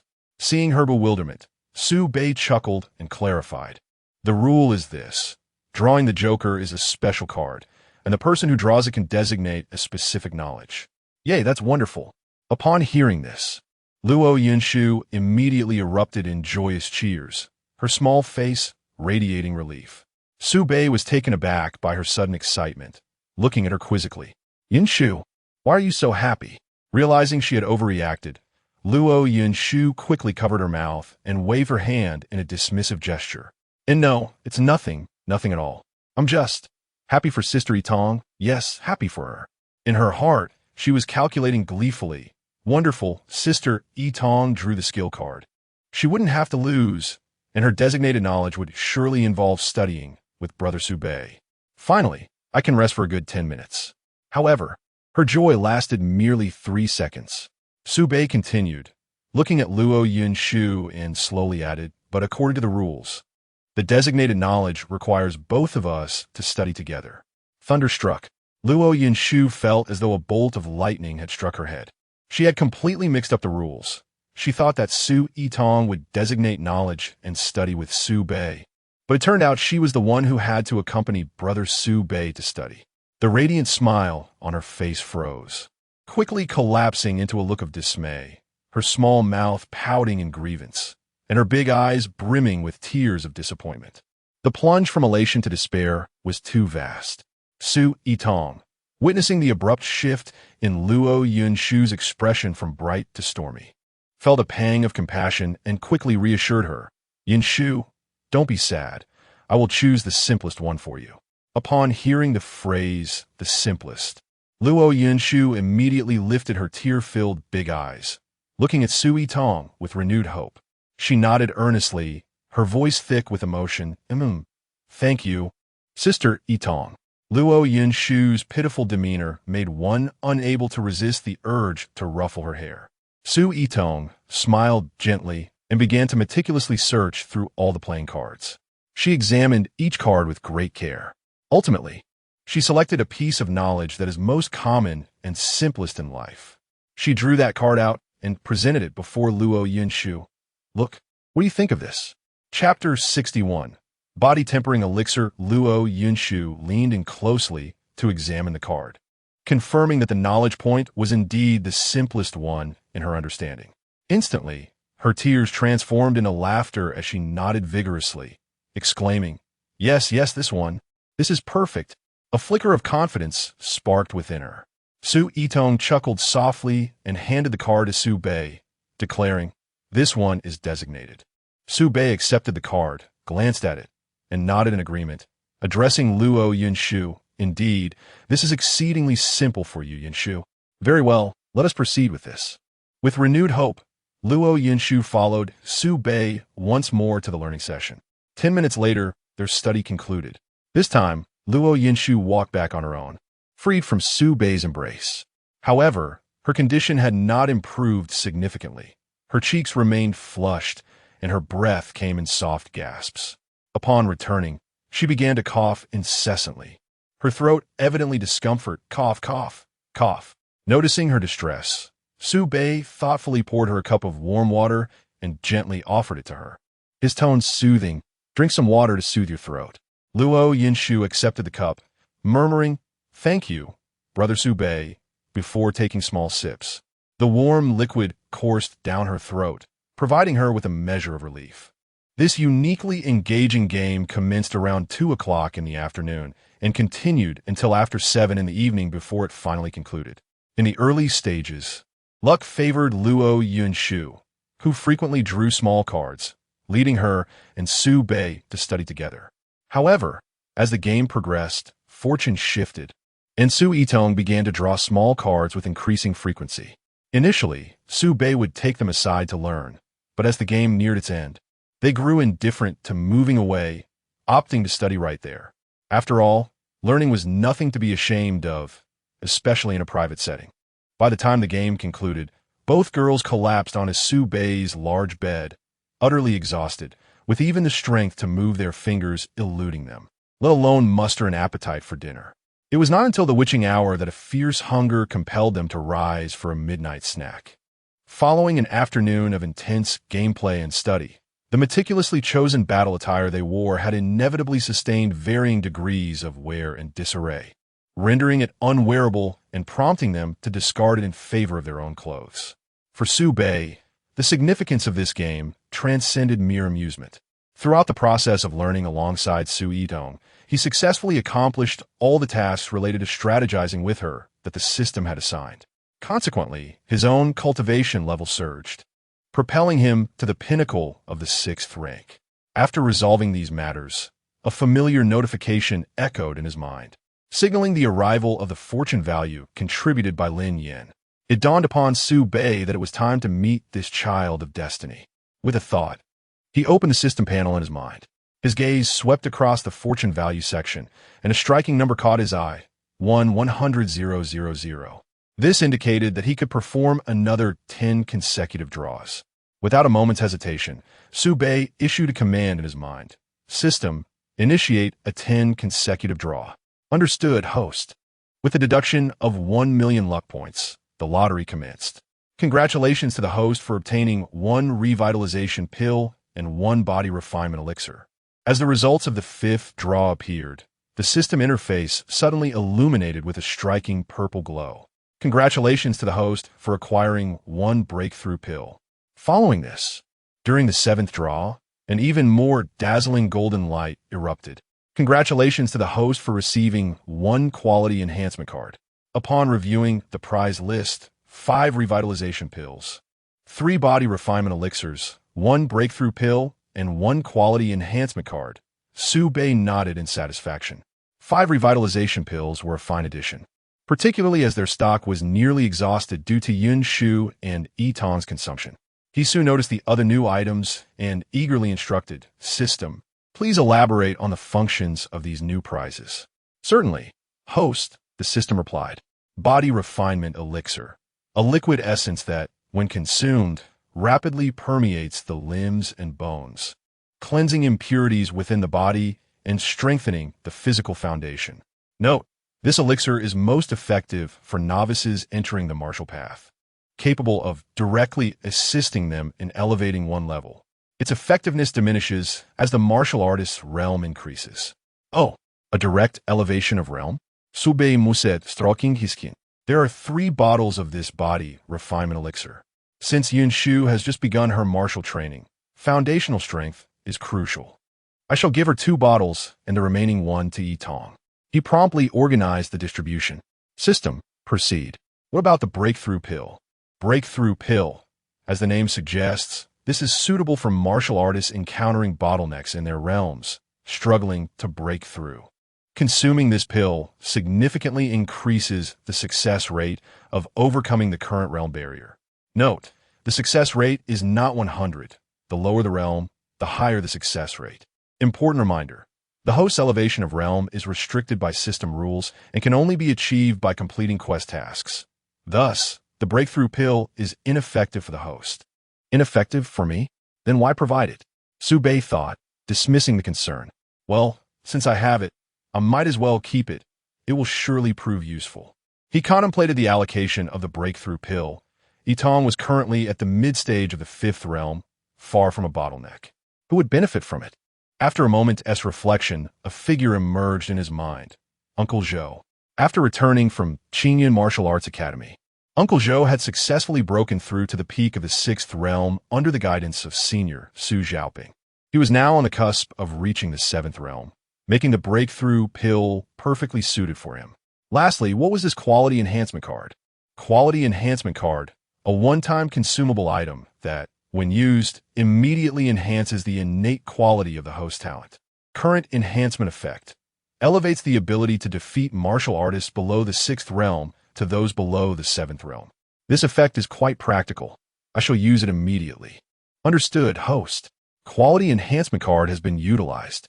Talent quality has been successfully enhanced. Having completed all the lottery gains and allocations, Su Bei felt a wave of fatigue wash over him. The night was deep, and it was already the early hours of the morning. As he shut off the mental interface, he exhaled deeply, reclining on the bed, and soon drifted into a profound slumber. The following morning, at the dining table before his night shift, Su Bei retrieved 3 exquisite jade vials, their surfaces smooth and warm, from his pocket and gently placed them on the table. Luo Yunshu's gaze was immediately captivated. "Brother Su Bei, this vial is so beautiful.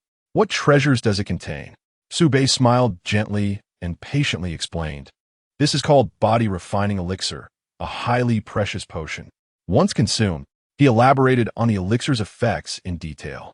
Upon hearing Su Bei's introduction, Luo Yunshu's small mouth fell open in astonishment. "Wow, is it truly that miraculous?" Su Bei nodded affirmatively. "Indeed it is." He then picked up 2 of the jade vials and handed them to Luo Yunshu. "Yunshu, as you embark on your martial arts journey, this is a pivotal moment for laying your foundation. These 2 vials will greatly aid you in solidifying your roots." Overjoyed, Luo Yunshu accepted the vials, clutching them tightly in her palms, her face radiant with a joyous smile. "Yes, thank you, Brother Su Bei." Subsequently, Su Bei took the remaining vial and offered it to Su Yidong. "Yidong, this vial is for you, although your current realm is already quite advanced. This elixir will help you refine your body even more thoroughly, allowing you to tread further and more steadily on your martial path." Su Yitong accepted the vial, feeling its gentle warmth, and a soft smile graced her face as she spoke softly. "Thank you, Su Bei." Su Bei gazed at them with warmth and affection. "There's no need for formality. I am your boyfriend, and it is but natural for me to care for you." He stood up and said, "All right, you both stay at home and practice diligently. I have some matters to attend to, but I shall return shortly." Luo Yinsu obediently replied, "Yes, Brother Su Bei." I will be at home studying martial arts with Sister Ito. You can rest assured. Su Bei chuckled, affectionately ruffling Luo Yunshu's hair before turning to leave the villa. Chapter 62. Numlin Yan. At the entrance of the villa, a luxurious Maybach had been awaiting patiently for quite some time. Su Bei and Zhou Imo swiftly entered the vehicle, which then glided away with a smooth grace. Inside the car, Su Bei retrieved a delicate box crafted from purple sandalwood from his pocket and handed it to Zhou Imo in the passenger seat. Uncle Zhou, this is for you. Zhou Imo accepted the box with a hint of confusion. Su Bei proceeded to elucidate the properties of the pill contained within, known as the breaking boundary pill. Upon hearing Su Bei's explanation, a flicker of astonishment crossed Zhoumo's eyes before it transformed into profound emotion and gratitude. He understood the immense value of this pill and the weight of Su Bei's gesture. Taking a deep breath, he solemnly tucked the box close to him, his voice steady and filled with conviction. Young master, I will remember this kindness. Su Bei smiled lightly, his tone relaxed. Uncle Zhou, there's no need for such formalities. After all these years by my side, you are no stranger to me. If this is of use to you, that is all that matters. Zhou Imo nodded earnestly in agreement. In the East Mountain Enforcement Bureau, within the dim confines of the cell, Lin Yin had just awakened, though it would be more accurate to say that the effects of the drug had finally worn off, restoring his consciousness. His face was ashen, devoid of vitality, as he lay on the unforgiving hard bed, his trousers stained with a large patch of dried, dark red blood. A searing pain emanated from the depths of his body, yet he felt an overwhelming numbness, his gaze vacant as he stared at the grimy walls before him. In the corner of the cell, a group of a dozen or so dark-skinned, muscular inmates observed Lin Yin with unabashed mockery and smiles. Whispering in a foreign tongue he could not comprehend, punctuated by occasional bursts of derisive laughter. Lin Yin paid no heed to their taunts. The days and nights spent in this cell had become a torturous purgatory for him. Initially, he had fought back fiercely, but all he received in return were merciless electric shocks and brutal beatings. What terrified and despaired him the most was the nightly assaults, during which he was rendered unconscious without warning. Upon awakening, he would be met with excruciating pain deep within him, an unmistakable sensation of violation, and the telltale bloodstains on his trousers, all silently narrating the inhumane torment he endured each night. He had attempted to be vigilant, carefully scrutinizing every morsel of food and drop of water, his nerves perpetually taut. Yet the adversaries employed an array of insidious tactics, rendering his defenses futile. Ultimately, he surrendered to despair, his spirit crushed, leaving only an abyss of desolation. He had long ceased to harbor any hope for that powerful figure. After so many days, not a single word had reached him. It was clear that he had been abandoned. While he had grown accustomed to the physical agony, the torment within his heart only intensified. The one thing he could not release was his thoughts of Su Ito. Lin Yan's eyes were hollow, his lips unconsciously murmuring, "Ito, are you faring well these days?" In Dongshan, winter does not bring snow, yet it does not hinder the blooming of flowers. He suddenly paused, spat twice in a fit of self-mockery, "Pa, pa, pa. What am I rambling about?" He strove to maintain a semblance of heartfelt illusion, continuing to whisper, his voice hoarse, "Ito, without me by your side, you must be quite unhappy. I had hoped that upon my return, I could be with you." But unexpectedly, he sighed heavily, the sound laden with unending bitterness. "Alas, even if I were to leave now, I am no longer pure. Would you still want me? Would you look at me as you once did? Had I known, when I departed from the Dragon Kingdom, I should have recklessly taken you with me, allowing you to be my captain's wife, living freely abroad." Just as he was succumbing to these unrealistic fantasies, a jarring metallic clang resonated as the iron door of the cell was rudely flung open.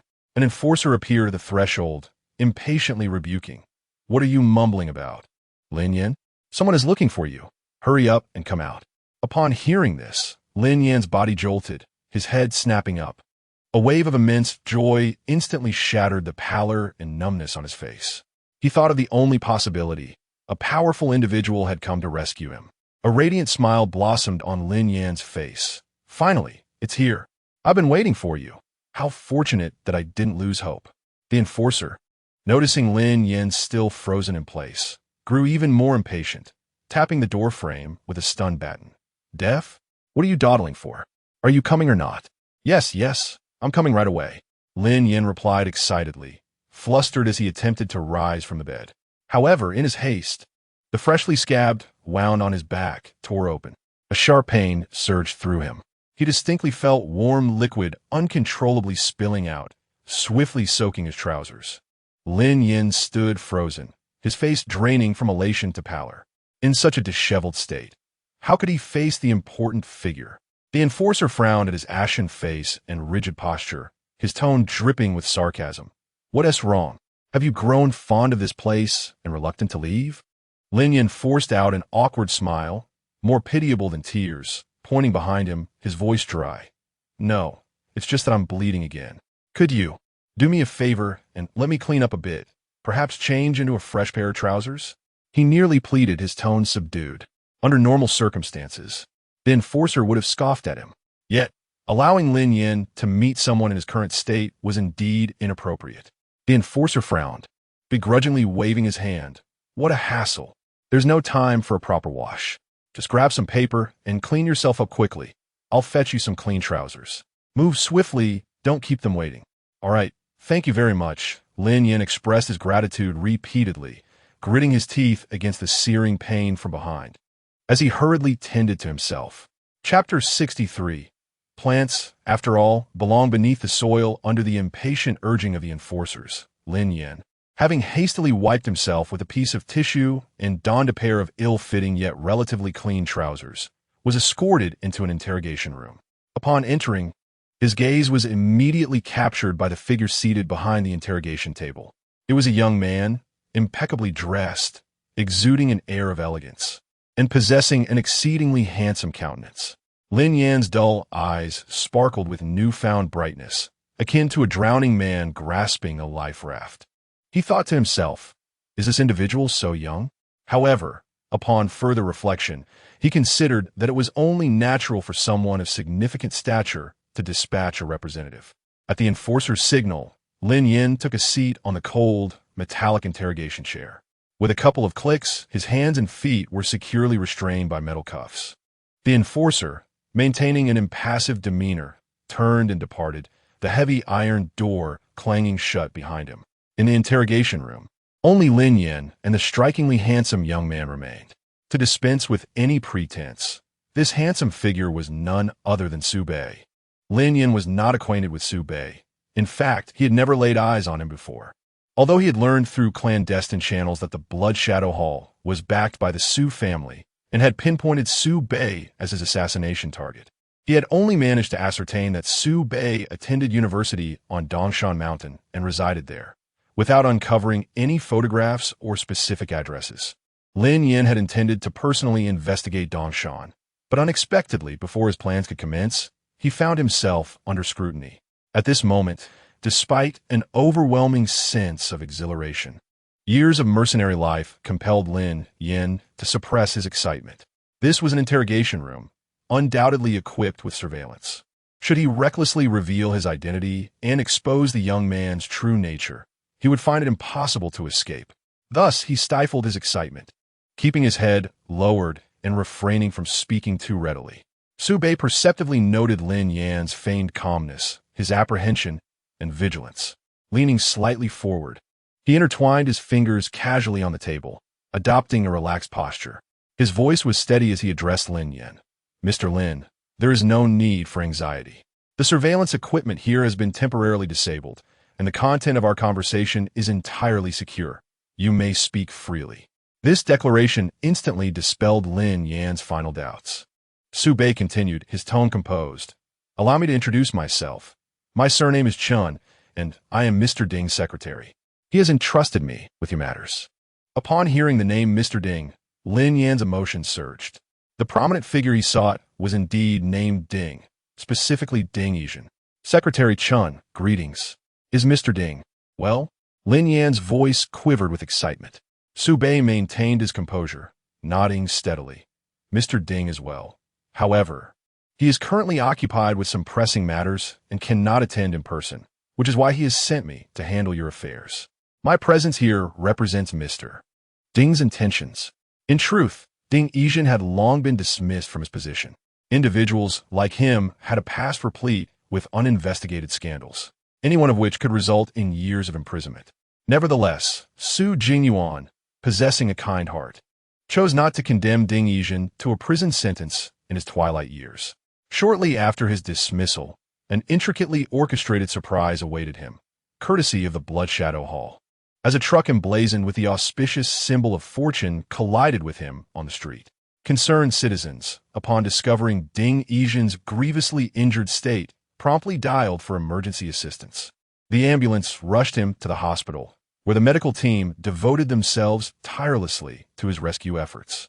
Despite their relentless endeavors, Ding Yijin ultimately became a mere shell of his former self, reliant solely on machines for survival. Upon receiving the news, Su Jingyuan remarked with a hint of melancholy. The plant, after all, must return to the embrace of the earth, buried deep to absorb nourishment. Who knows, perhaps one day it may take root, blossom, and bear fruit. Consequently, Ding Yijin was discreetly relocated to a serene and picturesque area in the outskirts, interred beneath the ground, awaiting the day of rebirth. Upon hearing from Su Bei that Mr. Ding was in good spirits, Lin Yin felt a tremendous weight lift from his heart, allowing his taut nerves to ease slightly as he exhaled deeply. Yet a sense of urgency and unmasked grievance compelled him to inquire, Secretary Chun, if I may be so bold, why have you only just arrived? His subsequent words faltered in his throat, the muscles in his face twitching momentarily. As he refrained from articulating the harrowing experiences he had endured, his eyes betraying a depth of fear and pain. Su Bei furrowed his brow slightly. There was no other choice. Upon receiving news of your predicament, Mr. Ding was incensed, demanding we dispatch someone immediately for your rescue. Lin Yan's expression transformed instantly into a complex smile, a blend of gratitude and astonishment warming his heart as he thought, I never imagined Mr. Ding valued me so highly. However, Su Bei's tone shifted abruptly. Nonetheless, I intervened at that moment. Lin Yan's smile froze, his countenance becoming rigid with disbelief as he widened his eyes, urgently querying, Why? Why did you stop Mr. Ding, Secretary Chun? A bitter taste filled his heart. Had this Secretary Chun not intervened, he might have been rescued sooner, spared the torment he had suffered in this bleak abyss. Meeting Lin Yan's fervent gaze with steadiness, Su Bei elaborated, Mr. Lin, please remain calm and allow me to explain. My intention in dissuading Mr. Ding was not to delay, but rather due to the ambiguity of the situation at hand. Acting hastily posed an immense risk. Without a foolproof plan, even if Mr. Ding was willing to risk everything to rescue you, the operation could very well end in failure. Not only would we be unable to extricate you, but we could also inadvertently alert the enemy, placing Mr. Ding in peril as well. Thus, we must seize time to devise a truly comprehensive strategy to ensure your safe retrieval. Upon hearing this coherent and well-reasoned explanation, Lin Yin finally understood, nodding in realization. Ah, I see now, Secretary Chun. Your foresight is commendable. It was my impatience that led to this misunderstanding. So, has the meticulous plan been devised after these days of deliberation? In his eyes, a fierce hope reignited, and his body unconsciously leaned forward. Su Bei gazed into his expectant gaze and calmly uttered two words. None. No. None. Lin Yan's heart plummeted to the depths of despair. His lips trembled, and his expression shifted from one of hope to a desolate gray. His voice was dry and quivering. Then, what should I do? Su Bei leaned slightly forward, his gaze piercing as it met the lost and disheartened Lin Yan, his tone unwavering. Although a flawless strategy had not been devised, through repeated deliberation and weighing the pros and cons, we have conceived a last resort. Last resort? Lin Yan's heart leaped into his throat. Indeed, Su Bei affirmed with resolute certainty. Because of the actions you undertook abroad, the chain of evidence is already complete, a foregone conclusion. According to the definitive internal information we have received, the proceedings for your trial are imminent, and the outcome is without doubt. A 99% probability of the death penalty to be executed immediately. Death? Death penalty? Lin Yin felt the world spin before him, cold sweat instantly soaking through his shirt. Therefore, the identity of Lin Yin is a dead end, one that must never be used again. Su Bei's voice was cold and resolute. This last resort entails your complete farewell to Lin Yin, allowing you to acquire a brand new, clean, and legitimate identity, thus enabling your escape and rebirth. How do I say farewell? How do I obtain a new identity? Lin Yin pressed eagerly, his voice tinged with a desperate rasp. Chapter 64. The nightmare unfolds again. We have utilized some special channels to connect with a highly esteemed, confidential cosmetic surgery institution. Su Bei elaborated. Firstly, they will conduct a comprehensive and irreversible reconstruction of your facial skeletal structure and soft tissues, fundamentally altering your appearance. Secondly, through specialized methods, they will permanently obliterate or erase all fingerprints from your 10 fingers. Upon the completion of these two pivotal steps, we will craft an entirely new set of identification documents tailored for you. Henceforth, there will no longer exist Lin Yin, only the new name and life you choose. What? Cosmetic surgery? A face swap? And they will also erase my fingerprints? Lin Yin exclaimed in astonishment, nearly leaping from his chair, the shackles on his wrists clattering in disarray. He was screaming internally, what will become of my handsome face? If I undergo such transformations that even my own mother would fail to recognize me, would Yi Tong still be able to identify me? Would she still love this unfamiliar version of me? Amidst the turmoil in his mind, Su Bei's face bore a hint of confusion. Mr. Lin, is something the matter? Lin Yin abruptly snapped back to reality, following the other's gaze downwards. He noticed a small patch of glaring crimson staining the trousers he had recently donned. The scab wound had split open once more. A wave of shame and acute embarrassment washed over him, making him wish he could burrow into the ground. Ding! Lin Yin experiences social humiliation. Luck points 30,000. Lin Yin hastily raised his head, his face flushing instantly, his eyes darting about in panic as he stammered. And no, it's fine, Secretary Chun, truly, it's just hemorrhoids. I tend to have episodes when I get excited. It's nothing to worry about. Let us return to the matter at hand. The important matters require our focus. He endeavored to force a casual smile, yet it emerged stiff and contorted, far more grotesque than a frown. Observing Lin Yan's demeanor, Su Bei could hardly contain himself, nearly bursting into laughter. He maintained an outwardly composed demeanor, nodding slightly with a softened tone. Ah, hemorrhoids, I see. It appears Mr. Lin has endured quite a bit abroad. Very well, do take care. If you require treatment, I suggest you visit the hospital in Pingchuan province. They have a commendable proctology department. Inwardly, Su Bei applauded. Zhao Donglai's choice of personnel is indeed ruthless and formidable. Lin Yin chuckled awkwardly. All right, once I'm out, I'll head to Pingchuan. Su Bei gently nodded, swiftly redirecting the conversation back on track, his expression regaining its solemnity. Mr. Lin, to return to the crux of the matter. This plan is currently the sole avenue available to you for evading the death penalty and regaining your freedom. What are your thoughts? Lin Yan's face reflected a tumultuous blend of intense resistance and desperate hopelessness, his voice laden with supplication. Secretary Chun, is there truly no other path available? Must I resort to a face swap and fingerprint removal? The cost is indeed exorbitant. Su Bei sighed softly, his tone imbued with a sense of helplessness. Mr. Lin, I fully comprehend your sentiments, yet the reality is undeniably cruel. If there were any alternative viable solutions, Mr. Ding would not have proposed this desperate measure. This truly is the sole lifeline. He shifted his tone slightly, infusing it with reassurance. However, do not succumb to utter despair. The institution we are in contact with is at the forefront of global technology, ensuring post-operative results that are natural and seamless, devoid of any artificial traces. In fact, it can even endow you with a visage that is more captivating and alluring than your original appearance. Whatever facial contours and stylistic essence you desire, as long as it remains within the bounds of medical feasibility, can be tailored to your wishes. More handsome than before? Customizable?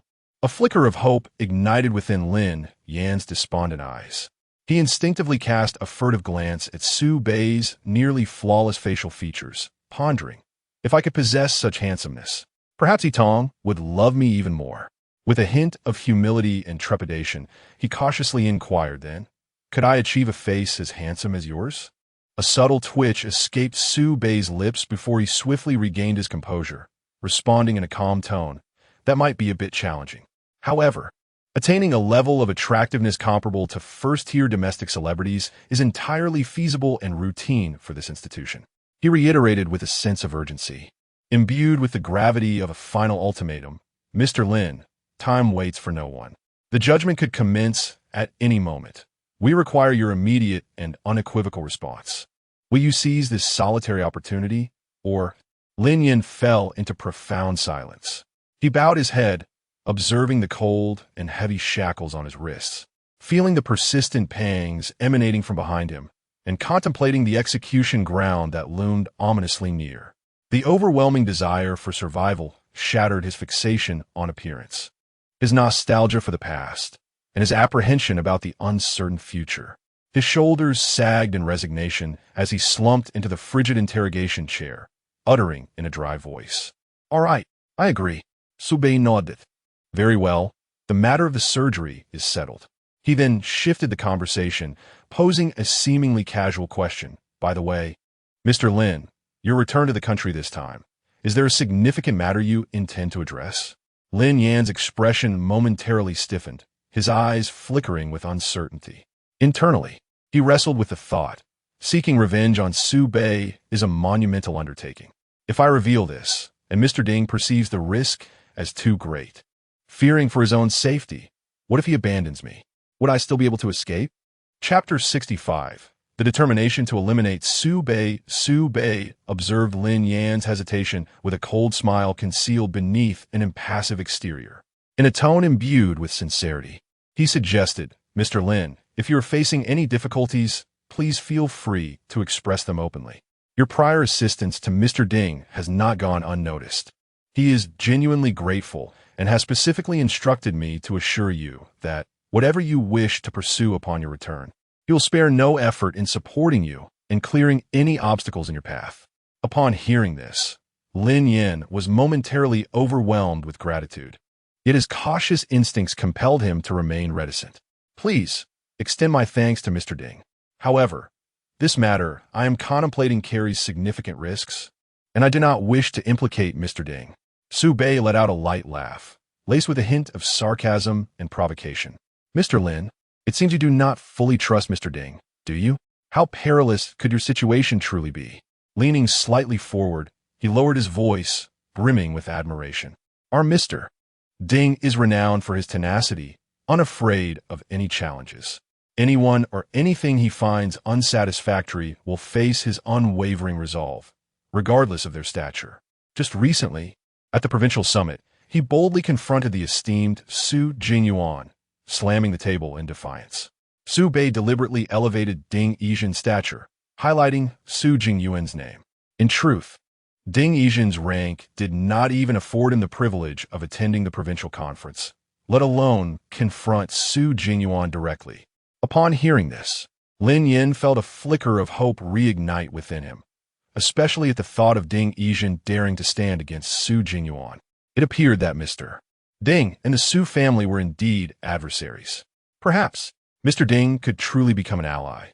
Yet Lin Yin remained hesitant to divulge everything and decided to cautiously probe the waters. He raised his gaze, inquiring tentatively, "Mr. Ding, is his relationship with Su Jingyuan truly so fraught?"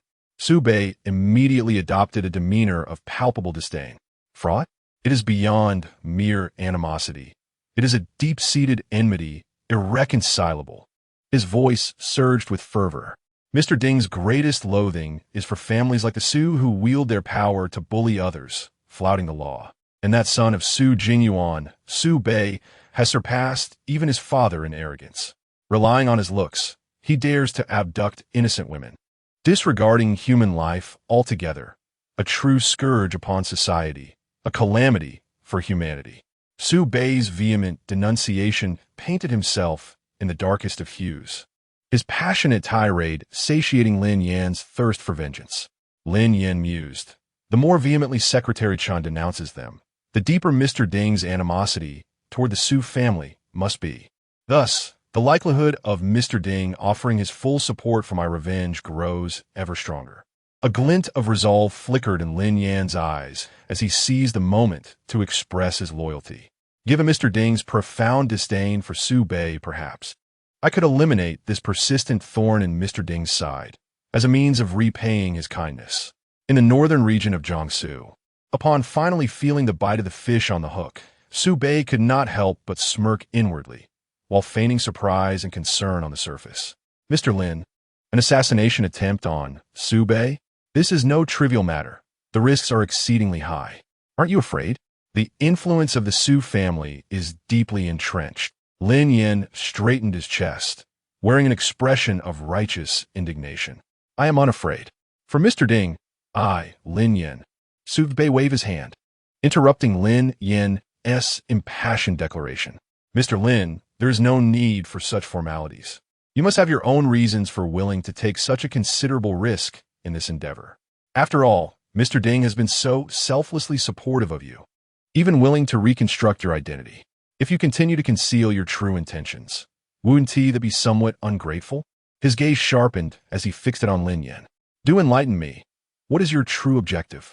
Feeling the weight of Su Bei's penetrating gaze, Lin Yin's heart sank, realizing that further concealment was indeed inappropriate. He hesitated for a few seconds, his face contorted in a painful mix of grief and hatred, before gritting his teeth and confessing, Secretary Chun, to be frank, I return this time, to seek vengeance, and my target is Su Bei. Su Bei's eyebrows arched slightly. He had long known that Lin Yan's target was himself, and was now keen to see what this beleaguered individual, who could scarcely maintain his composure in the interrogation room, might reveal. Lin Yin then recounted the tragic annihilation of his family by the Blood Shadow Hall, his voice laced with indignation. Upon hearing the tale, Su Bei's face immediately reflected profound sympathy and righteous anger. Alas, Mr. Lin, after hearing your ordeal, I am truly heartbroken. The Su family, along with the Blood Shadow Hall, is utterly devoid of humanity, worse than beasts. He then shifted his tone, infused with a hint of apt skepticism. However, forgive my candor, but this blood debt seems to have little connection to Su Bei himself, does it not? Lin Yan's eyes flickered with vengeful flames as he quickly explained. Killing Su Bei would be tantamount to severing the roots of the Su family, obliterating the lineage of Su Jinyuan. This would be more satisfying than a direct strike against the Su family.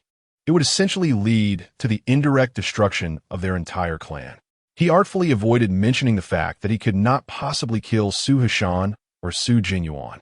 Su Bei replied in a calm tone, Mr. Lin, to speak frankly, even if Su Bei were to perish, Su Jinyuan could always father another son, or even several. Lin Yin was momentarily rendered speechless, his mouth agape. No, that shouldn't be the case, right? How old is Su Jinyuan now? Su Bei chuckled, shaking his head. Times have changed. With the wealth of the Su family and the current level of medical advancements, even if Su Jinyuan were of advanced age, it would be no challenge for him. Not to mention, if Su Heshan desired to father another child, that too would not pose a difficulty. Lin Yin was left utterly speechless, realizing the gravity of the situation as Secretary Chun had described. Su Bei, why did the Su family wish to annihilate your entire family? Might there be further intricacies behind this? It is essential to recognize that while the Blood Shadow Hall is affiliated with the Su family, they also accept external contracts. Provided the payment is sufficient, anyone can enlist their services. Could it be that your adversaries hired the Blood Shadow Hall to act? A barrage of questions struck Lin Yin like a hammer, leaving his mind in disarray and his emotions increasingly agitated. Was there an underlying truth waiting to be uncovered? Once I have personally dealt with Su Bei, I shall certainly seek to unveil the reality. In any case, Su Bei must perish. The Su family's establishment of such a murderous organization is utterly intolerable.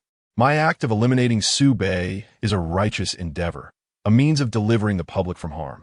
The more he spoke, the more fervent he became, as if he had transformed into an embodiment of justice, his voice rising in intensity and his body trembling with excitement. At that moment, Su Bei's brow suddenly furrowed tightly, his face betraying a clear discomfort.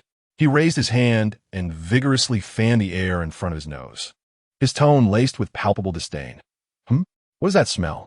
Why has it suddenly become so foul? Chapter 66. The situation became unbearable, lost in the fervent accusations. Lin Yin was abruptly interrupted by Su Bei's words, leaving him momentarily stunned. He instinctively sniffed, and an indescribable stench immediately infiltrated his nostrils. In the next instant, Lin Yan's complexion turned ashen, only to swiftly flush a deep shade of purple. He fearfully lowered his head, his body rigid with dread. It was over. His emotions had overwhelmed him just now, and he had lost control. A torrent had erupted. Observing Lin Yan's expression, which was 1,000 times more mortified than when he had bled earlier, Su Bei instantly comprehended the cause. An unbearable odor had pervaded the cramped interrogation room. Ding! Lin Yin has entered a state of extreme social embarrassment, luck value 50,000. Overcome with shame and indignation, Lin Yin stammered an attempt at explanation. Secretary Chan, I. Su Bei abruptly stood up, speaking at a rapid pace. Enough. Someone will contact you this afternoon regarding the specifics. You may leave the Enforcement Bureau shortly. I have an important meeting to attend. With that, he dared not glance at Lin Yin again. Swiftly turning to Yank, opened the steel door of the interrogation room and rushing out, slamming the door behind him. The odor was suffocatingly foul. Left alone in the stench-filled interrogation room, Lin Yin pondered the words he had not yet uttered. Secretary Chun, could the cosmetic hospital assist me in addressing the particular area? I truly feel overwhelmed right now. Before he could voice his thoughts, the door had closed behind Su Bei, sealing him within. Even Lin Yin found himself nauseated by the overpowering stench, covering his mouth as he uncontrollably gagged. Ugh. Someone, please. Let me out. Before the command center's monitoring screen, Director Zhao Donglai scrutinized the footage from the interrogation room. His brow furrowed in irritation as he muttered, "This Lin Yin is truly a disaster, ruining a perfectly good interrogation room. It's revolting." Beside him, Deputy Director Ma Bo also wore a furrowed brow, as if he could smell the odor through the screen, his tone tinged with incredulity. Having worked at the Enforcement Bureau for nearly 30 years, I've interrogated no fewer than 800 individuals. This is the first time I've witnessed someone defecate on the spot in the interrogation room. Truly astonishing. Zhao Donglai waved his hand dismissively. I never anticipated those hulking brutes would be so ruthless. In just a few days, they reduced him to this state. He turned to Ma Bo, "Old Ma. This mess is now your responsibility. Let him remain inside until the odor dissipates before releasing him. I must hurry to see off young Master Su." Rising, he appeared as if he could scarcely endure another moment. Ma Bo, though wearing a pained expression, nodded in agreement. "Very well, Director Zhao. I shall take care of it. You may go." He glanced at the screen where Lin Yin was still gagging, letting out a resigned sigh. Zhao Donglai followed closely behind Su Bei as they both made their way toward the entrance of the Enforcement Bureau. As he walked, he respectfully remarked, "Young Master Su, there is something I must report to you. This evening, the newly appointed mayor of Dongshan will officially assume his office, and he has organized an inauguration gala. He asked me to inquire if you would grace us with your presence tonight." Su Bei, without pausing his stride, raised an eyebrow in curiosity and inquired, "Oh, the new mayor? What's his name?" Zhao Donglai promptly responded, "His name is Li Dagong. He was previously the secretary of your father, Mr. Su." A knowing smile crept across Su Bei's lips, his tone laced with amusement as he remarked, "My father certainly acts swiftly. Just yesterday, we bid farewell to one mayor, and today a new one is hastily taking office." He then shifted the subject, asking, "This gala, the prominent figures of Dongshan will surely be in attendance, correct?" "Absolutely," Zhao Donglai affirmed with a nod. With the new mayor's inauguration and his ties to Mr. Su, who would dare to show disrespect? A glimmer of calculation sparkled in Su Bei's eyes, as if a fascinating idea had suddenly struck him. He nodded decisively and replied, "Very well. Inform him that I shall definitely attend tonight." "Excellent. I will respond shortly," Zhao Donglai said, his face beaming with a smile. As they conversed, the two arrived at the entrance of the Law Enforcement Bureau. A sleek black Maybach was quietly parked by the roadside. Zhao Donglai, quick on his feet, rushed to open the back door before the driver could react, courteously holding the door open. Leaning slightly forward with utmost respect, he said, "Young Master Su, please." Su Bei composedly settled into the plushback seat, while Zhao Donglai carefully shut the door. Through the tinted window, he offered a respectful farewell to the indistinct figure inside. "Young Master Su, take care." The black Maybach smoothly pulled away, swiftly departing from the law enforcement bureau. Zhao Donglai, however, remained in a slight bow, respectfully watching the vehicle until it completely vanished around the street corner. Only then did he gradually straighten up, his demeanor shifting back to the authoritative presence of the bureau chief as he turned to re-enter the building. 2 hours later, Lin Yin was finally released. The enforcers had initially intended for him to clear the foul odor from the interrogation room, but the stench had left him dizzy and nearly suffocated. Reluctantly, they had no choice but to release him, pinching their noses as they did so. They hastily expelled him from the bureau without completing any formalities. After all, the previously claimed evidence was nothing but a ruse, and the death penalty was merely a bluff. The primary reason, however, was that no one wished for him to linger in the bureau for even a second longer, fearing he would taint the environment. At that moment, Lin Yin stood at a crossroads, nearly 200 meters away from the entrance of the law enforcement bureau. The enforcers had strictly ordered him not to approach within 100 meters, forbidding him from even stepping onto the front steps. Lin Yin appeared utterly disheveled. Disregarding the tattered and worn attire, the trousers alone were smeared with dubious yellow stains and dried red marks, mingling with a foul and fishy odor that could be detected from several meters away. At that moment, his mind was devoid of any thoughts, save for the singular desire to cleanse himself, to wash away this filth and humiliation with utmost urgency. Yet bathing required funds. He was utterly penniless, unable to afford even the most inexpensive bathhouse. In his despair, he recalled a small river from his childhood in Dongshan, where he used to play. Relying on vague memories and inquiring passers-by, he eventually located the river. Lin Yin glanced around to ensure no one was watching and, disregarding all else, swiftly discarded his malodorous shirt and trousers, carelessly tossing them aside on the bank. He then plunged into the frigid waters, scrubbing furiously to rid himself of the grime.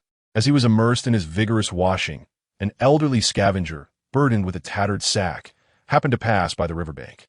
Chapter 67.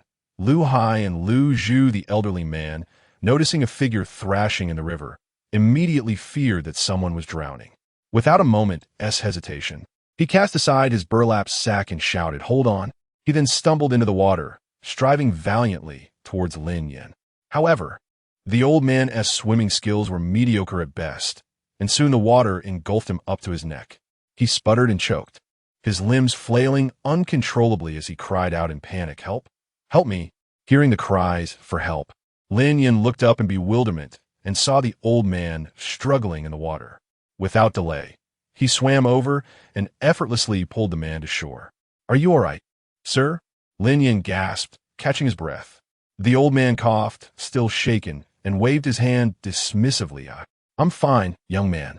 I intended to rescue you, but instead, cough, I nearly drowned myself, and you ended up saving me." "Saving me?" Lin Yin was taken aback. The old man wiped the water from his face. "Indeed, I thought you were drowning." Feeling somewhat embarrassed, Lin Yin explained, "Oh no, I was bathing." "Bathing?" The old man scrutinized him from head to toe, his murky eyes filled with confusion. "Why would you bathe in the river? It's so dangerous." Lowering his gaze, Lin Yin spoke with a hint of shame. "To be honest, I can't afford a bathhouse." The old man observed Lin Yan's disheveled appearance, a flicker of compassion crossing his eyes. With a heavy sigh, he trembled as he retrieved a small package wrapped in layers of plastic from his clothing. Carefully, he unwrapped it to reveal a stack of crumpled coins, mostly 1 and 5 jiao denominations, with only a few 50 and 100 yuan notes among them. He sifted through the pile and, with great care, extracted the single relatively smooth 100 yuan note, extending it toward Lin Yin. "Young man, I know not what hardships you have faced, but please take this 100 yuan. Use it to wash up and buy yourself some clean clothes." Lin Yin gazed at the thick wad of coins and the precious 100 yuan note in the old man's hand, his eyes growing misty. He instinctively wanted to refuse. But glancing down at his filthy clothes strewn on the bank and realizing he had no clean trousers to wear, he ultimately reached out and accepted the money. I solemnly promise, sir, that when I have the means, I shall repay you tenfold, 100-fold, Lin Yin vowed earnestly. The old man merely nodded with a gentle smile, saying nothing further. After expressing his gratitude once more, Lin Yin hastily donned his drenched, grimy attire, gathered the scant coins he had, and departed from the riverbank. With 100 yuan, he purchased the cheapest pair of trousers from a roadside vendor and then hurried to a small eatery, devouring food ravenously to satiate his hunger. Having filled his belly and warmed his body, a flood of suppressed longing surged within him. He thought of Su Yitong, yearning to see her once more. Guided by memory and inquiry, he finally arrived near the Qingyun martial arts school. From a distance, he spotted the school, less than 200 meters away, and his heart raced with exhilaration, palms damp with sweat. Yitong, I have finally arrived. I have come to see you. He adjusted his newly purchased, inexpensive trousers, filled with excitement and anticipation, as he approached the gate of the martial arts school. However, when he was still a dozen meters away from the entrance, two burly men blocked his path. One of them, Lu Hai, crossed his arms and cast a sidelong glance at Lin Yin, his tone dripping with impatience. What do you want? Having been somewhat subdued by his experiences at the Enforcement Bureau, Lin Yin instinctively lowered his demeanor and replied earnestly, I am here to find someone at the Qingyun Martial Arts School. Lu Hai scoffed, exchanging a knowing glance with his companion, Lu Zhu, and deliberately raised his voice. Qingyun Martial Arts School? Never heard of it. There's south no such place. Just scram. Lin Yin was taken aback, pointing to the clearly visible characters Qingyun Martial Arts School above the gate, perplexed and a bit angry. But it says Qingyun Martial Arts School right there. How can it not exist? Lu Hai's expression darkened as he stepped forward, brazenly asserting, I said it doesn't exist. Can't you understand plain speech? Get lost. The derogatory command ignited the pent-up fury within Lin Yin. The fierce nature of the bloodthirsty leader of the Tiger-Tooth Mercenary Corps was fully awakened. If this were abroad, anyone who dared to speak to him in such a manner would have long since become a corpse. You are deliberately looking for trouble, aren't you? Lin Yan's eyes glinted with menace as his voice rose sharply, his fists clenching instinctively. Rather than recoiling, Lu Hai and Lu Zhu seemed amused, exchanging smirks. Lu Hai arrogantly lifted his chin. Yes, we're looking for trouble. What are you going to do about it? Lin Yin trembled with rage. Why the hell are you so arrogant? Lu Hai, reveling in his own bravado, taunted, Oh, I've been this formidable since childhood. What I said to you? Damn it. Lin Yin exclaimed in anger, unable to contain himself any longer. His accumulated wrath and humiliation erupted into a fierce punch aimed directly at Lu Hai's face. However, to his astonishment, Lu Hai effortlessly caught his fist with one hand. Lin Yin was momentarily stunned, feeling an overwhelming force emanating from Lu Hai's grip, rendering him immobile. With a mocking smile, Lu Hai tightened his grip, causing Lin Yan's bones to ache. Oh, you still dare to strike? Then I shall have to defend myself. Before he could finish his sentence, Lu Hai's other fist crashed mercilessly into Lin Yin's face. Bang! Lin Yin felt darkness envelop him, his head buzzing as he staggered backward, struggling to regain his footing. Half of his face burned with pain, and blood gushed from his nose. He was horrified, mid-stage of the 6th rank. Realizing he was no match for Lu Hai, Lin Yin wasted no time in turning and fleeing, sprinting away without a backward glance, terrified that the two men would pursue him. Lu Hai hesitated for a moment, preparing to chase. But Lu Zhu grasped his arm and whispered, Don't chase him. Young master, Su has instructed us to simply prevent him from getting near the school. Lu Hai spat in annoyance, watching Lin Yin flee in a disheveled manner before begrudgingly retracting his steps. Lin Yin ran wildly, his heart racing, not daring to look back, fearful that the two men would catch up to him. He could not comprehend how it was that every random person he encountered was a 6th-tier expert. When did the waters of Dongshan become so profound? He exerted all his strength to run for a good 5 or 6 kilometers, But ultimately, he could run no more. He dashed into a secluded alley, leaning against the wall, gasping for breath. At that moment, a chilling hand silently rested upon his shoulder. Lin Yin was startled, fearing that the two pursuers had caught up with him. Instinctively, he whirled around, his other hand clenched into a fist, ready to retaliate. However, the opponent was swifter. With a deft twist of the wrist, they easily seized his fist, rendering him firmly restrained.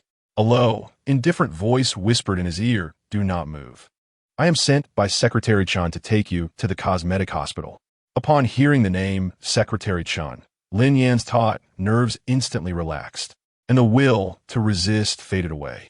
He exhaled deeply, his voice hoarse as he replied, all right, I will go with you. Chapter 68. Let us get it over with. The vehicle meandered through the streets, ultimately arriving at the plastic surgery hospital.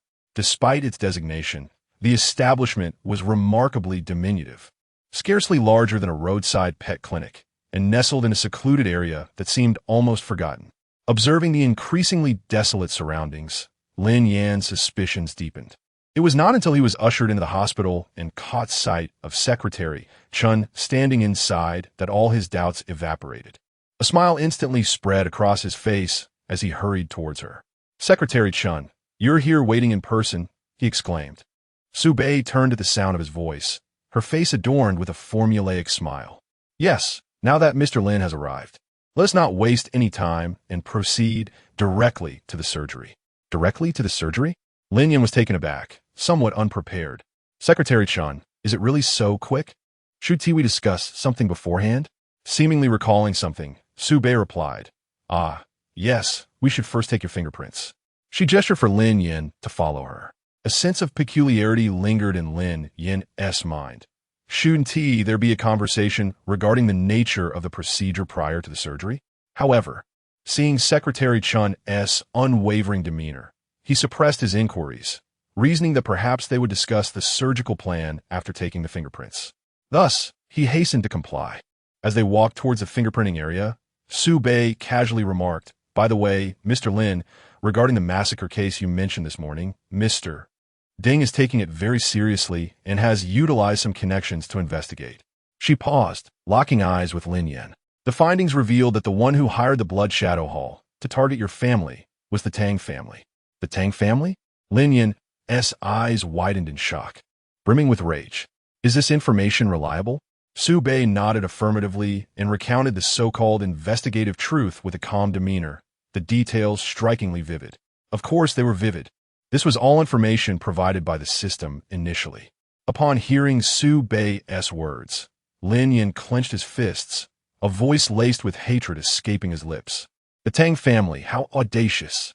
I, Lin Yin, vow that this grievance shall not go unavenged. Now that you know it was the Tang family behind this, do you still intend to pursue killing Su Bei?" Lin Yin's eyes flickered with a frenzied and obsessive light as he answered without hesitation. "That is not contradictory. Annihilating the Tang family is vengeance. Eliminating Su Bei is executing divine justice. They, the Su family, harbor the Blood Shadow Hall. They too deserve punishment. Once I resolve the matter with Su Bei, the Tang family will be next." His reasoning was simplistic and brutal. A slight twitch appeared at the corner of Su Bei's mouth. "Very well. If you're determined to court death, then prepare to fully enjoy the grand gift I have prepared for you." As they spoke, the pair reached a tightly shut door at the end of the corridor. A subordinate pushed it open. The room was modest, sparsely furnished, save for a peculiar metallic chair situated in the center. The chair was equipped with heavy restraints and locks, exuding an aura of formidable solidity. Rather than a medical apparatus, it resembled an instrument of interrogation. Su Bei gestured, "Mr. Lin, please take a seat." Lin Yin gazed at the chair, his heart sinking as he hesitantly inquired, "Secretary Chun, is this the place for fingerprint grinding?" It appeared rather ominous. Su Bei chuckled softly, his tone soothing. "It's a special procedure with specialized equipment. Rest assured, Mr. Ding has gone to great lengths to bring you here. Would he truly intend to harm you? Simply take a seat and cooperate. It will be over swiftly." Upon hearing this, Lin Yin felt a semblance of rationality. gritting his teeth as he steeled himself to approach the metallic chair, anxiety gnawing at him as he sat down. Two men clad in pristine white lab coats entered the room. They nodded slightly to Su Bei before silently moving to Lin Yan's side. One expertly fastened the restraints around his torso, while the other secured his legs firmly to the chair supports. Finally, they extended Lin Yan's arms, laying them flat upon the specially designed metal brackets at the sides of the chair, binding his wrists tightly, leaving all 10 fingers fully exposed at the front. Witnessing his own binding, a fresh wave of terror surged within Lin Yan. Yet, seeing the doctors in their white coats, he reassured himself that this was a legitimate procedure. He swallowed nervously. "It could begin now," Su Bei commanded calmly. The two doctors nodded and exited the room. A moment later, they returned, pushing a small cart equipped with wheels. Upon the cart sat a fiercely burning charcoal stove, above which lay several thick iron plates, glowing red-hot. Lin Yan's eyes widened in alarm as his pupils constricted, sensing an overwhelming sense of foreboding. He gasped in horror, instinctively thrashing against his restraints. "Secretary Chun, what is this?" Fingerprint grinding. "How can it involve that?" Su Bei stood by, his expression indifferent. "This is the most efficient method for fingerprint alteration. A physical alteration, permanent and definitive. Some regions internationally employ this traditional technique. But this will hurt immensely. It will damage my hands." Lin Yan's voice quivered with fear. Su Bei's tone held a hint of condescension. "Mr. Lin, you are overthinking it. It merely removes the outer layer. It will not harm your hands. Bear with it. It will soon pass. For your new identity, for your rebirth through fire, this price is worth paying." Lin Yan wished to protest further, but one of the lab-coated men, with a stoic expression, seized a glowing iron plate with long-handled tongs. Without a moment's hesitation, he decisively pressed it against Lin Yan's restrained fingers.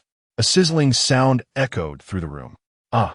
A piercing scream erupted from Lin Yan's lips, his entire body convulsing violently as if struck by a surge of electricity. The excruciating pain caused his forehead to bulge with veins, sweat instantly soaking his entire being. Ding! Lin Yan suffers excruciating pain. Luck value 30,000. The agonizing torment felt as if countless steel needles were piercing his brain. Lin Yan writhed in desperation, attempting to break free from his bindings, yet the metal chair remained unyielding. After a while, the excruciating pain began to subside slightly. Lin Yan slumped in the chair, gasping for breath, his body drenched in cold sweat, his gaze unfocused, and a persistent searing sensation coursing through his fingers. Before he could regain his composure, another figure in a white coat approached, clutching a similarly heated iron plate, coldly directing it toward his right middle finger. Sizzle! Ah! The same agonizing sound and the same cries of torment reverberated throughout the room. Lin Yan endured yet another wave of excruciating pain, gaining 30,000 luck points. The agony was so intense that Lin Yan felt he might faint.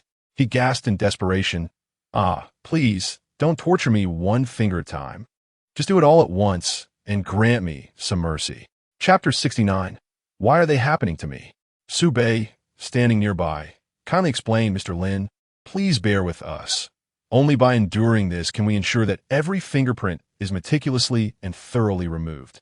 It is merely 10 fingers. It will be over in no time." He endeavored to maintain a serious expression, yet internally struggled to suppress his laughter. The doctors, clad in white coats, remained impervious to his pleas, adhering strictly to protocol. Once Lin Yan managed to catch his breath after enduring a wave of intense pain. They promptly replaced the scorching iron plate and pressed it against the next finger. "Sizzle ah! Sizzle ah!" The anguished cries echoed, accompanied by the acrid stench of charred flesh, reverberating in the confined room. After an agonizing half-hour, the torment of his 10 fingers finally ceased. Lin Yan's fingers were a gruesome sight, a ghastly blend of charred black and vivid red. Overwhelmed by relentless agony, he succumbed to unconsciousness, his face ashen, with only a faint breath to affirm his existence. Su Bei frowned slightly and gestured. A doctor approached with a basin of icy water and ruthlessly splashed it onto Lin Yan's head. Cough, cough, cough, cough. The biting cold jolted Lin Yan awake. triggering a violent coughing fit, his consciousness hazy and his body trembling. Sube stepped before him, donning a smile once more, his tone laced with mockery. Mr. Lin, why are you still asleep? Did you not rest well at the Enforcement Bureau last night? Lin Yan's mind was clouded, the excruciating pain in his fingers dulling his thoughts. He gazed vacantly at his disfigured hands, then at Sube, and could only respond awkwardly. It hurts a bit, but it's a bit better now. Sube nodded. That is good. Time is of the essence. We must proceed with the plastic surgery. Let's go. Lin Yin weakly nodded in agreement. All right. The doctor approached to untie his restraints. As Lin Yin struggled to rise, his legs weakened, nearly causing him to collapse. He looked down at his fingers, resembling charred remnants, and felt not only physical pain, but also a profound despair settling in his heart. His hands were irrevocably ruined. Seeing through his thoughts, Sube gently reassured him. Mr. Lin, do not fret too much. Our plastic surgery techniques are top-notch here. During the operation, I will ensure they also attend to the wounds on your fingers, providing some aesthetic restoration to guarantee that they will appear more appealing than your original fingers. A flicker of incredulous delight sparkled in Lin Yan's dimmed eyes. He gazed at Sube with excitement. Is it really true? Secretary Chun, thank you so much. I truly appreciate it. His words tumbled out in a flurry, as if the agony in his fingers had lessened somewhat. Sube smiled lightly. No need to be polite. It is all for your new identity. He signaled for the doctor to assist the nearly exhausted Lin Yan as they made their way toward the operating room. On the way to the operating room, Lin Yan could no longer contain himself, hesitantly asking, Secretary Chun, are we going straight to the surgery? Sube continued walking without turning back, responding, indeed. Lin Yan followed closely, his brow furrowed. But shouldn't the doctor communicate with me before the surgery? For instance, what kind of outcome I desire? Sube shook his head, his tone resolute. There's no need. The professionals here are exceptionally skilled. They will sculpt the most suitable and aesthetically pleasing face based on your bone structure without requiring additional discussion. He glanced sideways at Lin Yan. Excessive communication may hinder the doctor's judgment. Lin Yan still appeared hesitant, a glimmer of unease in his eyes. Really? Is that true? A faint smile curling at the corners of his lips. Of course. He paused for a moment, lowering his voice slightly. To be frank, my face was also refined here. Upon hearing this, Lin Yan scrutinized Sube's face, noting it was indeed one of striking perfection. His doubts dissipated significantly, replaced by a look of relief. So that's how it is, then I shall rest assured. Sube observed Lin Yan's reaction, musing. This so-called child of destiny has been utterly played by me. Upon entering the operating room, the decor and equipment appeared far more professional than in the previous room, embodying a standard medical environment. Lin Yan lay down on the surgical table as instructed by the doctor.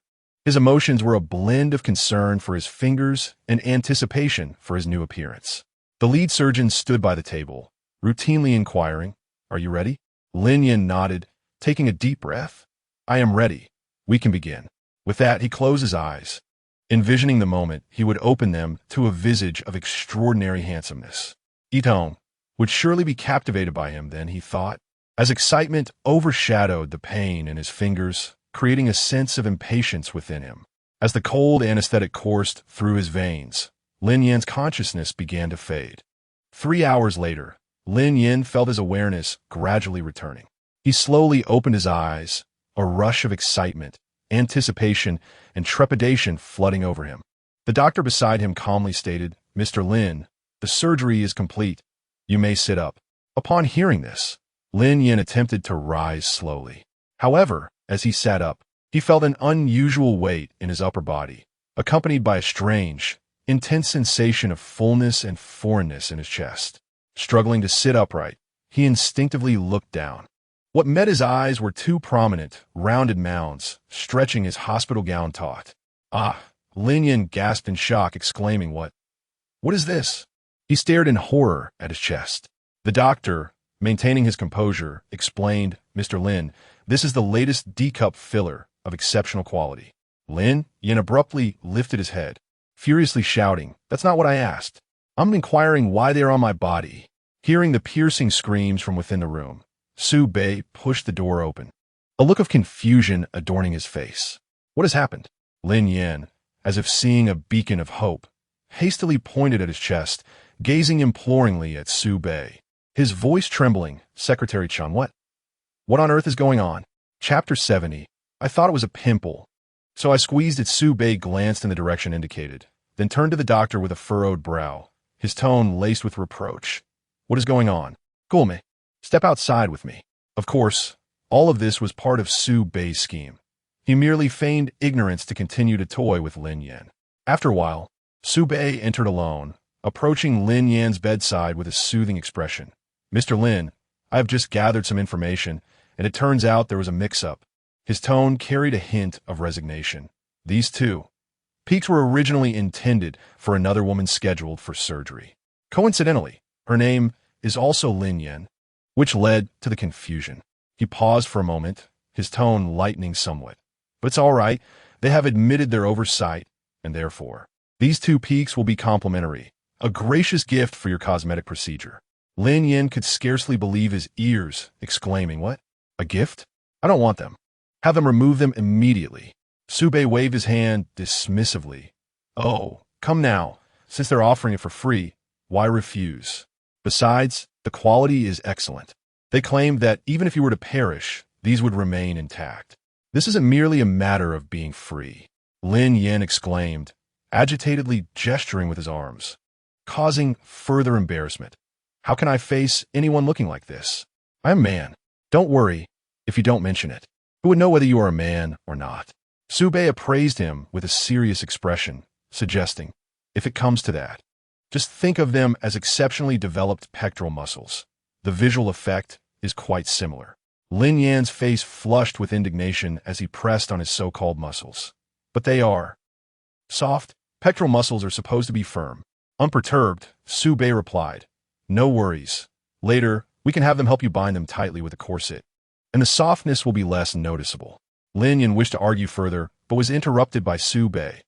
All right, let us put this matter behind us. Su Bei picked up a nearby mirror and held it before Lin Yan. Let us first take a look at your appearance post-surgery.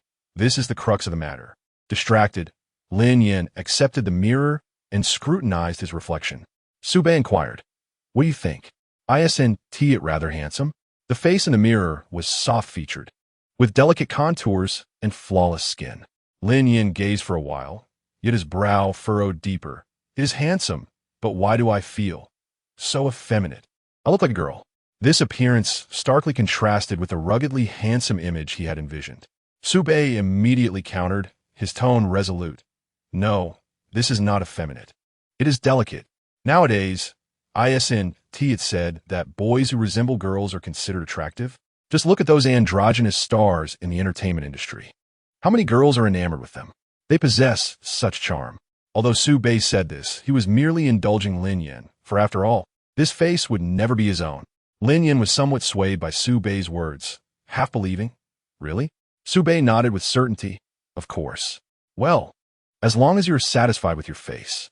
Lin Yan set the mirror down and instinctively extended his hands to examine them.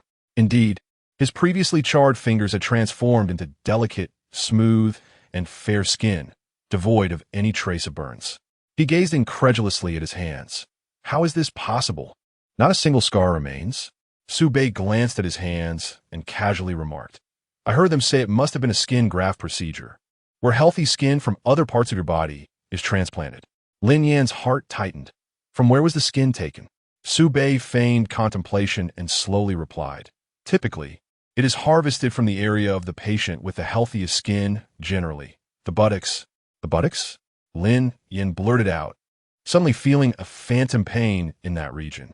A strong sense of shame intertwined with a tangible ache surged within him. He immediately wished to rise and check which part of his skin had been removed. Struggling to get up, Lin Yan said, Secretary Chun, I need to use the restroom. Su Bei nodded, his expression natural. Go ahead. Lin Yan carefully held onto the edge of the bed, cautiously making his way down, suppressing the heaviness in his chest and the phantom pain in his rear, and slowly headed toward the bathroom. Before long, A piercing, desperate scream erupted from the restroom. Ah! Su Bei, upon hearing the sound, approached the bathroom door just in time to encounter Lin Yin emerging, disoriented and pale, leaning against the wall for support. Su Bei feigned concern and asked, "What happened? Is everything all right?" Lin Yin lifted his head, his gaze vacant, his voice filled with despair. "He has gone. My brother is gone." Su Bei initially pretended to offer comfort. "My condolences." Then a look of confusion crossed his face. "But hold on. Didn't your family already face annihilation? When did you have another brother?" Lin Yin cried out in indignation. "Not that brother, my second brother." Only then did Su Bei realize, displaying a look of surprise, although internally he remained unfazed, even suppressing a laugh. He promptly said, "Mr. Lin, do not fret. I will inquire with the doctor regarding this matter." Su Bei turned and raised his voice towards the corridor. "Doctor, come here quickly." Before long, two doctors approached briskly. The lead surgeon respectfully asked, Mr. Chun, what seems to be the issue?" His heart raced, nearly revealing Su Bei's identity. Cold sweat trickling down as he discreetly observed Lin Yan's reaction. Fortunately, Lin Yan was entirely absorbed in his overwhelming shock and did not notice. Su Bei pointed at Lin Yan, his tone serious. "Mr. Lin's second brother is missing. What is the explanation for this?" The lead surgeon shook his head in confusion. I'm not sure. Initially, I was fitting Mr. Lin with the latest D-size prosthesis, and then I focused on his facial cosmetic surgery." He turned to his assistant doctor. "Xiao Yu, do you know anything about this situation?" The young doctor named Xiao Yu appeared somewhat flustered, hesitantly responding, "Oh, that? I thought it was just a pimple, so I squeezed it." "Pimple?"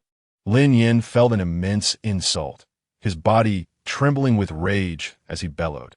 "Are you blind? That thing could never be a pimple." Suddenly, he recalled something and shouted, "What about my two magical orbs?" Xiao Yu blinked, her tone unremarkable. "You mean those two little bumps? I assumed they were merely ordinary fat grains, so I thought they were unsightly and decided to remove them." She even added, "I saved you the expense of laser treatment for those fat grains." Her words inflicted a deeper pain and humiliation on Lin Yin than the loss of his second brother itself, causing his reason to snap completely. Ding! Lin Yin, in utter despair, gains 80,000 luck points. "Bring them back to me, immediately." Lin Yin screamed hysterically. Xiao Yu took a step back, raising her hands innocently. "I'm afraid that's impossible, sir. Those, little things were disposed of as medical waste after the surgery. They cannot be retrieved. Beside them." Su Bei bit his lip, struggling to suppress his nearly uncontrollable amusement. This entire scenario was, of course, a meticulously orchestrated performance on his part. Lin Yin became even more distraught, shouting and attempting to lash out, but Su Bei swiftly intervened. He grasped Lin Yan's agitated shoulder and said in a calm, firm voice, "Mr. Lin, you must remain composed." Lin Yan's eyes burned with fury, his voice hoarse. "Secretary Chun, how am I supposed to stay calm about this?" Su Bei met his gaze, his tone imbued with a peculiar persuasive power. "Given the circumstances, rather than wallowing in sorrow, it may be wiser to see this path through to the end." Lin Yin was momentarily taken aback, looking at him in confusion. "Secretary Chun, what do you mean by that?" "Brothers, where is everyone from? I wish to see how far my book has spread." Chapter 71. Bound as a belt, Su Bei retrieved a photograph from his pocket and presented it to Lin Yin, stating, "This individual is named Tang Zhe, the sole son of Tang Su, the current head of the Tang family, and the future heir of the Tang lineage." Lin Yan's gaze was instantly captivated by the image, a profound hatred igniting within his eyes. Su Bei's voice was low yet clear. "If you seek vengeance, annihilating the entire Tang family is an insurmountable goal. Instead, let us consider an alternative approach. Following the logic you employed against the Su family, we can first sever their lineage by eliminating Tang Zhe. This would inflict significant harm upon the Tang family, leaving them in a state of despair. Such a strategy is far more pragmatic and likely to succeed than a direct assault on the entirety of the Tang household." Lin Yin regarded the arrogant young man in the photograph, his hatred churning within him, yet he remained perplexed. "But how does this relate to my lost younger brother?" Su Bei, with a calculating tone, replied, Tang Zhe's position is unique, surrounded by formidable experts. With your current skills at the late 5th rank, assassinating him would be akin to scaling a mountain. Even if by some stroke of luck you succeeded, it would undoubtedly provoke a fierce retaliation from the Tang family, leaving you with little chance to approach Su Bei afterward. Lin Yan's expression shifted as he absorbed this information, falling into silence. After a moment of contemplation, he reluctantly acknowledged the validity of Su Bei's reasoning, but still insisted, what if I first eliminate Su Bei, then Tang Zhe? Su Bei scoffed, regarding him as Navi. Are you truly so foolish? Is Su Bei not more difficult to kill than Tang Zhe? Even in a game, one must first conquer the easier levels before tackling the more challenging ones. Moreover, should you expend all your efforts to slay Su Bei, do you truly believe you would have the opportunity to confront Tang Zhe afterward? At that point, the Su family would undoubtedly retaliate with full force, and the Blood Shadow Hall would pursue you relentlessly, leaving you vulnerable to their merciless vengeance. Lin Yan found himself at a loss for words, his eyes filled with turmoil. Observing that the moment was ripe, Su Bei shifted his focus, gesturing towards Lin Yan's chest and face. Now, an opportunity presents itself. Tang Zhe is notoriously lecherous, with a particular penchant for tall, voluptuous, mature women. His gaze roamed over Lin Yan's figure. You possess the most coveted attributes, an exquisite D-cup figure and a stunningly beautiful face. Shortly, I will have them refine your makeup and demeanor to align more closely with the cold, alluring aesthetic of a mature seductress. Once you enter his presence tonight, the chance to eliminate him will be within your grasp. Upon hearing this, Lin Yan's pupils dilated in shock as he stammered, What? You want me to seduce him? How could that possibly work? Su Bei shrugged, countering, why wouldn't he it? You now embody the figure and appearance that every woman envies, making the act of ensnaring such a lecherous man as Tang Zhe a simple endeavor. In fact, your post-surgery appearance bears a striking resemblance to a certain celebrity from a foreign nation, which I orchestrated deliberately. I have discovered that Tang Zhe is quite enamored with that starlet. Thus, transforming you into her likeness will undoubtedly attract his attention. Su Bei gently patted Lin Yan's shoulder, speaking earnestly, for the sake of revenge, what is this small sacrifice? What harm is there in enduring a little hardship? Lin Yan's expression fluctuated between crimson and pallid as he struggled to articulate his concerns. But my voice, it's still a man's voice. Su Bei, having anticipated this, replied with ease, You need not fret about that. Vocal cord surgery is one of our specialties here. In no time, your voice will be transformed into a delicate and melodious tone, perfectly aligning with your new image. Lin Yan pondered further, but my hair, it's short. Su Bei chuckled. That's even simpler. In a moment, I will arrange for someone to attach the trendiest long locks for you, ensuring you exude charm and allure. Lin Yan opened his mouth, intent on voicing another concern, perhaps about his leg hair. But he suddenly recalled that he was naturally sparse in body hair, with almost none aside from his scalp, which made things easier. Noticing Lin Yan's hesitation, Su Bei interjected, No more buts. Whatever you lack, we can provide. He added, Although your frame does appear somewhat robust, that matters little. Leaning closer to Lin Yan, Su Bei lowered his voice. Let me tell you, Mr. Ding has conducted some investigations.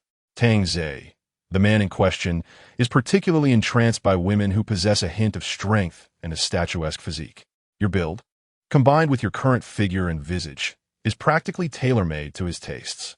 Moreover, he has a penchant for slightly older women, so do remember to slightly age your persona. It will undoubtedly captivate him even more. Upon hearing this, Lin Yan's inner turmoil intensified. He gazed at Tang Zhe's loathsome visage in the photograph, feeling the weight upon his chest and the emptiness below. A tempest of hatred and resentment surged within him. Ultimately, the flames of vengeance eclipsed all shame and resistance. He lowered his head despondently, sighing deeply, as if resigned to his fate. Alas, how do I approach him? I can't just storm up to him, can I? Seeing Lin Yan relent, a glint of satisfaction flickered in Su Bei's eyes as he promptly replied, Of course not. The opportunity presents itself tonight. The newly appointed mayor will host a grand inauguration gala, where all prominent figures from Dongshan will be in attendance. As the future heir of the Tang family, Tang Ze will undoubtedly accompany his father to make his debut. He produced an exquisite card from his pocket and handed it to Lin Yan. This is your entry ticket. Once inside, you must, in a hushed tone, Su Bei swiftly and clearly outlined Lin Yan's necessary actions upon entering the gala. After listening, Lin Yan could not deny that the plan indeed sounded feasible. Yet, the thought of himself, the esteemed leader of the Tiger Tooth Mercenary Corps, now having to masquerade as a woman to seduce the son of his enemy. If Yi Tong were to find out, his heart brimmed with bitterness and embarrassment. Lin Yan lifted his gaze, his eyes infused with the last flicker of hope and uncertainty. Secretary Chun, after I eliminate Tang Ze and Su Bei, will I still be able to survive? Without hesitation, Su Bei nodded affirmatively, his tone resolute. Absolutely. Once you complete these tasks, Mr. Ding will arrange for your departure abroad, providing you with wealth sufficient to last several lifetimes. At that moment, one could indulge in life as pleasures as one wished. Lin Yan let out a bitter smile, casting a glance at his transformed body, sorrow flooding his heart. But how can I find joy in this state? Su Bei immediately began to paint a tantalizing picture, his tone infused with allure. Fear not. Our cosmetic surgery clinic boasts world-class techniques. Not only can we transform you from male to female, but we can also restore you to your original form, unscathed. Lin Yan's eyes brightened instantly. Really? Is it true that everything can be reverted? Su Bei confidently patted his chest, assuring him, of course. We will ensure that those two mountains are safely leveled, and then provide you with a top tier. Ahem, rest assured, it will undoubtedly surpass what you had before. A hint of an awkward yet hopeful smile finally appeared on Lin Yan's face. So, can I choose? I desire an 18. Su Bei waved his hand grandly, proclaiming, 18? Too modest, my friend. We shall grant you a full meter. When not in use, simply wrap it around your waist as a belt. Lin Yan was left both amused and exasperated by this exaggerated claim, hastily shaking his head. That one TB necessary, 18 is quite sufficient, really. Su Bei, setting aside the jest, spoke earnestly. Enough of this. Time waits for no one. We must proceed with the operation. At that moment, Lin Yan found solace, or perhaps was momentarily deceived by the future Su Bei had painted, nodding in agreement. Yes. Yes, all right. With a mix of resignation and a glimmer of anticipation, he reclined once more upon the operating table. Chapter 72. A complete transformation. It is uncertain how much time had elapsed, but Lin Yan's consciousness gradually emerged from a state of confusion. Upon reopening her eyes, an indescribable sense of strangeness enveloped her entire being, as if she had been entirely remade. Perhaps her father, who had dwelled in the underworld for over a decade, could never have fathomed that the son he had raised would ultimately transform into a daughter. As the doctor noticed her awakening, he approached her promptly, adopting a professional demeanor. Ms. Lin, Ms. Chun, you are awake. Ms. Chun? Lin Yan was taken aback by this address. Instinctively, she sat up and sought clarification. What Ms. Chun? However, upon uttering the words, she herself was startled. The voice that emerged was entirely altered. It was no longer the deep timbre of a male voice, but instead carried a mature, languid charm, resonating with an alluring femininity. This transformation in her voice ignited an inexplicable sense of shame within her. The doctor, seemingly accustomed to such occurrences, calmly elucidated. Secretary Chun has instructed that you shall now be called Chun Yu, as she is your cousin. This identity is to be disclosed only to Tang Ze. Do not reveal it to anyone else. Lin Yan was momentarily stunned, taking time to absorb the weight of this considerable information before slowly nodding. Oh, I understand. So, where is Secretary Chun? Secretary Chun has left for an urgent matter, the doctor replied. He asked me to inform you that someone will come to escort you to the evening gala shortly. Once at the venue, aside from the tasks he previously outlined, refrain from any unnecessary actions. The doctor emphasized, especially remember, do not take the initiative to acknowledge him. Act as if you are unfamiliar with him. Once again, Lin Yan nodded, striving to maintain a calm tone. Understood. Shall I go now? The doctor, however, shook his head and retrieved a tablet from beside him. Offering it to her, No, there's still time. You need to familiarize yourself with this first. He gestured towards the screen. It contains tutorials on basic feminine etiquette, including speech tone, demeanor, gaze, posture while standing, sitting, and walking. Please study and mimic these carefully. By the time you master them, your escort should be arriving. Lin Yin accepted the tablet and gazed at the screen displaying the female etiquette tutorials. A wave of intense resistance surged within her. A man of stature was now expected to learn such things. She sighed inwardly, feeling a profound sense of melancholy and helplessness. An hour later, having concluded her studies, Lin Yin set the tablet down just as the doctor entered the room again, this time holding a set of garments. Please change into this outfit, the doctor urged, handing her the clothes. Upon inspecting the garments, Lin Yin was instantly taken aback. These were far from ordinary. They were an audaciously designed ensemble, strikingly bold and undeniably sensual. To expect her to wear this? It was utterly beyond her acceptance. The doctor, maintaining a neutral tone, pressed her. Hurry and change. Your escort will arrive soon. Do not waste time. With that, he turned and exited the room, leaving Lin Yin alone in the chamber. She gazed at the meager fabric in her hands, a collection of garments exuding an aggressively bold style, wrestling with her inner turmoil for an extended moment. Ultimately, she swallowed hard, as if steeling herself for a decisive moment. Well, it is what it is. If I must change, then so be it. Clumsily, she began to change her attire. After donning a top and shorts, she noticed a pair of black stockings hidden within, sending a shiver down her spine. However, upon reflection, having already donned such daring clothing, what significance did a single stocking hold? Gritting her teeth, she slid the black silk up her legs. Once fully adorned, Lin Yin took a deep breath, slipped into high heels, and cautiously approached the mirror. The reflection that met her gaze left her momentarily speechless. A flawless visage of an alluring and frosty woman, her features exquisitely sculpted, emanated an aura of detachment that kept others at bay. Although her physique was somewhat statuesque, the cascade of black hair over her shoulders added a touch of softness. The snug white short-sleeve top accentuated her voluptuous curves to perfection. This was no ordinary C-cup, but rather a generously inviting D. The enticing cleavage, subtly revealed beneath the collar, delivered a striking visual impact. The black pencil skirt showcased her pert posterior and elongated legs flawlessly. The black stockings enveloping her legs glimmered with a delicate sheen, extending up to her thighs. The high heels elevated her entire presence, rendering her even more statuesque and striking. In the mirror, Lin Yin appeared as a mesmerizing fusion of sensuality and icy elegance, radiating an irresistible allure. As she beheld her reflection, a ridiculous thought crossed her mind, and she instinctively swallowed again. Goodness, why do I feel a flutter of attraction toward my own self? Just then, a gentle knock echoed at the door.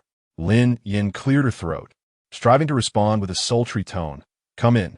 The door creaked open, revealing a man clad in black, Miss Chun. When he raised his gaze to behold Lin Yan's current appearance, he momentarily froze in astonishment.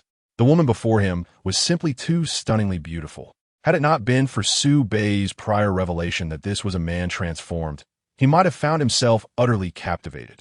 He quickly diverted his gaze. His tone slightly stiff. Secretary Chun has instructed me to escort you to the gala. It's getting late. We should leave. However, professional decorum could not suppress the instinctive curiosity that compelled his eyes to dart over Lin Yan's form. Such a gaze, laden with desire, was not unfamiliar to Lin Yan. To be honest, she had grown accustomed to it during her time in the Enforcement Bureau, suppressing the wave of revulsion and discomfort boiling within her. She endeavored to maintain an exterior calm and replied with her alluring voice, "Understood. Let us proceed." With that, she recalled the catwalk taught in the training videos, chest out, abdomen in, hips swaying slightly, as she navigated the unfamiliar high heels, striving for elegance as she followed the man in black. Departing from the place that had irrevocably altered her life, the vehicle glided smoothly along the road. The man in black drove from the front seat while Lin Yin sat in the back, her mind replaying the details of the mission entrusted to her by Su Bei. The man clad in black appeared restless, his eyes furtively glancing at the figure in the back seat through the rearview mirror. Each time he stole a glance, he would shake his head in frustration, mentally chastising himself. Damn it, he's a man. How could I entertain such thoughts? He endeavored to restrain himself from looking, yet his gaze would involuntarily drift in that direction. At last, the vehicle halted before a grand edifice, resplendent with lights and imposing in stature. Lin Yin exited the car, inhaling deeply, her heels clicking rhythmically as she sashayed towards the entrance of the hall. Two security guards politely intercepted her at the door, stating, "Madam, may we kindly request your invitation?" Lin Yin felt a wave of resignation at the address. Evidently, to the world, she had been wholly transformed into a lady. She retrieved her invitation and handed it over. After a brief inspection, the guard nodded affirmatively. "All is in order. Please proceed." Maintaining her composure, Lin Yin continued to walk inside with a somewhat deliberate stride. Chapter 73. Wen Yin Ci. The grand hall for the evening gala was spacious and opulent. Although the ceremony had yet to commence, a considerable number of guests had already gathered. Among the four prominent families of the Dongshan region, all but the Tang family were present. Su Xiaoping, the head of the Qingyun Martial Arts School, was seated beside Luo Huayong, the patriarch of the Luo family, engaging in lively conversation. As Lin Yin entered, she immediately captivated the attention of numerous men. Their gazes were a tapestry of awe, admiration, curiosity, and even unabashed desire, all directed towards her. Lin Yin stifled her discomfort and swiftly scanned the room, but upon not finding Tang Zhe, she resolved to retreat to a corner for the time being. Halfway through, her eyes inadvertently drifted towards the main seating area, landing upon Su Xiaoping. Despite the decade that had passed, the transition from his 30s to 40s had not altered him significantly, and she instantly recognized her father's old friend. Instinctively, Lin Yin sought the presence of Su Yitong beside him. However, her efforts were in vain. With a sigh, a sense of disappointment settled within her as she continued onward. At the entrance of the hall, two luxurious vehicles approached, halting at the door.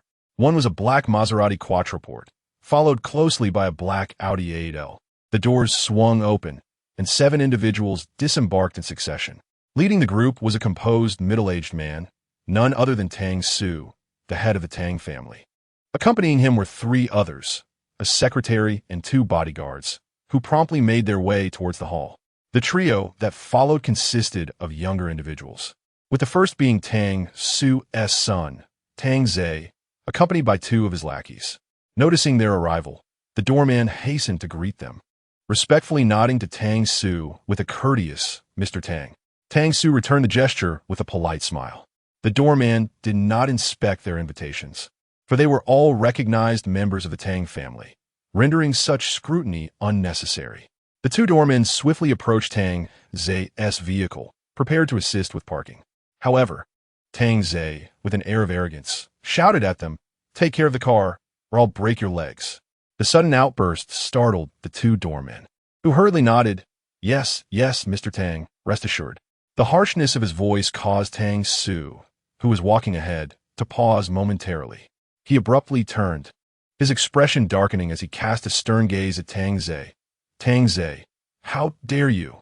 What have I taught you? Have you discarded the most basic decency and respect?" Tang Zhe, caught off guard by his father's public reprimand, felt a pang of embarrassment but quickly adopted a playful grin. "Dad, please don't be angry. I was just joking with them. I would never actually harm them." He attempted to deflect the situation with levity. Tang Su remained unmoved, his eyes narrowing further. "A joke? In such a setting, you dare to make such a tasteless jest? Apologize at once." Fine, I understand," Tang Zhe replied, pouting in reluctance. He turned to the 2 trembling doormen, offering a dismissive and insincere, All right, my apologies." The doormen, terrified, dared not voice any grievances, hastily waving their hands and forcing smiles that were more painful than tears. "Mr. Tang, you are too kind. It's nothing, truly nothing." Tang Zhe disregarded them further and hurried to catch up with his father, flanked by his 2 companions. As he walked, he muttered complaints under his breath, laced with disdain. "Father, is it really necessary to scold me over 2 doormen? Moreover, I truly fail to comprehend why we must arrive in these 2 dilapidated vehicles." It is quite embarrassing. Just look at this gathering. All the prominent figures of Dongshan are present. If we are not to arrive in a Rolls-Royce, we should at least secure a Bentley. Arriving in these two cars diminishes our stature. How will others perceive the Tang family? Tang Su continued his stride, casting a cold glance at his son, and admonished him earnestly. Shallow-mindedness. Do you understand nothing? The strength of the Tang family does not hinge upon the vehicle we drive. Even if we had taken taxi today, who in Dongshan would dare to underestimate the Tang family? He paused, lowering his voice with a note of caution. The star of the evening is the new mayor. To flaunt a luxury vehicle worth millions, are you attempting to overshadow someone? Fool! In such circumstances, especially in the presence of true dignitaries, discretion is the utmost form of dignity. Do observe for yourself. The Gao family, the Luo family, the Wen family. None of them arrive in vehicles exceeding 2 million today. They all embrace a low profile. And you, temper your behavior. Do not constantly court trouble. Tang Ze rolled his eyes, muttering, all right, you are right, discretion, discretion. As they spoke, the group entered the brilliantly lit banquet hall. The new mayor had yet to make an appearance. Tang Su scanned the room and immediately zeroed in on Gao Ziyuan, the head of the Gao family, his face instantly brightening with a warm smile as he approached him. Oh, Gao, ha. My apologies, I was delayed due to some matters on the road. Gao Ziyuan had already risen, greeting him with a beaming smile. The two exchanged pleasantries with heartfelt handshakes. Old Tang, not at all. You arrived just in time. The soiree is yet to commence. Please have a seat. Among the four great families, the Gao family and the Tang family share the closest ties. They engaged in lively conversation as they walked toward the main seating area. Tang Ze, however, found little interest in the pleasantries exchanged by the elders, his gaze wandering around the hall in search of beautiful women who might catch his eye. He instinctively directed his attention toward the main seating area. There he spotted a familiar figure, Gao Chong, the eldest son of Gao Yuan and the unfortunate brother of Gao Sheng, who had been rendered incapacitated by Su Bei. In such gatherings, Gao Ziyuan would typically present both of his sons. However, since Gao Sheng's unfortunate fate, he remained confined to their home, and despite Gao Ziyuan's efforts to seek the best physicians, nothing could remedy the harm inflicted by Zhou and Mo. Tang Ze's gaze drifted across the room. The members of the Luo and Wen families were seated together, their relationships historically close, particularly the daughters of the two families, renowned for their close friendship. However, at this moment, only Wen Yanci sat quietly beside her father, while the Luo family's daughter, Luo Yinshu, was nowhere to be seen. Wen Yanci was exceptionally beautiful, possessing a charmingly sweet demeanor. Her complexion was fair, imbued with a hint of youthful innocence. Yet she did not possess the excessively juvenile appearance of Luo Yinshu. Wen Yanci possesses a graceful and enchanting figure, her curves perfectly proportioned, neither overly voluptuous nor lacking in substance. At this moment, she sits quietly, her posture demure, emanating an aura of gentle tranquility. In contrast, Luo Yinshu embodies the quintessential adorable lowly aesthetic, petite and exquisite, brimming with vivacity. Su Yitong leans towards the charming image of a neighborly younger sister, exuding a natural grace with a hint of youthful innocence. Wen Yanci, however, epitomizes the archetype of a sweet girl, her sweetness evident in both demeanor and appearance, imbued with a touch of naivety that borders on endearing. She stands slightly taller than Luo Yinshu, yet shorter than Su Yitong. In terms of personality, she does not share Luo Yinshu's exuberance nor Su Yitong's lively spirit. Though Su Yitong initially felt shy around Su Bei, their bond deepened following a shared gaming experience, and she soon regained her lively essence. The impression when Yanci leaves is one of serene composure, with an almost naturally innocent charm. Tang Ze finds little allure in the cute, lowly-like Luo Yinshu or the gentle sweetness of Wen Yanci. His preferences are distinctly defined, gravitating towards women who are slightly older, with taller, more voluptuous figures and a mature, sophisticated elegance. Thus, his gaze lingers only briefly in the main seating area before swiftly shifting to scan the other sections of the hall. Chapter 74. Awkward Address in a Distant Corner. Lin Yin caught a glimpse of the Tang family entering the venue from the periphery of her vision. Instantly, she diverted her gaze, turning aside to feign an interest in the exquisite floral arrangement on the adjacent table. Lin Yin recalled Su Bei's instruction to become a flame that attracts moths, rather than a moth that recklessly flutters towards the light. The implication was clear. She must allure Tang Ze with her own charm rather than overtly focus on him, which would appear too contrived. Approaching a small table adorned with beverages, Lin Yin gracefully lifted a glass of red wine, taking a delicate sip. At this moment, all she needed to do was stand quietly, exuding her allure for Tang Ze would soon take the bait. Indeed, within half a minute, a voice laden with an oily tone emerged behind her. "Beautiful lady, are you alone?" Lin Yan's heart leaped with delight. He had come sooner than she anticipated.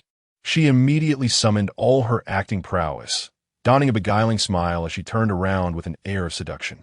However, what greeted her was a middle-aged man with a rotund face and a glib smile. His beady eyes greedily scanned her figure, particularly fixating on her curves and the delicate fabric of her stockings. The allure she had meticulously crafted vanished in an instant, replaced by an unmistakable expression of disdain and loathing. Her tone turned frosty as she replied dismissively, "No." The middle-aged man disregarded her coldness, revealing a set of yellowed teeth as he chuckled lewdly. "Oh? Then who are you here with?" Lin Yin, growing impatient, retorted curtly, "What business is it of yours?" Undeterred by her frigid demeanor, the man stepped closer, his gaze becoming increasingly brazen. "Oh, a fiery temper? I quite like that. By the way, I still don't know your name, beauty." Lin Yin furrowed her brow slightly, her voice icy. "What I am called is of no concern to you." With that, she attempted to change venues to evade this bothersome man. However, he shifted his stance, blocking her path with a grin that now bore a hint of insolence. Hey, don't rush off, beauty. What is wrong with having a little chat? I'm not a bad guy." He puffed out his beer belly with a touch of pride. "Let us get acquainted. My name is Wang Yukai. I'm in the mining business, and I have a bit of reputation in Dongshan." Frustration and anger simmered within Lin Yin, nearly reaching a boiling point. Just as she contemplated dousing the rotund man with her wine, a voice laced with palpable superiority, dripping with disdain and mockery, resonated from behind her.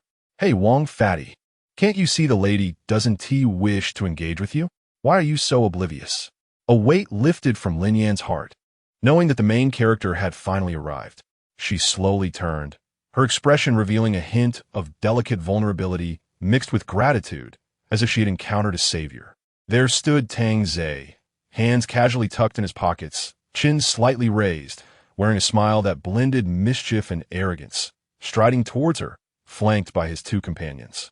As soon as Wang Pengzi laid eyes on Tang Ze, his previously arrogant demeanor evaporated, replaced by a sycophantic grin that rendered his face grotesque. He instinctively bent slightly at the waist, exclaiming, "Oh dear, young Master Tang, it's you. Please, it's all a misunderstanding." He hastily gestured towards Lin Yin. This beautiful lady is your friend?" Tang Ze approached Lin Yin, adopting an endearing posture as he subtly shielded her behind him. He cast a sidelong glance at Wang Pengzi. "Inquiring, friend?" "Humph."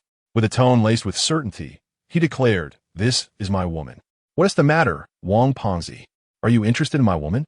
Wang Pengzi, terrified, quickly waved his hands in denial. No, young Master Tang, you misunderstand. I merely had a bit too much to drink, lost my composure." Dongsha, impatient, waved dismissively. "If you're drunk, then leave. Are you waiting for a meal?" Yes, I'll leave right away." Wang Pengzi nodded, bowing as he hastily retreated.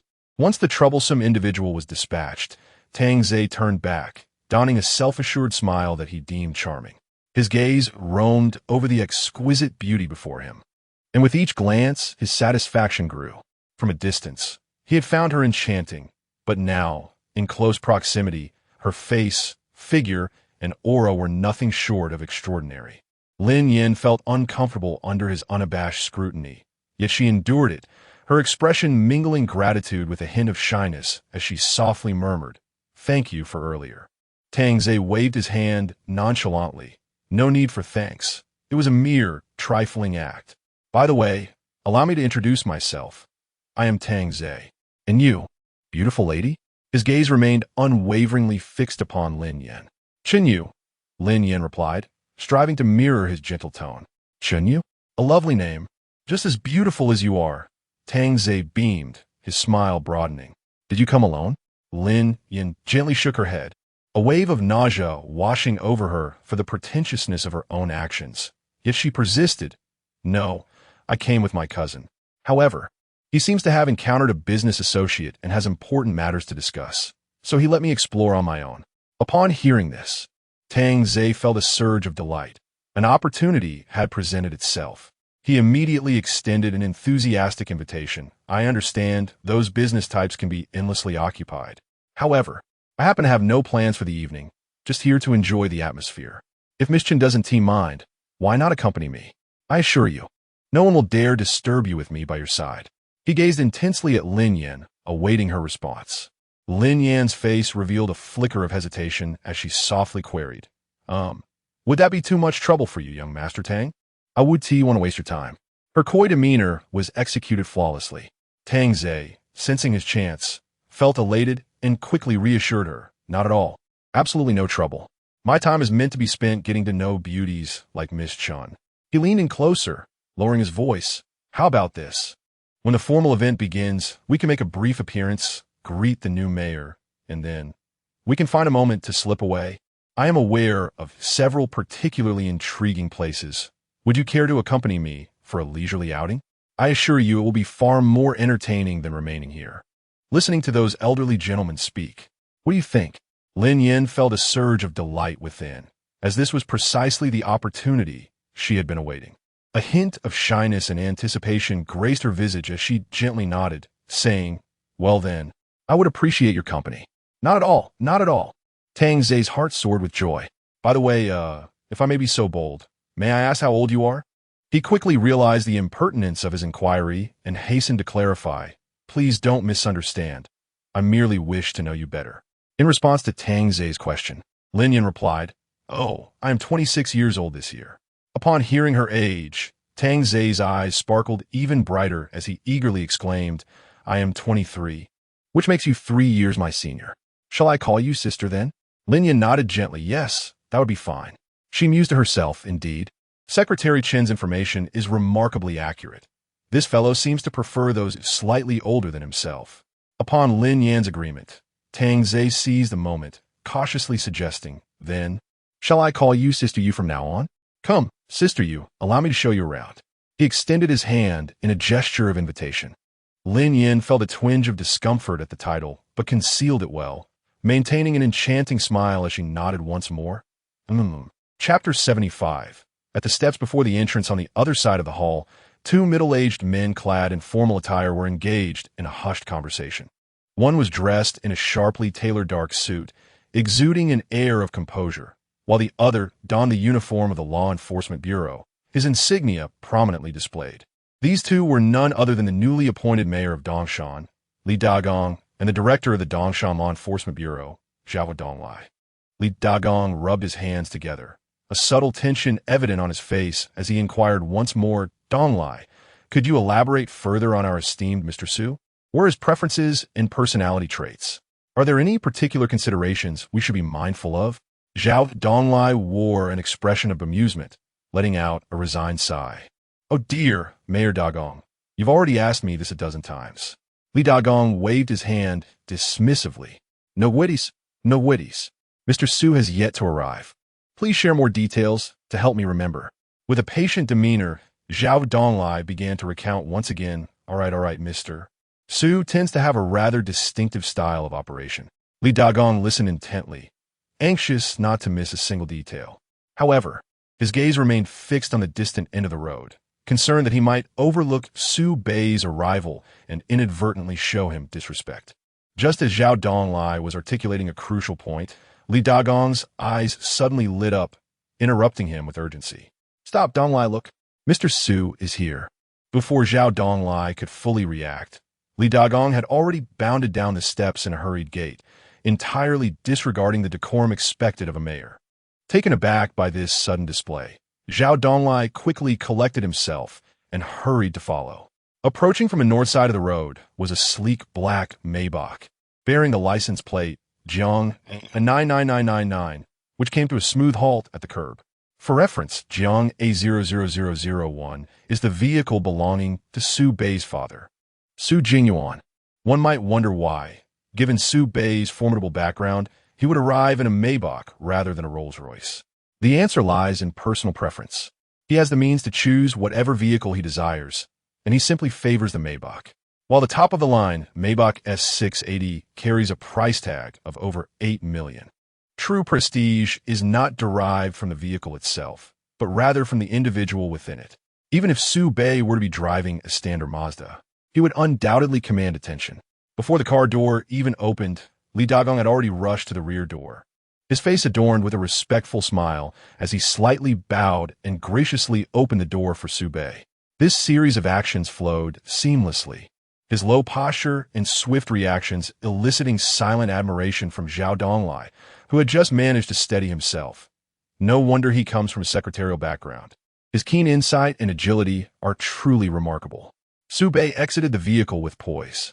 Li Dagong promptly and cautiously closed the door, maintaining a slight forward lean and wearing an almost obsequious smile as he introduced himself.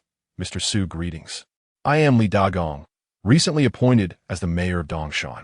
Su Bei met his gaze with calmness, nodded slightly, and extended his hand. Ah, Mayor Li, it is a pleasure to meet you. Li Dagong promptly extended his hands, respectfully and gently grasping Su Bei's right hand, then skillfully releasing it with perfect timing. Su Bei smiled slightly and said, Mayor Li, I apologize for the delay. I arrived a bit late. Not at all, absolutely not late, Li Dagong insisted, waving his hand sincerely. The event hasn't officially commenced yet. Your arrival is perfectly timed. The smile on Su Bei's face deepened, and he chose not to elaborate further. Meanwhile, Zhao Donglai stepped forward promptly, offering a respectful greeting. At this moment, Li Dagong's gaze fell upon the two graceful young women beside Su Bei, prompting him to inquire, Young Master Su, may I ask who these two are? With natural ease, Su Bei introduced them. They're my girlfriends. This is Luo Huayang's daughter, Luo Yunshu, and this is Su Xiaoping's daughter, Su Yitong. Li Dagong's face immediately brightened with warmth as he nodded slightly to the two young women, adopting a humble demeanor. Ah, Miss Luo and Miss Su. What a pleasure to meet you. He then stepped aside, gesturing invitingly. Young Master Su, Miss Luo, Miss Su, let us not linger here. Please, allow me to escort you inside. The group proceeded without delay, guided personally by Li Dagong through the tranquil and convenient VIP passage into the grand hall of the evening. Upon entering, Su Bei turned to Li Dagong and said, Mayor Li, this is your domain tonight. Please attend to your duties. Li Dagong responded promptly, Certainly, young Master Su. Please you. And the two ladies rest in the VIP lounge for a moment. I shall greet the guests and return shortly. Su Bei nodded lightly in agreement. Subsequently, he led Luo Yunshu and Su Yitong towards the lounge. After taking just a few steps, Luo Yunshu gently tugged at Su Bei's sleeve, tilting her face upwards and whispering, Brother Su Bei, I see my best friend over there. May I go talk to her? Following her gaze, Su Bei spotted a girl with a sweet, slightly bashful smile, waving softly at Luo Yunshu. Ding! Detected the destined heroine. Wen Yanxiai, a playful smile curled at the corners of Su Bei's mouth. Oh, the destined heroine? And a lovely sweet girl at that. Since she was Yunshu's dear friend, it was only fitting that such a friend should share in the blessings. He had already formulated a plan in his mind. Due to the host's previous actions altering the plot's trajectory, the system can no longer provide subsequent related storylines. The host must adapt accordingly. Unfazed by the system's withdrawal of the narrative, Su Bei reflected that, with his background and prowess, any storyline would ultimately unfold according to his design. Retracting his gaze, he gently encouraged Luo Yunshu. Yes, go ahead. Luo Yunshu beamed and nodded. Thank you, Brother Su Bei. Without missing a beat, she happily dashed towards Wen Yanxiai. Su Bei turned to Su Yitong beside her and said, Yitong, please stay with me for a while. We can meet your father together when the event is nearing its conclusion. Su Yitong nodded obediently. I'm all right. Su Bei naturally took her hand and continued toward the VIP lounge. Luo Yinshu rushed to one Niancy's side, affectionately grasping her hand with a radiant smile. Niancy, you're here. When Niancy nodded, her voice tinged with curiosity. Yinshu, where have you been these past few days? I went to your house to find you, but you weren't there. Luo Yinshu leaned closer to her ear, lowering her voice with a hint of sweet shyness. I've been staying at my boyfriend's place. When Niancy's eyes widened in surprise, what? You have a boyfriend now? When did this happen? Why didn't you tell me? Was that handsome guy just now your boyfriend? Her tone was filled with intrigue. Luo Yinshu felt a bit bashful. It just happened a few days ago. I meant to tell you, but I've been so busy that I couldn't find the right moment. Reflecting on her days at Su Bei's, it was indeed a whirlwind of activities, either playing games with Su Bei or sleeping for 10 hours afterward to recuperate her strength. When Niancy, curious, gently shook Luo Yinshu's arm. Come on, spill the beans. What has happened these past few days? Luo Yinshu chuckled at her enthusiasm. All right, stop shaking me. I'll tell you everything. Chapter 76. A stark contrast in attitudes. Meanwhile, Li Dagon and Zhao Donglai approached the podium at the center of the venue.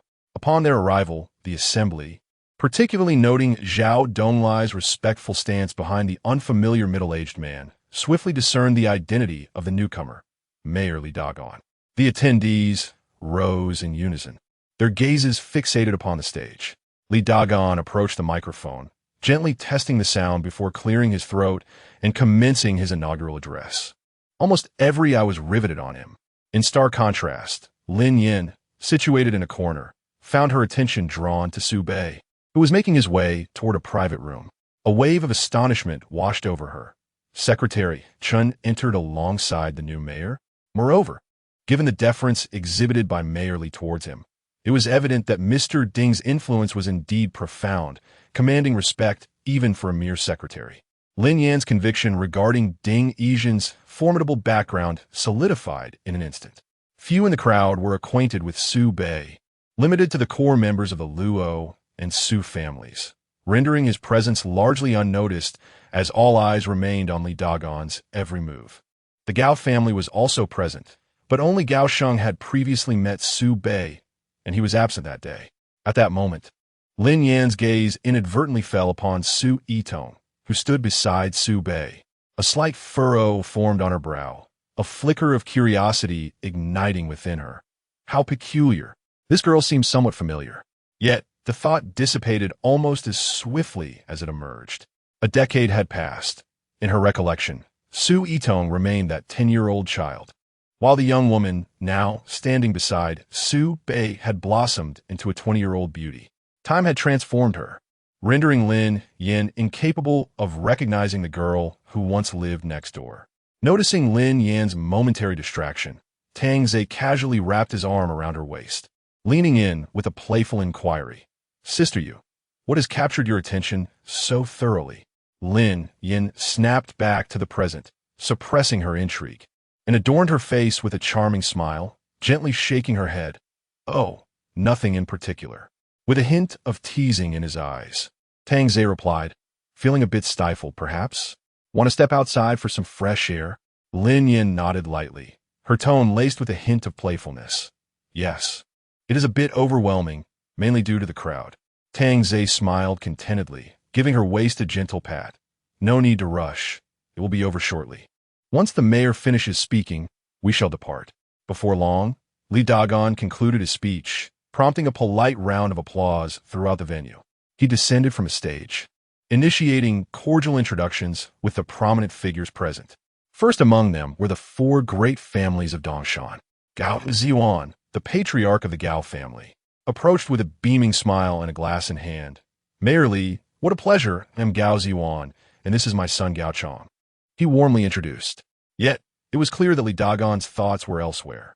He wore a formulaic smile, clinking glasses with Gao Ziyuan in a mere formality, his gaze barely lingering on Gao Chong for even a second. He casually exchanged pleasantries, such as I have long admired you, and it is a pleasure to meet you, while his footsteps involuntarily shifted towards the next guest. The entire process was marked by a profound lack of engagement, exuding an air of hurried disinterest. Following this, he greeted the Tang, Wen, and Luo families. when encountering Tang Su and the head of the Wen family, when Li Dagong's demeanor was strikingly similar. Formulaic smiles, polite nods, and ritualistic toasts. Although he listened to their self-introductions, his gaze wandered, clearly indicating he was pressed for time. However, upon reaching the Luo family, Li Dagong's attitude underwent a complete transformation. His smile instantly became genuine and fervent as he stepped forward to shake hands robustly with Luo Huayang. Leaning slightly forward and attentively listening to what Luo Huayang had to say, occasionally nodding in response, his words imbued with enthusiasm and humility. The duration of their conversation was noticeably longer than with others. To an outsider, it might seem that Luo Huayang was the true protagonist of the evening, the newly appointed mayor. The reason for Li Dagong's conspicuous differential treatment was simple. Luo Huayang's beloved daughter, Luo Yunshu, was the girlfriend of Su Bei. This connection warranted the utmost regard for the Luo family. The surrounding guests exchanged puzzled glances, filled with immense curiosity. Why did the new mayor extend such special favor to the Luo family? Standing beside the Luo family, Tang Su observed keenly and could not help but lower his voice to inquire of Gao Zhan. Old Gao, don't you think Mayor Li's demeanor towards Luo Huayang is a bit overly courteous? Gao Zhan had already surmised the reason, gleaned from the information his son Gao Sheng had procured at a significant cost. Yet, he dared not speak up. The fact that Su Bei was studying at Dongshan was already a closely guarded secret. Should Su Bei wish to keep this under wraps, any inadvertent disclosure on his part could provoke a severe backlash, jeopardizing the entire Gao family. Thus, he feigned ignorance to Tang Su's question, diverting his gaze elsewhere and vaguely murmuring in response while taking a sip from his glass. Tang Su, sensing Gothun's thandifness, felt even more bewildered but refrained from further probing, burying his curiosity deep within. After completing the introductions with the four prominent families, Li Dagong swiftly moved on to greet representatives from other families and renowned entrepreneurs. His demeanor towards these individuals was even more perfunctory, often nodding with a smile as soon as they introduced themselves, uttering a quick "pleased to meet you," before immediately shifting to the next person, until he encountered Su Xiaoping, the head of the Qingyun martial arts school. Once again, Li Dagong's attitude warmed, his smile becoming considerably more sincere, and the time spent conversing was evidently longer than with others. This, in turn, sparked curiosity and speculation among those present, regardless of the myriad questions swirling in their minds. One signal was unmistakably clear. The new mayor, Li Dagong, placed exceptional importance on both the Luo family and the Qingyun martial arts school. The astute individuals in attendance began to strategize on nurturing favorable relations with these two families. Li Dagong took approximately 30 minutes to meet all the notable figures in Dongshan, dedicating nearly 20 of those minutes to his discussions with Luo Huayang and Su Xiaoping. Upon the completion of his task, he promptly addressed the gathering. Esteemed guests, I sincerely apologize, but I have some urgent matters to attend to. Please continue to enjoy yourselves. With that, he swiftly made his way towards the VIP room where Su Bei was located. Upon reaching the door, Li Dagong adjusted his collar, took a deep breath, and then cautiously knocked on the door. A calm voice from within responded, "Come in." Li Dagong gently pushed the door open, instinctively bowing slightly as he entered. His face adorned with a warm smile as he greeted Su Bei and Su Yitong. Young Master Su, Miss Su. Both Su Bei and Su Yitong offered him a slight nod in return. Li Dagong then proceeded to enter quietly. Su Bei gestured towards an empty seat beside him. "Please, take a seat." "Ah, certainly. Thank you, young Master Su," Li Dagong replied, finally daring to pull out a chair and sit down with utmost care. Chapter 77. Experience the essence of speed and passion on the other side. Tang Zhe accompanied Lin Yin as they departed from the hall. Upon reaching the entrance, they beheld a sleek, silver-gray Aston Martin Vanquish parked by the roadside, accompanied by an Audi A8L trailing behind. The duo approached the sports car. Tang Zhe's two attendants emerged swiftly from the Aston Martin and the Audi, promptly approaching him. One of them respectfully announced, "Young Master, the sports car has arrived." It turned out that after Lin Yin agreed to accompany Tang Zhe for a day out, he had discreetly sent a message instructing his subordinates to retrieve the Audi A8L from the Tang residence and bring along his cherished Aston Martin Vanquish. He intended to take Lin Yan for a thrilling ride, showcasing his extravagant vehicle to impress her and bolster his chances of conquest. With a casual wave of his hand, Tang Zhe signaled his attendants to step aside, and they complied without hesitation. He turned to Lin Yan, a proud smile adorning his face as he pointed at the sports car, asking Sister Yu, "What do you think? Isn't this car magnificent?" Lin Yan gazed at the uniquely designed vehicle, a hint of curiosity and naive astonishment illuminating her features. "Young Master Tang, this car, it's so extraordinary. The sports cars I've seen on television, driven by the wealthy, are usually Ferraris or Lamborghinis. What brand is this? I've never encountered such a cool car before." Her tone carried a touch of vanity, a reflection of the strategic essence that Su Bei had imparted to her. In the presence of a self-indulgent young master like Tang Zhe, it was essential to exhibit a yearning for material wealth and admiration for his distinctive taste. The more she displayed her vanity, the more secure Tang Zhe felt, believing he was in control. Tang Zhe was unbothered by a woman's interest in his wealth. After all, his affluence was his strength. However, if a woman were entirely indifferent to his riches and ostentation, it would pose a true threat to him, one that would warrant his vigilance and unease. Indeed, Tang Zhe's vanity was duly gratified by her admiring gaze. He proudly lifted his chin, a hint of disdain in his tone as he remarked, "Ferrari? Lamborghini? Those cars are too common, ubiquitous on the streets, lacking any individuality." He patted the silver-gray car's body, introducing it with pride. "This beauty is called the Aston Martin Vanquish, officially known as in the Dragon Kingdom." He deliberately emphasized the name, continuing, "This model was globally released last year, retailing for over 6 million. Moreover, the most crucial detail is that this Vanquish is the very first in the entire Jiangbei province." Lin Yan immediately responded with exaggerated astonishment, her eyes widening slightly. Her voice infused with admiration. "Wow, really? Young Master Tang, you are truly impressive." Tang Zhe reveled in the satisfaction of her adoration, his vanity soaring to new heights. He opened the car door, gesturing for Lin Yan to enter. "Of course. Come on, Sister Yu, let us go and experience what true speed and passion feel like." Lin Yan wore a charming smile as she nodded gently. Sounds great." Tang Zhe then turned to his two attendants, instructing, "You two follow behind in the Audi." "Yes, young master." Two attendants responded promptly and hurried towards the Audi. Tang Zhe, brimming with confidence, took his seat in the driver's seat of the Aston Martin Vanquish, while Lin Yan settled into the passenger seat. With a swift press of the accelerator, the engine roared to life, emitting a deep and powerful growl. The silver-gray sports car surged forward like an arrow released from a bow, swiftly departing the event and merging into the embrace of the city's night. The black Audi A8L followed closely behind. In Dongshan City, on Yunlong Pedestrian Street, the night was illuminated with bright lights. A young couple strolled leisurely, their fingers intertwined.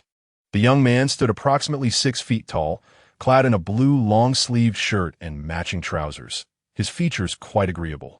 The young woman wore an ensemble of pink, her long hair tied into a ponytail, with a short pink skirt revealing her long legs.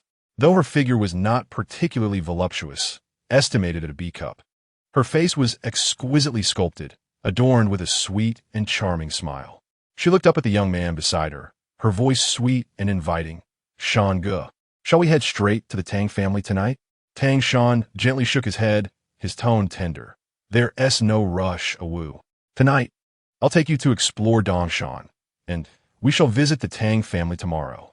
Awu obediently nodded, resting her head softly on Tang Shan's shoulder, her face radiating happiness.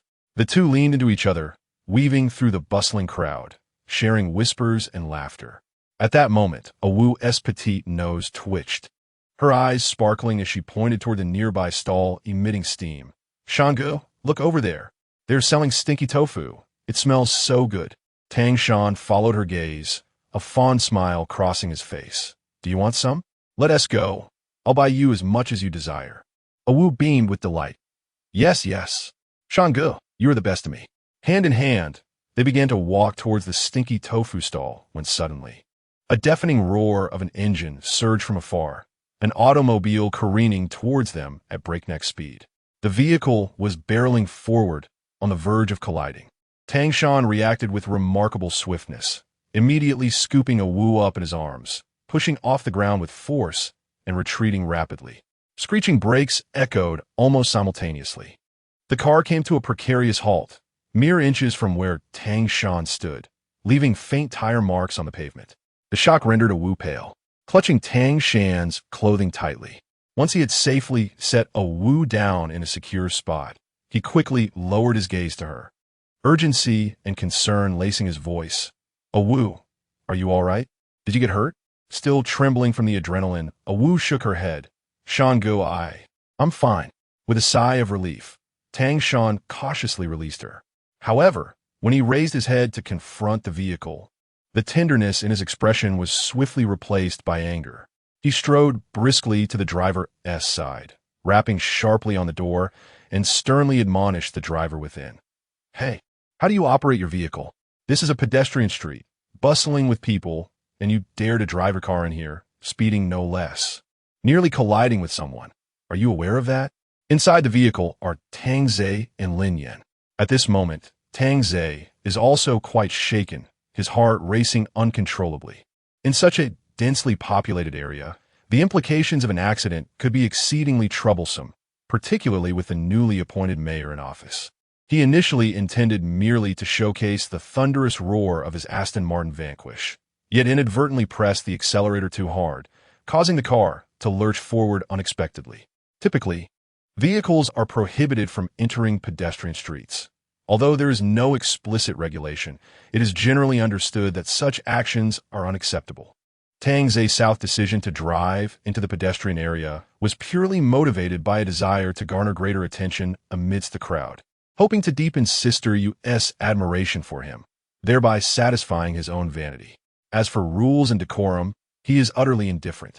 Tang Shan, witnessing the occupants of the car remain unresponsive, becomes increasingly incensed. He abruptly yanks open the driver's side door and, addressing the visibly pale Tang Ze, bellows, "Speak up. Is driving a sports car truly that impressive? Can you treat the lives of others as mere trifles simply because you are behind the wheel of a sports car?" Chapter 78. Are you standing here to listen? At that moment, Tang Ze finally regained his composure. With Sister Yu standing beside him, he realized he could not afford to lose face. Thus, he forcibly suppressed the lingering fear within him, adopting an expression of impatience and arrogance as he shouted at Tang Shan. "What are you yelling about? You weren't even hit, were you? Stop making such a fuss. Are you trying to extort money? Fine, name your price."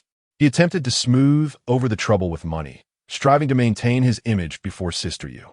Tang Shan's face turned ashen with anger at Tang Ze's brazen attitude, which was a blatant display of wealth and arrogance that he found utterly repugnant.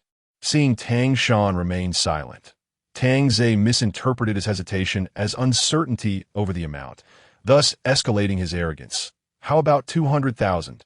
Not enough. 300,000? All right, 400,000 it is.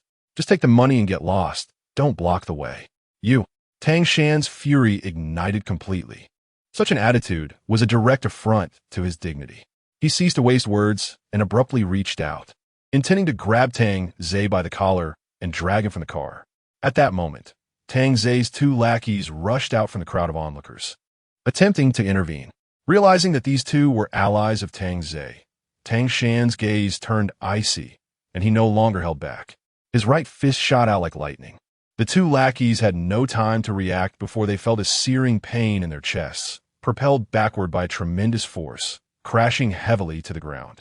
Unable to rise for some time, with the nuisances dealt with, Tang Shan's cold gaze fixated on Tang Ze in the car once more, his hand reaching out again. Tang Ze was terrified, having witnessed his two fifth-tier bodyguards effortlessly taken down by a single blow each. The disparity in strength was overwhelming. If the opponent desired to unleash their wrath upon him, he could scarcely imagine the extent of his suffering. In a panic, Tang Ze raised his hands to shield his head and face, crying out, Don't strike. Do you know who I am? I am a member of the Tang family." Upon hearing the name of the Tang family, Tang Shan's hand halted abruptly in midair. His movements froze, brows furrowing as he fixed a sharp gaze upon Tang Ze. "You are a member of the Tang family?" Noticing that the punch had not landed, Tang Ze's panic gradually subsided, and he lowered his hands from his head, a familiar smugness and arrogance returning to his countenance. "Indeed, I am the son of the head of the Tang family." Tang Shan took a deep breath, forcibly suppressing the anger boiling within him. His purpose for being here was to return to the Tang family and seek justice for the unwarranted grievances his father had suffered years ago. Until he achieved that goal, he could not afford any complications, nor could he allow a moment of rage to lead him to strike the son of the current head of the Tang family. Such actions would only complicate his path to redemption. He silently admonished himself. Endure, and once his father's name is cleared, he could settle the score with this brat. Tang Shan slowly lowered his hand, casting a cold glance at Tang Ze, his tone firm yet restrained. "Forget it. You may leave. Just be cautious when driving next time. Do not harm yourself or others." Seeing the other party retreat, Tang Ze mistakenly believed that his status had played a role in the outcome, and his confidence surged once more. He sat in the car, sneering at Tang Shan. "Humph, you know your place. Although you injure my men, I'm in a good mood today, so I won't hold it against you. Just get lost." Naturally, Tang Ze dared not retaliate, fearing another brutal beating. Tang Shan paid no heed to Tang Ze's outburst. His gaze inadvertently drifted to Lin Yin in the passenger seat. The instant their eyes met, an inexplicable and intense loathing surged from the depths of his heart, leaving him profoundly uncomfortable and somewhat irritable. Simultaneously, Lin Yin was observing Tang Shan, and a similarly strong aversion welled up within him, rendering him uneasy. Tang Ze noticed the two scrutinizing one another and felt a tightness in his chest. He feared that his hard-won prize might take an interest in this unexpected interloper. Not daring to linger any longer and disregarding his subordinates on the ground, he hastily started the car and left the scene. The two subordinates struggled to rise, enduring their pain as they limped back to the Audi parked behind the crowd, quickly following suit. At that moment, Ao Wu ran to Tang Shan's side, concern etched on his face. "Brother Shan, are you all right? Are you hurt?" Tang Shan withdrew his gaze, suppressing the inexplicable irritation within, and shook his head at Ao Wu, his tone returning to a gentle cadence. "I'm fine. Let's continue to stroll for a while longer before heading back to the hotel to rest." Ao Wu nodded, still shaken. "I'm all right." In Dongshan City, at a certain villa, a silver Aston Martin Vanquish screeched to a halt in the brightly lit courtyard.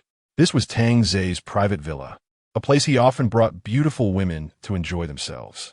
Lin Yin stepped out of the car, gazing at the opulently decorated villa with a perfectly measured expression of surprise and curiosity.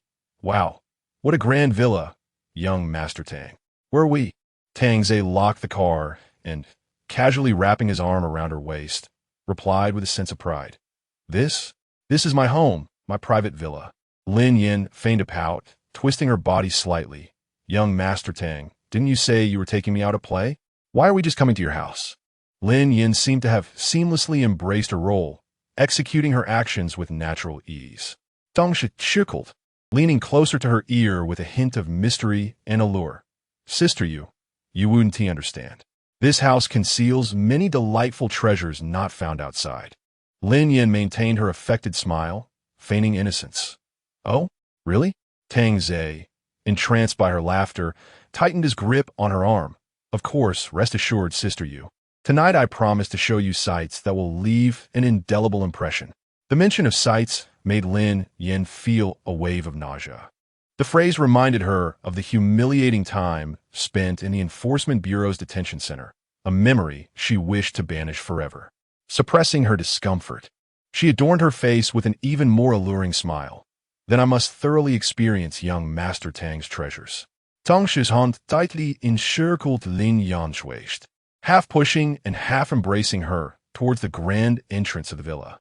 The two attendants also exited the vehicle, trailing behind them. They traversed the expansive yet lavish living room, devoid of any semblance of warmth, and ascended directly to the second floor. With a clear objective, Tang Ze guided Lin Yin towards the largest master bedroom at the end of the corridor. The two attendants instinctively positioned themselves at either side of the bedroom door, standing like sentinels.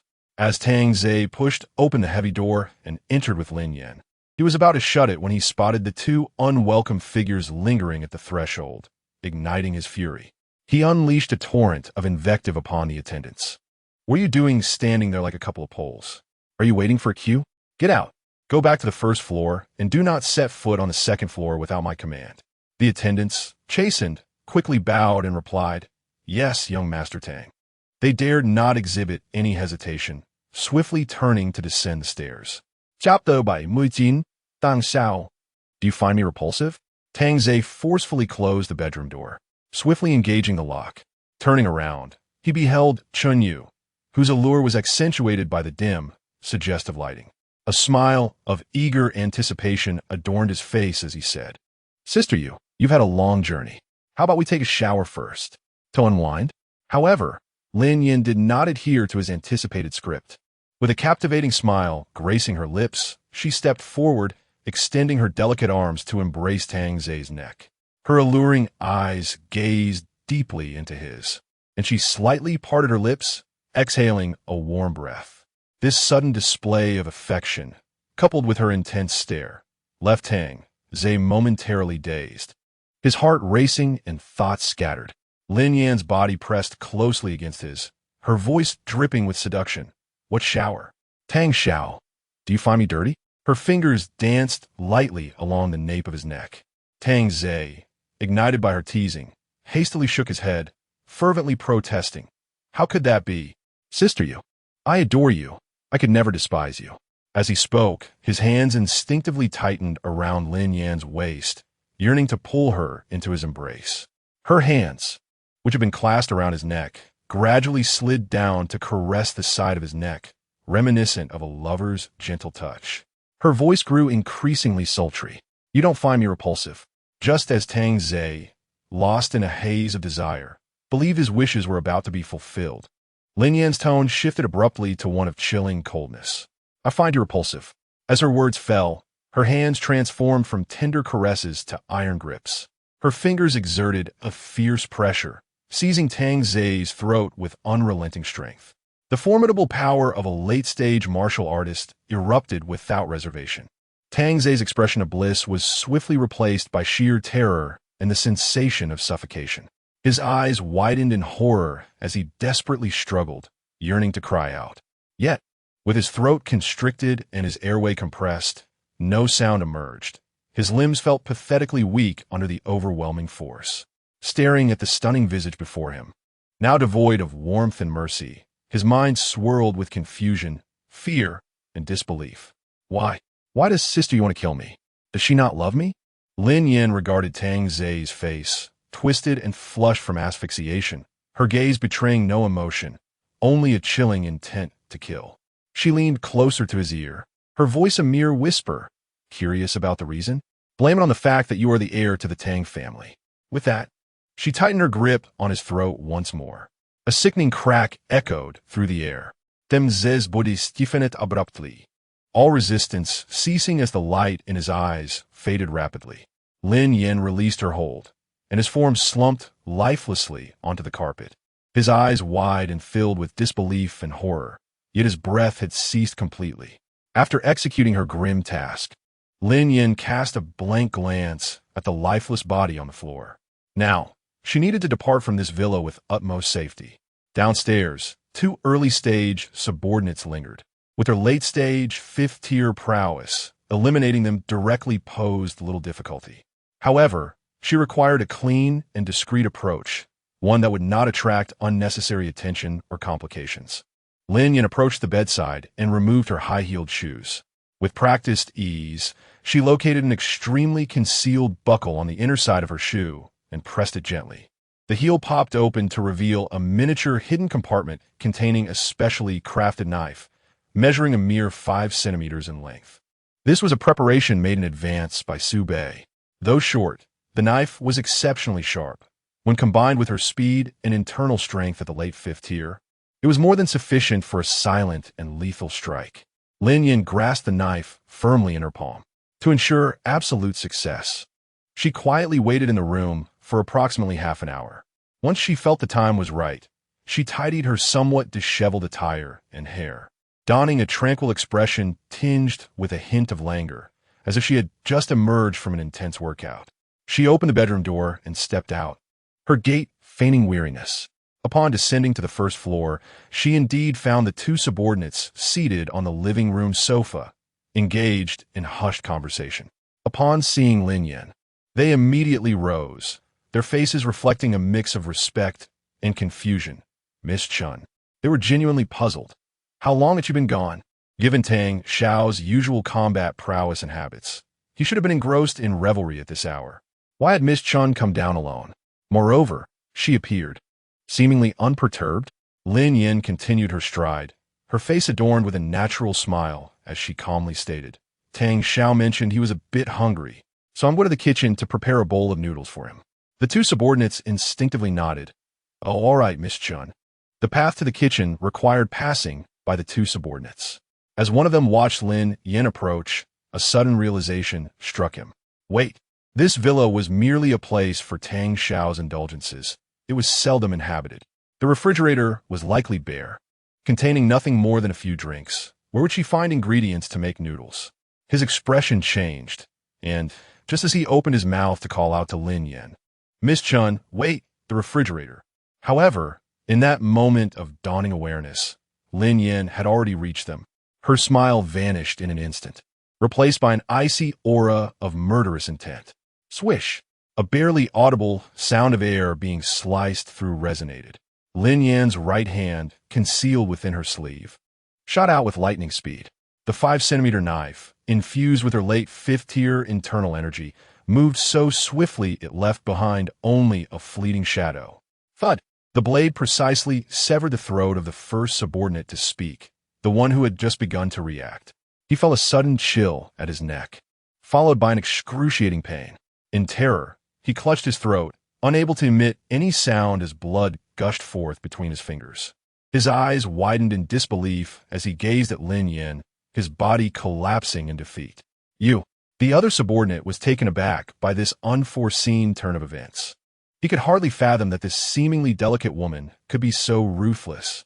He instinctively wished to retreat, cry for help, and retaliate. However, Lin Yan's speed surpassed his by a considerable margin.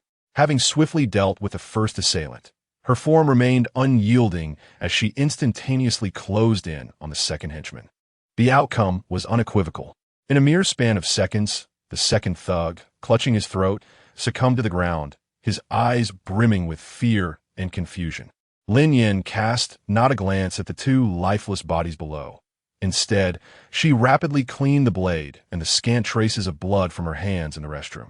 Following the meticulously arranged escape route laid out by Secretary Chun, she departed the blood-soaked villa with utmost silence, making her way toward the prearranged safe haven. Chapter 80. Shan. Are you looking for this? In Dongshan City, a modest inn, the establishment's exterior was not grand, with a flickering neon sign. Tang Shan led a Wu into the dimly lit lobby, where the air was tinged with a faint scent of smoke and the mustiness of old carpets.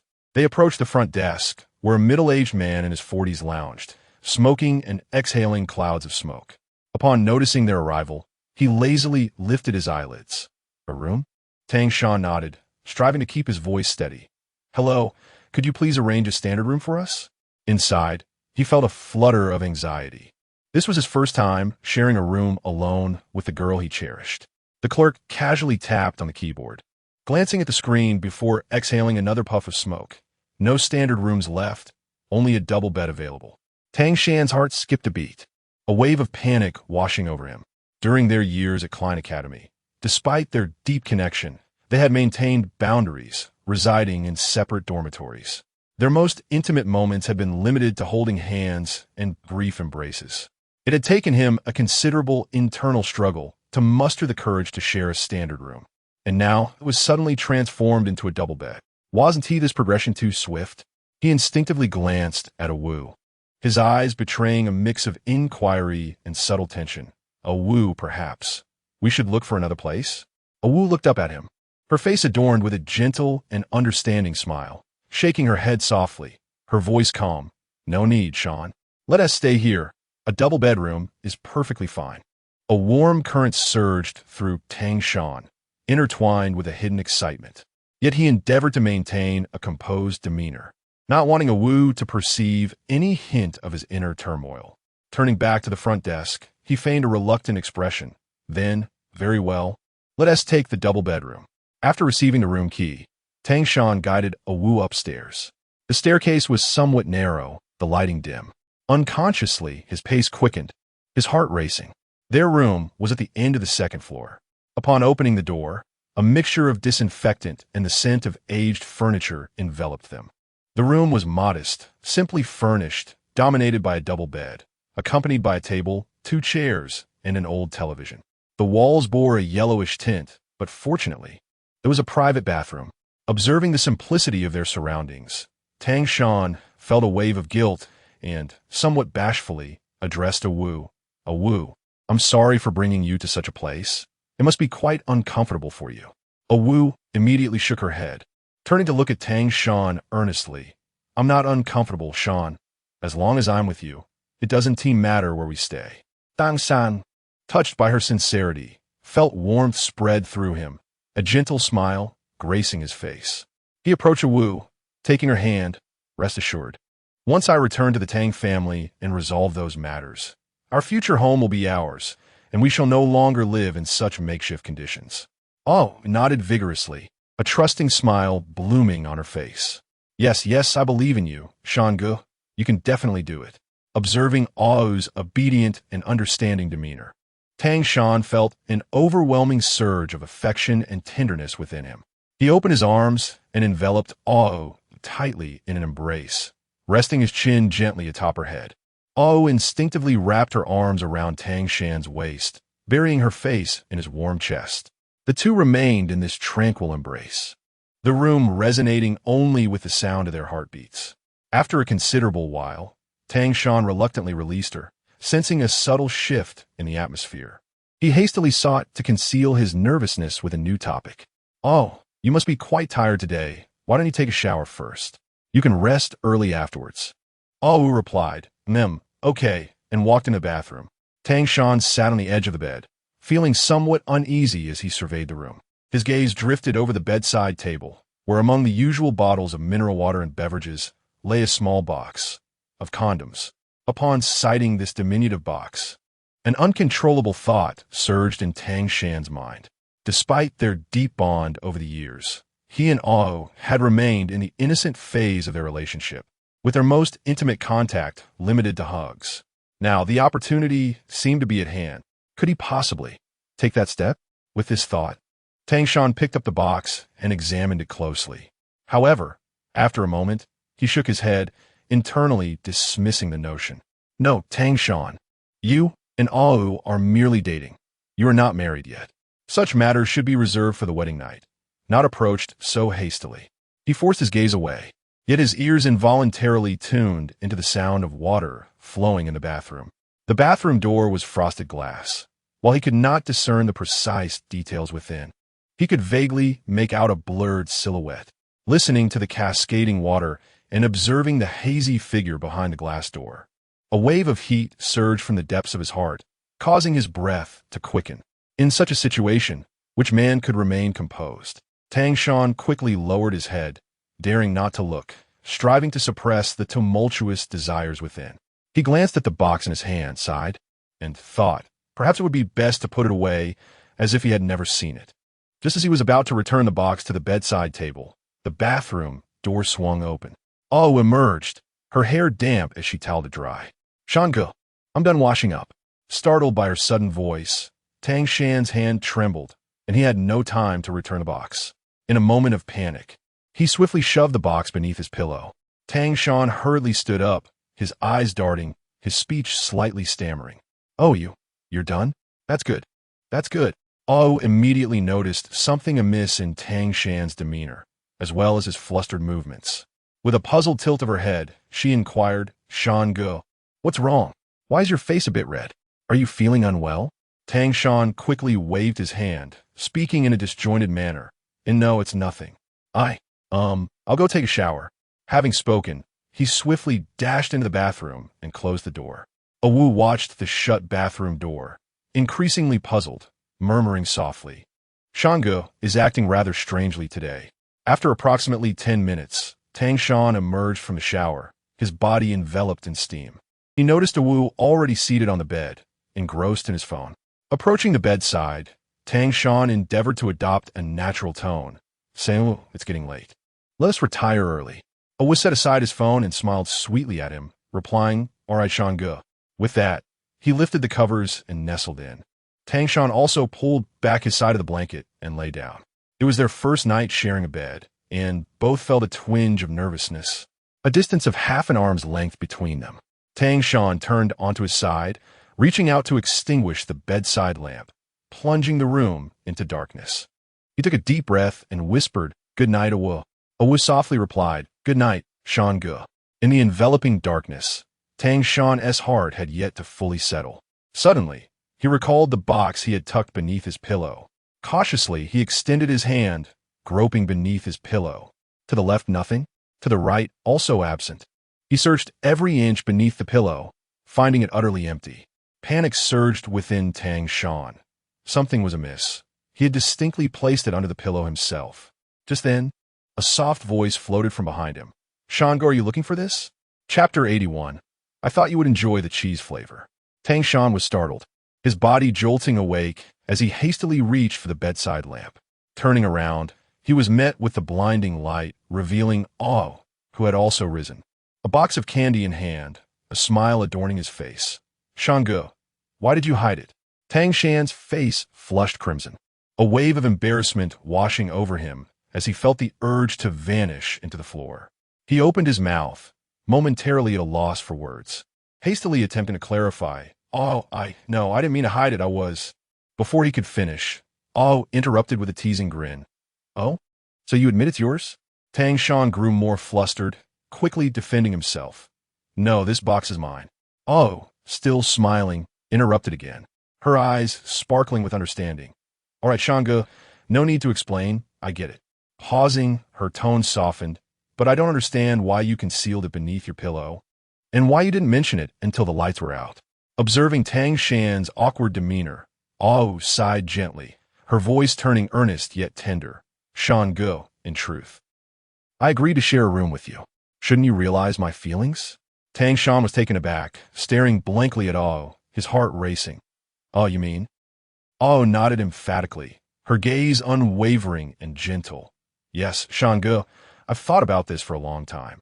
We've been together for so many years at Klein Academy, yet we've never spent the night alone together outside. Now that we finally have this opportunity, why can't you be a bit more proactive?" Her voice dwindled as her face grew warmer. Tang Shan, captivated by Awu's shy yet courageous eyes, was filled with a mix of emotion and regret. Alas, I have been so foolish and timid, failing to comprehend your intentions." Awu shook her head, earnestly responding, "No, Shangge, you are not timid. You have always protected me well. It's just, sometimes you don't quite understand what girls truly desire." She lifted her gaze, bravely meeting his eyes. "Now that I've expressed my feelings, so, Shangge, you..." Tang Shan, transfixed by the glimmer in Awu's eyes and the quiver of her lips, felt all his hesitation and concerns evaporate in an instant. He suddenly reached out, enveloping Awu in a tight embrace, his voice laced with excitement and resolve. "I understand now, Awu, I truly do." Then, loosening his hold slightly, he cradled Awu's face, gazing deeply in her eyes. "So next, Awu's cheeks blushed a deep crimson, reminiscent of a ripe apple. Shyly, she nodded, her voice barely a whisper. She then raised the small box in her hand, her gaze momentarily faltering, softly adding, "And this is my favorite chocolate flavor." Tang Shan chuckled at Awu's bashful yet endearing demeanor, the earlier tension dissipating entirely. He playfully teased her, saying, "I thought you would prefer the cheese flavor." Upon hearing this, Awu felt a mixture of embarrassment and irritation, lightly punching Tang Shan's chest. "Shangge, you are naughty, not serious at all." Yet, she soon lifted her head, her large, glistening eyes gazing at Tang Shan, her voice soft and sweet. "But I do enjoy your occasional mischievous side." Observing the bashful and enchanting Awu before him, Tang Shan could no longer suppress the love he had harbored for so long. He suddenly leaned down and playfully pushed Ao Wu onto the bed. 2.5 minutes later, Ao Wu gently nestled in Tang Shan's embrace, her cheek pressed against his chest, listening to the rapid rhythm of his heartbeat. She raised her head, gazing at Tang Shan's chin with a satisfied smile in her eyes, her voice tender. "Shan, good today. Is the first time I've seen you so, formidable." Tang Shan looked down at Ao Wu in his arms, a gentle and slightly content smile gracing his lips. He tightened his embrace, making her more comfortable. "Rest assured, Ao Wu, in the future, I shall reveal my other side to you every week." Ao Wu rubbed against him, happily nodding. Tang Shan kissed her forehead, softly stating, "All right, it's getting late, so be a good girl and sleep." With that, he reached out to turn off the light. Later, after the party concluded, Su Bei returned to the villa with Luo Yunshu and Su Yitong. As soon as they exited the elevator, Luo Yunshu dashed toward the spacious and comfortable sofa in the center of the living room, collapsing onto it without any pretense and letting out a satisfied sigh. "Ah, I'm so tired." She kicked off her slippers, swinging her bare, fair feet in the air. Su Bei couldn't help but chuckle at her childlike demeanor. He approached, casually sitting beside her and ruffling her hair, his tone teasing yet affectionate. "You went out for a party, and you're already claiming to be tired?" Su Yitong also walked over with a smile, taking a seat on the single sofa nearby.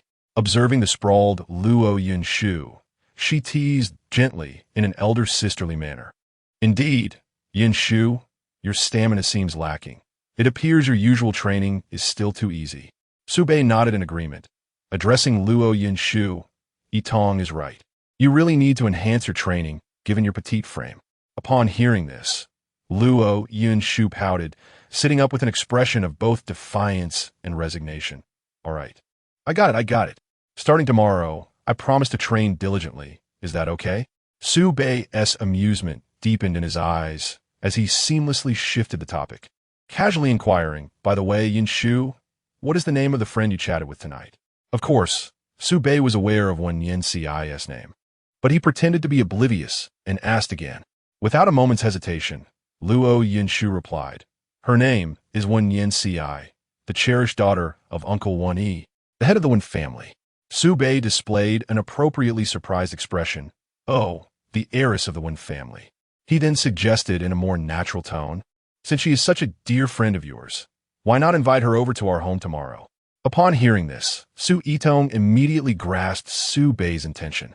A knowing smile crept onto her lips as she remarked, "Ah, that phrase sounds so familiar. It seems someone once suggested to me to come over for a visit as well." She cast a pointed glance at Su Bei. Luo Yunshu quickly caught on, pointing at Su Bei and laughing. "Huh, Su Bei, so you used the same tactic to woo Yitong back then? How klitsch." Su Bei, rather than feeling offended by the two girls' revelations, found the situation amusing.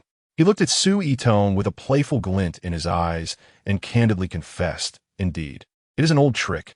After a brief pause, he added with a teasing tone, "Yet someone still fell for it, didn't they?" Chapter 82. The fruits of labor should not benefit others. Su Yitong felt her cheeks flush under his gaze, instinctively wanting to defend her dignity. What I meant was. Yet, in that moment, she found herself at a loss for a reasonable explanation. Su Bei pressed on with a playful smile, urging her further. What is it?" Meeting his amused eyes, Su Yitong could only sigh resignedly, a hint of shyness and honesty in her tone as she murmured softly, "Alas, I admit, at that moment, I was indeed smitten by you." Luo Yunshu, watching with great interest, clapped her hands in delight. "Wow, Brother Su Bei, your charm is simply irresistible. In less than half a day, you've made Sister Yitong, such a beautiful and formidable goddess, fall for you." She leaned closer to Su Bei, her eyes sparkling with mischief, and asked directly, "So, Brother Su Bei, when you asked me to invite Yanxi over, was it also because you have feelings for her?" Su Bei displayed no hint of hesitation, nodding openly and responding with clarity. "Precisely." His reasoning appeared reasonable, laced with a sense of inevitability. "You see, Yanxi is your closest confidant. As the saying goes, the fruits of labor should not benefit others. If I were to seek someone, why not go straight to your best friend?" This way, you two will grow even closer, strengthening your bond. How wonderful is that? Luo Yinshu tilted her little head, pondering Su Bei's words, and found them rather convincing. A look of realization and agreement spread across her face as she nodded vigorously. Brother Su Bei is right. It makes sense. The fruits of labor should not benefit others. She promptly retrieved her phone from the sofa, her fingers tapping swiftly across the screen. I will message Nian Ci right now, inviting her to come over tomorrow and experience the warmth of our home. Watching her enthusiasm, Su Bei smiled approvingly. That's the spirit. Luo Yinshu composed her message and sent it with haste. Before long, her phone vibrated, and upon checking, her face blossomed into a wide smile. Got it. She says she is free tomorrow and can come over. Su Bei nodded in agreement. Great. I'll arrange for the driver to pick her up from the one residence. Luo Yinshu responded cheerfully. With the matter settled, the atmosphere in the living room seemed to return to a light-hearted ease. Su Bei's gaze drifted between the two strikingly beautiful girls, a hint of mischief curling at the corners of his mouth. Now, let us delve into a thorough review of the knowledge we have previously acquired. Before he finished speaking, he extended his arm, effortlessly lifting the seated Luo Yinshu and placing her securely on his lap. Luo Yinshu exclaimed softly, instinctively wrapping her arms around his neck. Su Yitong, witnessing this scene, felt her body tense immediately. She keenly sensed the looming danger and, seizing the moment, while Su Bei's attention appeared fixed on Luo Yinshu, attempted to discreetly rise and slip back to her room. Sister Yitong, help me. Quick! Luo Yinshu, ever observant, called out to Su Yitong with a smile. She deliberately twisted her body in Su Bei's arms, feigning fear, while in reality, she was attempting to drag her accomplice into the fray. Su Bei turned his head, his gaze precisely locking on his Su Yitong, who was about to rise, a hint of mockery in his tone. Yitong, where do you think you're going?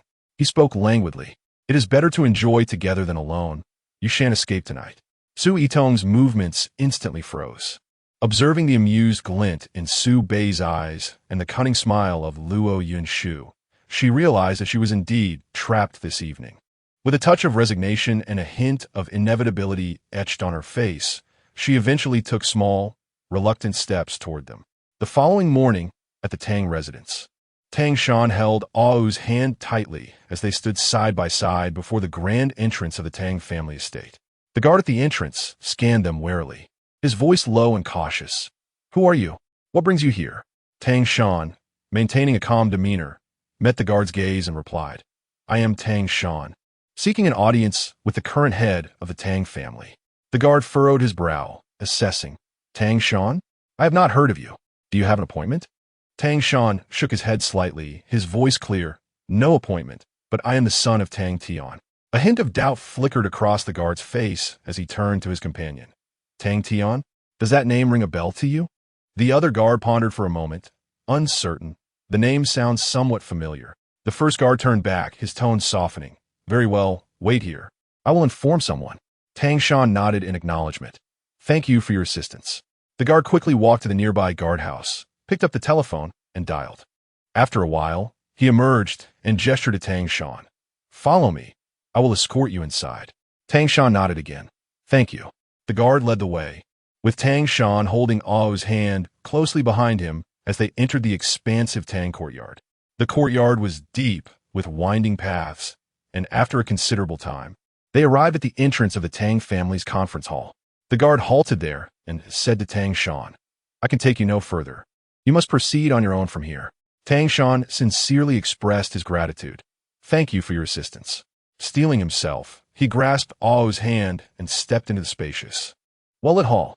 The hall was nearly filled with seated individuals, mainly middle-aged and elderly, each bearing a solemn expression, evidently the core figures of the Tang family. Their gazes converged sharply on Tang Shan and Ao as they entered, whispering and murmuring amongst themselves. The main seat remained vacant. However, merely half a minute later, a composed and authoritative middle-aged man entered through the back door and took his place at the main seat with assuredness. This man was none other than the current head of the Tang family, Tang Su. As soon as Tang Su settled into his seat, a profound silence enveloped the hall. Tang Shan, understanding the moment, stepped forward and stood at the center of the hall, declaring in a resonant voice, "I am Tang Shan, son of Tang Tian, here to meet the head of the Tang family." His voice was clear and powerful, reverberating throughout the hall. Tang Su's gaze fell upon Tang Shan, appraising him thoroughly before shifting to Ao beside him, his eyes inquisitive. "You are his son. Then who is this young lady accompanying you?" Ao Wu felt the weight of numerous gazes upon her, her cheeks flushing slightly, yet her voice remained clear and resonant. "My name is Ao Wu, as in martial arts, and I am Tang Shan's girlfriend." Upon uttering these words, she instinctively moved a fraction closer to Tang Shan. Tang Su nodded slightly, his gaze returning to Tang Shan. "So, what brings the two of you to the Tang residence today?" Tang Shan straightened his back, meeting Tang Su's eyes with unwavering resolve, and declared, "I have come to vindicate my father's name." At this proclamation, the hall erupted in a cacophony of astonishment. "Vindicate?" An elderly man, his hair as white as snow, suddenly rose to his feet, pointing an accusatory finger at Tang Shan. "Do you dare call what your father did a miscarriage of justice? Do you have any idea how he brought ruin to the Tang family?" Chapter 83. Is it for the purpose of cooking for you? Tang Su cast a glance at the agitated elder, his brow slightly furrowed. He raised his hand in a calming gesture, his tone steady. "Fourth uncle, please quell your anger and sit down to speak slowly." What is there to discuss with him?"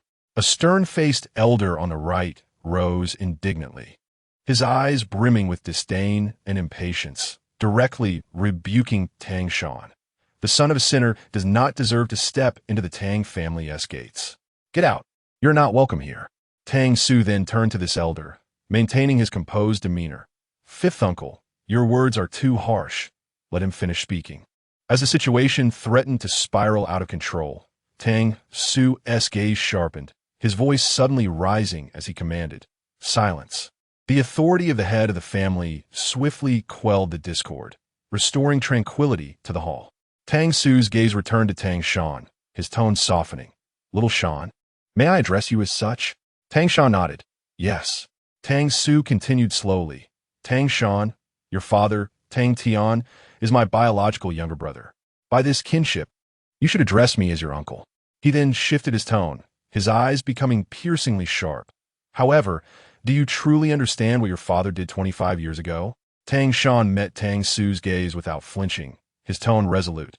"Uncle, I'm fully aware, very much so, and I firmly believe my father did nothing wrong." The scene shifted back to 25 years prior, a time when Tang Shan had yet to be born. At that moment, the Tang family was flourishing, not only the foremost among the four great families of Dongshan province, but also far surpassing the other three, undeniably the premier family of the region. At that time, the Tang family boasted two remarkable figures, the elder brother Tang Su and the younger son Tang Tian. Tang Su was exceptionally gifted in business, having entered the family enterprise right after university, where he thrived. Tang Tian, on the other hand, devoted himself to martial arts, displaying extraordinary talent, having reached the initial stage of a 7th-grade warrior at the tender age of 24. That year, Tang Tian encountered a beautiful woman named Lan Yin, and the two fell in love at first sight, quickly solidifying their relationship. Tang Tian brought Lan Yin home to the Tang family, where the then patriarch, the father of Tang Su and Tang Tian, expressed his satisfaction upon meeting her. Tang Su also regarded Lan Yin with a glimmer of admiration. Yet upon realizing she was his brother's fiancée, he suppressed his feelings. Everything seemed to be progressing positively. However, an unforeseen twist occurred. The Chu family, one of the three prominent families in Jiangbei province, sought to expand into Dongshan and identified the Tang family as their preferred partner. The Tang family was elated, for aligning with the Chu family promise to elevate their status, potentially allowing them to join the ranks of Jiangbei's elite families.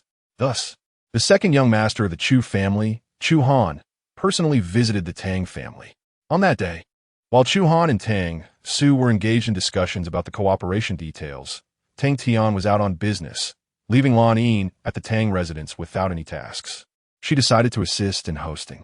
Carrying a set of tea utensils, she entered the meeting room and gently announced, "The tea is served." As Chu Han, who had been reviewing documents, raised his gaze upon hearing her voice. He suddenly froze, his attention fixated on Lan Yin. The enchanting beauty of Lan Yin left him momentarily entranced, his gaze betraying an unabashed mix of admiration and desire as he fixated on her. Aware of the intensity of his stare, Lan Yin averted her eyes slightly, skillfully pouring hot tea for both of them before placing the cups before Chu Han and Tang Su, saying, "Please enjoy." It was only then that Chu Han snapped back to reality, clearing his throat in a feigned manner and forcing a polite smile. "Thank you." Lan Yin nodded subtly before quietly retreating. Once the door closed, Chu Han could no longer restrain his curiosity and turned to Tang Su, inquiring, "Brother Tang, that young lady seemed a bit unfamiliar. May I ask which esteemed daughter she is?" Tang Su, maintaining a calm demeanor, replied indifferently, "Imiest, ch. Her name is Lan Yin, and she is my younger brother Tang Tian's fiancée.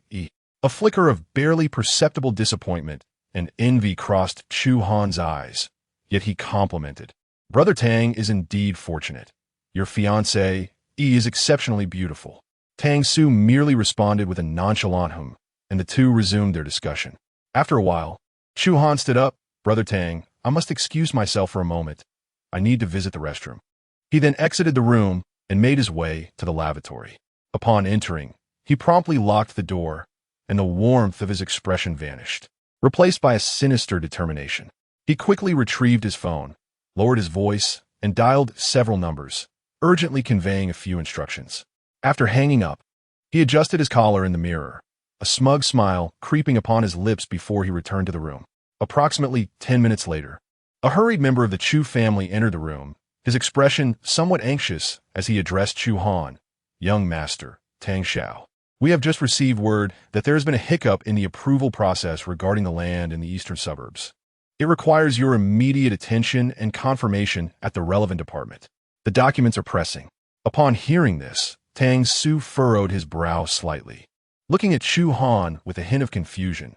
"Must we go now? Our discussion here is not yet concluded." Chu Han promptly adopted an understanding demeanor, interjecting, "Brother Tang, the matter at hand is urgent.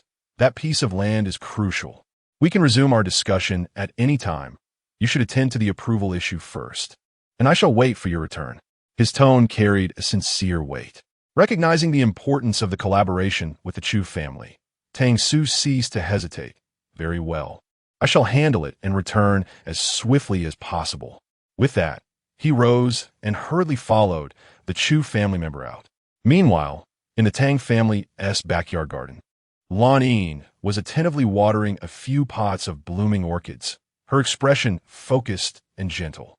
Azong, Chu Han's personal bodyguard, a robust man with a stern countenance, quietly approached Lan Yin from behind, deliberately adopting a respectful tone. "Miss Lan." Turning at the sound of his voice, Lan Yin recognized him as Chu Han's bodyguard, her eyes revealing a trace of curiosity. With a blank expression, Zhong stated, "Miss Lan, my young master remarked that the tea you delivered earlier was exquisite and fragrant. He would like to request another pot." A sense of unease gripped Lan Yin's heart. However, considering that she was within the confines of the Tang residence and unaware of Tang Su's departure, she chose not to dwell on it. Nodding, she replied, "All right. Please wait a moment." She set down the watering can and made her way to the kitchen. After a short while, she brewed a fresh pot of hot tea and carried the tray towards the conference room. Gently, she pushed open the door, her gaze sweeping across the room, only to discover that Chu Han was the sole occupant, reclined in a chair, while Tang Su was conspicuously absent. Lan Yin's steps faltered instantly, an overwhelming sense of trepidation washing over her. But what if she was merely overthinking the situation, and he simply desired a cup of tea? Steeling herself, she hastened to the table, placed the teapot down, and endeavored to keep her voice steady. "Young Master Chu, here is the tea you requested. Please enjoy." Having spoken, she intended to turn and leave. Yet at that very moment, Zhong, who had been stationed outside the door, approached and firmly closed it, taking his position at the entrance. A wave of dread surged within Lan Yin, her complexion paling in an instant. She glanced at Chu Han in terror, only to find that the last vestige of pretense had evaporated from his countenance, revealing an unadulterated, avaricious smile. Desperate to flee, Lan Yin found herself cornered as Chu Han stood, advancing toward her step by step.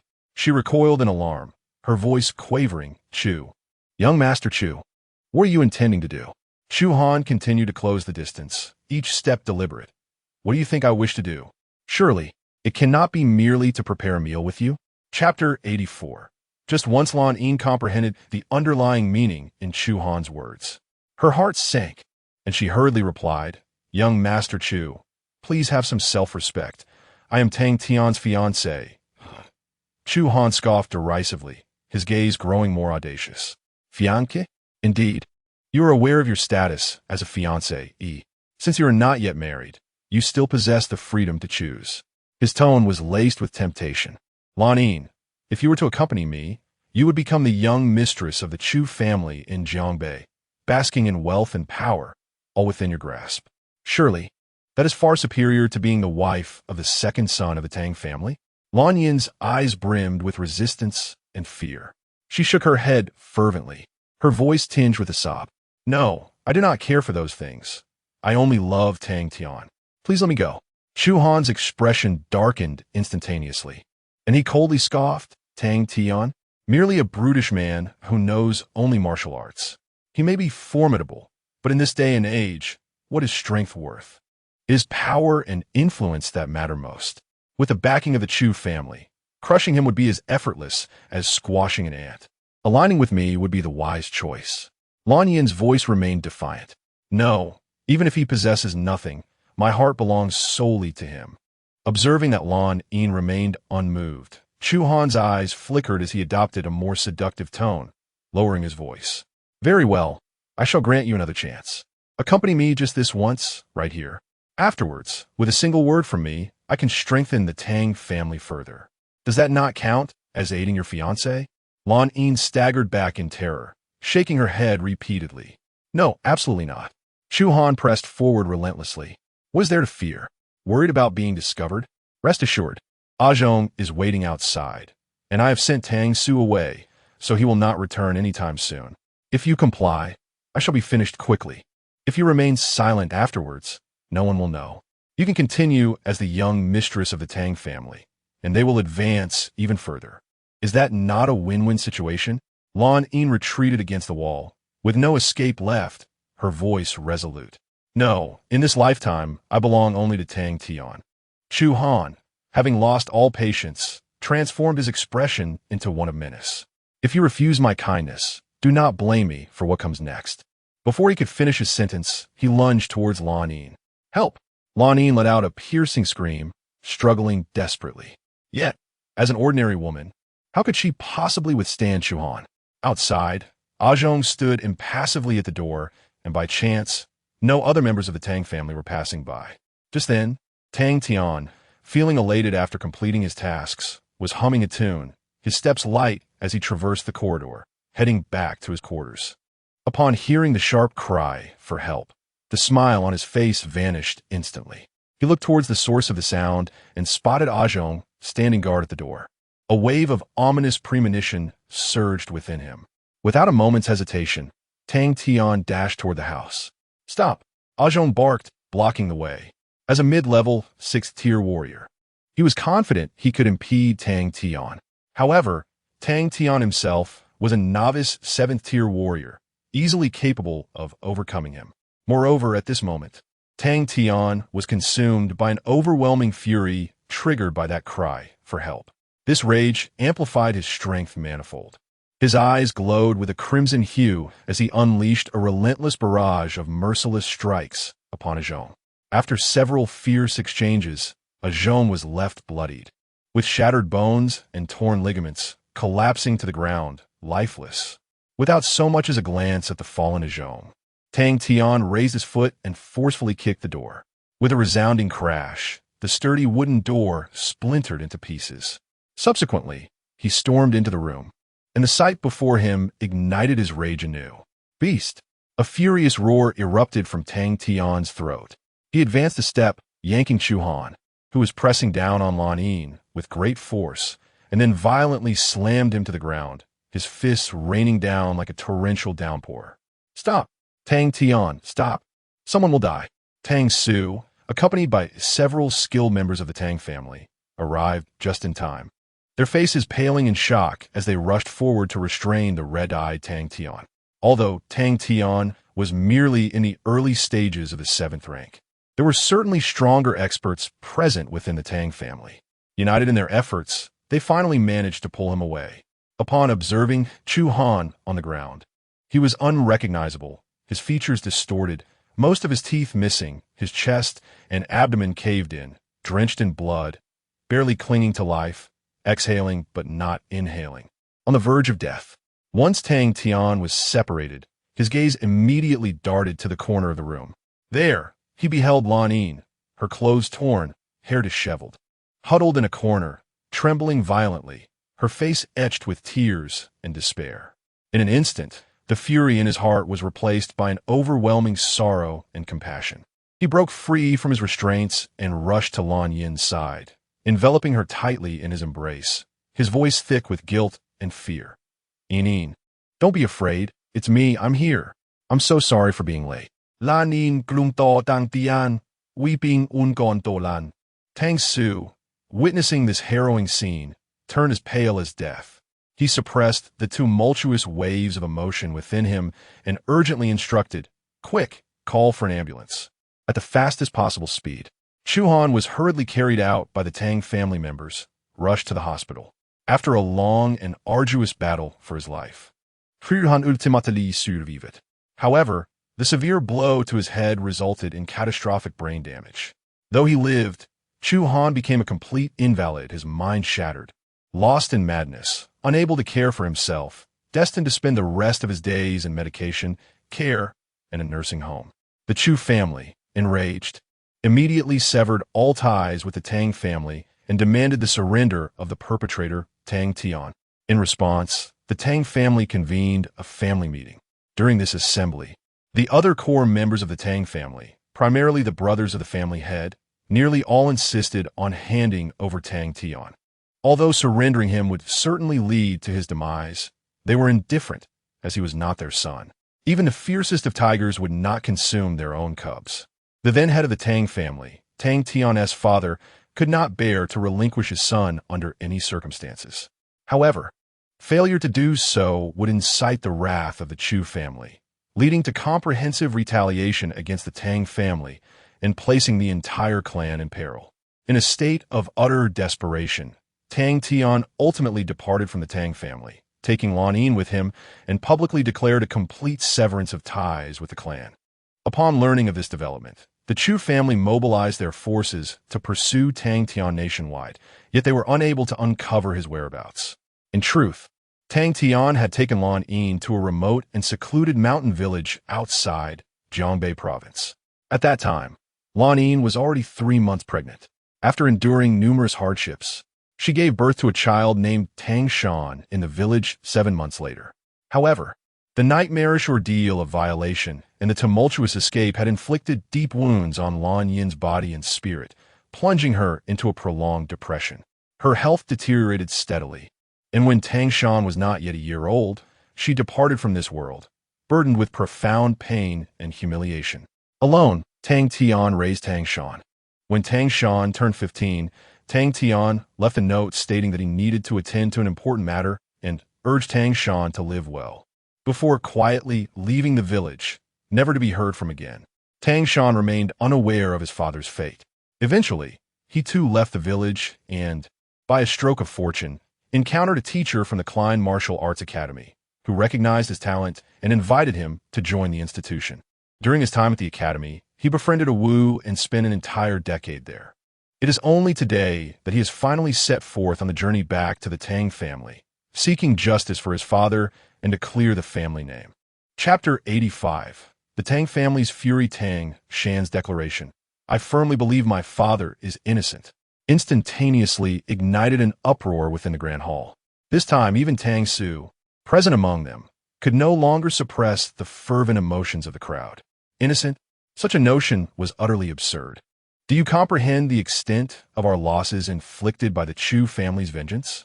Generations of our hard work nearly obliterated in an instant. Indeed, his impulsive actions have condemned our entire clan. and he dares to assert innocence? The son of a sinner has the audacity to return and distort the truth. Depart. The Tang family does not welcome you. A torrent of accusations and vitriol surged towards Tang Shan, who stood resolutely at the center of the hall. The gazes directed at him were filled with rage, contempt, and resentment. Tang Shan held his ground, his posture unwavering, as he absorbed the overwhelming malice directed at him. His chest heaved violently, not from fear, but from an inability to contain the fury and sorrow raging within. In the midst of this chaos, as tensions reached a fever pitch, Tang Shan inhaled deeply, summoning all his strength to unleash a thunderous roar that reverberated throughout the hall. Silence. This outburst, imbued with the might of his peak six-tier prowess and a heart full of indignation, momentarily drowned out the cacophony. With bloodshot eyes, he surveyed those who had condemned him, his voice cutting through the air with exceptional clarity. Are we to remain indifferent while one's wife is subjected to humiliation?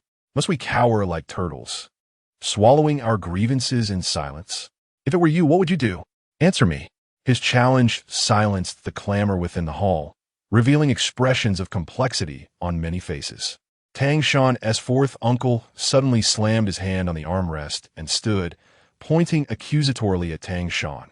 You twist words.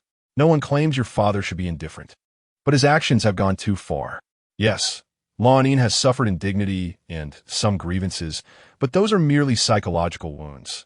Moreover, Chu Han did not fully succeed, yet your father nearly killed him. Had he not arrived in time, he would have perished. Is this not excessive? Is this not courting disaster for the family? Excessive? A cold smirk curled at the corners of Tang Shan's mouth as he locked eyes with his uncle. You speak so lightly of mere psychological harm. He stepped forward, his voice imbued with boundless rage and inquiry. What did my father witness upon his arrival? That beast was committing an act of violence. Yes, you arrived in time to save that beast, but had my father not been prompt, what would have been the outcome? Have you considered that? If it were you, witnessing such treatment of your wife, how would you respond? Would you approach politely and say, Sir, please desist, this is inappropriate? Or would you kneel and beg him to spare your wife? Tang Shan's words rendered his fourth uncle speechless, his face flushing with embarrassment. Just as he prepared to retort in anger, Tang Su intervened, cutting him off. Enough. He turned to Tang Shan, admonishing him. Little Shan, do not be disrespectful. Your fourth uncle is your elder. Subsequently, he turned his gaze to his fourth uncle, saying, Dear uncle, please do not be angry. Although Xiao Shan's words may seem somewhat inappropriate, they are not without merit. Just as the fourth uncle was about to respond, he was interrupted by the second uncle, who had remained silent until now. Old four, let the head of the family finish. The fourth uncle then fell silent. Tang Su surveyed the room, his tone growing solemn. That matter has transpired for 25 years. Further debate will not alter the facts that have already occurred. Let the past remain in the past. The events concerning Tang Tian must be laid to rest. As a member of the Tang lineage, since Tang Shan has returned, the Tang family shall acknowledge him. Anyone who dares to dissent shall find themselves at odds with me. Tang Su, head of the family, this. Both the fourth and fifth uncles exclaimed in unison, their faces etched with frustration. At that moment, the heavy doors of the hall were abruptly flung open. A Tang family servant rushed in, panic-stricken, completely disregarding the grave atmosphere within. Impudent. The fourth uncle, already irate, became even more incensed, rebuking sharply, You foolish wretch! Do you not see we are in the midst of a meeting? What a disgraceful display! Get out! The servant trembled at the fourth uncle's scolding but did not leave the hall. Instead, he stammered, No. No, Uncle Four, head of the family, it's young Master Tang Zhe. Young Master Tang Zhe, he is dead. What? Tang Zhe is dead? How can that be? The revelation struck like a thunderclap. All eyes froze in disbelief. Even the ever-composed Tang Su trembled at the news, his complexion draining of color. He sprang to his feet, his gaze piercing as he fixed it on the servant. What did you say?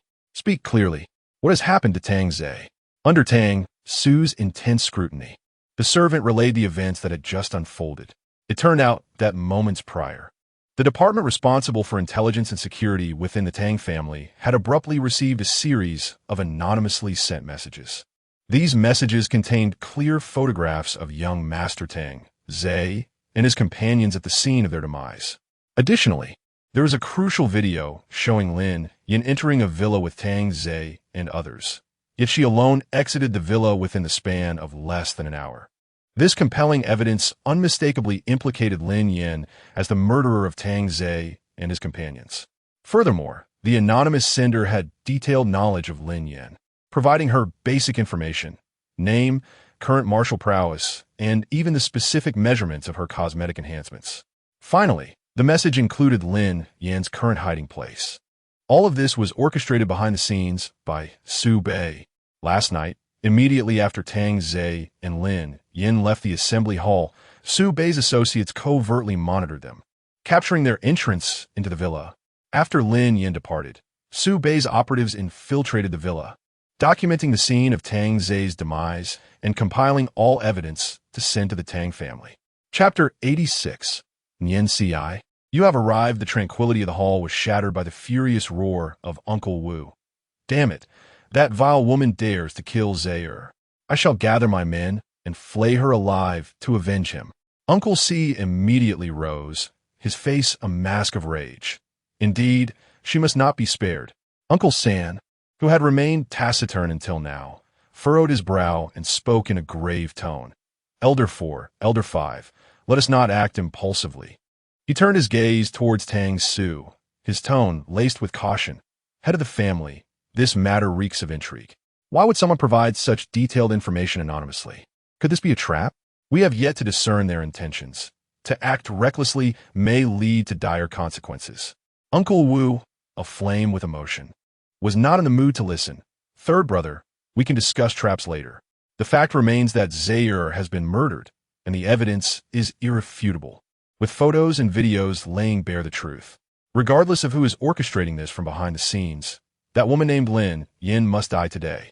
I will go and capture her and take her life in exchange for Zaire. At that moment, Tang Shan stepped forward, clasping his hands before Tang Su, his voice steady and clear. Uncle, I propose a dual approach. We should immediately dispatch a portion of our elite forces to Lin Yin's south hiding place to prevent her from receiving any warning and escaping.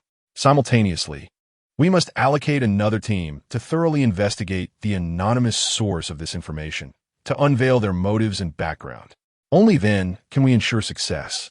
Tang Su's expression darkened ominously, his eyes swirling with grief and fury. He suppressed his emotions and pondered for a moment before nodding. Very well. Xiao Shan has considered this thoroughly. We shall proceed as you suggest. Mobilize our forces, splitting into two factions. Both Ah Wu and I are willing to undertake the task of apprehending Lin Yin. I am at the peak of the 6th rank, and Ah Wu is in the mid-stage of the 5th. Together, we can assure that even if Lin Yin is at the late stage of the 5th rank, or even the early 6th, her escape is impossible. Tang Shan's eagerness stemmed not only from his recent return to the Tang family, where he sought to establish his standing through merit, but also from an inexplicable, intense aversion he felt upon seeing Lin Yan's photograph, reminiscent of their encounter the day before. Thus, he was even more compelled to personally resolve this matter. Tang Su regarded Tang Shan with a complex gaze, assessing his nephew's capabilities while harboring a subtle sense of expectation. He spoke solemnly. Very well, this task is entrusted to both of you. Exercise utmost caution, if possible. Bring her back alive. I wish to avenge Zaire myself. If not, then eliminate her without hesitation. Tang Shan's eyes glimmered with determination as he clasped his fists in response. Rest assured, uncle. With that, he unhesitatingly grasped Ah Wu's hand and departed from the oppressive atmosphere of the Tang family hall. Meanwhile, the vehicle arranged by Su Bei had already transported Nian Ci from the Wen family to the villa. Under Zhou Mo's guidance, she took the elevator to the 5th floor. As the elevator doors opened, she was greeted by the sight of her dear friend, Luo Yunshu. Sitting cross-legged on the sofa, Luo Yunshu's face instantly blossomed into a radiant smile upon seeing Nian Ci. She joyfully leapt off the sofa and trotted over, exclaiming, Yin-Si, you've come. Upon seeing her familiar best friend, when Yin-Si revealed a relaxed smile, responding, You called me here, so of course I had to come. Her voice carried a natural softness. At that moment, Su Bei and Su Yitong emerged from the inner room. Su Bei approached with a gentle smile, taking a few steps forward and extending his hand with ease. This must be Yin-Si, he said. Yin Shu often speaks of you, claiming you are her dearest friend. One Yin-Si turned to the source of the voice, her gaze landing on Su Bei's face, instantly rendering her speechless. My goodness, he was strikingly handsome, far surpassing any male stars or idols she had ever seen on television. She had caught a glimpse of him from afar the previous night, but the lighting and distance had blurred her perception, and her attention had been solely on Luo Yinshu at that time. Now, in such close proximity, the refined features, tall stature, and gentle demeanor before her were nothing short of perfection, causing her cheeks to flush uncontrollably and her heart to race. When Yin-Si's personality was somewhat naive, even adorably dim-witted at times. When with her childhood friend Luo Yinshu, she felt at ease and was quite talkative. However, now, confronted with the close presence of Su Bei and the strikingly graceful Su Yitong, she suddenly felt shy, unsure of where to place her hands. Especially upon seeing Su Bei's outstretched hand, she was momentarily at a loss. After all, he was her best friend's boyfriend. Should she shake his hand? Luo Yinshu, noticing her embarrassment, offered her an encouraging glance, signaling her to relax. With a hint of hesitation, when Yin-Si slowly extended her hand, gently shaking Su Bei's hand and murmuring, Hello, Su Bei-ge. Yet, this brief touch sent her heart racing even faster, stirring feelings within her. A warning bell rang in her mind, reminding her, when Yin-Si, stay alert, you cannot entertain such thoughts. Su Bei's Yun's boyfriend. She struggled to quell the tumult of emotions within her. Su Bei found the term Su Bei-ge a bit peculiar. It suited Luo Yinshu's playful, youthful nature. But when Yin-Si, appearing somewhat innocent and sweet, seemed to use it purely out of courtesy, he smiled softly, naturally releasing her hand and kindly saying, There's no need to call me Su Bei-ge, just call me Su Bei. When Yin-Si nodded, a bit dazed, oh okay. Chapter 87, Awu. It is not as you think. At this moment, Su Yitong approached with a friendly smile, saying, Yin-Si, what a lovely name. It suits you perfectly, gentle and beautiful. When Yin-Si had only heard a brief introduction of her boyfriend, Su Bei, from Luo Yinshu the previous night, and was unaware of Su Yitong's existence. Now, upon seeing this extraordinary young woman, she couldn't help but feel a mixture of curiosity and confusion. Luo Yinshu gracefully linked arms with Yin-Si and introduced her. Yin-Si, this is Sister Yitong. Fearing that Yin-Si might feel obliged to address her formally, Su Yitong quickly added with a smile. You could just call me Yitong. It feels more endearing. Wen-Yan nodded obediently. Okay. Noticing that Yin-Si seemed a bit reserved, Su Bei interjected to lighten the atmosphere. All right, no need to stand around. Yinshu, Yitong, why don't you show Yin-Si around the villa so she can get familiar and have some fun? We'll head out for lunch together later. I've already made a reservation. From Yin-Si's reaction, he could tell she was somewhat captivated by his appearance. Capturing this innocent little sweetheart shouldn't pose much of a challenge. His immediate goal was to help Yin-Si bond with Su Yitong, integrating her into their little sisterhood. Once the three of them developed a rapport and began to enjoy each other as company, everything else would naturally fall into place. Luo Yinshu eagerly chimed in, Yes, yes. Yin-Si, come on, let Sister Yitong and me show you around. This place is vast, filled with all sorts of delightful activities. As she spoke, she took one arm of Yin-Si, while seamlessly pulling Su Yitong along with her other hand. Su Yitong smiled in cooperation. On the 5th floor of an abandoned building in Dongshan, Lin Yin lay on a thin carpet, her eyes slightly closed. Though she was not truly asleep, the day had long broken, and she had awakened quite some time ago. At this moment, she was waiting for contact from Secretary Chun. Suddenly, Lin Yan's eyes snapped open, her body tensing at once. She distinctly heard the faintest sound of footsteps, These were not ordinary footsteps. They were deliberately softened, clearly intended to avoid alarming anyone else who might be present in the building. The target was likely her, and they might even be there to eliminate her. Had she not been lying close to the ground, with her body pressed against the floor, she would have struggled to detect such subtle movements. Judging by the sound, the intruder was nearing the 5th floor. Immediate action was imperative. Lin Yin quickly scanned her surroundings. The staircase? Absolutely not. The footsteps originated from that direction. Her gaze shifted toward a partially sealed window in the distance. It seemed her only option was to jump. With her strength as a late-stage 5th-grade martial artist, leaping from the 5th floor posed no issue. Without further hesitation, Lin Yin moved quietly towards the window. Careful not to make a sound, she dared not run, as the noise would surely alert her pursuer, hastening their ascent. Although slowing her pace would result in a more gradual approach, she firmly believed she could reach the window before the other party ascended to the 5th floor. Indeed, her anticipation proved accurate. As she finally arrived at the window, a figure emerged at the stairway, none other than a young woman. Lin Yin, preoccupied with her own thoughts, paid little heed to the identity of this newcomer, whether male or female. Regardless of who approached, she had no intention of entangling herself. Who could say if the individual had accomplices? Without hesitation, she pivoted and prepared to leap out the window. In that fleeting moment, a shadow surged in from outside. The figure moved with remarkable speed, delivering a powerful strike aimed directly at Lin Yan's chest. Lin Yan's reflexes were sharp. Startled, she instinctively recoiled. Unfortunately, the proximity and the assailant's velocity rendered her retreat insufficient. Bang! Tang Shan's palm made solid contact with Lin Yan's chest.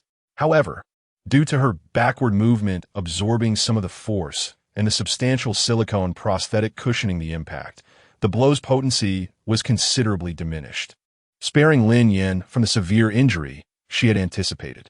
It turned out Tang Shan had been well prepared, devising 2 strategies. He had intentionally instructed Ao to ascend the stairs quietly to divert attention, while he stealthily climbed the exterior wall to lie in wait outside the window. If the adversary failed to notice Ao, that would be ideal. If they did, the backup plan would come into play. Ao, witnessing Tang Shan's hand on Lin Yan's chest, felt an inexplicable discomfort and could not suppress a cry. Shan Ge Yu. Tang Shan's expression shifted, and he quickly interjected, "Oh, it's not what you think." Oh, gritted her teeth, suppressing her emotions, and refocused her gaze on Lin Yin. "First, deal with her. We could discuss this later." Tang Shan resignedly responded. All right. He understood this was not the moment for explanations. Barely had he spoken when their eyes met, and a silent understanding passed between them. They sprang into action, launching a coordinated assault on Lin Yin from both sides. With only the prowess of a 5th-tier late-stage martial artist, Lin Yin was no match for the combined might of Tang Shan and Ao. She was compelled to rely on her agility to evade their strikes, desperately trying to avoid critical hits. However, the disparity in their strengths was too great, and her evasive maneuvers proved ineffectual. Within a minute, Lin Yin found herself retreating under relentless attacks, blood trickling from her lips, and her breaths becoming increasingly labored. Lin Yin was acutely aware that if this continued, her demise was inevitable. She needed to devise a plan. Her gaze swept over the harmonious duo, particularly noting Ao's emotional response to Tang Shan's actions. This connection suggested their bond was far from ordinary, likely that of a romantic relationship. Tang Shan's strength was formidable, and confronting him directly would yield no hope. Yet Ao, with her mid-stage, 5th-tier capabilities, presented a potential vulnerability. In an instant, a devious scheme took shape. Without delay, she resolved to act. Chapter 88. No, my beloved. Lin Yin swiftly retreated, widening the distance between herself and her opponent. A flicker of ferocity flashed in her eyes as her hands deftly formed intricate seals, causing a sudden eruption of potent energy waves around her. A heavy scent of blood permeated the air. Did they truly believe that her years spent as a mercenary leader abroad were in vain? Today, she would unveil her true prowess. Tang Shan's countenance grew serious as he urgently cautioned, "Ah Wu, be careful. This woman's aura is intensifying. Something is amiss. Oh, feeling the mounting pressure, responded, Shang, you be careful too. After issuing his warning, Tang Shan charged forward without hesitation, intent on disrupting Lin Yan's secret technique. But he was ultimately a moment too late. Blood-burning breakthrough technique, activate. Lin Yan shouted, her body enveloped in a brilliant crimson light as her momentum surged, forcibly elevating her strength from the 5th to the early 6th tier at the cost of half the essence blood within her dantian. A thick mist of blood erupted from her body, rapidly enveloping the surroundings and obscuring Tang Shan's vision. Yet, even amidst this chaos, Lin Yan remained no match for Tang Shan. Moreover, her true objective was never him. Under the cover of the sanguine mist, she advanced toward the oncoming Tang Shan, seemingly prepared to meet him in combat. Their palms collided, and Lin Yan coughed up a mouthful of blood, her internal organs sustaining injury from the force of Tang Shan's strike. However, in that moment, she ignited the remaining half of her essence blood, transforming it into an extraordinarily violent power concentrated at the tip of her other hand. In the shroud of blood mist, a slender beam of crimson energy shot forth from her fingertip, aimed directly at the less powerful Awu. The strike was formidable, targeting Awu's heart. Sensing the imminent danger, Awu felt a wave of lethal intent wash over her. But the speed of the crimson energy was so swift that she had no time to evade. With a piercing sound, the blood-red energy pierced through her chest, leaving a spray of crimson blossoms in its wake. Awu let out a brief cry of pain as her body toppled backward. Awu! Tang Shan's eyes instantly brimmed with crimson tears as he emitted a heart-wrenching cry. Abandoning Lin Yan, he rushed to Awu's side, catching her in his arms before she could hit the ground. Tears streamed uncontrollably down his face. Apart from his father, Awu was the most significant person in his life. Weak and pale, Awu lay in Tang Shan's embrace, blood seeping from her chest. She struggled to lift her hand to wipe away his tears, yet found herself too feeble to move even a finger. Instead, she managed to muster a faint smile. Her voice barely a whisper, Shanga, don't cry, I may not be able to accompany you any longer. No, that cannot be. Awu, hold on. I'll take you to the hospital to the best doctors. You'll be fine. Tang Shan's heart ached as he spoke, desperately trying to lift Awu into his arms. Do not, Brother Shan. Aw's voice was barely audible. My body, I know. I truly cannot go on. The moment Tang Shan exerted force, Aw grimaced in agony, the breath of life rapidly slipping away. Tang Shan, frightened, dared not move again. With her last ounce of strength, Aw gazed at Tang Shan with tenderness and satisfaction, her voice trembling as she uttered her final words. Last night, I was very happy. I do not regret meeting you in this lifetime. I am content. Upon finishing this statement, the light in her eyes extinguished completely, her head falling limply against Tang Shan's arm as her breathing ceased. No, Aw, my beloved. Tang Shan clutched Aw's body tightly to his chest, releasing a heart-wrenching cry. Yet, no matter how fervently he called out, his beloved would no longer respond. An overwhelming sorrow instantaneously transformed into a tempest of rage and profound hatred. Carefully, Tang Shan laid Aw's lifeless form on the ground, his movements exceedingly gentle. He rose slowly, his eyes bloodshot. At that moment, a singular thought consumed him: vengeance. However, Lin Yan had already seized the opportunity to flee down the stairs. Yet, she did not escape far. The cost of forcibly employing the blood-burning breakthrough art was exceedingly grave. Lin Yan had utilized this dark technique, burning away a substantial portion of her essence and true energy, temporarily elevating her realm to the initial stage of the 6th rank, but only for half a minute. Once that time elapsed, her cultivation would plummet to the 3rd rank, and her meridians would suffer irreparable damage. As Lin Yan unleashed the blood-tinged finger strike, exhausting her remaining essence, the effects of the secret technique faded, and the backlash immediately ensued.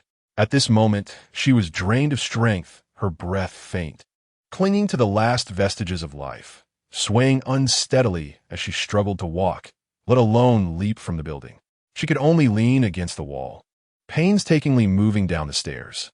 The flames of revenge burned fiercely in Tang Shan's eyes. He dashed toward the window without hesitation, leaping down. With the prowess of peak 6th rank, he landed steadily. Upon touching the ground, he sensed a faint yet familiar aura not far behind him. Slowly turning, he fixed his gaze, filled with intense murderous intent, upon Lin Yin, who leaned against the wall, her breath shallow. His voice was icy and piercing, saturated with boundless hatred. Lin Yin, you have chosen your path to death. Before he could finish his words, his right hand curled into a claw, his body shooting forward like an arrow released from its bow, propelled by a fierce momentum aimed directly at Lin Yan's vital points. This strike encapsulated all his sorrow and fury, vowing to rend his foe asunder.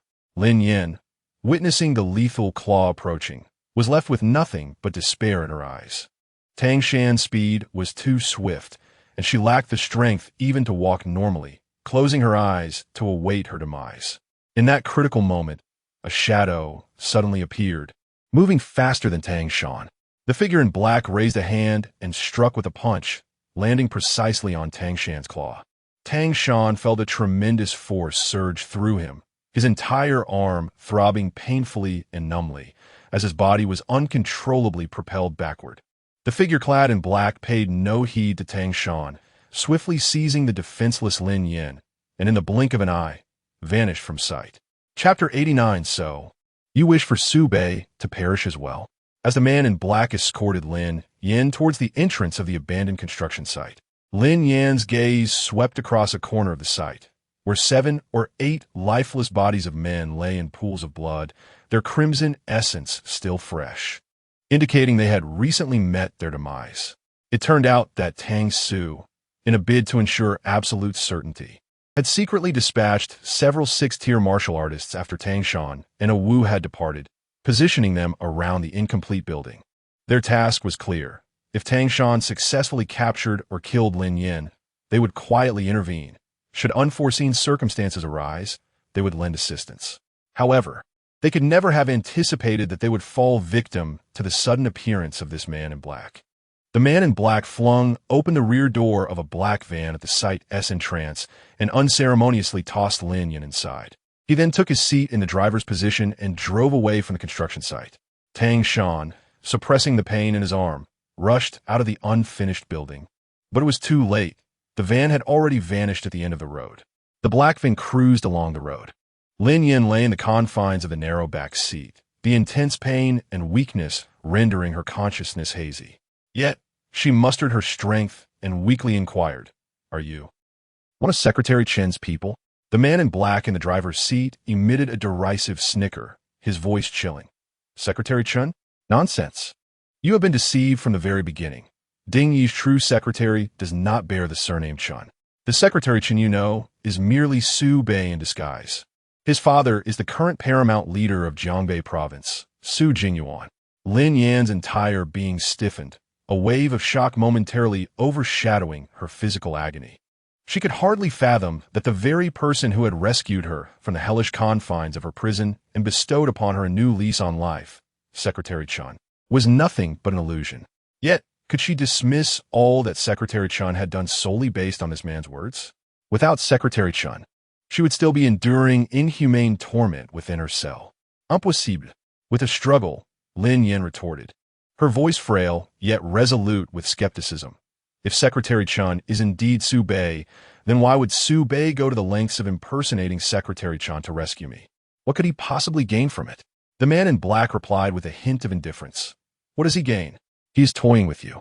From the moment you boarded the plane back to your homeland, you fell into his elaborate game. It was he who arranged for you to be sent into the Law Enforcement Bureau for torment upon your arrival. It was he who extricated you from your cell, facilitated your fingerprinting, and orchestrated your transformation, compelling you to approach and eliminate Tang Ze. Now, he is the one delivering the evidence of your crimes and your hiding place to the Tang family, summoning their experts to hunt you down. He intends to use the Tang family's blade to dispose of you cleanly and efficiently. The man in black had anticipated Lin Yan's reaction. I know you still do not believe it. You think that with his prominent status? Why would he bother to meticulously manipulate a mere pawn like you? There is no need for him to kill you with someone else's hand.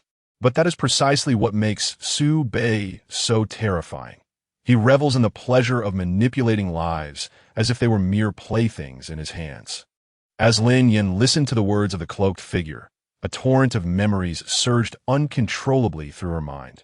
The despair of the cell, the ecstasy of redemption, the anguish and confusion of transformation, the compliance required for assigned tasks, and the ruthlessness exhibited when she had taken the life of Tang Zhe. These scenes wove together, precisely mirroring the account provided by the mysterious figure. A chill crept up from the depths of her heart. What he had said was likely the truth. Yet, the doubts within her remained unresolved. She struggled to turn her head, gazing at the shadow in the driver's seat. Who are you? How do you know so much? And why did you save me? The cloaked figure replied succinctly, My name is Zhou Mo, a personal bodyguard to Su Bei.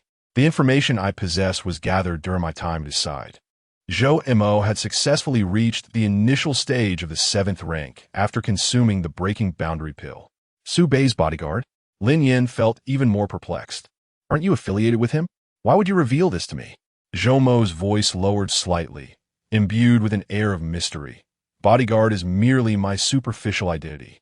My true role is that of an agent placed by a significant figure alongside Su Bei. As for the identity of this individual, I cannot disclose it. You need only to know that his influence is vast, far exceeding that of Ding Yijin, for both Ding Yijin and I serve him. He paused, then delivered an even more shocking revelation. By the way, Ding Yijin is dead, eliminated by the Su family. Zhou Mo no longer beat around the bush. I saved you for a singular purpose. I need you to kill Su Bei. Kill Su Bei. Lin Yin felt as though she had heard the greatest joke of all time. Her wounds caused her to gasp in shock. Cough? Me? He has manipulated me with the slightest of tricks. If you hadn't told me all this, I would have been sold out by him, played like a fool, and would still be thanking him behind his back. I used to think it was simple, but now I truly understand that wanting to kill him is akin to scaling the heavens. It is impossible to achieve alone. Zhou Mo spoke with unwavering certainty. But with my assistance, the situation changes. You will help me? Lin Yin keenly grasped the key implication of Zhou Mo's words. She steeled herself, her voice laced with both caution and inquiry. So, you too wish for Su Bei's demise? Zhou Mo clarified. It is not merely my desire for him to die. It is the will of the powerful individual behind me. Lin Yin felt even more bewildered. If that is the case, why not take action yourself? As his bodyguard, wouldn't you have more opportunities? Chapter 90. It turns out to be Su Yitong. You are thinking too simply. Zhou Mo's voice carried a hint of resignation and trepidation. Su Bei is intensely suspicious. Even after years of following him, he remains intensely wary of me. On 10 occasions, he takes me along only 2 or 3 times. Even when I am permitted to accompany him, there are always more formidable experts lurking in the shadows to protect him. Should I dare to lay a hand on him, even the slightest hint of murderous intent would provoke those hidden guards to tear me apart in an instant, leaving me with no hope of survival. The security at his villa, or anywhere he frequents, is exceedingly stringent, with protection that is foolproof. To be honest, I fear for my life, and I'm merely a pawn executing orders. I can take risks to relay information, and I can save you, as I have today. But to sacrifice my life for the sake of killing him? That is utterly impossible. He shifted his tone, adding a provocative edge. But you are different, Lin Yin. Look at what Su Bei has done to you. He transformed you from a man into a woman, manipulating and toying with you, nearly ending your life. I believe your hatred for Su Bei is profound enough to compel you to pay any price to slay him with your own hands. As he spoke, Zhou Mo tossed a brown paper folder from the passenger seat to Lin Yin in the back. Take a look. You will understand once you've finished. Despite Zhou Mo's words, Lin Yin harbored doubts due to the lack of tangible evidence. Gritting her teeth against the excruciating pain, she trembled as she opened the folder. The first items to catch her eye were several clear photographs and documents. Among them was a face she knew all too well, Secretary Chun. Yet the accompanying name was Su Bei. The stark contrast in the photographs unmistakably revealed that Secretary Chun was indeed Su Bei himself. The documents meticulously detailed the pivotal moments of her imprisonment, her rescue, her transformation, and the directives that led her to approach Tang Zhe, all orchestrated by Su Bei. These revelations were irrefutable, forcing Lin Yin to acknowledge the truth.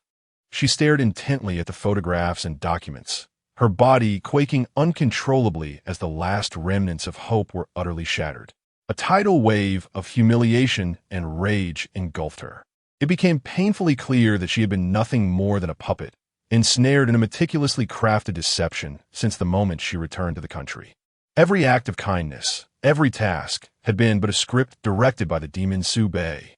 She felt like a complete fool, as if she had stepped into the world of the Truman Show.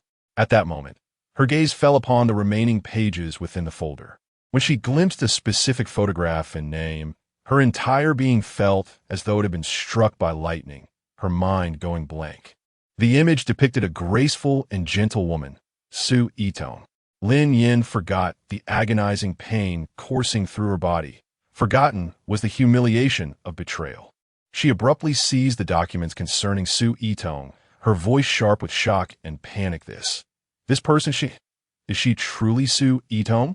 Zhou Mo cast a fleeting glance at her through the rearview mirror, his tone bland yet cruelly confirming. Indeed, she is Su Yitong. More precisely, she should now be referred to as one of the Su ladies, for she is the girlfriend of Su Bei. Lin Yin felt as though something in her mind had detonated.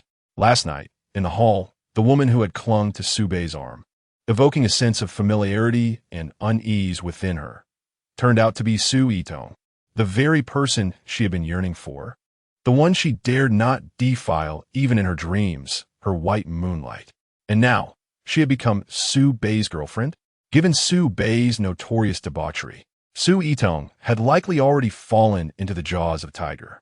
The mere thought of Su Yitong and Su Bei sharing a life together every night, of their potential intimate encounters at any moment, filled Lin Yin with an indescribable sense of suffocation and rage, shattering all remnants of her rationality.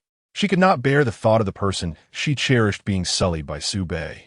Zhou Mo's voice broke the silence, tinged with an imperceptible satisfaction. Now, you must believe, right? I believe, Lin Yin managed to squeeze out between clenched teeth, her voice distorted and trembling with extreme hatred. She clutched Su Yitong's information tightly, her eyes ablaze with a near-manic fervor. Tell me, how can I kill Su Bei? Doubts about Zhou Mo's identity? Inquiries about the powerful figures behind the scenes? At this moment, all of that had become trivial in Lin Yan's mind. Her thoughts were consumed entirely by the desire to eliminate Su Bei, regardless of the cost. Su Yitong's plight had ignited the final spark in her quest for vengeance. A smirk of triumph graced Zhou Mo's lips. Excellent. There will be an opportunity this noon. First, I shall take you to tend to your wounds, and then we shall send Su Bei on his way. All right. Lin Yan's response was but a single word, yet it brimmed with a resolute determination to bring about mutual destruction. In a modest unit within an aging residential complex in Dongshan, Zhou Mo had arranged for someone to tend to Lin Yan's injuries, performing a simple bandaging. Once the task was complete, the individual departed the room. Zhou Mo approached Lin Yan, producing a small porcelain vial. He poured out a deep brown elixir, the size of a longan, and handed it to her. Consume this. It will restore your depleted energy and exhausted true qi in a short time. Lin Yan gazed at the elixir, a flicker of hesitation crossing her eyes. Yet considering her current state, her meridians damaged, her realm reduced to the third tier, akin to a cripple, indistinguishable from death, she thought that even if it were poison, it would merely be a premature liberation. Resolving her doubts, she reached for the elixir and swallowed it whole. The elixir dissolved instantly upon entering her mouth, a gentle yet powerful warmth swiftly coursing through her limbs and body. Lin Yan could distinctly feel the weakness from her severe injuries and the backlash of the secret technique rapidly dissipating, while her nearly depleted dantian began to fill with true qi once more. However, the upper limit of this newfound power clearly remained at the third tier of martial artists. The elixir can merely restore one's condition, incapable of repairing the foundation or reversing a decline in realm. Lin Yin was profoundly astonished. Having served as a mercenary leader abroad for many years, she prided herself on her extensive knowledge and exposure to various extraordinary medicines and secret recipes. Yet, she had never encountered such a miraculous elixir that could instantly rejuvenate both physical strength and vital energy without the need for rest, especially in the face of severe injury and near death. "Thank you, Mr. Zhou," Lin Yin said, her voice regaining some strength, though still tinged with the raspiness of her injuries. "Now, may I be informed of the specific plan?" "Certainly," Mr. Zhou replied with a nod. He moved to the corner of the room and retrieved a neatly folded set of high-quality clothing, which he handed to Lin Yin. As she unfolded the garments, she discovered an exquisitely designed and well-tailored female server uniform, characteristic of an upscale restaurant. A look of confusion crossed her face. "Mr. Zhou, what is this?" Chapter 91. Deceived again, Zhou Mo explained. "This afternoon, Su Bei will dine at Longhua Xian with his 3 girlfriends." Upon hearing this, Lin Yin was filled with fury. She could not believe that someone like Su Yitong, his beloved, had been taken by Su Bei along with 2 others. Lin Yan's resolve to eliminate Su Bei intensified. She was determined to rescue the 3 innocent girls. Unbeknownst to Zhou Mo, who continued, "They have reserved a private room, and it will be just the 4 of them with no other attendants," presenting an excellent opportunity to approach him. He gestured towards the uniform and proceeded to assign tasks. "You will don this uniform and assist in the kitchen of Longhua Xian. Rest assured, we have arranged your identity information in advance, and no one will suspect you. Your objective is to deliver a specific soup to their private room." Zhou Mo's gaze sharpened as he elaborated. "Before you deliver the soup, our team will place a specially designed small handgun in a concealed compartment at the bottom of the soup pot. This firearm is crafted from advanced non-metallic composite materials using 3D printing technology, allowing it to evade detection by conventional metal detectors. Despite its compact size, its lethality is formidable. Upon entering the room, you will place the soup pot on the table. At the moment of setting it down, or by utilizing any minor movement as a distraction, swiftly retrieve the gun from the compartment, aim it at Su Bei in the main seat, and decisively pull the trigger. Remember,